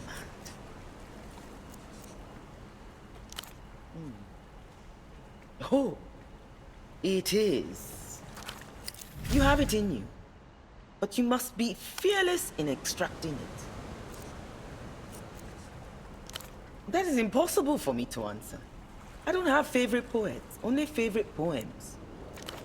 Not a people person, then. If you're after some samples for inspiration, I recommend browsing our latest issue again. Till the fields of scripture roll through the briar, make dreams out of scars, verses from fire.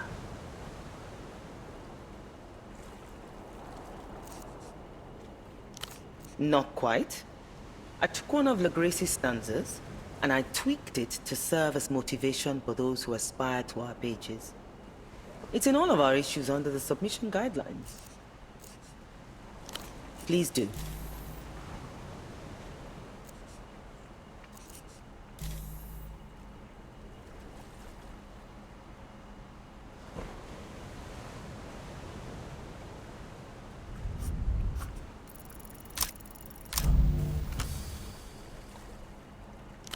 Snake people.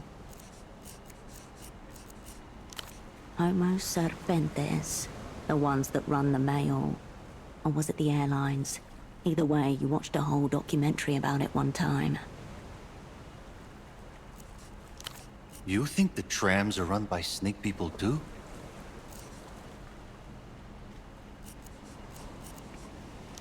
I don't know.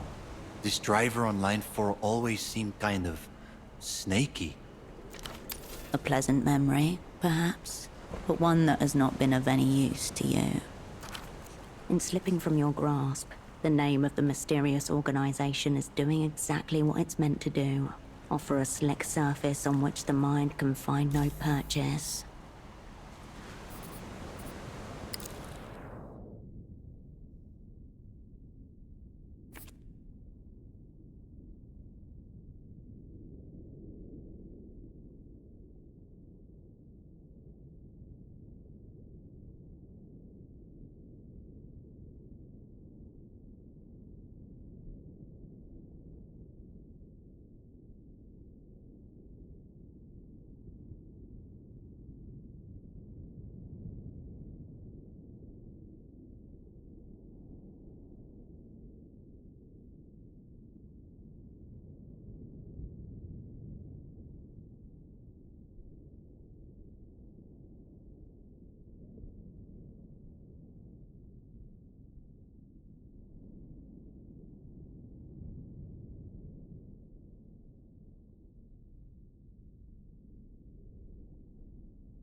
This is a publishing house, not a writing room. Besides, this kind of environment is not conducive to the kinds of inspired verses for which we hunger. I would suggest you find your own desk to write at. You must have one at home. There was a desk back at Photo 24, the one with the red folder on it. That would work. My advice would be to make sure it's quiet and allow yourself time to contemplate before you commit to paper. Adieu. May you be there when inspiration strikes.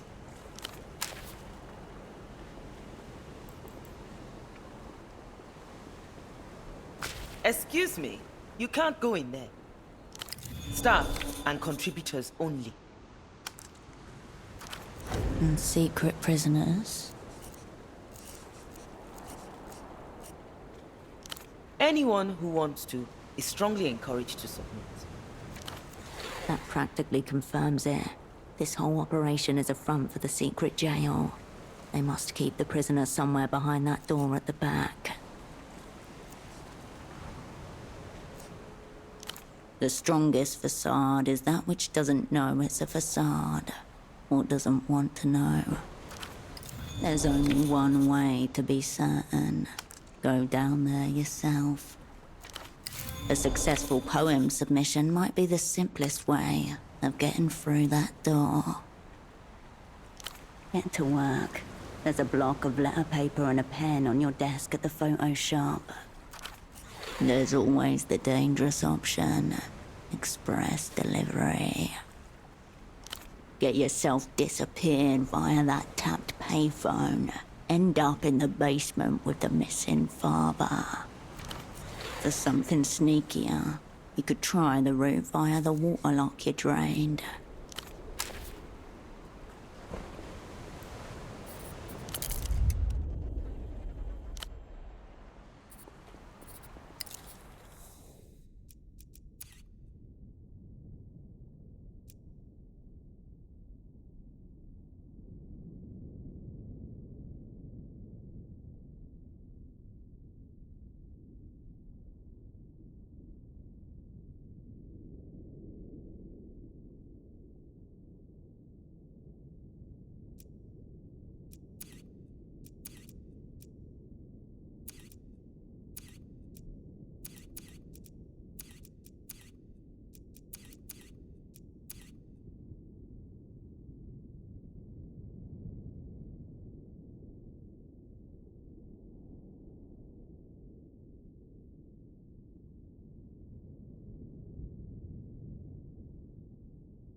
Have you even read yourself, Cascade? The self is a text. Its meaning is not self-evident, even if you do live inside it. To understand it, it must be close-read, annotated, dissected, and subjected to several rigorous critical frameworks. The book stays closed. It has a nice cover. What more do you need? If done properly, Very. There was a time when you were keen on reading beyond the surface. But then conformism intervened. You grew satisfied with a shallow idea of what you are. Attempts have been made. 4 decades in, the text sports large underlined paragraphs and a fair amount of marginalia. None of this has rendered you any more intelligible. Defector, spy, operant, miserable failure. These are all just cheap genre terms, a mask for the perfect impenetrability of the text. There are many methods, but the most reliable ones not tied to specific religious or psychoanalytic traditions involve disgorging your psyche onto the blank page and then contemplating the results. It's time to begin. Turn the scalpel inwards, and then peer into the orifice you have made. A bolt of pain rips through your psyche. Soon, everyone will know what your innards look like.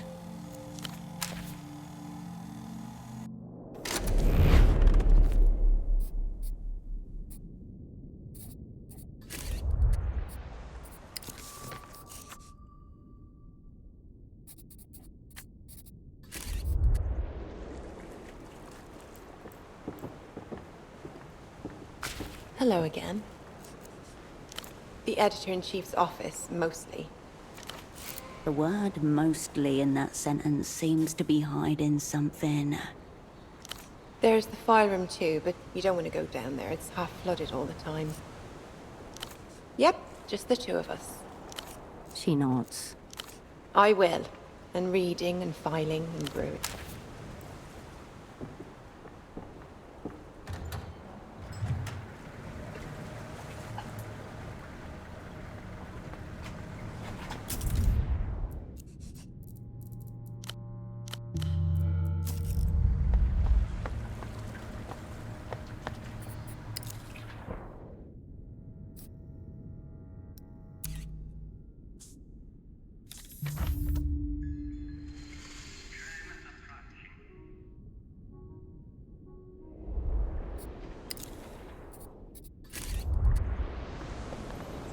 An assortment of cargo crates sits in waiting, adorned with faint chalk marks and...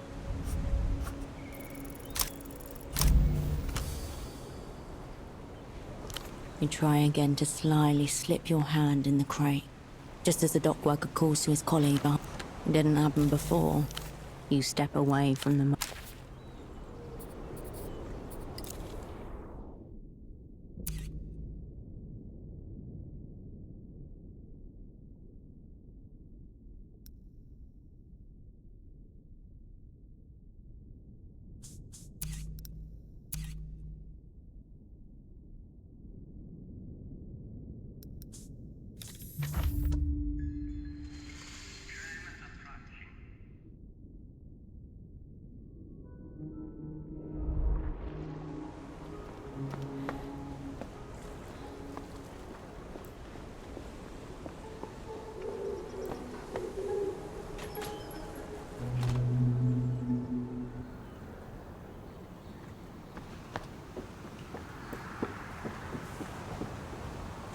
It's still almost... It's getting worse. I really need to just give up on it.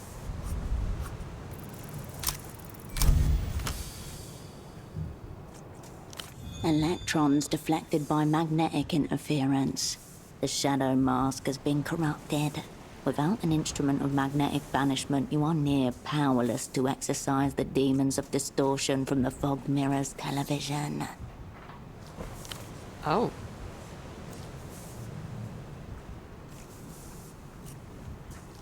The bartender stands on her toes and moves the speaker a few centimeters.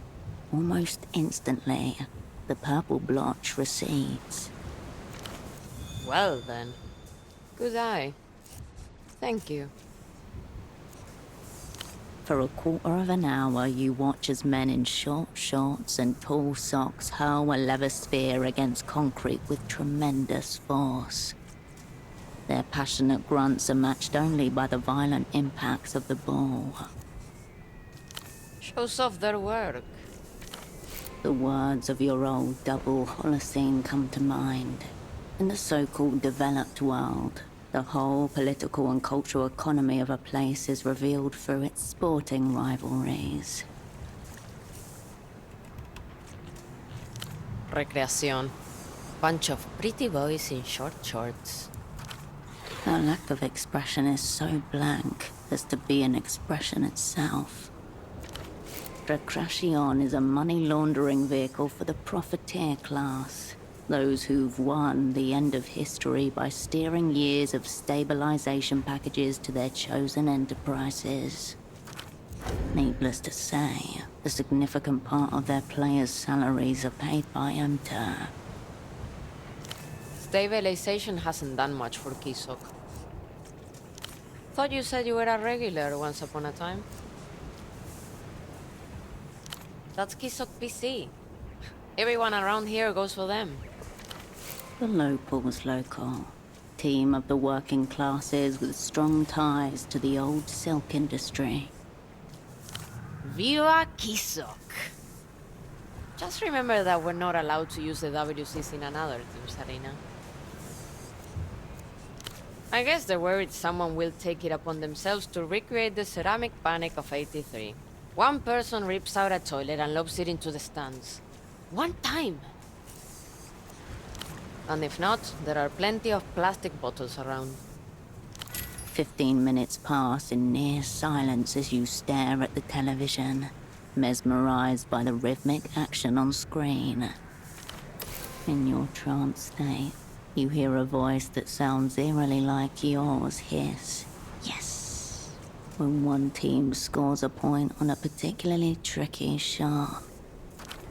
It's only when the channel cuts to a commercial for tuk-tuk insurance that you snap out of the sports-induced reverie. No! Shush! The bartender gives you a brief, familiar nod as you slide off the stool. Thanks for fixing the TV. Very kind of you. Kisok versus Sporting if you're interested. Scores tied. With the purple bloom gone, you can clearly see the action as the Pelota players volley the ball back and forth across the court.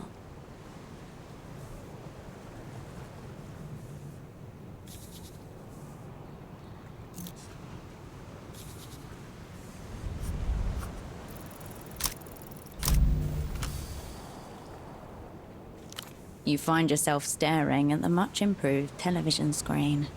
The intricacies of Pelota still elude you, though. Picture does look a lot better now. Drink up. We close soon.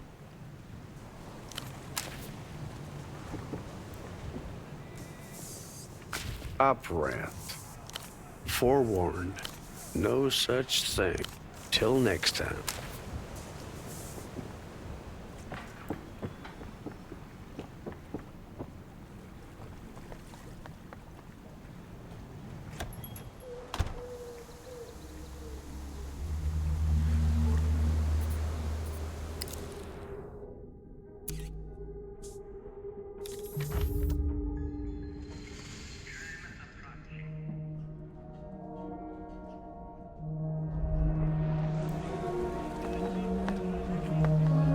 You step back to the Tower of Plushies.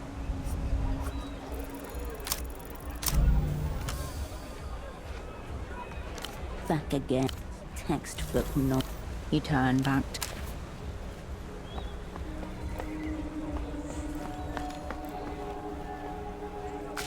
Wolf time.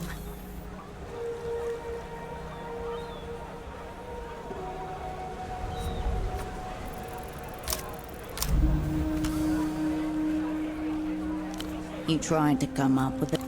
We don't care. Boo. The kids study you. That's fine. Do you want to talk about... The children ignore you.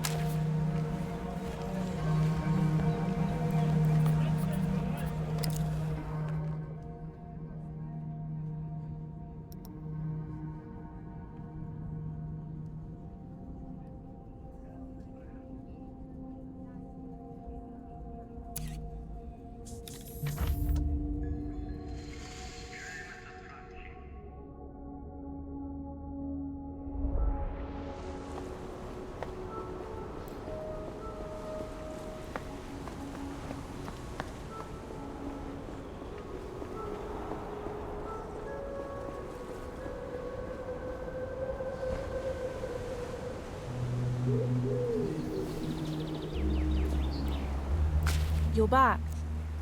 Sure.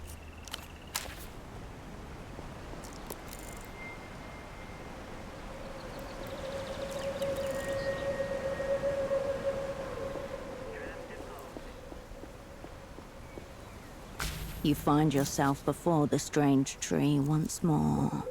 You leave the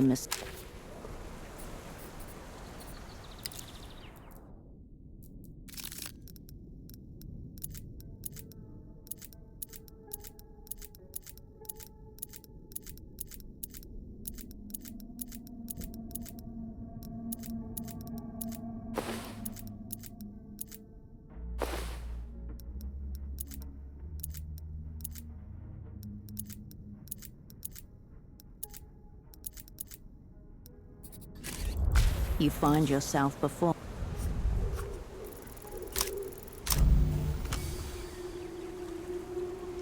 yellow tree. You leave the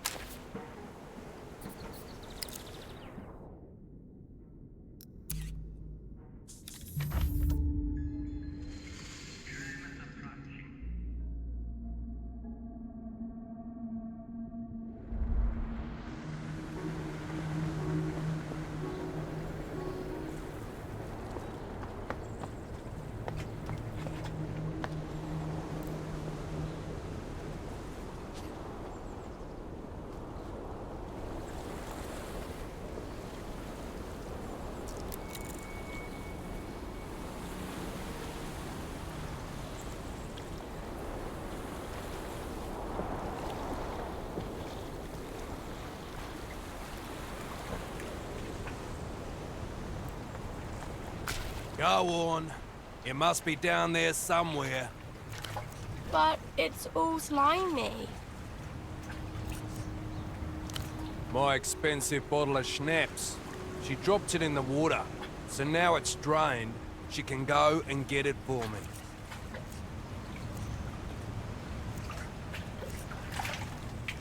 It was an accident. I know, Caracalito, but it's still your fault, so you have to find it. Don't you agree? arms crossed, brow furrowed, not a hint of paternal care. What are you, the Canal Carabinero? Whatever. Come on then, down you go. What about it?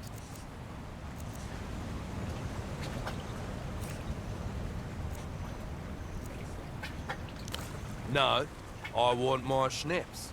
Beer is for relaxing after I get home from work, not during my time off. Not for 2 weeks. Normally her mother looks after her, but I've got some time off myself, so I'm doing it.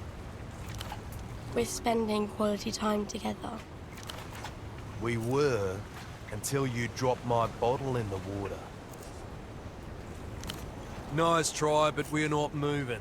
We got to this fishing spot first. It's ours.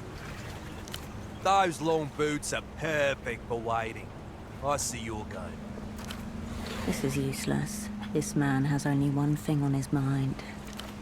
For all you know, he could be working for them. Try to think before you give yourself away to everyone.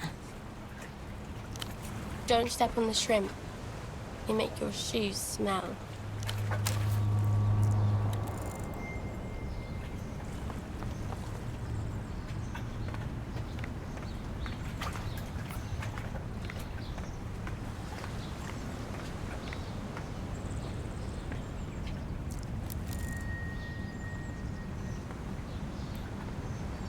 A bottle sits in wet surrender among the grime. The label, damp but still holding strong, reads, Vishnia Schnapps on tour. Must be the expensive bottle of schnapps the young girl dropped into the water. It's 60% proof, much stronger than a typical bottle of schnapps. The sour cherry flavor makes it go down easy. A one-stop bottle for all your drinking needs. No, you have a regular bottle of schnapps. This is a special one. You snatch up the bottle and realize it's unopened. and therefore uncontaminated. You are faced with two options. Return it to the father at the top of the ladder, or...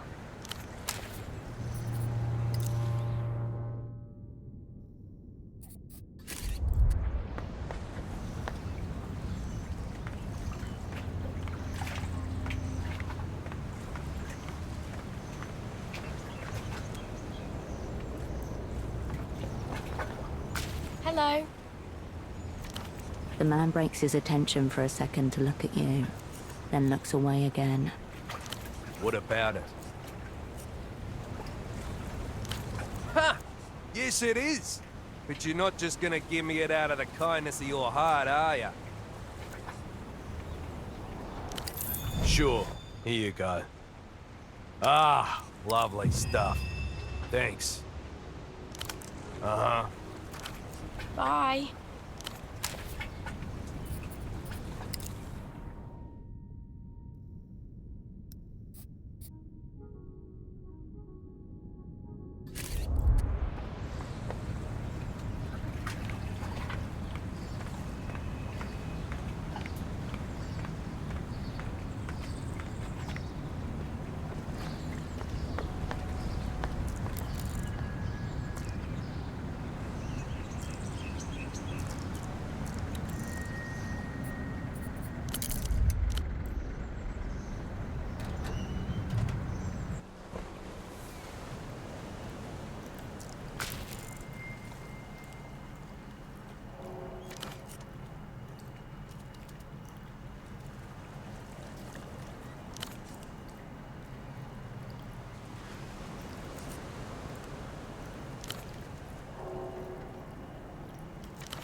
Out of the darkness emerges another wolf cup. Large, plastic, and glorious. The plastic wolf, in round spectacles, reads an ancient tome. A wizard's staff strapped to the back of his cloak. Splashed across the cup's side. Eager wolf. Someone seems to have put this container away for safekeeping, and then forgotten about it. He looks sort of bookish and reserved, actually. Itching to prove that he can lead the pack, if they'll only give him the chance. He looks like the kind of wolf who'd stick his snout in between the pages when no one was looking, just to smell the old paper. Globs of yellow paint refuse to stare back at you. His gaze is fixed somewhere to the side, drawn away from his book. By what? It's unclear. He carries himself with straight shoulders, a confident posture, but his thick glasses hide a furry face twisted with anxiety.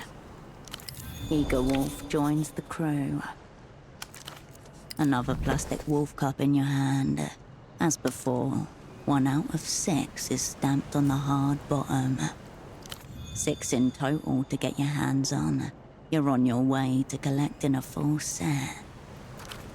Your fingertips itch with anticipated pleasure.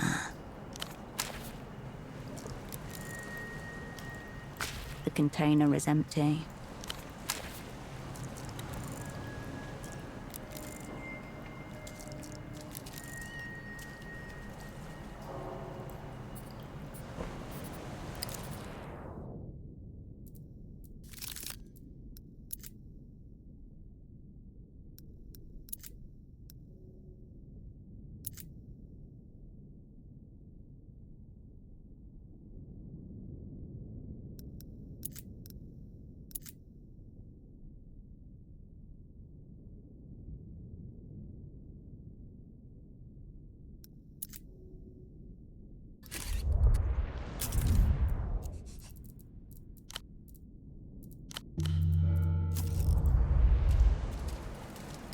The door looms. Its keypad glowers at you dubiously.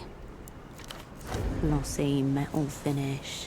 No hint of rust or weathering. An even darkness runs along the door's edges. The metal is cool against the flesh of your ear.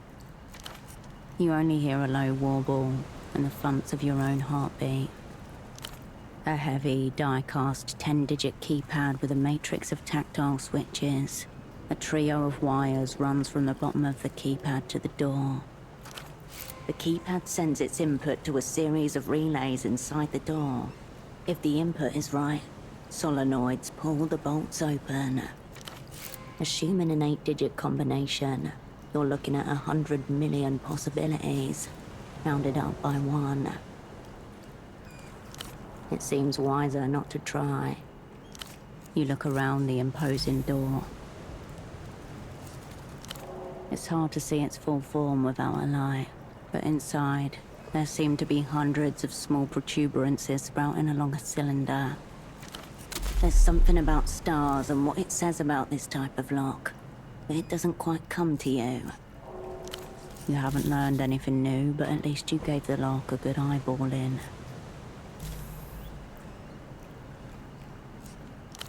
The door remains steadfast.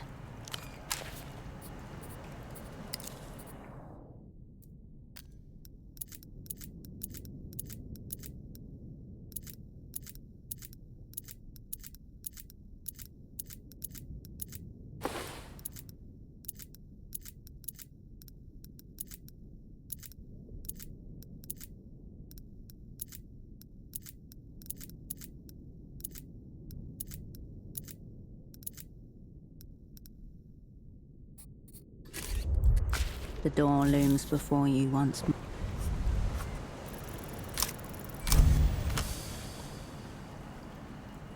Think. Codes are rarely random. What was that sub-editor studying again? In her exercise papers.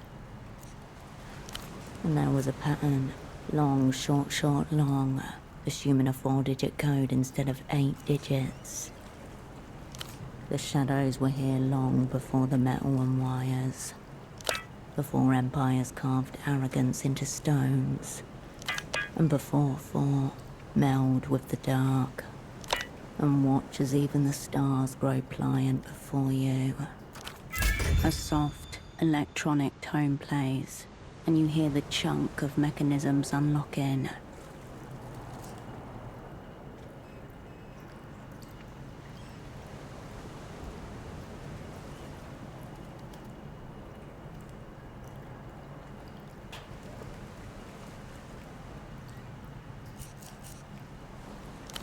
The door parts open in deference.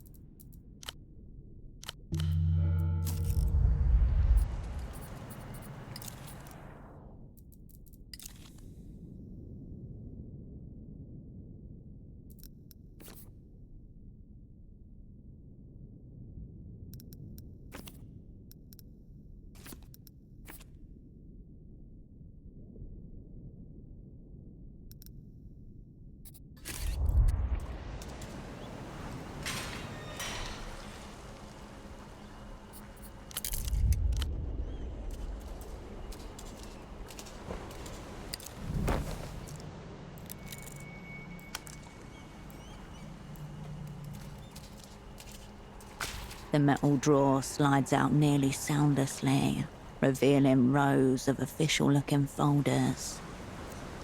After a moment of rifling, your fingertip catches on a sharp edge. The culprit is a large beige folder, labelled Visitors, notated. Lot of footfall for a nondescript building tucked in the corner of a city. Strangers in grainy black and white stare back at you. Under each photo, a terse itinerary. Visitor, date of arrival, date of departure. Each of them seems to have left the same way, Flight D153 to a regional airport in Ile-de-Serres. Perhaps they're running a writer-in-residence program on the wasteland mesas of Ile-de-Serres. Prisoners often compose very compelling poetry. Are you sure this is even a prison? Could just be a very deadline-oriented working environment. You skip through the stack until your eye catches on a man's face. Mid-60s, eyes blown up by milk bottle glasses. The last time you saw him, he was smiling at the camera. He isn't smiling here. He looks exhausted and grubby, crumpled at the corners. His glasses were still with him when this was taken. A sudden talisman, the last thing he gave up. Visitor Krantz Eno. Date of arrival 4/3/96. Date of departure 4/18/96. Flight D513 to Ile-de-Serres direct.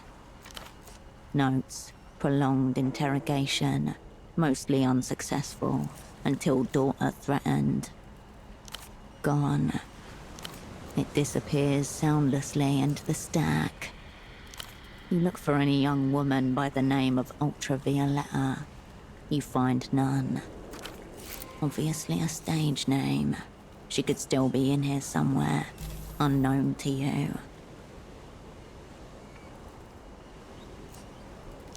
You bend your arm at an uncomfortable angle and press around at the deepest part of the drawer. Nothing. The drawer's base makes a thin rattle, not the hollow echo you were hoping for. Not even a lost paperclip or bent staple. You pull your hand back from the standard issue cabinet. Files crowd over the gap you made. The metal rattles against itself as the drawer slides shut.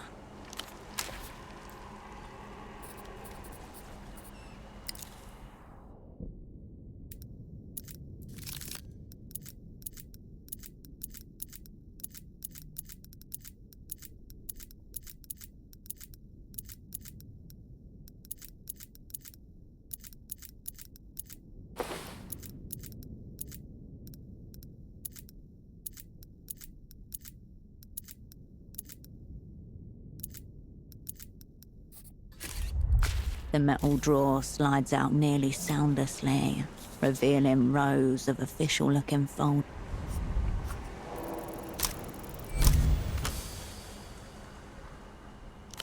Enter Cascade, delver of secrets, dismantler of clerical assets.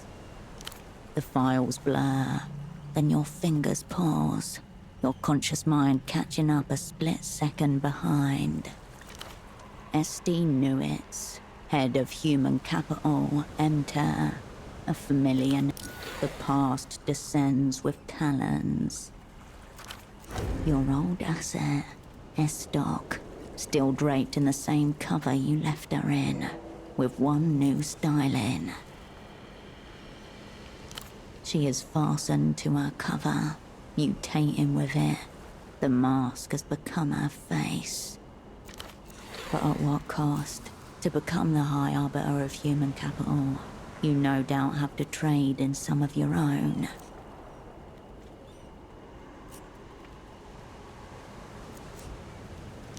Estoc, status alive, alignment unknown, presume bad faith. Something about unreturned phone calls, abandoning your assets, record lows in cowardice. That kind of thing. A telephone from 5 years ago startles in its cradle, waking you from the thin end of a dream. Herschel, it's Esty. I'm going to talk fast. Something is dreadfully wrong. Her phrasing that day always stuck with you. Dreadfully wrong. The most wrong a thing could ever be. The memory bleeds away. Your eyes refocus on the filing cabinet before you. An address listed in the housing campaign to the north of Party Alley. No house number given.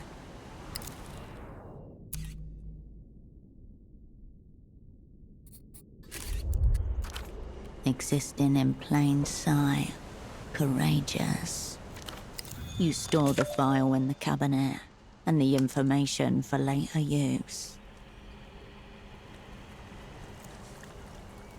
The metal rattles against itself as the drawer slides shut.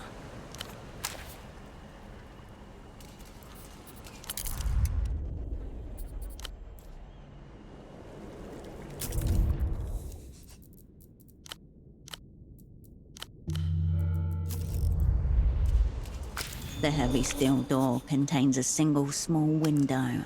Next to it, another brand new intercom like the one upstairs. As with anything that talks in this city, it is emblazoned with the blue Renotel logo.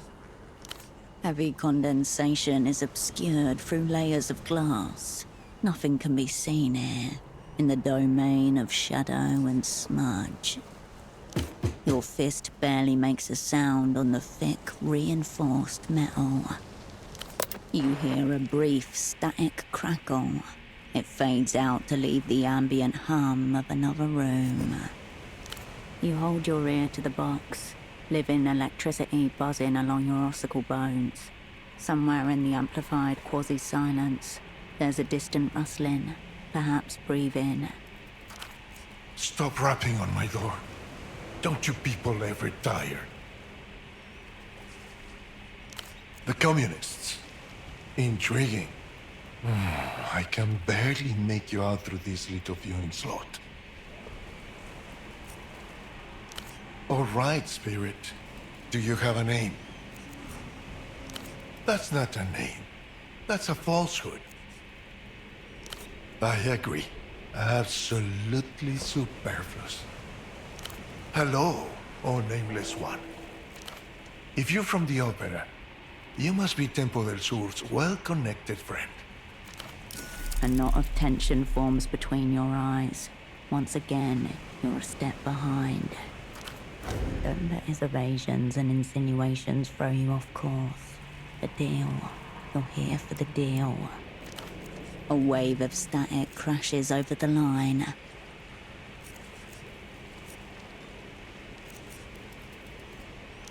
Good for you. Whether that's good for me remains unseen. Briefly, I was making a personal call from one of those infernal payphones when two men bundled me harshly into a tuk-tuk with a rough sack over my head. Soon after, I found myself in this waterlogged hell. Difficult to say, what with the lack of natural light and the irregular interrogations. But unless I'm hallucinating this exchange, I don't believe I've gone insane yet. I'd say more than a few days, but less than a week. You could say we're both servants of culture. The Ministry maintains relations with a number of men like your unfortunate friend. Allies against Emter's ridiculous culture blockade. Boo-hoo-hoo. That's what I say to that. Falsely imprisoned by one enemy, so I may be falsely accused by another. A fate's fuck toy, it appears. I didn't kill Tempo del Sur, though if Deneb gave me the chance to go back, surely I would. For a moment, nobody says anything. Green water sloshes about your feet. Tempo assured me the opera were enthusiastic about the terms, despite the risks involved. Are you telling me that was not the case? Here it is, the side deal. First of several, potentially.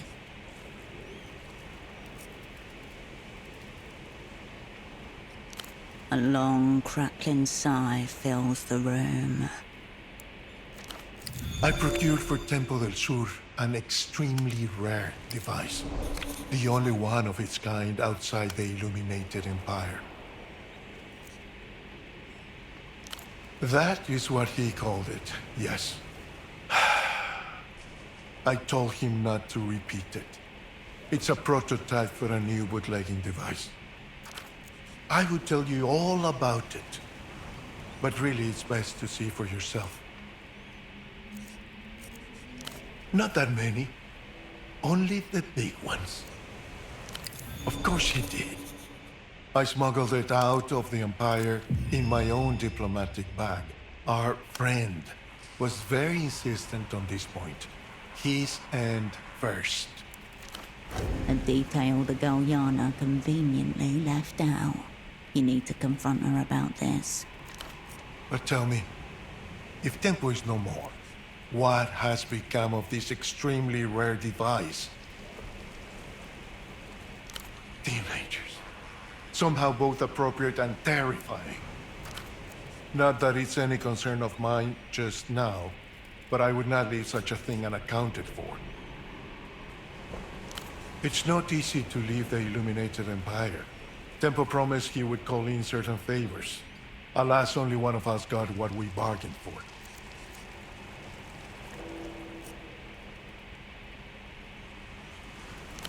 There's a ritual in motion, Nameless One. One I suspect you've got an important part to play in.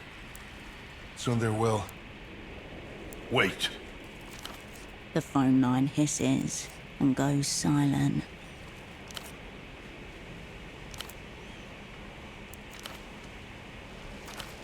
Apologies.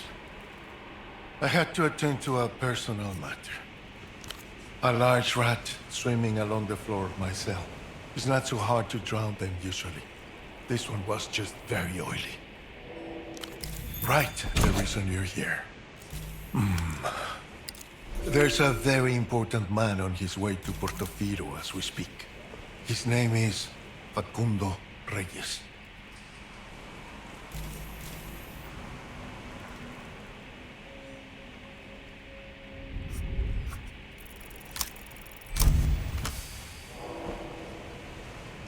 Minister of Mass Culture for Leluz, political theorist, suspected war criminal, architect for Leluz's meteoric cultural rise.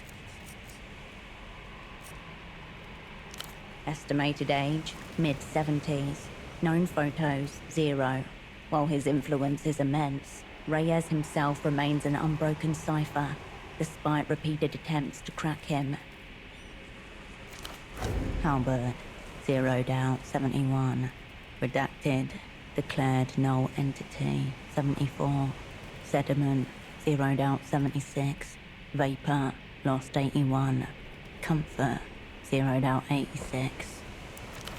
Like all the opera's great enemies, Facundo Reyes is referred to primarily by his epithet.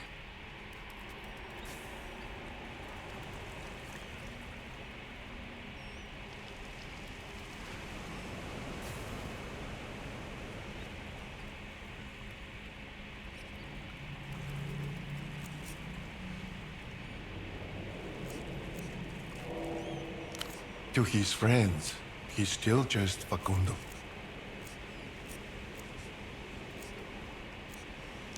So we've established.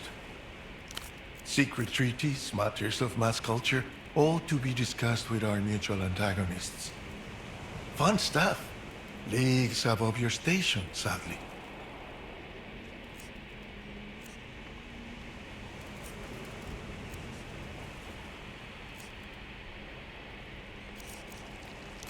I asked the same question and received an electrical shock to the scrotum for my troubles. Now I don't ask questions. I just try to enjoy myself. Missing pop star. Who do you mean? Ultravioleta. Missing. This is grave. Very grave. An incalculable blow for humanity. Spoken like one with the emotional register of a child. Sad doesn't even begin to encompass the loss. Just one question before you scurry back to your masters. Will it be you escorting me to the superblock? Or should I... What might have begun as an inhale of breath transforms into a static roar that fills up the audioscape.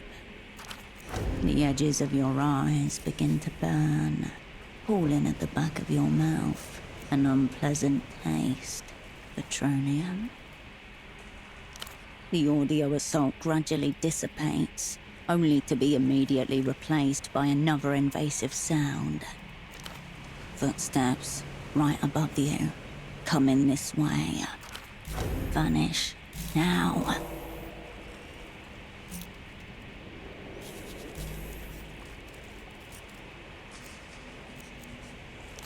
In the crimson dark of the room, it's hard to make out much of anything.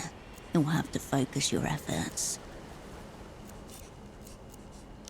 An open doorway, the one you came from, which you know provides a clean passage straight to the outside.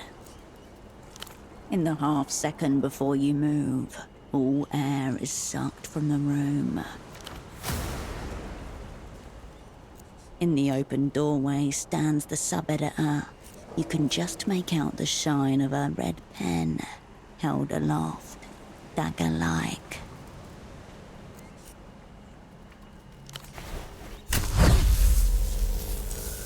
Cold liquid snatches at your steps like wet hands as you run towards your only hope at escape.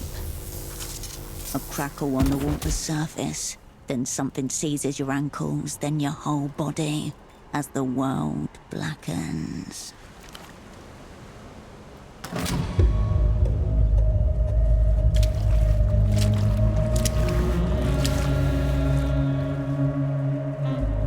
Hello again.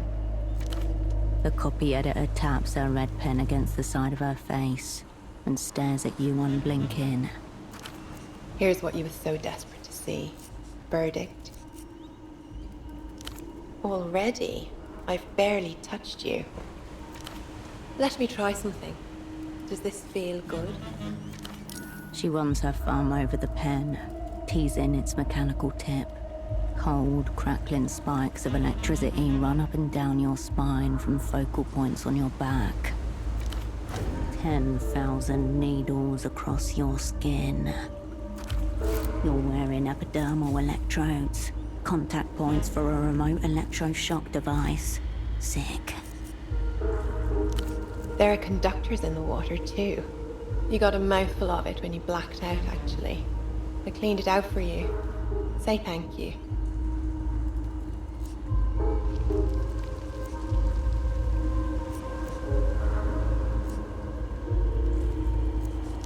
Invasive? Yes. Disgusting? I don't think so. More considerate, actually. A click beneath her thumb and a jolt of pain tears through your skin, sharp and sudden. Fuck.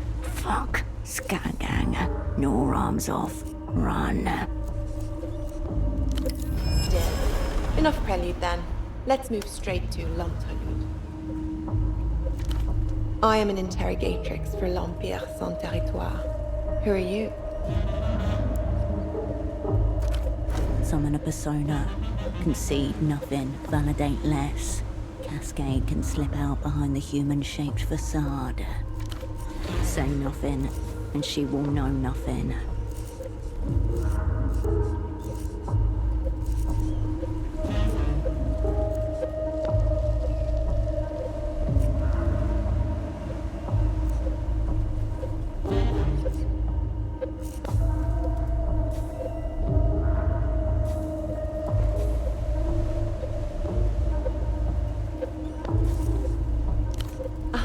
Socks. I've heard that one before. Then what were you doing breaking into the basement of a magazine office?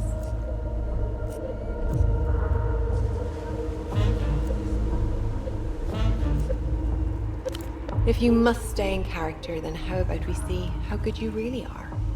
I'll start easy. How many tons of cotton did the Superblock export last year? At least one.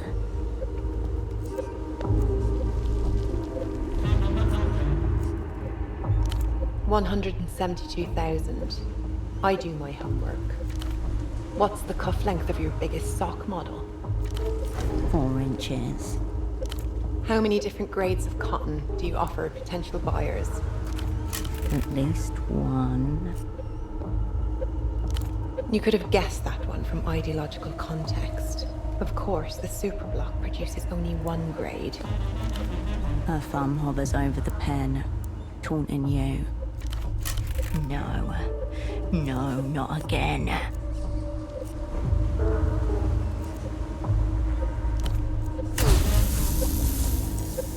Click. Your body spasms, your joints strain. Microscopic sinews tear in your muscles. So, let me run my working theory by you. You're opera, right? Your right eye twitches. Thought so. I let you talk to our prisoner because I thought he might be chattier with you, and that you'd break more easily than him. The situation is dire. An advanced cognitive maneuver could turn her own weapon against her. The old Remembrancer designation was Fellow Traveler. The contemporary one, Psycho Mirror.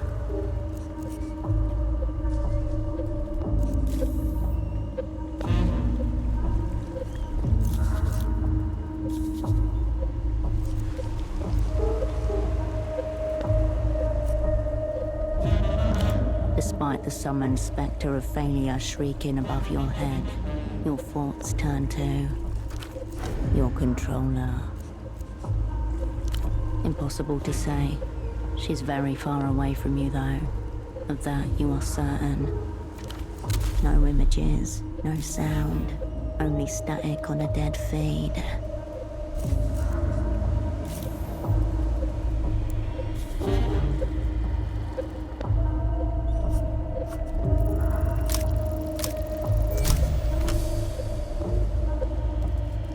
Ancient files hidden in the Remembrancer's division speak of a bonding process, used in theatre to braid one's fate with another.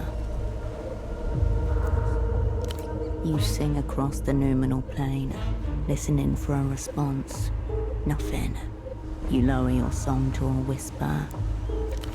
She emerges first as absence, a strange silence in a sea of psychic noise. Her song is an echo. A memory, the tolling of a bell deep underwater. What is this? Arrête! Get off me! Click. She screams with you. It won't hold long. Quickly, while you have her, find out what she's looking for.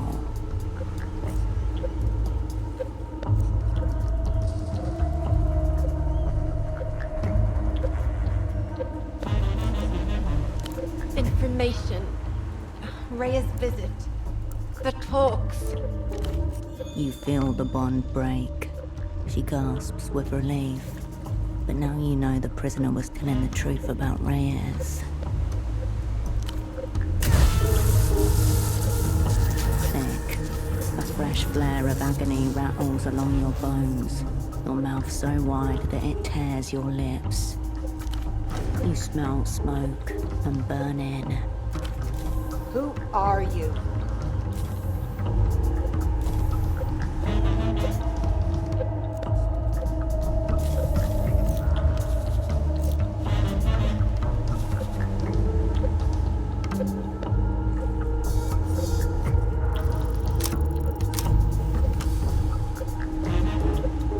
You watch her through the eye holes in your mask, painfully aware that she seems to be able to see him too. I can see you in there, just out of reach. Come to me.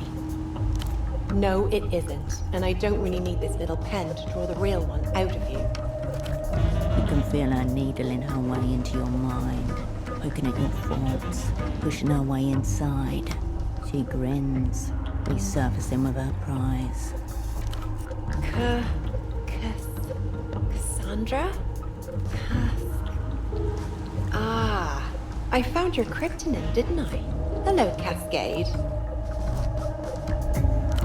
She drops a shallow bow, then stares at you, lips parted, eyes alight, her thumb roving gently over the pen.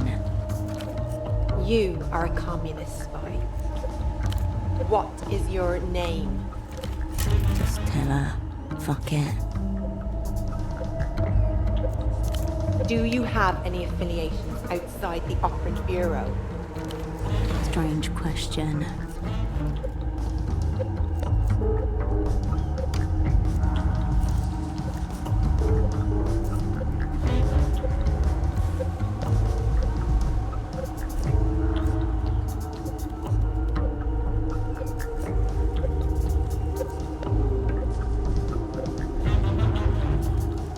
What makes someone a friend?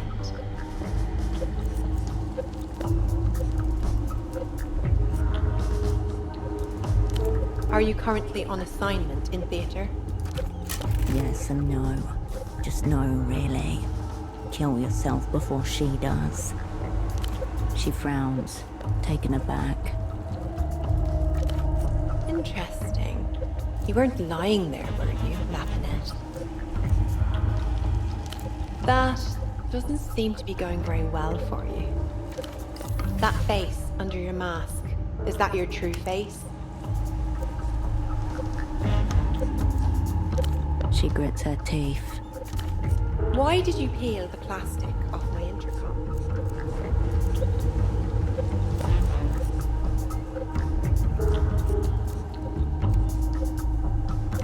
Do you really believe the things you say? Do you find me attractive? What does the opera want with a prisoner? We have no idea. That was unimpressive, even for the opera. Ma pauvre Lapinette, you didn't do a very good job there, did you?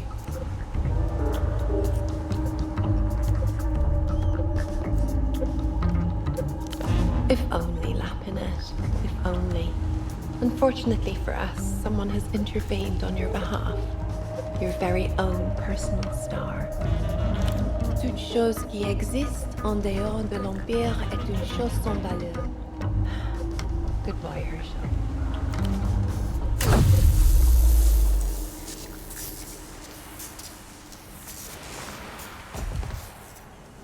Click. The world drops you like an old toy.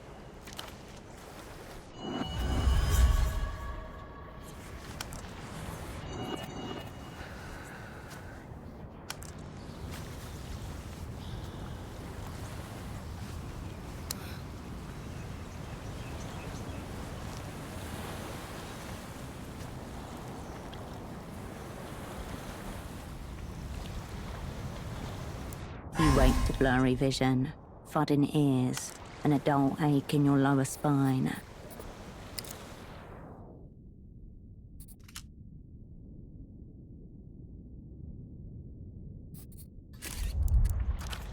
The setting sun is hot on your face. Purple light spots are burned into the back of your eyelids. The couch doesn't belong to anyone. It is a couch of the city. As much a part of it as any building, any crossroads, any patch of slate grey sky. Someone is standing nearby, watching you. Your eyes realign and find a young girl staring at you, chewing a lock of her own hair.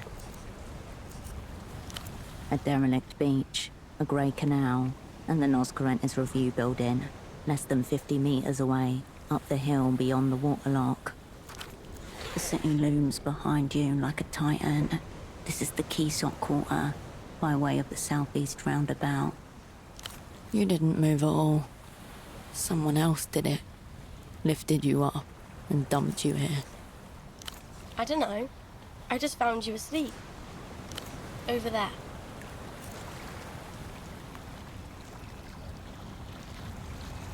The girl nods seriously and gives you a little thumbs up. He had to go grown-up fishing, is what he said. But he said I can take the tram home all by myself. It will be dark soon. Can you help me with something? I need to get this knot undone. The girl holds out a small hook tangled in fishing line. You take the hook and its plot of near-invisible wire. Double, lost in theatre, Status captured, interrogated. Loyalties non-existent. Conclusion, failure. Brackets inevitable. Your hands are trembling. The child is asking for your help. Focus. It's a haphazard tangle of wire, formed on the universe's whim. Still, it conjures up an uncomfortable feeling in you. Your wrists burn, the skin chafed, your shoulders ache from the pull.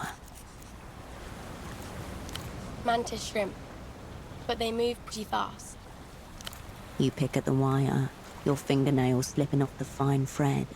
Here and there, you make progress. Coming apart at the seams.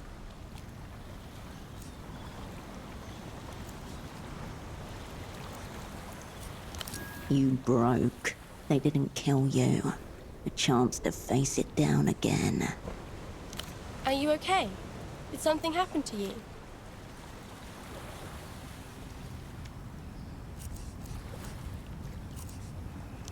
Oh, cool. Like a band. Ultravioletta is the coolest. But you seem so... You tug on the last loop of thread. The tangle vanishes as the hook slips free. Cool. Thanks so much. Oh, yeah. The man told me to give this to you. She holds out a clot of folded paper. The man with no heart. Owlsman, the null persona. Yeah.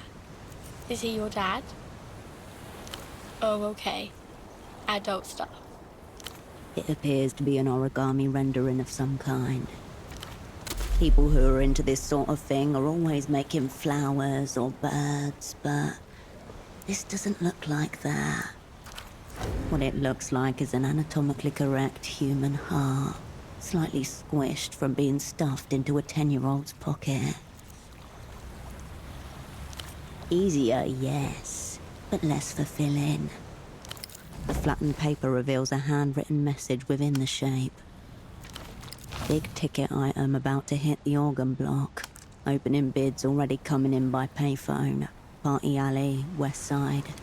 Who will we say is calling operant?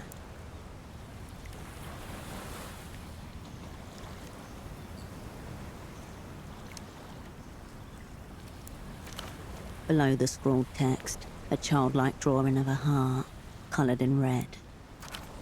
Owlsman no doubt organised your release from the jail. This message is no courtesy. It's a debt slip. Nope. Okay. But how would I know? I can't see inside people. The heart is pretty. He drew a heart, so he must like you. For what? Your gaze instinctively turns north, towards the fog and colour of Party Alley.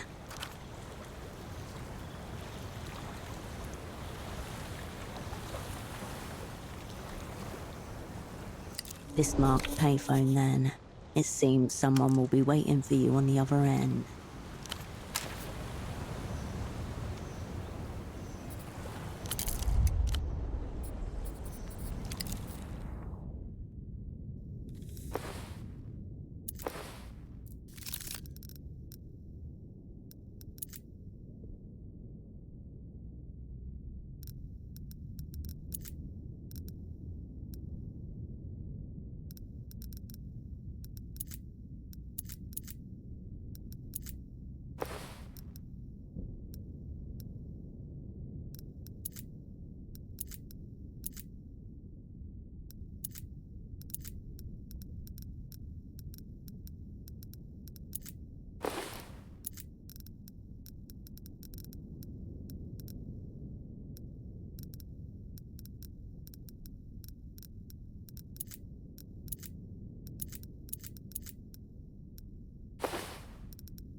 Something's peeling underneath your chin? Right there?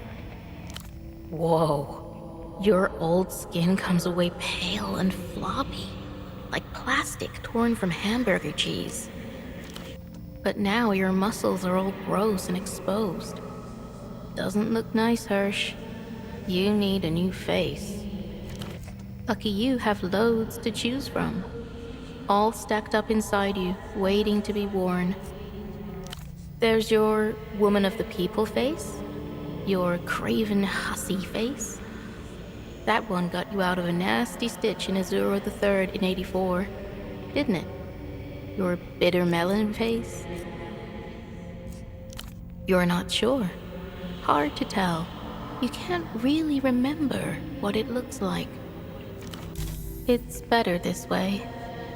You'll always be who you need to be, and never who you are. Very well.